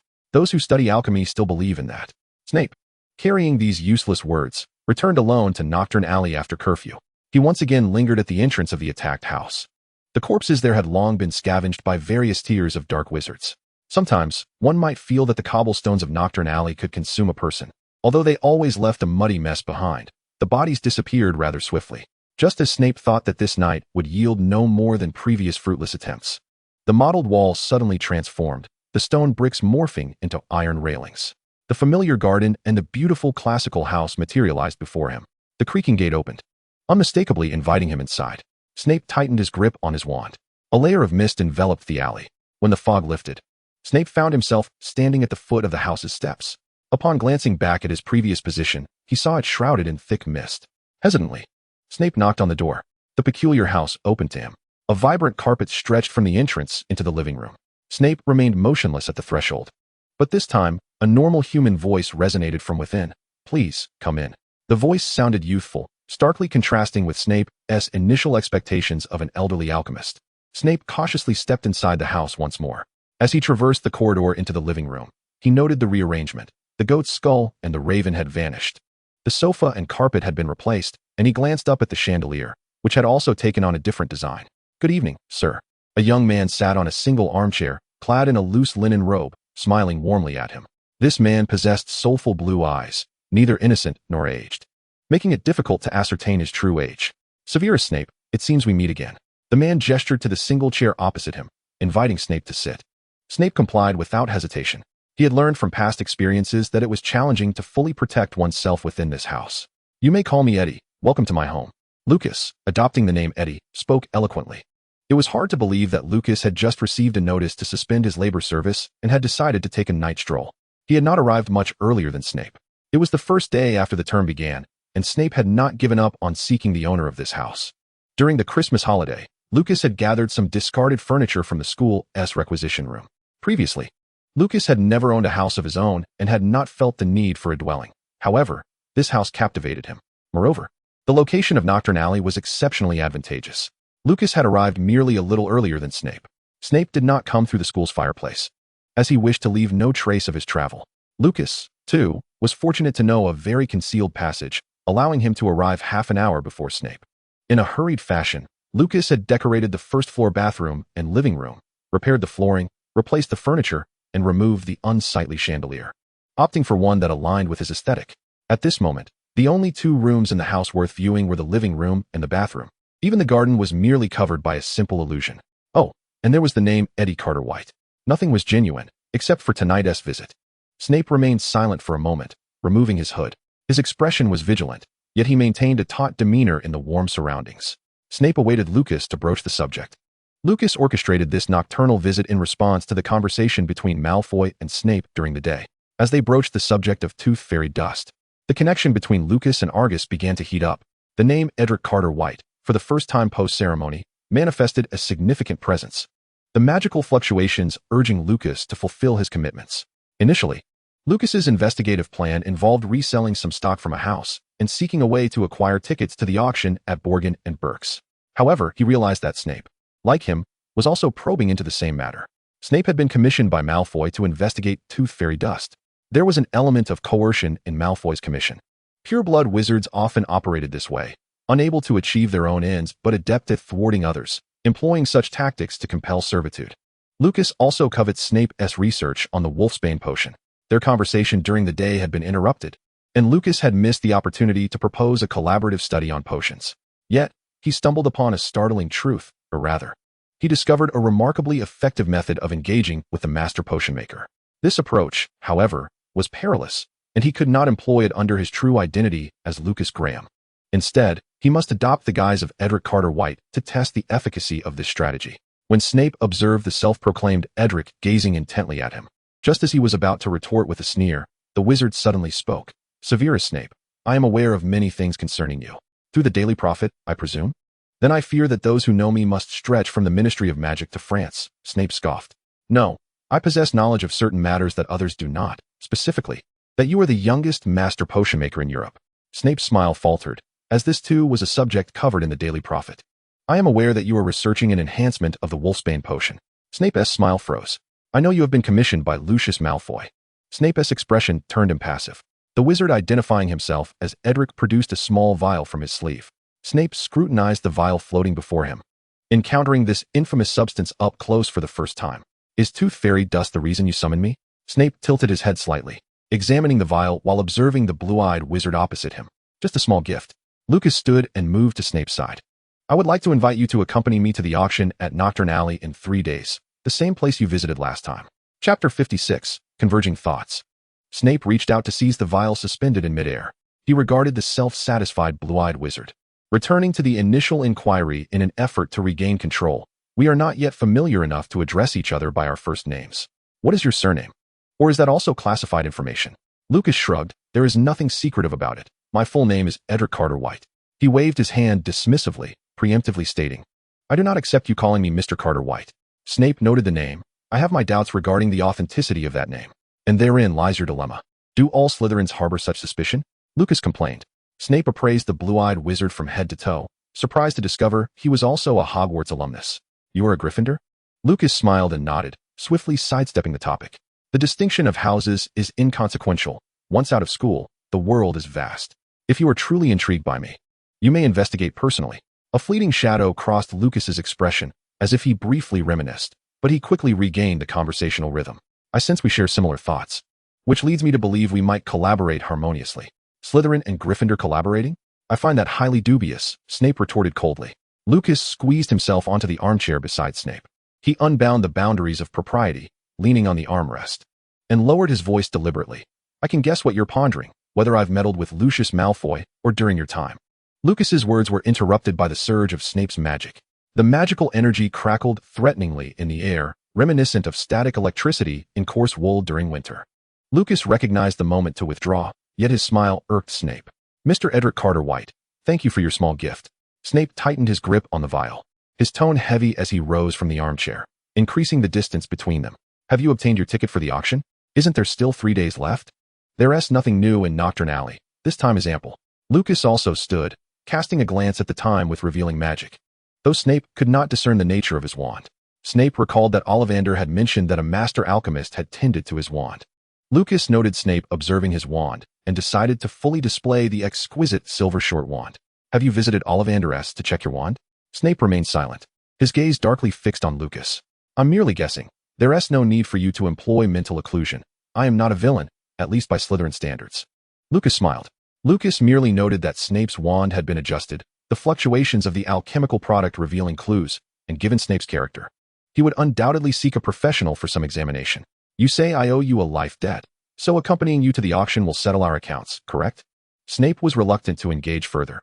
He was beginning to regret returning to seek this house, having not anticipated confronting such a troublesome individual. Perhaps we could become friends. Lucas stroked his chin thoughtfully. I do not befriend Gryffindors. Snape rejected. As far as I know, that is not the case, Lucas replied enigmatically. Before Snape could reach the limits of his patience, Lucas left a final admonition. Beware of German wizards and werewolves. I shall see you in 3 days, Severus. Snape blinked. Finding himself back in the frigid Nocturne alley, yet the brick wall before him now held a different significance. It was the abode of a mysterious wizard. After bidding Snape farewell, Lucas swiftly retreated to the attic.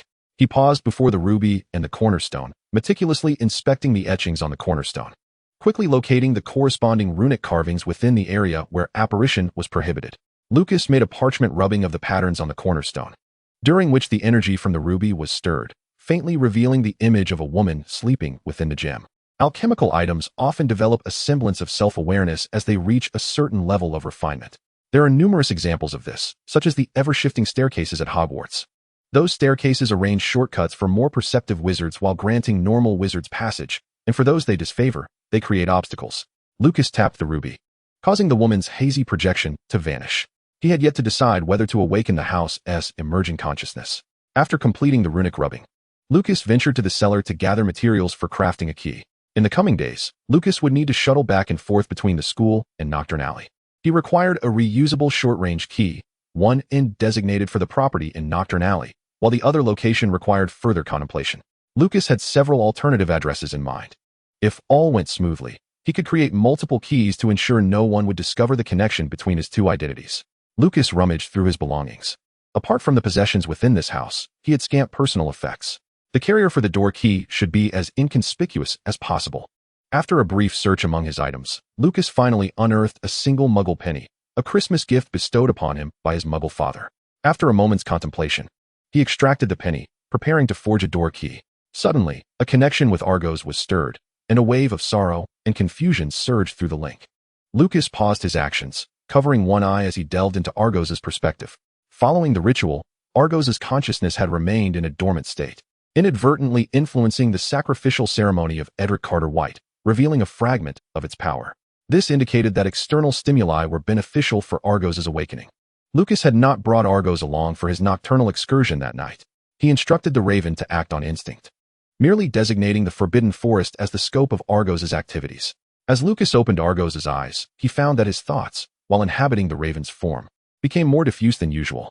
He beheld the crescent moon above the Forbidden Forest, with the brightest 3 stars aligned in equidistant formation, and the constellation of Orion flickering low in the sky.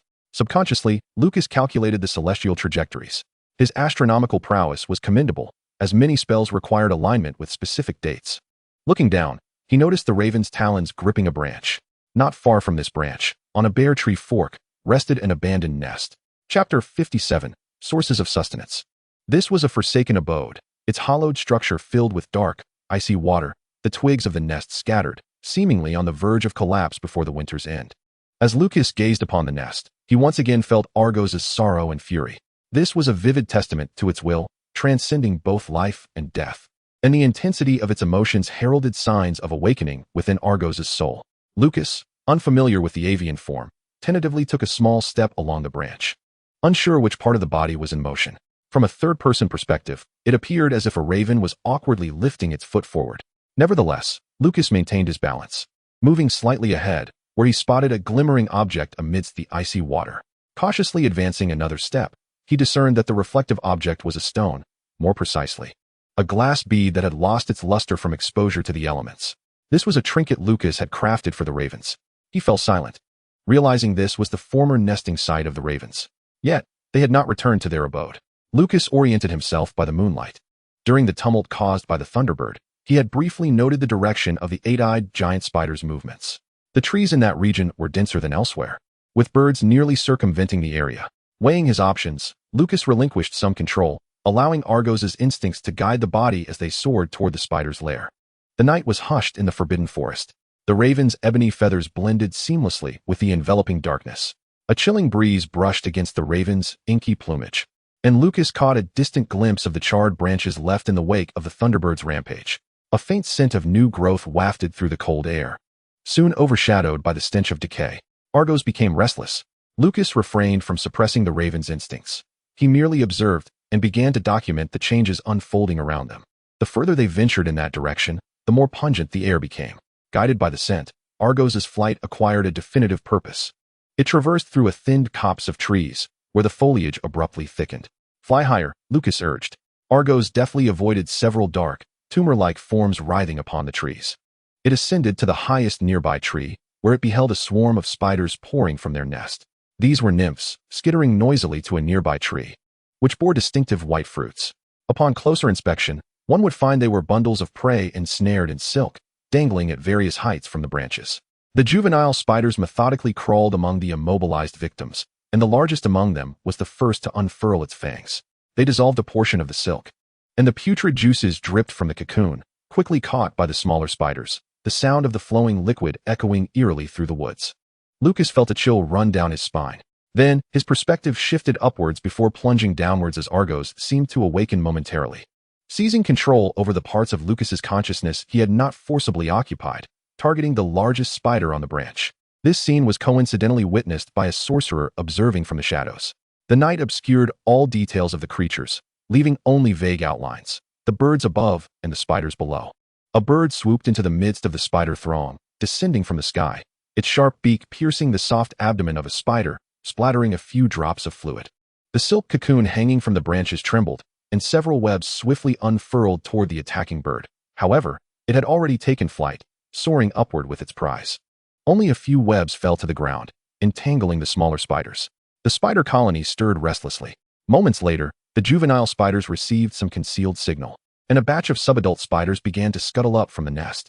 The snow-covered ground was instantly populated by spiders of various sizes, communicating with their pincers in a clicking rhythm. The hidden sorcerer held his breath, reaching for the wand at his lower back. The large bird, now high in the air, continued to circle above, flapping its wings in search of its next target. Through Argos's eyes, Lucas observed everything transpiring below, noticing the sorcerer concealed in the shadows. Argos, a creation of magic, could perceive life and death. Although the sorcerer lurked in the darkness, his magic emanated a gentle warmth, glowing softly in the shadows. A student out for a night stroll? Not quite. It was an unknown adult sorcerer. Lucas endeavored to calm Argos through their connection. Argos frantically pecked at the spider. A severed, underdeveloped limb falling from the sky, followed by the spider's abdomen, as Argos consumed only the venom sac and the spider's eyes. Upon finishing its meal, a faint surge of magical energy replenished the raven's body. Argos discovered sustenance beyond Lucas's magic. Lucas patiently untangled Argos's agitated emotions, conveying the environmental factors surrounding them, as they communicated in the air for an extended duration. At one point, it seemed Argos was ready to dive recklessly for more spiders, yet it recalled certain memories. Knowing the creditor had yet to arrive, Lucas, through Argos's recollections, glimpsed some harrowing moments of death and sighed heavily. The constellation of Orion flickered in the sky, eternally providing a faint light and guidance. On the ground, the frequency of the spider's pincers shifted. Spiders of various sizes began to reposition themselves, clearing a central space. From the entrance of the nest emerged a massive shadow. Its pincers were 5 times the size of those of other spiders, its body cloaked in dense black fur. With its emergence, the spider colony stirred restlessly, secreting venom as the sound of their clicking mandibles melded into an eerie symphony. This was the leader of the spiders, and it possessed the ability to speak. "Intruders have trespassed upon my territory. It bears the scent of humans. Why have you not captured him yet?" The clattering of the spider's pincers intertwined disturbingly with human voices. Upon being discovered, the figure lurking in the shadows did not flee in panic. Instead, he cautiously emerged from behind a tree, striving to minimize any disturbance to the spiders with his body language. The wizard illuminated a small area around him with a flicker of luminescence. The gentle glow did not reach the ground, but instead illuminated countless spiders surrounding the wizard's clearing, effectively sealing him in. With this limited light, Lucas discerned the figure of the wizard hidden in the shadows. He appeared somewhat aged, with a shock of silver-gray hair. He wore a 3-piece suit complemented by a coat with a striking collar, and his attire was adorned in subdued tones. The wizard held a wand in one hand, while a dark, timid Niffler clung to his shoulder, nervously grasping at the wizard's hair. Chapter 58, Aragog. I mean no harm. I merely happened upon this place. Newt's commander slightly bowed, his gaze fixed on the spider closest to him, though his peripheral vision quickly caught sight of another spider stealthily advancing, closing the distance between them. This is the Forbidden Forest. You are not a wizard from that school. Where do you hail from? The spider leader's clicking pincers continued incessantly. Yet it was also assessing the sudden appearance of the wizard. I am but a traveler, invited by the school to conduct some investigations. Newt glanced at the advancing spider, which halted upon meeting his gaze, while other spiders continued to encroach cautiously. You intend to investigate matters within the Forbidden Forest? The spider leader queried suspiciously. You are the leader of this colony. I am yet to learn your name, Newt replied, gently grasping the niffler by the scruff of its neck and placing it into his pocket. As the external threat loomed, the niffler, with its rear in the air, desperately wriggled into Newt's pocket and disappeared with a swift motion. The pocket of Newt's outer coat appeared impeccably flat, betraying no sign of the plump niffler that had just nestled within, suggesting the use of space magic. My name is Aragog, the spider declared imperiously. Both Lucas and Argus, hovering above, heard the name, their connection warming slightly in response. Far away in Nocturne Alley, Lucas softly uttered the name, the magical resonance echoing through their link, awakening Argus. I am Newt Artemis Phyto Scamander. It is a pleasure to make your acquaintance, Newt expressed with increased respect. Suddenly, he surveyed the surroundings, and his larger movements caused the vigilant spiders to retreat slightly. May I inquire how long you and your colony have been here? Aragog reacted strongly to this question. His incessant clicking paused momentarily, seemingly to muster more strength for thought. You have come to investigate my colony, Scamander? I merely passed through by chance. I am here at the invitation of Professor Dumbledore to study the Thunderbird inhabiting the Forbidden Forest, Newt replied respectfully. His standing space grew increasingly confined. Atop the branches, unbeknownst to him, several spiders had also taken position, seemingly having swung over from nearby limbs. Ah, yes, the Thunderbird. She is indeed quite tempestuous. Just days ago, she caused quite a storm. Had you not gone to the right place, you would have witnessed a charred landscape. Aragog continued. However, it is not all adverse. My offspring claim that the area struck by lightning is now more fertile, with unfamiliar seeds beginning to sprout. As you can see, I am quickly running out of space. When the time is right, I may expand my territory. Could you please ask your offspring to refrain from advancing? I am being pressed into a corner, Newt interjected, sidestepping a spider. Do not be hasty, Mr. Wizard. The arrival of that Thunderbird has not been entirely negative. At the very least, it has brought you to me. Aragog dismissed the urgency. These offspring of mine are still quite young. They have yet to experience the taste of wizard flesh, and I have not savored it for quite some time. A rustling sound emanated from the ground, revealing a fearsome spider darting forward. Aragog's voice remained calm. Do not rush, do not rush. Yet his pincers conveyed an entirely different rhythm, as the spider horde began to mobilize, and the spider closest to Newt expelled silk. I am here on the authority of the headmaster of Hogwarts, Professor Albus Dumbledore. You know him, do you not? He is awaiting my return, Newt shouted, casting a protective spell to ward off the impending attack. Indeed, but the great Professor Dumbledore shall not wait for you any longer, do you understand? I cannot expose my colony here, Aragog declared, drawing nearer to Newt, his massive pincers extending, clicking ominously. However, the pincers fell short, producing a sharp sound. Suddenly, several creatures with azure-green wings and a magnificent sea turtle appeared. The former spread its wings for protection and swiftly charged forth, while the latter began to spew fire, facilitating a rapid escape for Newt. It was a bowtruckle and a fire crab. Flames singed Aragog's eyes, causing chaos among the spider colony. Lucas, seizing the moment, relinquished his control over Argus, who, now possessing a modicum of thought, dove downward like a blade toward Aragog's black eyes. The territory of the Acromantula was briefly ignited by the flames. Amidst the firelight from the burning trees, Newt turned back momentarily as he fled. He witnessed a raven tearing at Aragog's mandibles, pecking out a chicken egg-sized eyeball before swallowing it whole. Newt pressed onward, shaking off the ravenous spiders, escaping their domain. The following day, students in the Great Hall during breakfast discovered an unfamiliar face among the faculty seats. The atmosphere at the Hufflepuff table felt peculiar. Whispers circulated among the students, each one speculating how the news would transform by the time it reached the far end of the table. Lucas had seemingly vanished overnight. After returning to his dormitory to change clothes, he went directly to Professor Sprout to assist her. Following Christmas, the experiments with cordyceps finally yielded positive results, with the individual differences among mature specimens diminishing and gradually stabilizing. Lucas would no longer need to report to the greenhouse starting next week, as he was to collaborate with Professor Sprout to compile the data from this round of experiments, and the week after, he would prepare for the next round of planting. Blaze Greengrass comfortably seated himself beside Lucas. On the second day of the term, Several Slytherins who had befriended Greengrass had already accepted the novelty brought by the young master. They maintained their interactions with Greengrass. However, when Greengrass sought out Lucas, he whispered and laughed at a position towards the front of the long table, occasionally glancing in Lucas's direction. "Do you know who that newcomer at the staff table is?" Greengrass inquired, directing the lower years to pass him some roasted sausages, placing them before himself as he sought gossip from Lucas. Lucas shook his head. "It's Newt Scamander. He.S. a magical creature expert. Haven't you noticed how elated the Hufflepuff students are today? Because Newt is from their house." Greengrass excitedly spread the gossip. Nearby Slytherins leaned in to listen. Lucas took a sip of milk, the cacophony in the hall sounding almost hypnotic. He waited to catch up on a few hours of history of magic before the first two periods. A towering figure suddenly strode into the hall. Hagrid, visibly agitated, traversed the long tables of the four houses, making his way toward the equally weary-looking Mr. Scamander. They promptly engaged in a handshake. Lucas cast a glance at the other professors at the staff table, noting that Professor Snape was absent. It was only when Hagrid gestured towards Lucas while addressing Scamander that he became acutely aware of his surroundings.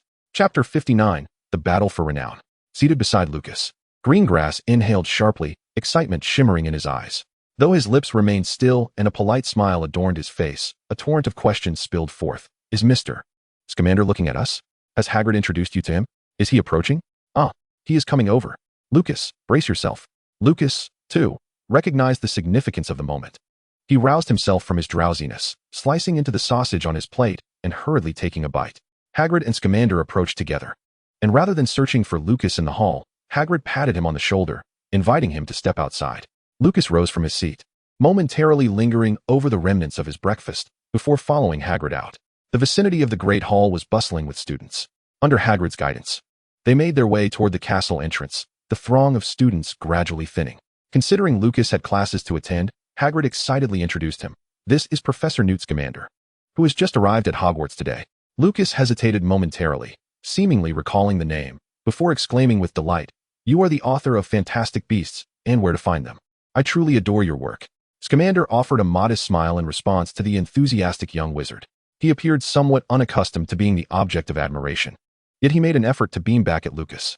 It was clear that Scamander had arrived in the Forbidden Forest just the previous night. Lucas thought of his fire crab and bowtruckle. Newt Scamander's works later became the foundation for the care of magical creatures curriculum at Hogwarts, continuing to be utilized even post-war. He was also the first person to successfully capture Gellert Grindelwald, a wizard who had roamed the European continent half a century prior, seeking out missing magical creatures and aiding Dumbledore in unmasking Grindelwald's true nature. A legendary figure. Lucas recalled the events of the previous night when Argus had sought vengeance amidst the chaos, pecking out the eyes of the Acromantula with the intention of perishing alongside Aragog. The spider's pincers had severed Argus's wings and ripped open his chest, yet he could not harm the creature born of the ritual. "What are you?" he had cried. "I can no longer see. As long as you release me, my kin and I will be at your command." It was only when Aragog had torn open Argus's throat that he realized he was dealing with a denizen of the underworld, the true Phoenix. His progeny fed upon the shattered remains of ravens, only to perish immediately, death spreading like a plague. Lucas hurried back to school with a partially constructed key. He incessantly provided magical support to Argus. The connection felt like an abyss, voraciously siphoning off magic. A portion of the magic flowed through, reconstructing Argus's form, ensuring that as long as the magic did not deplete, the raven would not meet its end. However, more magic surged into the peculiar ritual. Upon reaching Hogsmeade, Lucas witnessed a great fire raging in the Forbidden Forest. He heard Argus speaking through their connection, uttering the name Aragog. Through Argus's eyes, Lucas glimpsed the chaos within the Forbidden Forest and hastened through the secret passage toward the Slytherin dormitory. "Hagrid, you appear quite troubled," Lucas remarked, his earlier excitement giving way to concern for his half-giant friend. Hagrid's eyes were slightly swollen. It was unusual for the excitement of meeting Newt to affect him this way. Once Lucas's inquiry was complete, Hagrid's emotions once more spiraled out of control. Scamander hurriedly offered Hagrid a handkerchief while explaining to the bewildered young wizard, "Ahem. It seems a friend of Hagrid's has passed away."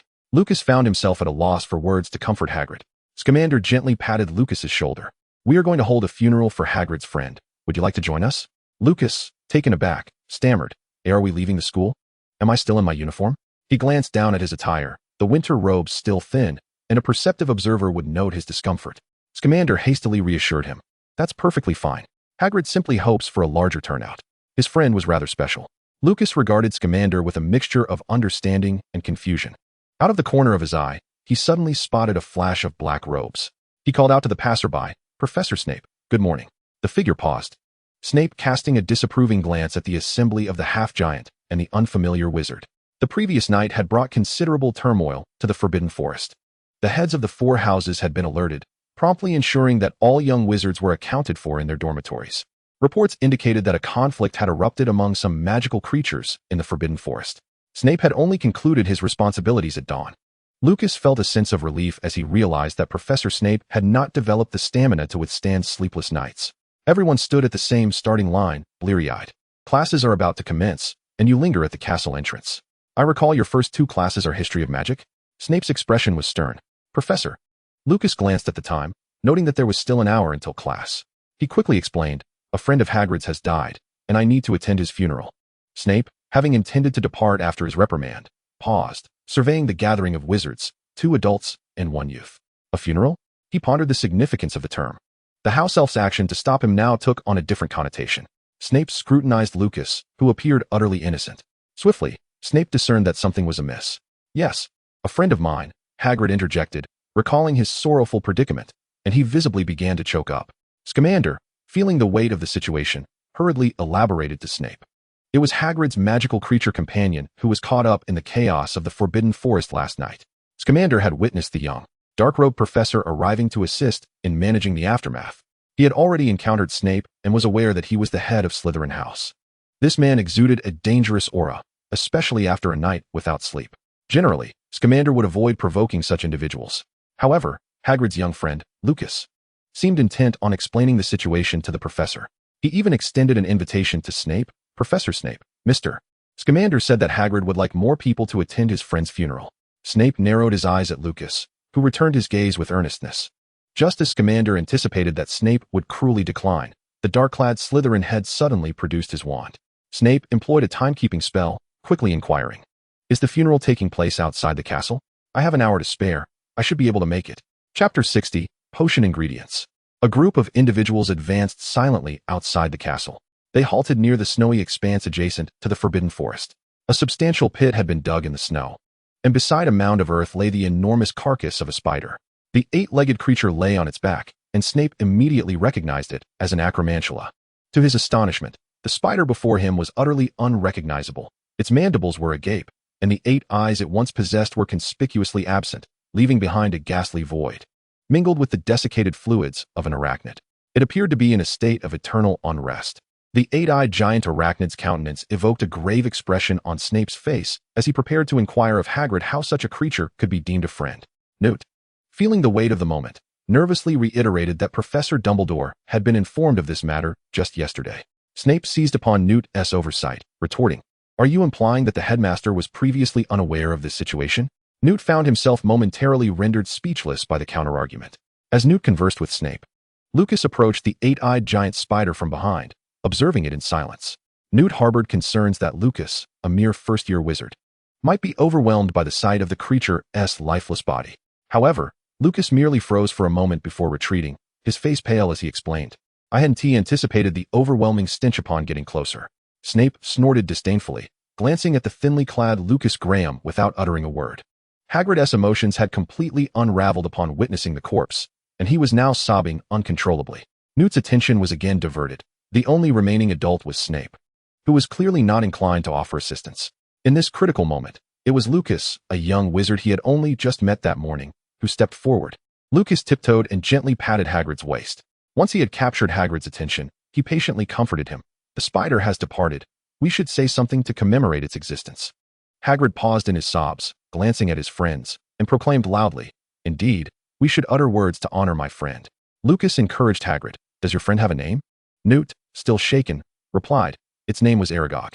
Hagrid set down his handkerchief, turning to Newt, "Can we commence the funeral now?" Hagrid struggled to articulate words of mourning, but his sorrow was too profound, and he faltered in his attempts.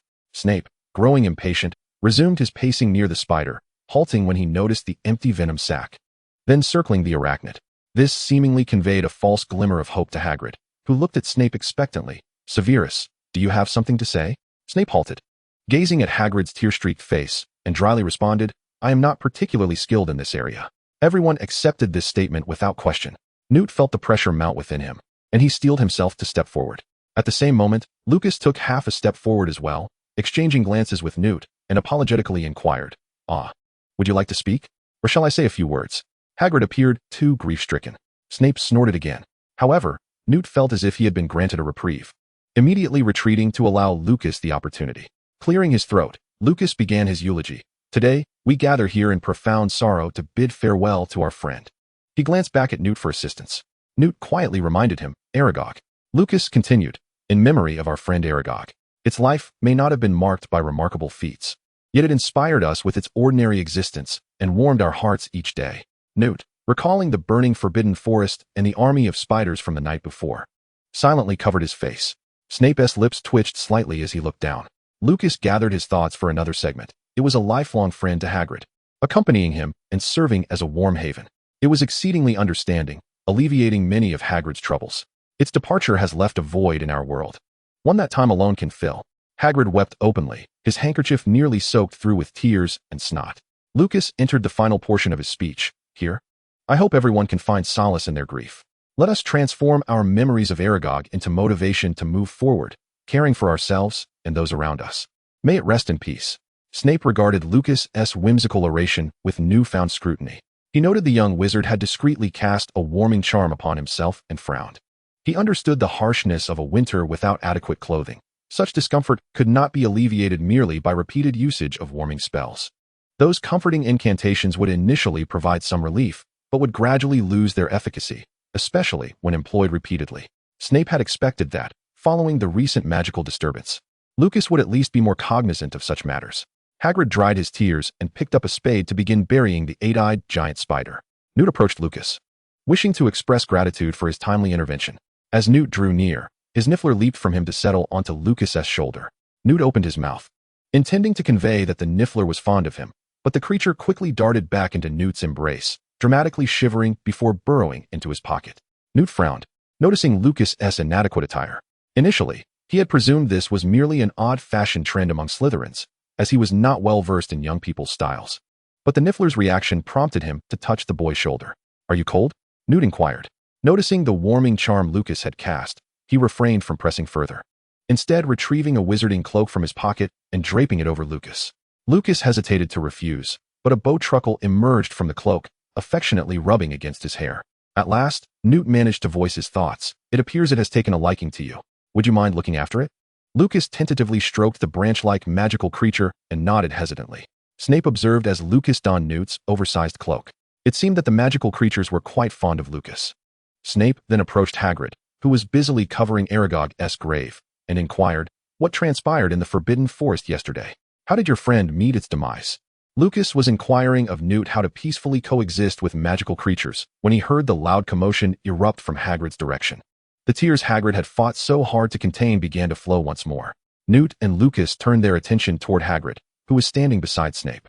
Lips pressed tightly together, Newt approached, listening to Hagrid's stammered explanation. Severus wishes to investigate the cause of Aragog's death, and he intends to take one of Aragog's pincers. Snape remained unyielding. The cause of the fire in the Forbidden Forest has yet to be determined, and the birds capable of attacking the eight-eyed giant spider are also perilous magical creatures. I believe an investigation is essential. Newt countered, but why take one of Aragog's pincers? That is a rare material. Snape, with conviction, retorted, you just heard Lucas's eulogy. Let us transform our sorrow into motivation to move forward. Moreover, he pressed on. I am merely taking a pincer. It is indeed known for its formidable aggression, is it not? Weren't you being pursued by a horde of spiders last night? Newt opened his mouth, momentarily at a loss as to how Snape had learned of his harrowing escape. After all, by the time the Slytherin head had arrived, Newt was already at the edge of the Forbidden Forest. Frowning, Newt looked at Snape, then at Lucas, who was busy soothing Hagrid. He was vehemently opposed to wizards collecting magical creatures for materials, but ultimately could only say, I will inform Dumbledore of this matter. With an indifferent turn, Snape swiftly gathered the materials he needed while Lucas tended to Hagrid. Chapter 61, Investigative Progress. After the conclusion of the funeral, Lucas accompanied Snape back to the castle, while Newt made his way to Hagrid's hut. The deep gray cloak shielded him from the biting wind and snow, trailing behind him in a long, flowing tail. Not long into his stride, Lucas found himself momentarily snagged by the hem of the robe. Drawing his wand, he cast a shrinking charm on the cloak's tail. The garment now fit him much more snugly, yet it accentuated his diminutive stature even further. Striding purposefully toward the castle, Snape glanced back after a short distance and observed that Lucas was still adjusting his attire and had failed to catch up. After a considerable wait, during which Snape's patience began to wane, Lucas finally reached his side. Snape, slightly slowing his pace, noticed that the snowy terrain hindered Lucas's progress. Lucas trudged forward, the pygmy puff on his shoulder offering him encouragement with its vibrant green hue. "Is there labor service today, Professor?" Lucas broke the silence as the castle loomed before them. Snape, busy drying his cloak with a quick spell, raised an eyebrow at Lucas's inquiry. "Of course, the purpose of labor service is to penalize disobedient students. Do you think cancellations happen every day?" Lucas regarded him thoughtfully before hesitantly speaking up. "You seem quite fatigued. You hardly rested yesterday." Snape retorted immediately. "That is not a valid excuse for you to be excused from your labor service. A great deal had transpired in the past 2 days, the chaos in Nocturne Alley, the death of the Acromantula in the Forbidden Forest." It was only when reminded by Lucas that Snape recalled the reason he had cancelled labor service yesterday. Adjusting his cloak, he pushed open the castle doors and stepped inside. Lucas followed him through the threshold, also straightening his attire before retrieving 2 vials from his pocket. Earlier, Newt had been distracted by Snape, allowing Lucas to collect the Acromantula's venom. "Professor, this is for you." Snape snorted dismissively. "I have not yet reached the point of competing with students for items." He initially prepared to leave, but paused to ask Lucas, "Do you know where to process this?" Lucas hesitated, contemplating whether to nod or shake his head. The vials were swiftly taken from him by Snape, who reminded him of the timely labor service in the evening, neglecting to specify the fate of the vials. Without waiting for Lucas, the dark cloak vanished swiftly down the corridor. During the afternoon break in the library, Snape nodded in acknowledgement to Madame Pants as he passed her desk. With the progression of his teaching over the semester, whispers among the students ceased wherever he walked. Curious students stole glances to discern which bookshelf Snape approached. Alice, who had resumed her relationship with Lucas after the holidays, tapped him with her quill. Lucas was engrossed in a hefty reference book, striving to complete his history of magic coursework. Although he had dozed off in class, he was determined not to take a lackadaisical approach to his assignments. As Snape disappeared between the rows of bookshelves, the library buzzed back to life with whispered conversations. "Did you see Professor Snape? He just walked past." Alice pointed towards the direction Snape had vanished. Her curiosity piqued as she added, "Isn't that the archives? Why would the professor not go to the restricted section?" Lucas found the necessary sentence within a passage on the history of the Fairy Rebellion. He quickly jotted down a segment from the book, casually remarking, "Perhaps the professor is seeking some information?" Suddenly, Alice had a thought and asked Lucas, "Have you found the book you were looking for in the archives?" She referred to the enrollment list of Lucas's mother, as Hogwarts records every student's enrollment and graduation dates, which could lead to the discovery of their graduation photographs. The year Lucas was searching for had been checked out for quite some time. After Christmas, he continued to monitor that shelf, but no one had returned the book. Could it have simply been misplaced? "What will you do about it? Have you asked Madame Pants?" Alice inquired with concern. Lucas paused in his writing, feeling a bit uncomfortable as he replied, "I don't want to ask anyone." He displayed a hint of embarrassment, seemingly feeling awkward about searching for his mother's record among the school's shelves. Alice immediately sensed his discomfort and fell silent, feeling a pang of guilt. To divert the topic, she murmured to herself, "What could Professor Snape be doing there?" Severus Snape utilized his free time to conduct an investigation. He paused beside the chronologically arranged bookshelves. Like everyone else, he instinctively glanced at the year relevant to him, 1978, which had only recently passed. The spine of that year's book shimmered with gold lettering, almost untouched by curious hands. Snape refrained from pulling that book out. Instead, he let his gaze drift along the timeline ahead, considering the longevity of wizards and noting that Edgar Carter White showed no signs of aging. Snape extracted the books from 1950 to 1975. Edgar had claimed to be a graduate of Gryffindor, and Snape swiftly flipped through the pages. As the students' graduation photographs were usually located at the back, he leafed through 1960, 1961, 1968. Snape nearly overlooked the photograph, showcasing a group of exuberant Gryffindors, their faces brimming with mirth, which ignited his irritation. Having turned past that page, he suddenly recognized a familiar face flashing across the center of the image. He flipped back to that page. There was Edgar Carter White, a youthful Gryffindor standing in the midst of the group, flanked by jubilant school staff. He wore a radiant smile, his shoulders encircled by classmates, as they conspired to utter a common word for the group photo. Click. That moment was forever captured in the school's archival bookshelf. Snape prodded the Gryffindors flanking Edgar in the photograph, causing the figures to shy away. Only Edgar remained, glancing side to side. Those blue eyes were strikingly reminiscent of the ones Snape had seen in Nocturne Alley.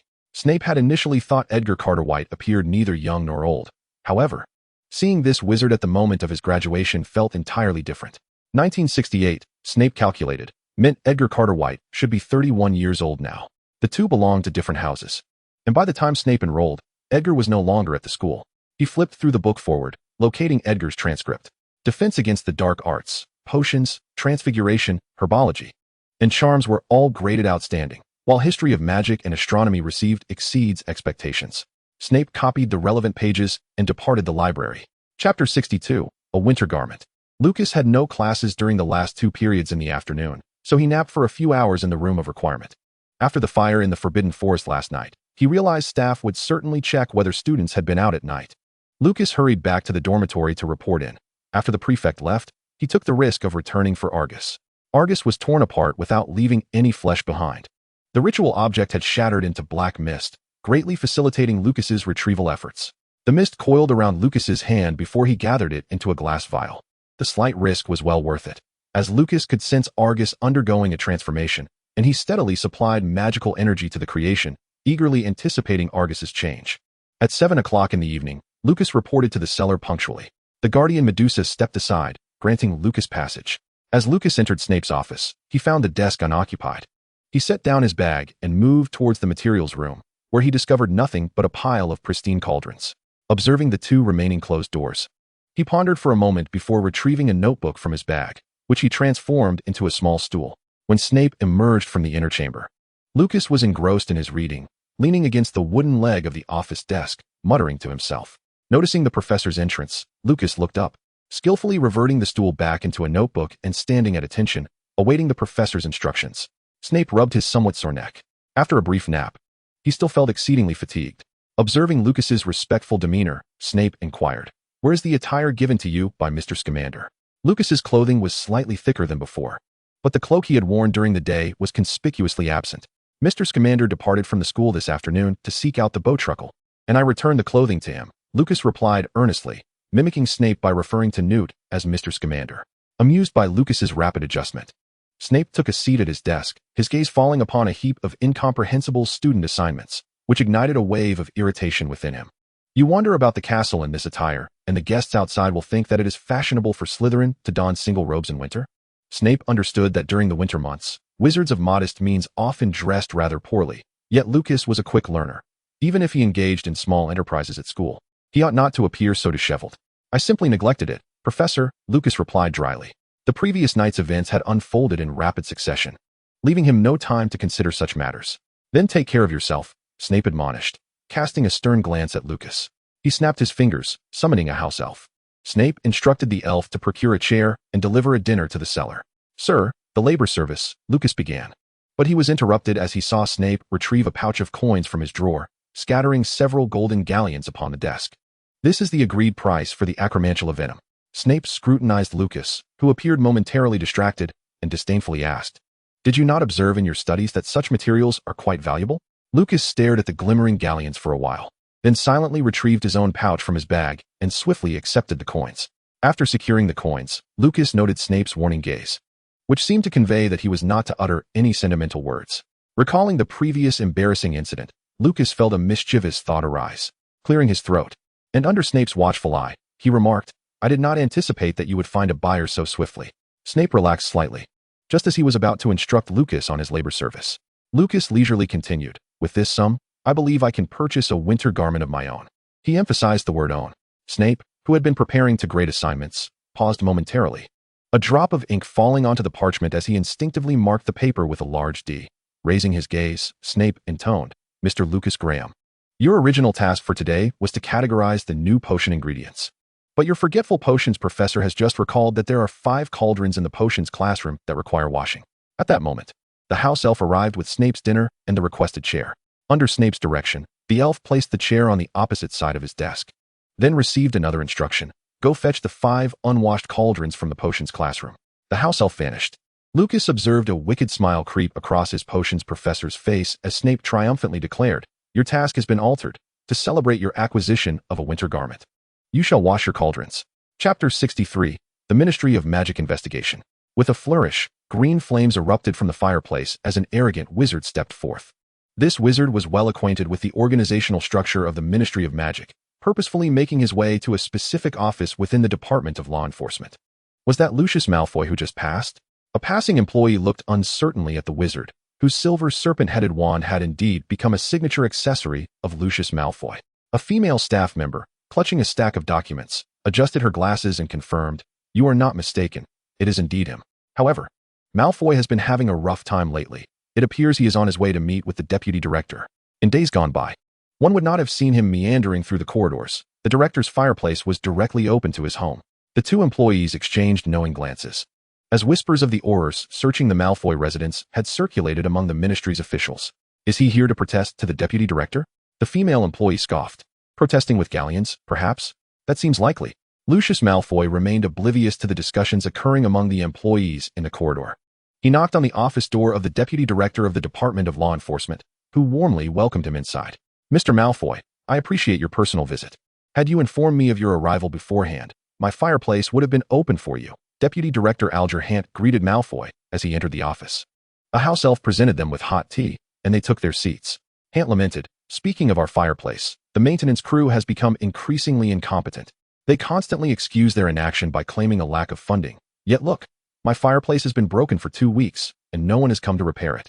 Lucius offered an understanding smile, empathetically responding, "I have heard that it is due to a prior incident involving an official's magical riot. Perhaps the repair personnel are prioritizing that situation? Such occurrences are truly regrettable. I have come to see how I might assist the ministry." He refrained from mentioning the raid that had taken place the previous night. With a concerned expression, he expressed his willingness to donate a sum of galleons to facilitate the staff's work. How incredibly generous. The deputy director's eyes lit up. His gaze fell upon Lucius's wand, and he delicately suggested, "With this donation, your fireplace should be repaired by the next time you visit."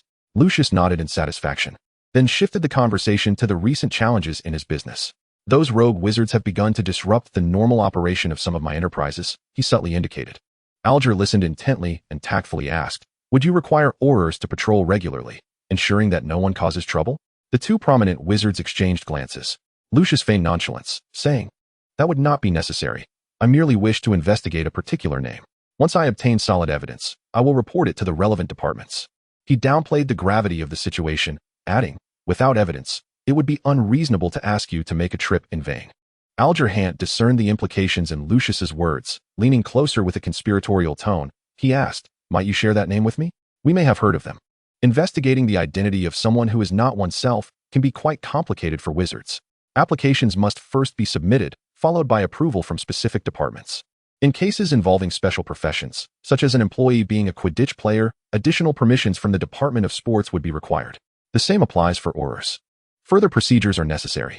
Lucius hesitated for a moment, then suggested, "Perhaps you could provide me with a note of approval? I would not wish to cause you any inconvenience. After all, we are old friends, Alger." Alger did not take the bait. He skillfully diverted our attention, for we were, of course, old acquaintances. "However, the atmosphere has recently grown tense, and your incessant running about with the approval slips is hardly convenient." He inquired with genuine concern, "Is it a name I am not permitted to know?" "Certainly not. Yet perhaps I am indeed imposing upon you," I replied. Lucius lowered his gaze, his inability to fulfill the request rendering his tone somewhat colder. "Perhaps I have sought assistance in the wrong place. I may have caused you some discomfort. Although it is presently challenging to secure an audience with the minister, I believe I ought to attempt to seek him out." The conversation momentarily faltered.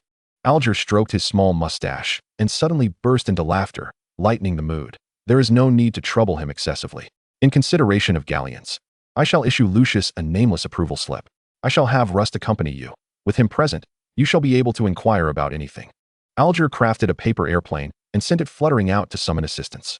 He lavished a few compliments upon Malfoy, and the atmosphere in the room swiftly returned to its previous ease. Rust, upon being called, soon knocked on the office door. Upon entering, he attentively listened to the deputy director's request, accepted the approval slip, and led Lucius to the archives. "What name are you seeking?" Rust inquired as they approached the archives. He elaborated, "Different departments maintain records of wizards with varying focuses. Apart from the name, can you provide any additional information, Mr. Malfoy?" Lucius presented a name inscribed on a slip of paper, which fluttered down gracefully before Rust, ensuring he could read it, though the slip was to be destroyed after reading. Rust's expression grew peculiar upon seeing the name. He glanced at Malfoy, his polite smile transforming into a more sincere one. "I believe you need not delve into the archives for this matter. He recalled with some distaste the name Lucius had written, directly informing him, "You might inquire at Wisingamot." This name is rather unpopular within the ministry, particularly among the Aurors. Though he has already faced his due punishment, Rust conveyed to Malfoy, "What he has done to you does not come as a surprise. He truly is a despicable individual." Lucius feigned understanding of these words. He noted Rust's final regard for him, which bore a hint of genuine sympathy. What sort of person had Severus instructed him to investigate? Lucius left the ministry with one question in mind, burdened by many more. After his service concluded, Lucas clutched the hefty tome of potion recipes lent to him by Snape as he returned to the dormitory. In recent days, his interactions with his roommates had increased. Primarily, they were eager to uncover how he had managed to forge a connection with the young master of the Greengrass family. Before retiring to bed, Lucas fluffed his feather pillow. And for the third time, he patiently addressed a similar query. 34 was when the Greengrass broom went out of control and Hagrid dragged me along to rescue someone. Greengrass may be reluctant to admit he was saved by a Gryffindor, so it all falls upon me. Observing the eager glances of his roommates, Lucas felt akin to a storyteller regaling children with bedtime tales. Is it time to extinguish the lights? Lucas climbed into bed, preparing to draw the curtains. His roommate sighed. Are we going to bed too early? Others from different dorms are out for a night stroll. As long as they don't get caught, it should be fine. He cast an expectant look at Lucas, asking, could you perhaps ask Greengrass? They must have gone out at night before. They might have some insights. Well, I could inquire. However, after my daily service, I truly lack the energy to venture out. Lucas's voice drifted from behind the curtain, somewhat muffled. As the light in the dormitory dimmed, his roommate peacefully drifted into slumber. Chapter 64, Borgin and Burkes. Lucas designated the location of the two-way door key within the secret passage of Hogsmeade. He excavated a hidden fork in the path that provided a place for concealment. He carefully aligned the key's location just at the boundary of Hogwarts' anti-apparition enchantment, ensuring swift passage between Nocturne Alley and the castle after nightly excursions. Lucas donned a thick black cloak in one of the residences of Nocturne Alley, traversing the darkened streets with purpose. With only 2 days remaining until the auction he had arranged with Snape, he needed to acquire an invitation for entry post-haste. Before departing, Lucas selected several dark magical artifacts from the basement, a pair of pure black candles, and a pair of entrancing earrings. He pushed open the door to Borgin and Burkes. Mr. Borgin was not surprised by the arrival of the cloaked figure. He appraised Lucas's black cloak, and upon noticing the exquisite anti-scrying patterns on the sleeves, sensed a significant business opportunity. The shopkeeper politely inquired, how may I assist you today? Lucas withdrew 2 wooden boxes from the pockets of his cloak, enhanced by the undetectable extension charm, and opened them on Borgin's counter. An unusual fragrance filled the shop, causing the dark magical items displayed to stir. The hand of glory within the glass cabinet suddenly grasped at the dusty clock hanging on the wall, causing a bloodied ceramic bird to spring forth as the clock chimed the hour, accompanied by the creaking of the pharaoh's sarcophagus standing upright in the shop. Borgin quickly apologized, casting a charm with his wand to neutralize the scent emanating from the boxes. He hurriedly exited the counter to cast containment charms on several items within the shop. The commotion gradually subsided, and old Borgin wiped his brow before returning to the counter to appraise the 2 items for sale. The black candles exuded an extraordinary aroma. Initially fragrant, prolonged exposure could induce dizziness, as they were crafted from the fat of a ghoul. The current decline of dark wizards meant that only a select few could successfully brew such ghouls. It was said that the Dark Lord had once produced a substantial batch during the war, yet apart from written accounts, few had ever witnessed his army of ghouls. Such specially crafted candles typically relied on grave robbers for trade. Their effects were quite unique. When ignited during dark magical rituals, they could summon the souls of the deceased. In contrast, the earrings bore no significant dark magical attributes, yet were of good quality and elegant design, likely to attract the interest of female patrons. However, their enchanting properties would make them easier to sell. After concluding his appraisal, old Borgin remarked with admiration, these 2 are indeed fine items. They seem to bear some age. Do you have any others like them? Lucas closed the boxes and lowered his voice, sounding more like a frantic dark wizard. Let us first see what good price you can offer. Lucas silently noted the items Borgin had just placed under a suppression charm, an opal necklace encircled by the spirits of the departed, a magical eye that always stared, and a clock stained with blood. These goods would be of interest to an antique dealer. Lucas spoke slowly, I also accept item exchanges, but I would like to see some fresh stock. Borgin assessed the customer. Fresh stock in the shop typically referred to newly crafted dark magical items yet to see blood. Such items lacked notorious reputations, often more discreet, and more difficult to detect when causing harm. However, selecting such items required a discerning eye, just as with choosing staff. Until they were hands-on, one could not ascertain whether they would excel in their duties. On this cold night, old Borgin fondly recalled a capable young employee from years past. But he quickly dismissed the thought. His smile was genuine. You are indeed a discerning guest. I happen to have acquired a few items that may well satisfy your desires. Boken bent down and retrieved a small box from beneath the counter. With careful precision, he donned dragonhide gloves and opened the box before the customer. Inside lay a rather unremarkable gold ring, upon which was etched a simplistic drawing of an eye. The ring was as rough as the first creation of a novice apprentice at the jewelry shop in Diagon Alley. Lucas refrained from touching the ring. He cast a glance from a distance, impatiently rapping on the counter, inquiring whether there were any superior offerings available. Do not mistake me for one of those predatory black widows. I seek only genuine, fresh merchandise. Boken, in a symbolic gesture of reluctance, pointed to a sarcophagus leaning against the wall. That item may fulfill your requirements, but it cannot be opened here. Lucas glanced at the sarcophagus, which had recently been forcibly sealed by Boken's magic, revealing a narrow gap. The sarcophagus was merely a vessel. Mummies were in high demand on the European black market. A vintage mummy possessed effects distinctly different from those freshly concocted. Just as Lucas was about to speak, the door to Boken's shop swung open. A figure clad in a hooded cloak entered, seemingly unperturbed about concealing their identity. As Malfoy entered, he lowered his hood, noticing other patrons in the shop. He raised an eyebrow and jested with Boken. It seems your business is thriving today? Boken glanced at the mysterious guest and Mr. Malfoy, briefly introducing. This customer seeks to exchange some fresh goods, and the items he brings are quite exquisite. Perhaps you would be interested in perusing them together, Mr. Malfoy? Malfoy had come to reclaim some pledged dark artifacts. Intrigued by the prospect, he approached Boken's counter, cautiously employing protective charms to shield himself while examining Lucas's collection. Lucas did not decline Boken's introduction. He recognized Lucius Malfoy, having encountered him recently at Hogwarts. Lucas turned to glance outside the shop's window, observing a shadow passing by for the third time. It was said that Mr. Malfoy did not venture out with bodyguards. Did he realize he was being followed?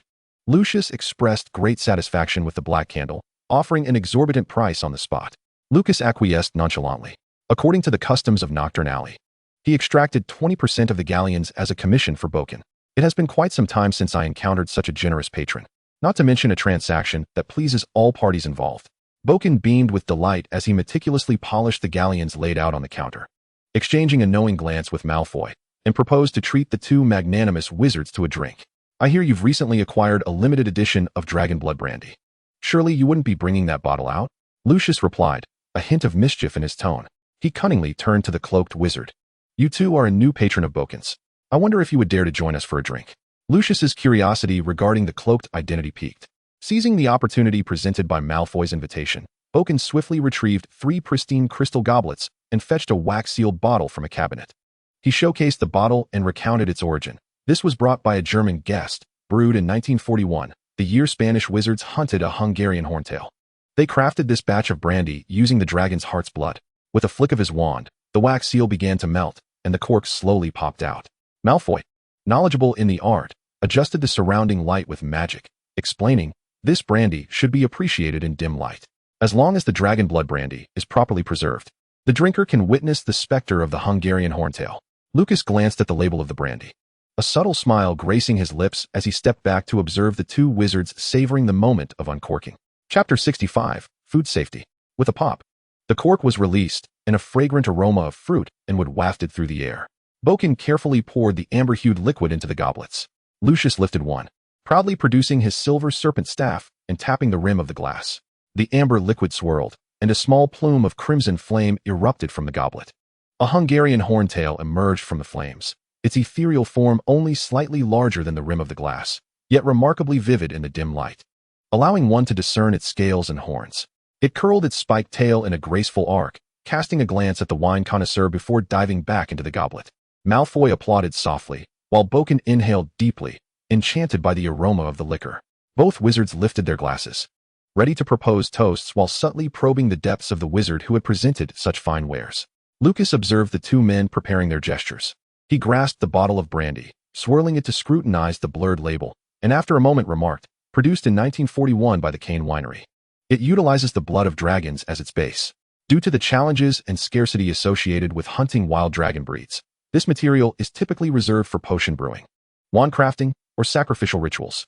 Furthermore, subsequent legal protections have rendered dragon blood brandy a rare gem. Malfoy, initially poised to drink deeply, paused upon hearing Lucas's exposition. He placed his glass down, offering a disingenuous round of applause. It appears we have an academic wizard among us. I presume you are a noteworthy scholar? Lucas disregarded the compliment, continuing, with such scarce elements in play, dragon blood brandy has skyrocketed in price on the market. However, anything with a market tends to attract forgeries. Boken hesitated, glancing at the liquid in his goblet. Lucas continued, in 1950, an Irish dark wizard replicated a batch of this liquor. His explanation trailed off as he regarded the two wizards. Mr. Malfoy, do not let my words dampen your spirits. Please, indulge in a sip while I continue. Malfoy's smile faltered, and he refrained from taking his glass. Until Lucas concluded, he would not raise it to his lips. Boken, too, hesitated, respectfully suggesting, perhaps you might share the standards for identification, so as not to waste such a fine vintage. Lucas seized the rhythm of the conversation. Out of the corner of his eye, he noticed the figure outside the door passing for the third time. Lucas smiled and resumed.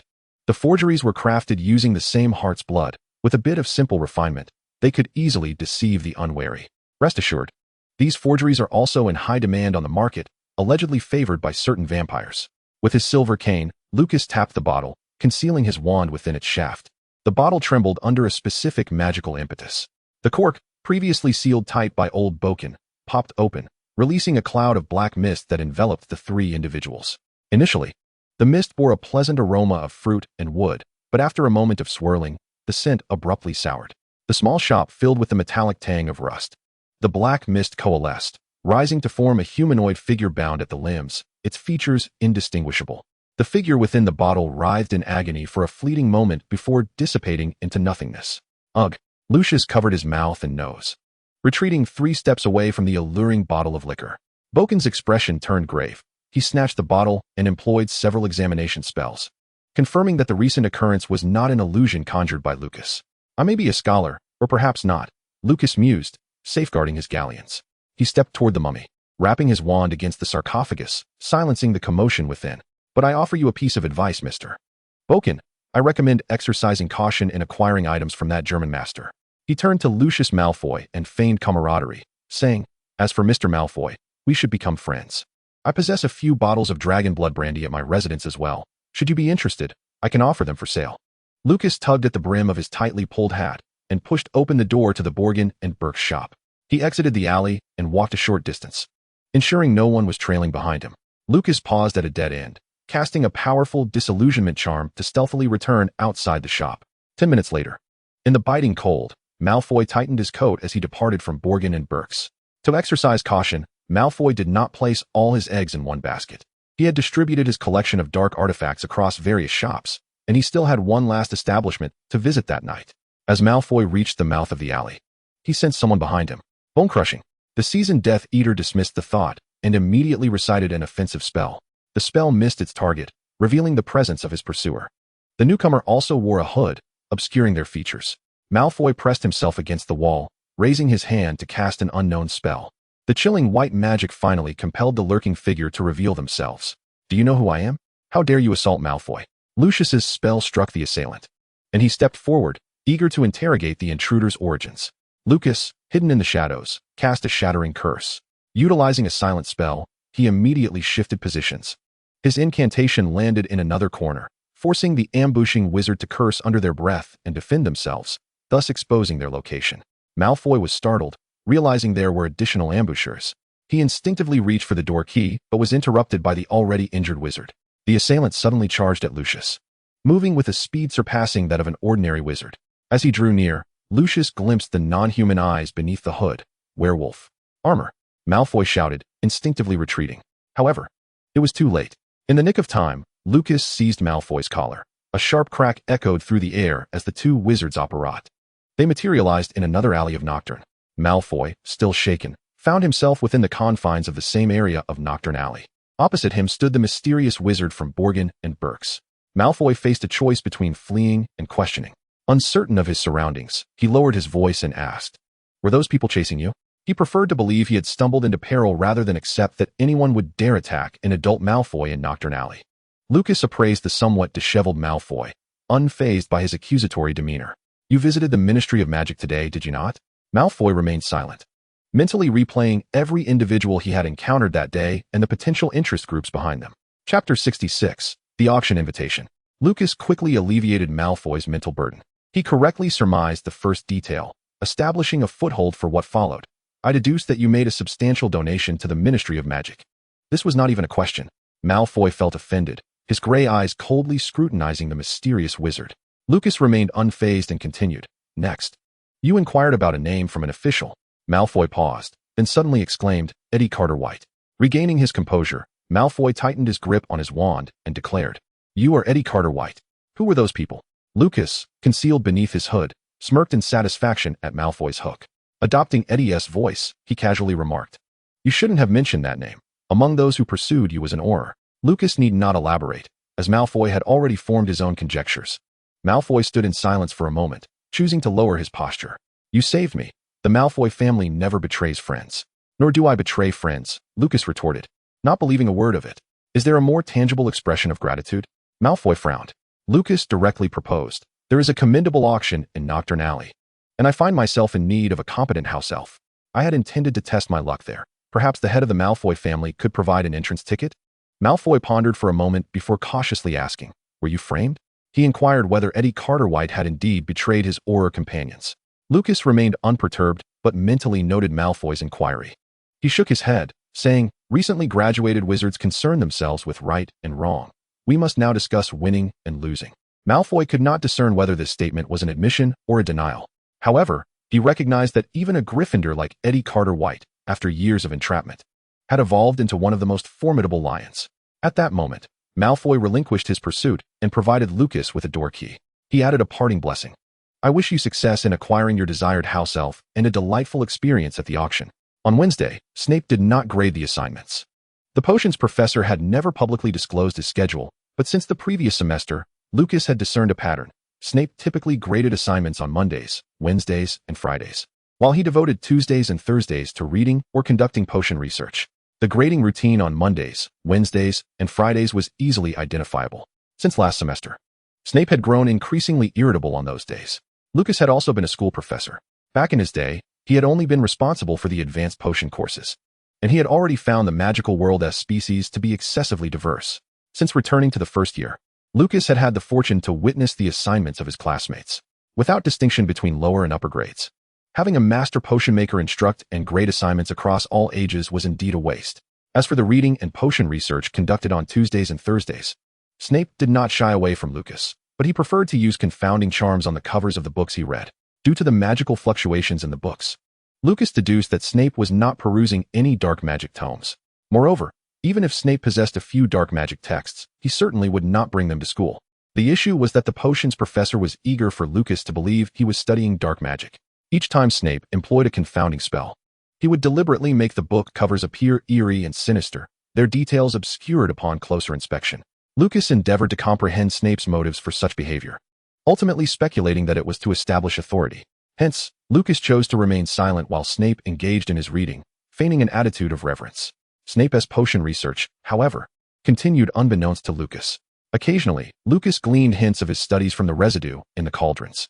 When he cleaned the cauldrons on Tuesdays, the residue did not consist of the ingredients for the Wolfbane potion. Rather, that day's cauldron and other experimental apparatus contained various powdered bones. Snape must have paused his work on the Wolfbane potion. He was likely dismantling pixie dust. However, the cauldrons Lucas cleaned contained only harmless substances.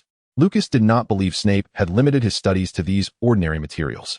His judgment regarding pixie dust pointed toward mummified corpses as a primary inference. It was reasonable that Snape would not entrust first years with cleaning more perilous ingredients.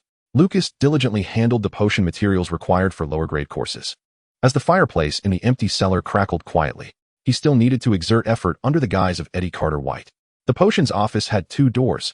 One led to Snape's potion laboratory, while the other presumably led to his bedroom. Snape did not take deliberate measures to safeguard his privacy. Occasionally, when the door opened, Lucas caught glimpses of the modestly sized space within. Even now, by the standards of a potion master, such living conditions were quite austere. Great research thrives in environments devoid of hardship. At 8:40, Snape emerged from the laboratory, his hair greasy and clinging to his cheeks, and Lucas noted that some white powder dusted his cuffs. Snape's pallor was so poor that Lucas could not help but inquire, "Professor, have you had dinner?" Snape was scrutinizing the materials Lucas had sorted, allowing some time for him to pose questions. Recently, Lucas's inquiries had predominantly revolved around parasitic potion ingredients. Aware that Lucas was participating in Professor Sprout's cultivation of cordyceps, Snape aimed to provide him with targeted knowledge in this area, listing several readings he had previously encountered. The auction was set for Thursday, yet there were no results from the research on tooth fairy powder. Snape felt a twinge of annoyance upon hearing Lucas's question about his meal.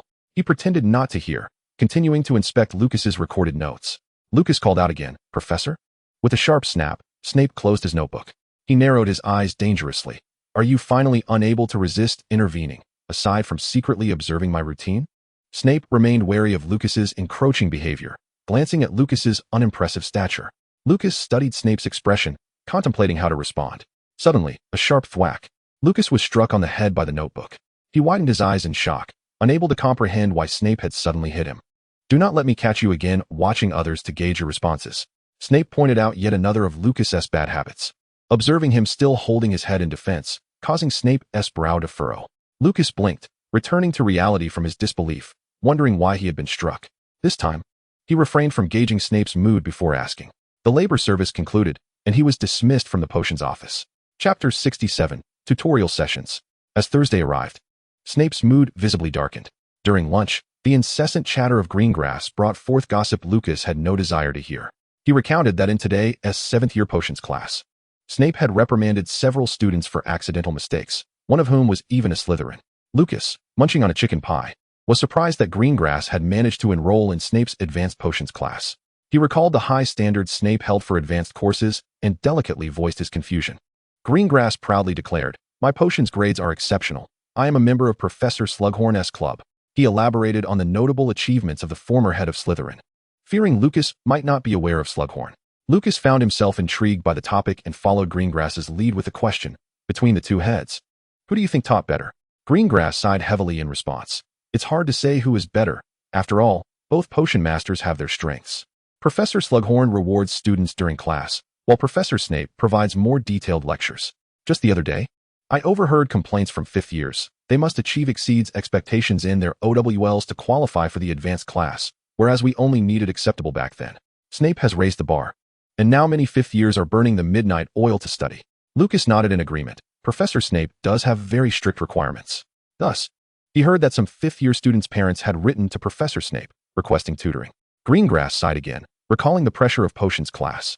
Lucas forked a piece of salmon, separating the skin from the flesh. He casually inquired, "Doesn't Professor Snape need to conduct his own research in his spare time? Who has he agreed to tutor?" Greengrass quickly noted Lucas's interest in the topic. He nudged Lucas with his elbow, adopting a tone of intrigue. "We don't know yet.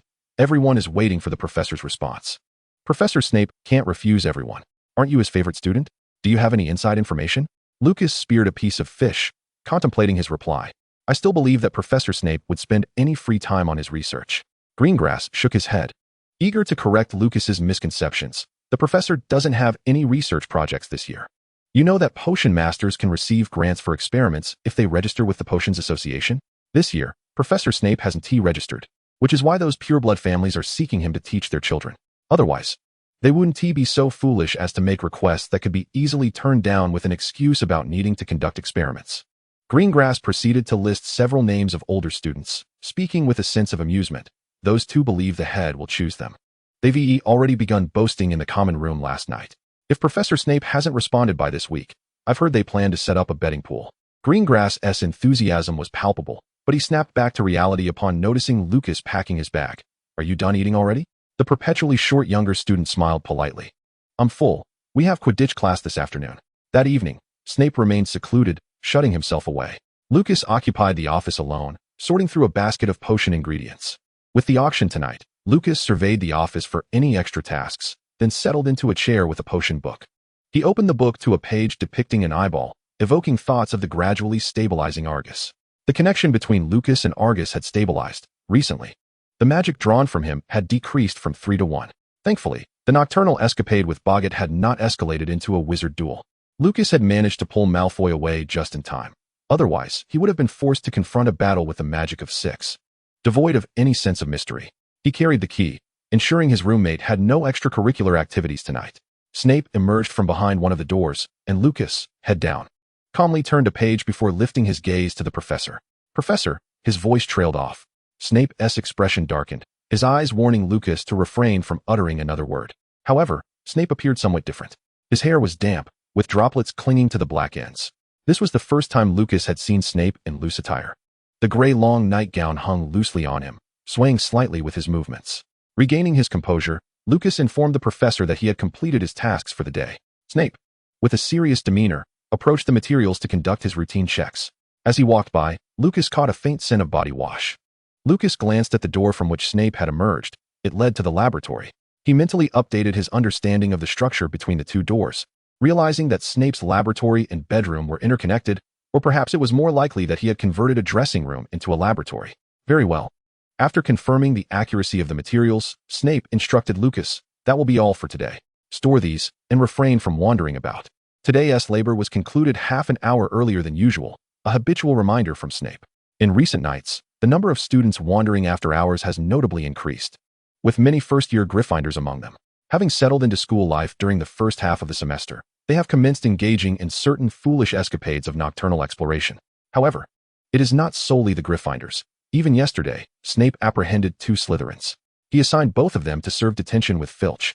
Snape recalled a conversation from a previous staff lounge gathering, where a tipsy Professor Flitwick, exuding a relaxed demeanor, remarked, "You see, Severus, when you catch one student, there may be countless others sneaking about in the shadows." Snape could not muster a smile.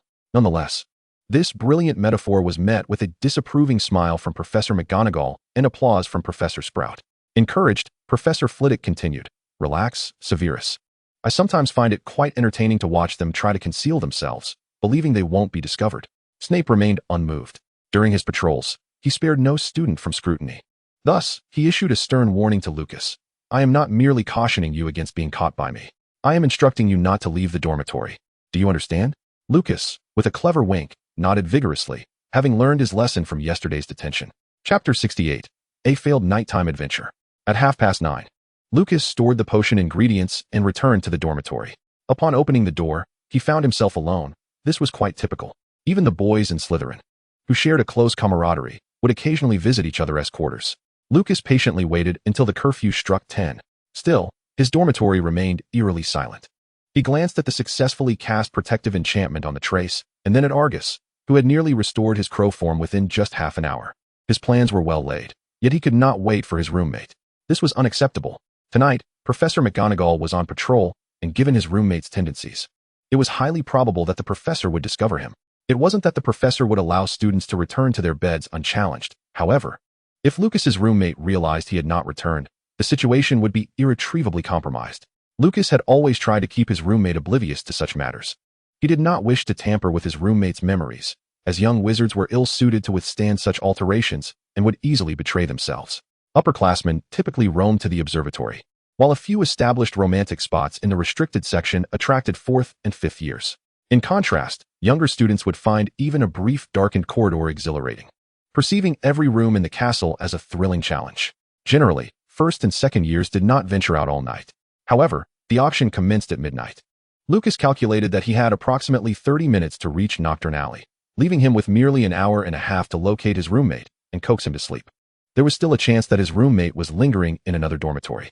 Even if Lucas magically pinpointed his location, he could not retrieve him from elsewhere to ensure a good night's rest. This simply would not do, yet there was a solution. Lucas whispered a lengthy incantation. Previously, he had employed a similar tracking charm, but that had merely served to gauge the distance between himself and several Gryffindor first years. This time, the spell was more complex. Lucas tapped the air with his wand, causing a cluster of light points to materialize on the wall. At their peak, they clustered in pairs, while others scattered haphazardly, seemingly devoid of pattern. Yet, these points corresponded to the castle's layout, and Lucas silently calculated their relative positions.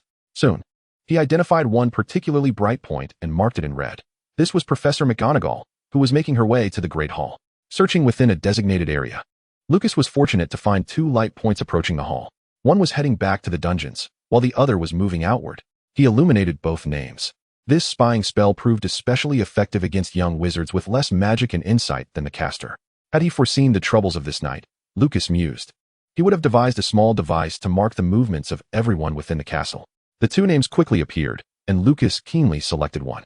Utilizing a revealing charm, he confirmed the time, realizing he had a potential solution, which lifted his spirits somewhat. Lucas approached the door, casting a disillusionment charm upon himself. The dormitory door opened and closed, and under the cover of magic, he traversed the silent corridor. A few minutes later, the stillness of the castle was shattered by an ear-piercing scream and the sound of hurried footsteps. Then, with a resounding crash, a startled student collided with a suit of armor. The clanging metal scattered across the floor as the student, tripped by the dislodged armor, fell and struggled to rise. Once he managed to comprehend the situation, the dark corridor suddenly illuminated. This fifth-year Slytherin, in a state of despair, discovered that the patrolling professor had approached him with a lantern in hand. Professor McGonagall. His nighttime escapade had barely commenced, and he had nearly been apprehended at the dungeon's entrance. The Slytherin student closed his eyes in desperation, unable to fathom how he would be ridiculed by his peers the following day. Yet, worse lay ahead. As he composed himself to attempt an explanation, he saw Professor Snape hastening from the dungeon as well. Caught by his own head of house in the act of being apprehended by the patrolling professor at the dungeon door, the Slytherin student felt a wave of darkness wash over him. Severus, just in time. Professor McGonagall addressed Snape sternly. Your student has caused quite the commotion during his nighttime wanderings. Noticing that Snape's hair appeared recently washed, she observed that he seemed prepared for sleep. With several buttons of his robes loosened, Snape's expression was stormy. He nodded curtly to McGonagall and succinctly declared, Eric Morrison, for your foolish behavior. You will serve detention with Filch for 5 weeks, commencing tomorrow. McGonagall paused, expecting Snape to announce a loss of points. Punishments for nighttime excursions generally adhered to a standard. If the infraction was minor, the usual consequence was 2 weeks of detention or a deduction of points. McGonagall glanced at the scattered pieces of armor, which were still attempting to reassemble themselves with an incessant clattering. The armor seemed to be putting forth considerable effort, with one arm already formed and searching for its leg. This punishment was relatively fair, though it could have combined both points deduction and service. She waved her wand, causing the struggling armor to right itself. Once the chaos was restored, McGonagall raised her lantern and glanced at the disheartened Eric Morrison. Very well, Severus, you may escort him back. I shall continue my patrol. With a sullen expression, Snape nodded. He personally escorted the student back to the common room. Eric Morrison, you have greatly disappointed me, Snape remarked with sarcasm. Your father still hopes you will come to me for tutoring. I believe the next time he inquires about your conduct, I ought to inform him of what his son has been up to at school. Snape interrupted Morrison's attempts at justification. I have no interest in hearing your reasons for being out at night. Remember, you are a Slytherin. Eric Morrison felt as though he had been struck by these words. With a pallid face, he lowered his gaze and dared not utter a single word. As Eric walked from the common room towards the corridor, Snape maintained his watchful gaze on the student's retreating figure. He glanced at the time. It was 11 o'clock in the evening, and there was still time. At the far end of the corridor, Lucas hurriedly donned a wizard's robe, revealing only his head. Snape had never wished so fervently for his poor eyesight. He dispelled the revealing charm and strode purposefully to the end of the corridor, calling out, Lucas Graham. The summoned Lucas appeared to have no intentions of nocturnal escapades, wearing a flimsy nightgown beneath a thin cloak. Perhaps it was his innate recklessness, intending to confound the professor with such attire. When Lucas was called, he jolted slightly, and as they locked eyes, it was clear to Snape that Lucas had not anticipated his anger. Any mischievous thoughts were evidently stifled. Suppressing his irritation, Snape inquired, Are you going to tell me you were sleepwalking? Throughout his years of night patrols, he had encountered a myriad of excuses from students attempting to evade punishment. Yet he would not mind collecting another. I wasn't sleepwalking. Lucas hastily defended himself. I merely heard a noise. Would such a noise compel you to rise from your bed and transform into a peace dove? My roommate hasn't returned to the dormitory, so I thought I might check. Lucas explained rapidly. I'm still in my slippers. I had no intention of wandering far. Snape scrutinized him, comprehending Lucas's ulterior motives. Slytherins were known for their grudges, and Snape was aware that Lucas's roommate had coerced him into cleaning up after a Quidditch match while copying Lucas's homework. Snape smirked, pondering how he was privy to such information. Lucas frequently reported his roommate to the Slytherin head, capturing a roommate in the act of wandering at night. With the professor fortuitously nearby, Lucas undoubtedly sought to take advantage of the situation. Yet, he was still a first year, emboldened by Greengrass's backing and armed with a flimsy excuse. Did he truly think he could reveal his fangs? I recall warning you not to leave the dormitory. Snape interrupted Lucas. Under ordinary circumstances, he might have analyzed Lucas's motivations to undermine his smugness and foolishness, but not today. Slytherin loses 5 points. Snape declared coldly, for your blatant disregard of a professor's warning. Lucas Graham, I expect to see you double those points for Slytherin by next Friday. Do you understand? Lucas lowered his head. Snape could not discern his expression, but he saw him nod emphatically. Very well, then. Now, Do you have any clues as to where your roommate might be wandering? Lucas shook his head, standing beside him. Eric Morrison eagerly raised his hand, saying, I think I might know, Professor. P.S. It was 11:30. Snape had caught a first-year Slytherin competing for house honor against Gryffindor in the astronomy tower. He deducted 20 points from Gryffindor and found a labor service for Filch. Upon entering, Snape personally escorted the trembling student back to the dormitory. Lucas peeked out from behind the bed curtains, only to retreat immediately. Snape surveyed Lucas's dormitory, extinguishing the room's light with the extinguishing charm. It was now 11:40. Snape had no time to change his attire. He hastily fastened the robe he wore for classes and donned his cloak, departing the school through the secret passage. Midnight. Just past midnight. Snape's door key lost its luminous orb status and reverted to an ordinary glass bead. He realized he was late. The wizard named Carter White had most likely already entered the auction. There was a 1 in 10 chance that Carter White was still waiting for him, in which case he would ascertain what the wizard truly desired. Snape entered an underground bar in Nocturne Alley, ordered a drink, and settled at the bar. Lucas arrived fashionably late. Hindered by the plethora of anti-tracking charms in Nocturne Alley, he could only visit each establishment in turn. In the early hours, the bar was sparsely populated, with most patrons in booths. As Lucas passed by the bar's grimy windows, he peered inside. Snape, clad in his black robe, possessed an intriguing aura under the dim light, waiting and contemplating, his brow furrowed as he tapped his fingers on the table. Lucas entered the bar under the guise of Eddie Carter White. Cheerfully, he patted the back of Snape's chair, saying, You stood me up just to come here for a drink, Severus? I thought you would take our meeting more seriously. You didn't even attend the auction. Snape pointed out. Lucas sighed under Eddie's name, acknowledging the inevitability of the situation. After Snape had fetched his roommate back, Lucas had stayed for 10 minutes. Listening to his roommate recount tales of adventures akin to Gryffindor shivering in the dark corridors, hesitant and fearful, yet his roommate never mentioned his own cowardice. Lucas could not discern the effect of disproving Gryffindor's bravery. Perhaps it would embolden his roommate to become the first courageous Slytherin? The thoughts of a minor were inscrutable. Thankfully aided by the sleeping charm, Lucas was late as well. However, as long as Snape did not attend the auction, he would remain oblivious to Lucas's tardiness. No longer fixating on this dilemma, he glanced at the time and extended an invitation to Snape. Since you're still here, shall we go? Snape nodded at the drink, but did not take a sip. He cautiously pulled the glass closer to himself, ensuring it maintained distance from Carter White. Snape awaited an explanation from Eddie Carter White. Lucas ran a hand through his hair, somewhat distressed, and said, If you investigate my affairs, I won't press charges. Then there will be no issues? Of course, there will be issues. Far too many, Snape replied. He had deliberately chosen a bar for this purpose. Without the influence of that perilous wizard's house, it was the opportune moment to settle matters with Carter White. Snape prioritized his inquiries. Why are you so insistent on having me attend the auction? Because you are a witness. Lucas inferred from Snape's tone that they would be conversing for some time. He signaled to the bartender and ordered a drink as well. What do you want me to witness for the former Death Eater? Who would believe any of this? Snape scoffed at Carter White for his lack of honesty. You are Dumbledore's man. The name Eddie burned on Lucas's wrist. He paused momentarily before continuing. Someone needs to witness that Eddie Carter White did not betray his companions. Snape noted his gesture, but he did not believe it. If what you say is true, you need my assistance in introducing you to the headmaster far more than you need me at the auction, assuming he is willing to believe you. Lucas fell silent for a moment. Snape suspected it was Carter White contemplating how to persuade him.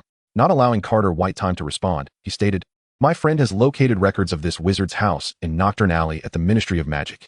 This appears to be your other act of dereliction. How do you explain that this house actually belongs to another pure-blood wizard's family, rather than to a man named Eddie Carter White, who betrayed his Auror companions and was sentenced to Azkaban? He pressed further, I believe the best explanation is that you occupied this house while you were an Auror. You do not seem like a typical wizard emerging from Azkaban. What will you use to convince Headmaster Dumbledore of your innocence? I said, I just need a witness. Lucas replied slowly, having anticipated Snape's challenging stance. You now believe I am Eddie Carter White, that I occupied a dark wizard's house, that I graduated from Gryffindor, and that my dream is to be an Auror. I killed 2 companions, did I not? Lucas presented a paradox. Although you accuse me of being a traitor, you also question why Lucius Malfoy would be pursued by werewolves and Aurors merely for investigating my name. Snape interjected, asserting that both the werewolves and Aurors are merely your word. You could easily have hired people to stage this drama. Carter White seemed momentarily at a loss for words. But Lucas was not. He had long prepared his retort. If labeling me as the murderer could bring this to an end, perhaps it would not be such a bad thing. Lucas began to roll up his sleeves. The bartender hesitated briefly while serving a glass of fire whiskey, revealing a tattoo on his arm, a move considered sensitive in Nocturne Alley. The bartender politely interrupted Lucas, suggesting, "Sir, perhaps you require a private room for your discussion." As Lucas touched his arm, Snape contemplated numerous possibilities, swiftly assessing whether he had ever encountered this former Auror under the Dark Lord's command. The private room? Lucas awaited Snape's response. They relocated, and the bartender, visibly anxious, delivered an extra plate of fish and chips. Once the bartender exited, Lucas rolled up his sleeves once more, revealing a series of red, blurred lines on his wrist. Snape furrowed his brow, leaning in for a closer look. From the magical aura, it appeared to be a type of oath spell. He waited for Carter White's further explanation. "I presume you are aware of the unbreakable vow." "This is a variant of it." Lucas patiently traced a triangular line on his wrist. "Here lies the rune of exchange, with names inscribed both before and after. Eddie Carter White is already deceased, and I must uncover the truth for him." Snape paused for a moment, then recognized the implication behind Carter White's words. Suspecting that this Auror might have finally lost his mind. Before Snape could mock him, Lucas inquired, "Did you consult Ollivander about the wand? Did he not inform you that the individual who adjusted the wand is a master alchemist? Since I am indeed Eddie Carter White, a former Auror with comprehensive records at the Ministry of Magic, it is impossible for me to simultaneously be proficient in alchemy." Lucas fastened his cuffs and leisurely observed as Snape fell into a new train of thought. After a moment, Snape cautiously asked, "What exactly are you?" He had indeed encountered similar descriptions in dark magic texts. Entities summoned at the cost of a wizard's life were often perilously dangerous. An old shadow. Lucas remained silent for a moment, recalling his 11 years at Platform 9 3/4, before sighing, "I believe I am an underappreciated master of alchemy." Snape's lips twitched slightly. He wished to argue that underappreciated and master of alchemy should not coexist in the same sentence. Yet he ultimately asked, "What is the content of the ritual?" "I aim to prove Eddie Carter White's innocence," Lucas replied, and after consuming a chip, he smiled. "After this, I will be Eddie Carter White." Snape felt a chill at this assertion. If this method were valid, it would constitute exceedingly dark and dangerous magic. He inquired about the details of the ritual. "Were you alive or dead during the ceremony?" "Dead," Lucas eagerly elaborated on his narrative. "I mentioned my underappreciation. I was trapped in that house. Your fight in the alley resulted in bloodshed, awakening the house. To save you, I opened the house, and Eddie Carter White, who was tracking you, entered, activating the ritual." Snape pieced together the entire narrative. He found the tale utterly absurd, yet the logic held. The confrontation in the alley involved two factions. Eddie Carter White was investigating the Tooth Fairy, while the werewolves were dispatched by the auction house to eliminate him. The reason this individual before him lingered in his thoughts was likely that he was indeed a witness to the ritual. Moments ago, Snape had attempted to prove Eddie Carter White was an evil Auror. Now he needed to establish that this man was not Eddie Carter White. "What manner of person were you in life? What alchemical works did you produce?" Lucas answered the latter question. "I studied alchemical ritual magic architecture and crafted various instruments. I have become Eddie Carter White. Regarding who I was before, I think we should maintain an air of mystery." Goddamned mystery. Snape's expression remained impassive. The items he had sought from Lucius had now become this wizard's advantages. For now, let us refer to him as Carter White. Yet everything concerning this wizard remained an enigma. "What else can we do?" Snape inquired reluctantly. "You have asked me to accompany you in proving your innocence. What can you offer me?" Lucas, smiling under the name Eddie Carter White, replied decisively, "I can create for you a perfect laboratory, a bespoke establishment for a master alchemist." Snape scoffed, "But we have already missed the auction." Lucas shook his head, rising to extend his hand to Snape once more. "I believe we have not missed it. Allow me to prove this to you." Snape was reluctant to engage in physical contact, yet Lucas tossed 2 gold galleons onto the table, seizing Snape's wrist. In the next moment, Snape felt a hook latch onto his navel, lifting him off the ground as his vision blurred. "Steady yourself, we have arrived." Upon landing, Lucas caught the leaning Snape, helping the potion's master regain his balance before being abruptly brushed aside. The surroundings were bright, and the scene had completely transformed. A wizard nervously pointed his wand at them, his platinum hair shimmering under the light. "Lucius? Severus? Name the last book I lent you." Lucius's wand remained unwavering. Snape answered, "The History of Dark Magic." He was displeased with Lucius for posing such a question, retorting, "What was the title of the book I borrowed before this one?" Lucius was momentarily stumped. He immediately attempted to cite another shared secret to affirm his identity, but Snape nodded, confidently stating, "If you cannot recall, you truly are Malfoy." Lucas, eavesdropping on their exchange, applauded mockingly. "Do you inquire of each other in such a manner every time you meet?" Snape replied coldly to Lucas, "Typically not. Unless I find myself in the company of an unidentified individual in an inappropriate location." He emphasized many phrases in that statement, the accusatory undertone glaringly evident. leaving Lucius to wonder if the two had exchanged something unbeknownst to him. Chapter 71, The Auction One. Did you enter using a door key? Lucius skeptically glanced at Snape and Carter White. At this hour, the door key should have become ineffective, and moreover, your door keys should belong to different rooms. Lucius's door keys for Snape and Carter White were designated for separate chambers. He did not wish for the variable of Eddie Carter White to hinder Snape's investigative progress. Lucas glanced about the mirror reflecting the auction platform, where the auctioneer was presenting a metallic cage. I am thrilled to introduce item number 7. This is a Thunderbird chick. Merely days old. It is well known that Thunderbirds rarely leave their nests during the hatching period. Like most birds, their chicks will regard the first being they see after hatching as their mother. As the auctioneer continued, the mirror began to display the cage's details. A frail chick with unformed feathers lay weakly at the bottom of the cage, its eyes obscured by a white membrane. The auctioneer elaborated that the auction house had specifically hired a magical creature expert to employ special magic on the hatching Thunderbird. The wizard who secures this auction item will become the very first figure the Thunderbird chick lays its eyes upon. In other words, you shall become its master. Lucius Malfoy, captivated by the reflection in the mirror, was drawn to it just as Lucas was.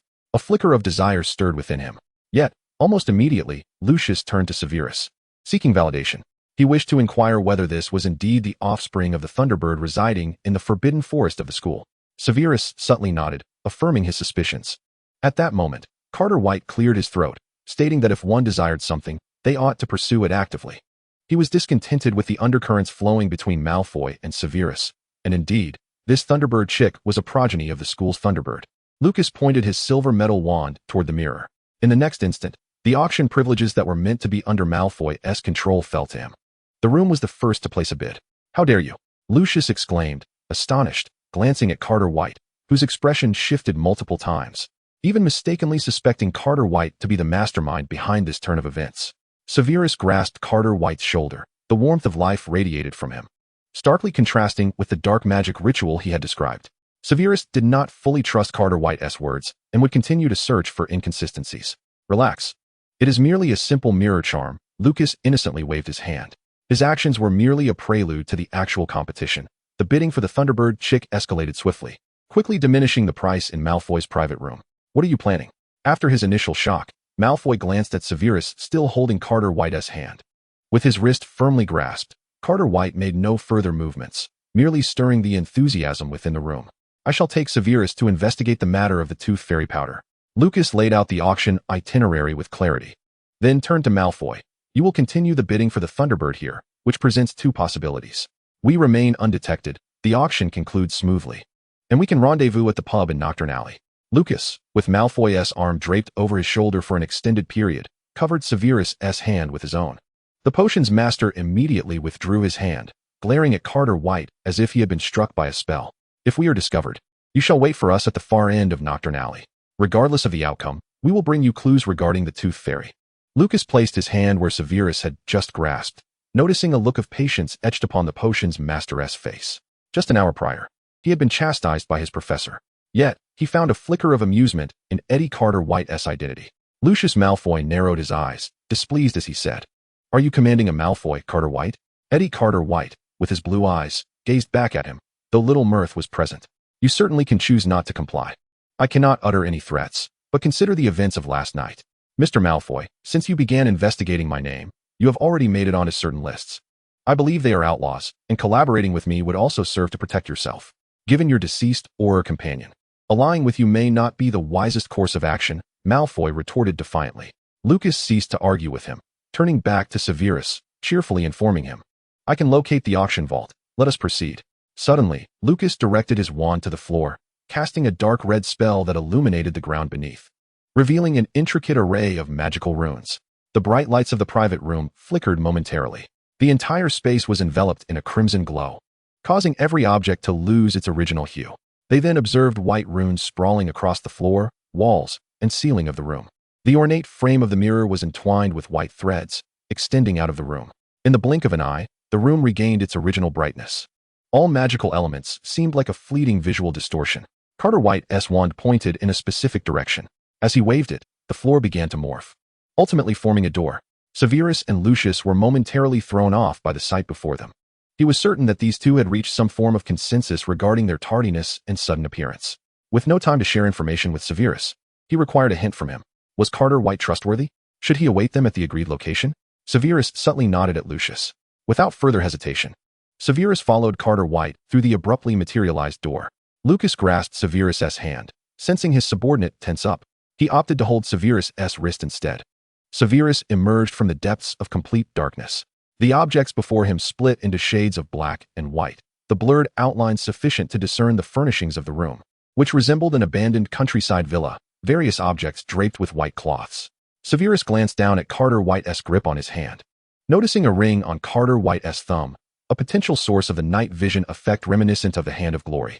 However, the so-called creation of an alchemical master was merely in black and white. Severus silently registered this poorly crafted work.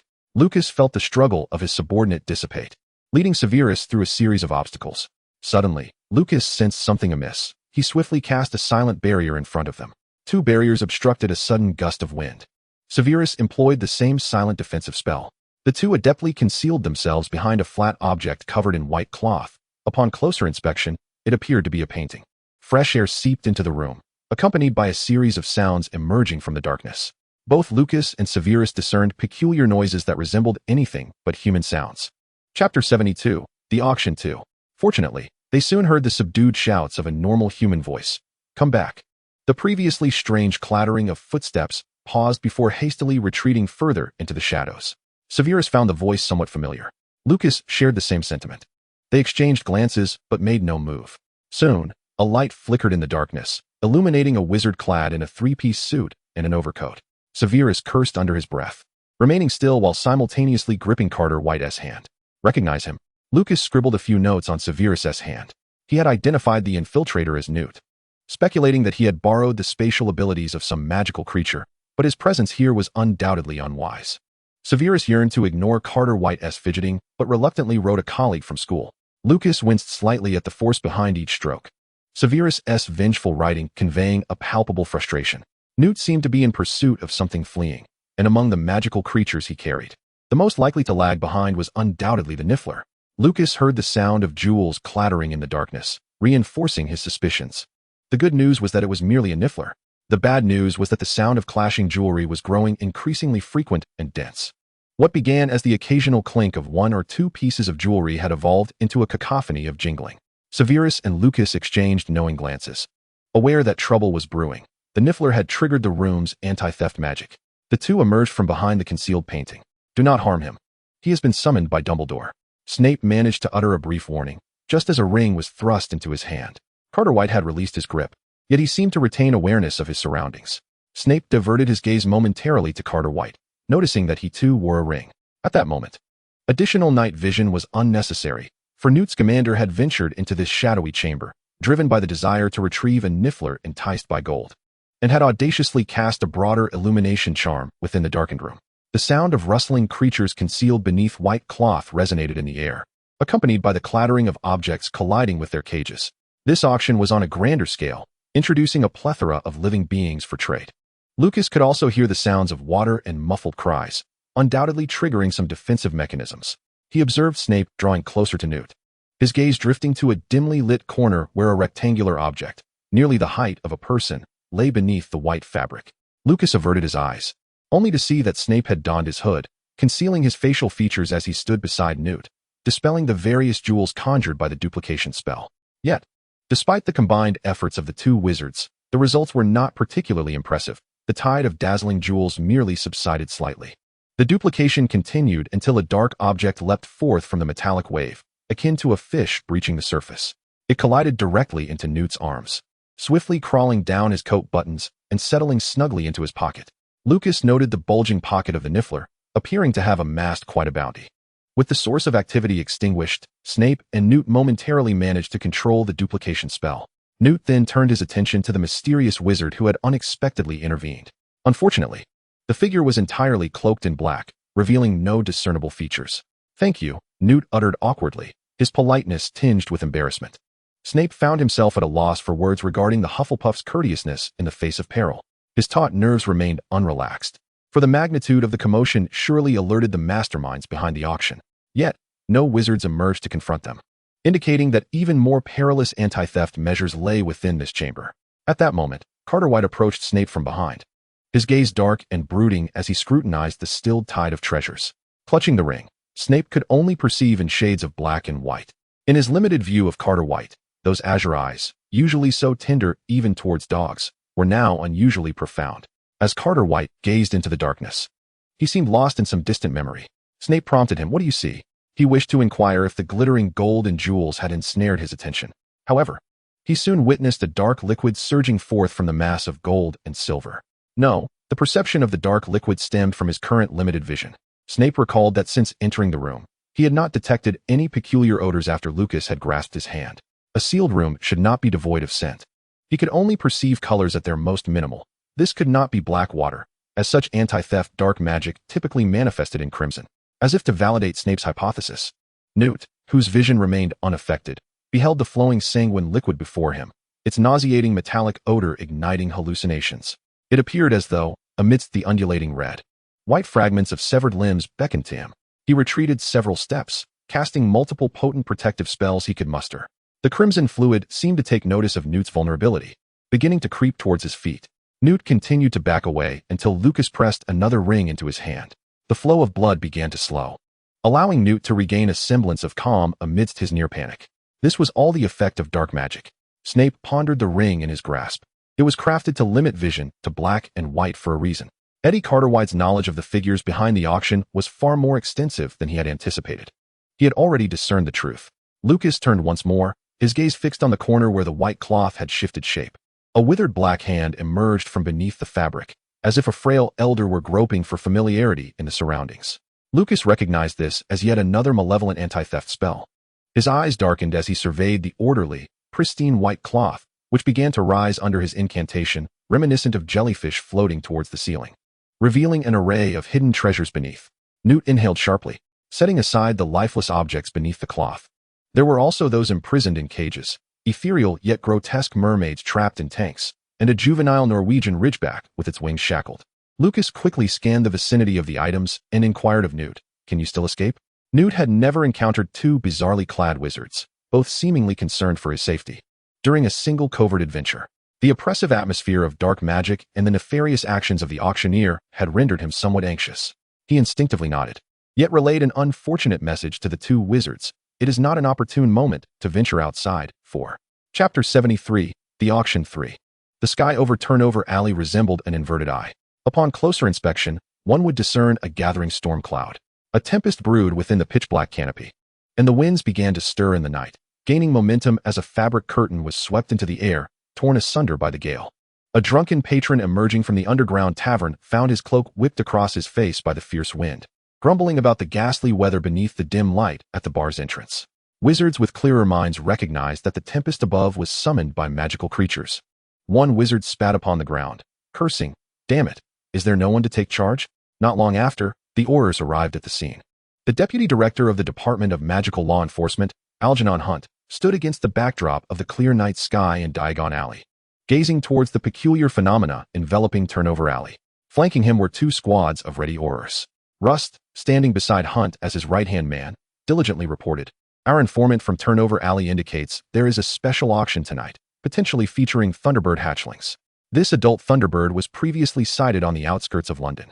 We successfully drove it away. The last report of its appearance occurred during the Christmas holidays when it laid waste to the Forbidden Forest at Hogwarts." Hogwarts? Hunt furrowed his brow, observing the assembled Aurors whispering amongst themselves, some undoubtedly hoping that Dumbledore might appear to quell the situation. Hunt promptly commanded, "This is a special operation by the Ministry of Magic. Do not involve unrelated personnel." Rust listened respectfully, fully agreeing with the deputy director's judgment as a member of the ministry. Aurors had been dispatched from Azkaban with a contingent of Dementors to prevent any dark wizards from causing chaos upon entering Turnover Alley. 2 teams of Aurors requested to apprehend the mastermind behind the auction. Hunt stroked his mustache, a glimmer of satisfaction flashing in his eyes as he issued the order, "Capture the figures behind the auction, ensuring they are taken alive. For those suspected of participating in the auction and resisting, serious measures may be taken." Hunt's gaze turned skyward. If resistance arose during the appeasement of the Thunderbird, the safety of the participating capture team members must be paramount. I, Algehant, have been granted special authorization to execute the Thunderbird under necessary circumstances. Hunt approached the 2 leading Auror captains and whispered a few instructions. Upon receiving the directives, one captain furrowed his brow while the other smiled. A multitude of wizards vanished from Nocturne Alley, leaving the streets eerily deserted. It was not an opportune moment to venture outside, as fully grown thunderbirds were brewing a tempest beyond. The headmaster had contacted the Ministry of Magic upon discovering the thunderbirds' shifting location, and Aurors were certainly on their way, accompanied by Dementors. Newt carried a peculiar suitcase, emitting an array of strange sounds. Lucas took note of the case, which was inextricably linked to Newt's own legendary tale. It served as the last refuge for numerous endangered magical creatures, enhanced by powerful spatial magic. Lucas and Snape listened intently as Newt's commander recounted his arrival in this chamber. He had followed the ruckus caused by the Thunderbirds at the school to this very place. His Niffler, oblivious to the commotion, scurried about excitedly. It was drawn to a glowing orb on a wizard's shoulder, inadvertently transporting Newt along with it to the auction. Newt was still quite bewildered about his whereabouts. He had clashed with the wizards present at the auction, and the magical mirror in his room had shattered, causing a distortion in space. They were flung into another chamber, whereupon the Niffler led him through the folds of space. They leapt through 4 or 5 different environments, each time landing in one of the auction's small rooms. From the auctioneer's vantage point, it appeared as a series of adjacent rooms erupting into chaos. It was only when the Niffler changed direction that they evaded their pursuers and entered this darkened chamber. To their astonishment, they discovered the auctioning of Thunderbird hatchlings. Newt expressed his disdain, recounting the events and inquiring with a hint of confusion about the presence of 2 mysterious individuals. Lucas refrained from answering his query and instead asked, "Can the Niffler still move?" The response was negative. This room was fully enchanted to prevent spatial movement, safeguarding even magical creatures not belonging to the wizarding realm. However, it did not impede wizards from entering. Snape began to search the area. Carter White, well-versed in the overall security system, pointed out a peculiar storage cabinet at the center of the room. Inside were numerous valuable potions, including a small bottle containing iridescent pearl powder, the very tooth fairy powder he sought. Yet, an invisible barrier thwarted Snape's approach. "That is another space you cannot access," Lucas interjected. Halting Snape's exploration, he found a latch on the wall and pulled it forcefully. Suddenly, one side of the room illuminated, transforming the wall Lucas stood before into glass. Light streamed in from outside, though the outside world remained obscured. "How do we escape?" Newt anxiously glanced at the sarcophagus in the corner, from which a skeletal mummy had begun to emerge. The mummy moved slowly, yet despite numerous spells attempted, Newt found himself unable to hinder its advance. Snape cautioned Newt against further attempts to obstruct the mummy. He had read about this particular security spell in a book. Such magically crafted creatures were known as graveyard guardians. They moved sluggishly yet were nearly impossible to vanquish, relentlessly pursuing intruders until they assimilated them, unless their vessel was destroyed. Snape cast a glance at Carter White, who stood at the illuminated glass's edge. If he had only been suspicious upon seeing that bottle of tequila at Borgin and Burke's, Lucas was now entirely convinced that this auction bore the fingerprints of his former mentor. Lucas had never known his mentor had created such a piece, but it was hardly surprising given that individual's capabilities. "Carter White," Snape called out once more. He levitated a picture frame to block the path of the graveyard guardian. The figure of the wizard within recoiled in terror, shrinking away on the canvas. Clad in robes from the Wisengamot, the portrait depicted an outdated style. Such images were typically fixed within a single frame, incapable of movement, serving a consultative role. At this moment, their immobility proved to be the portrait's greatest flaw. It was torn apart by the slowly advancing graveyard guardian, the sound of the ripped canvas and terrified screams echoing through the room. Some auction items awakened from their slumbering enchantments. The mermaid in the tank swam restlessly. Unlike the mermaids commonly found in the wizarding world, this one bore a remarkably human-like upper body, strikingly beautiful and reminiscent of Muggle depictions of mermaids. It was a grotesque, possibly magical creation. Surely, it would fetch a handsome price at the auction, had it not been for the impending chaos. Lucas pressed upon his wrist, the name Eddie Carter White urging him onward. Outside, his former colleagues awaited, some oblivious to Eddie's plight, while others served the unseen antagonist. The truth would inevitably surface. Lucas responded to Snape's call. Carter White extended his hand towards Snape, smiling calmly. A hazy white light enveloped him, urging, "Take my hand, trust me." Chapter 74, The Auction, Part 4. A shadowy figure darted faster than Snape could charge forward, climbing up Lucas's shoulder from Carter White's hand. Newt reached out to intervene, but his Niffler had already found an ideal perch. "Apologies, it may simply be fond of you," Newt explained dryly. Snape had now heard Newt make such comments about Scamander's Niffler a second time, finding its affections somewhat excessive. Snape swiftly approached Carter White. Initially, he had come to investigate the tooth fairy powder, but now, Amidst such turmoil, the powder seemed utterly out of reach. Lucas did not expect Snape to truly extend his hand. He kindly invited Scamander, "If there are no other means of escape, you should come with us for now." The ground beneath them trembled slightly, dust cascading from above. The living beings within the room banged against the cages that confined them in panic. Newt anxiously looked back, asking, "What will happen to these magical creatures?" Snape had no time to intervene. He caught sight of Eddie Carter White displaying a characteristic Gryffindor smile. Carter White raised his wand, responding to Newt with a blasting curse. Dozens of cages imprisoning the creatures shattered, and the bound magical beings regained their freedom amid the ensuing chaos. The loudest commotion erupted from the shattered tank housing the mermaid. The water within the tank far exceeded any estimation. As the tank burst open, a torrent of water gushed forth, inundating the wizard's calves. The previously tenuously controlled security enchantments reignited, an infinite cascade of jewels and water converging into a flowing golden river. Two groups of Aurors entered Nocturne Alley, equipped with specialized detection apparatus to seek traces of illicit portkeys. The wizards of Nocturne Alley were typically compliant. The moment the Dementors drifted into the alley, they scattered to find hiding places, maintaining a safe distance to observe. This ostentatious official blockade appeared effective, yet in reality, it could not be sustained for long. The darkness of Nocturne Alley was impenetrable. Even at the height of the Dark Lord's reign, he had never fully dominated this street. The two Auror captains leading the charge were well aware of this fact. They proceeded to act separately under the directives of the deputy director. The Thunderbird, soaring above, summoned bolts of lightning, rendering the Dementors momentarily unable to approach such potent natural forces. One group of Aurors commenced a search along the shops of Nocturne Alley, while another ventured directly beneath the Thunderbird's flight path. Suddenly, a swirling vortex materialized between the two teams. "Captain, look quickly. All units, stand ready." A kaleidoscopic array of spellwork enveloped the area of the vortex. The two squads of Aurors took positions in stealth, while some audacious dark wizards, drawn by the peculiar sight, began to stir. The vortex gradually expanded, as though someone were chiseling away from another realm, until, with one final surge, it burst open. Emerging from the depths was an extraordinary scene, one that most residents of Nocturne Alley had never witnessed in their lives. Viscous red blood mingled with shattered remains, gushing forth. The first entity to be expelled by the torrent appeared desiccated, like a skeleton. It was bound in thick bandages, yet it remained unfazed by the rushing waters. Steadily advancing forward through the stream, the Aurors seized upon this definitive target, unleashing a deluge of spells upon the eerie figure. Under the might of a powerful purification charm, the perilous dark magical creation finally reached its breaking point, shattering into a mass of black water.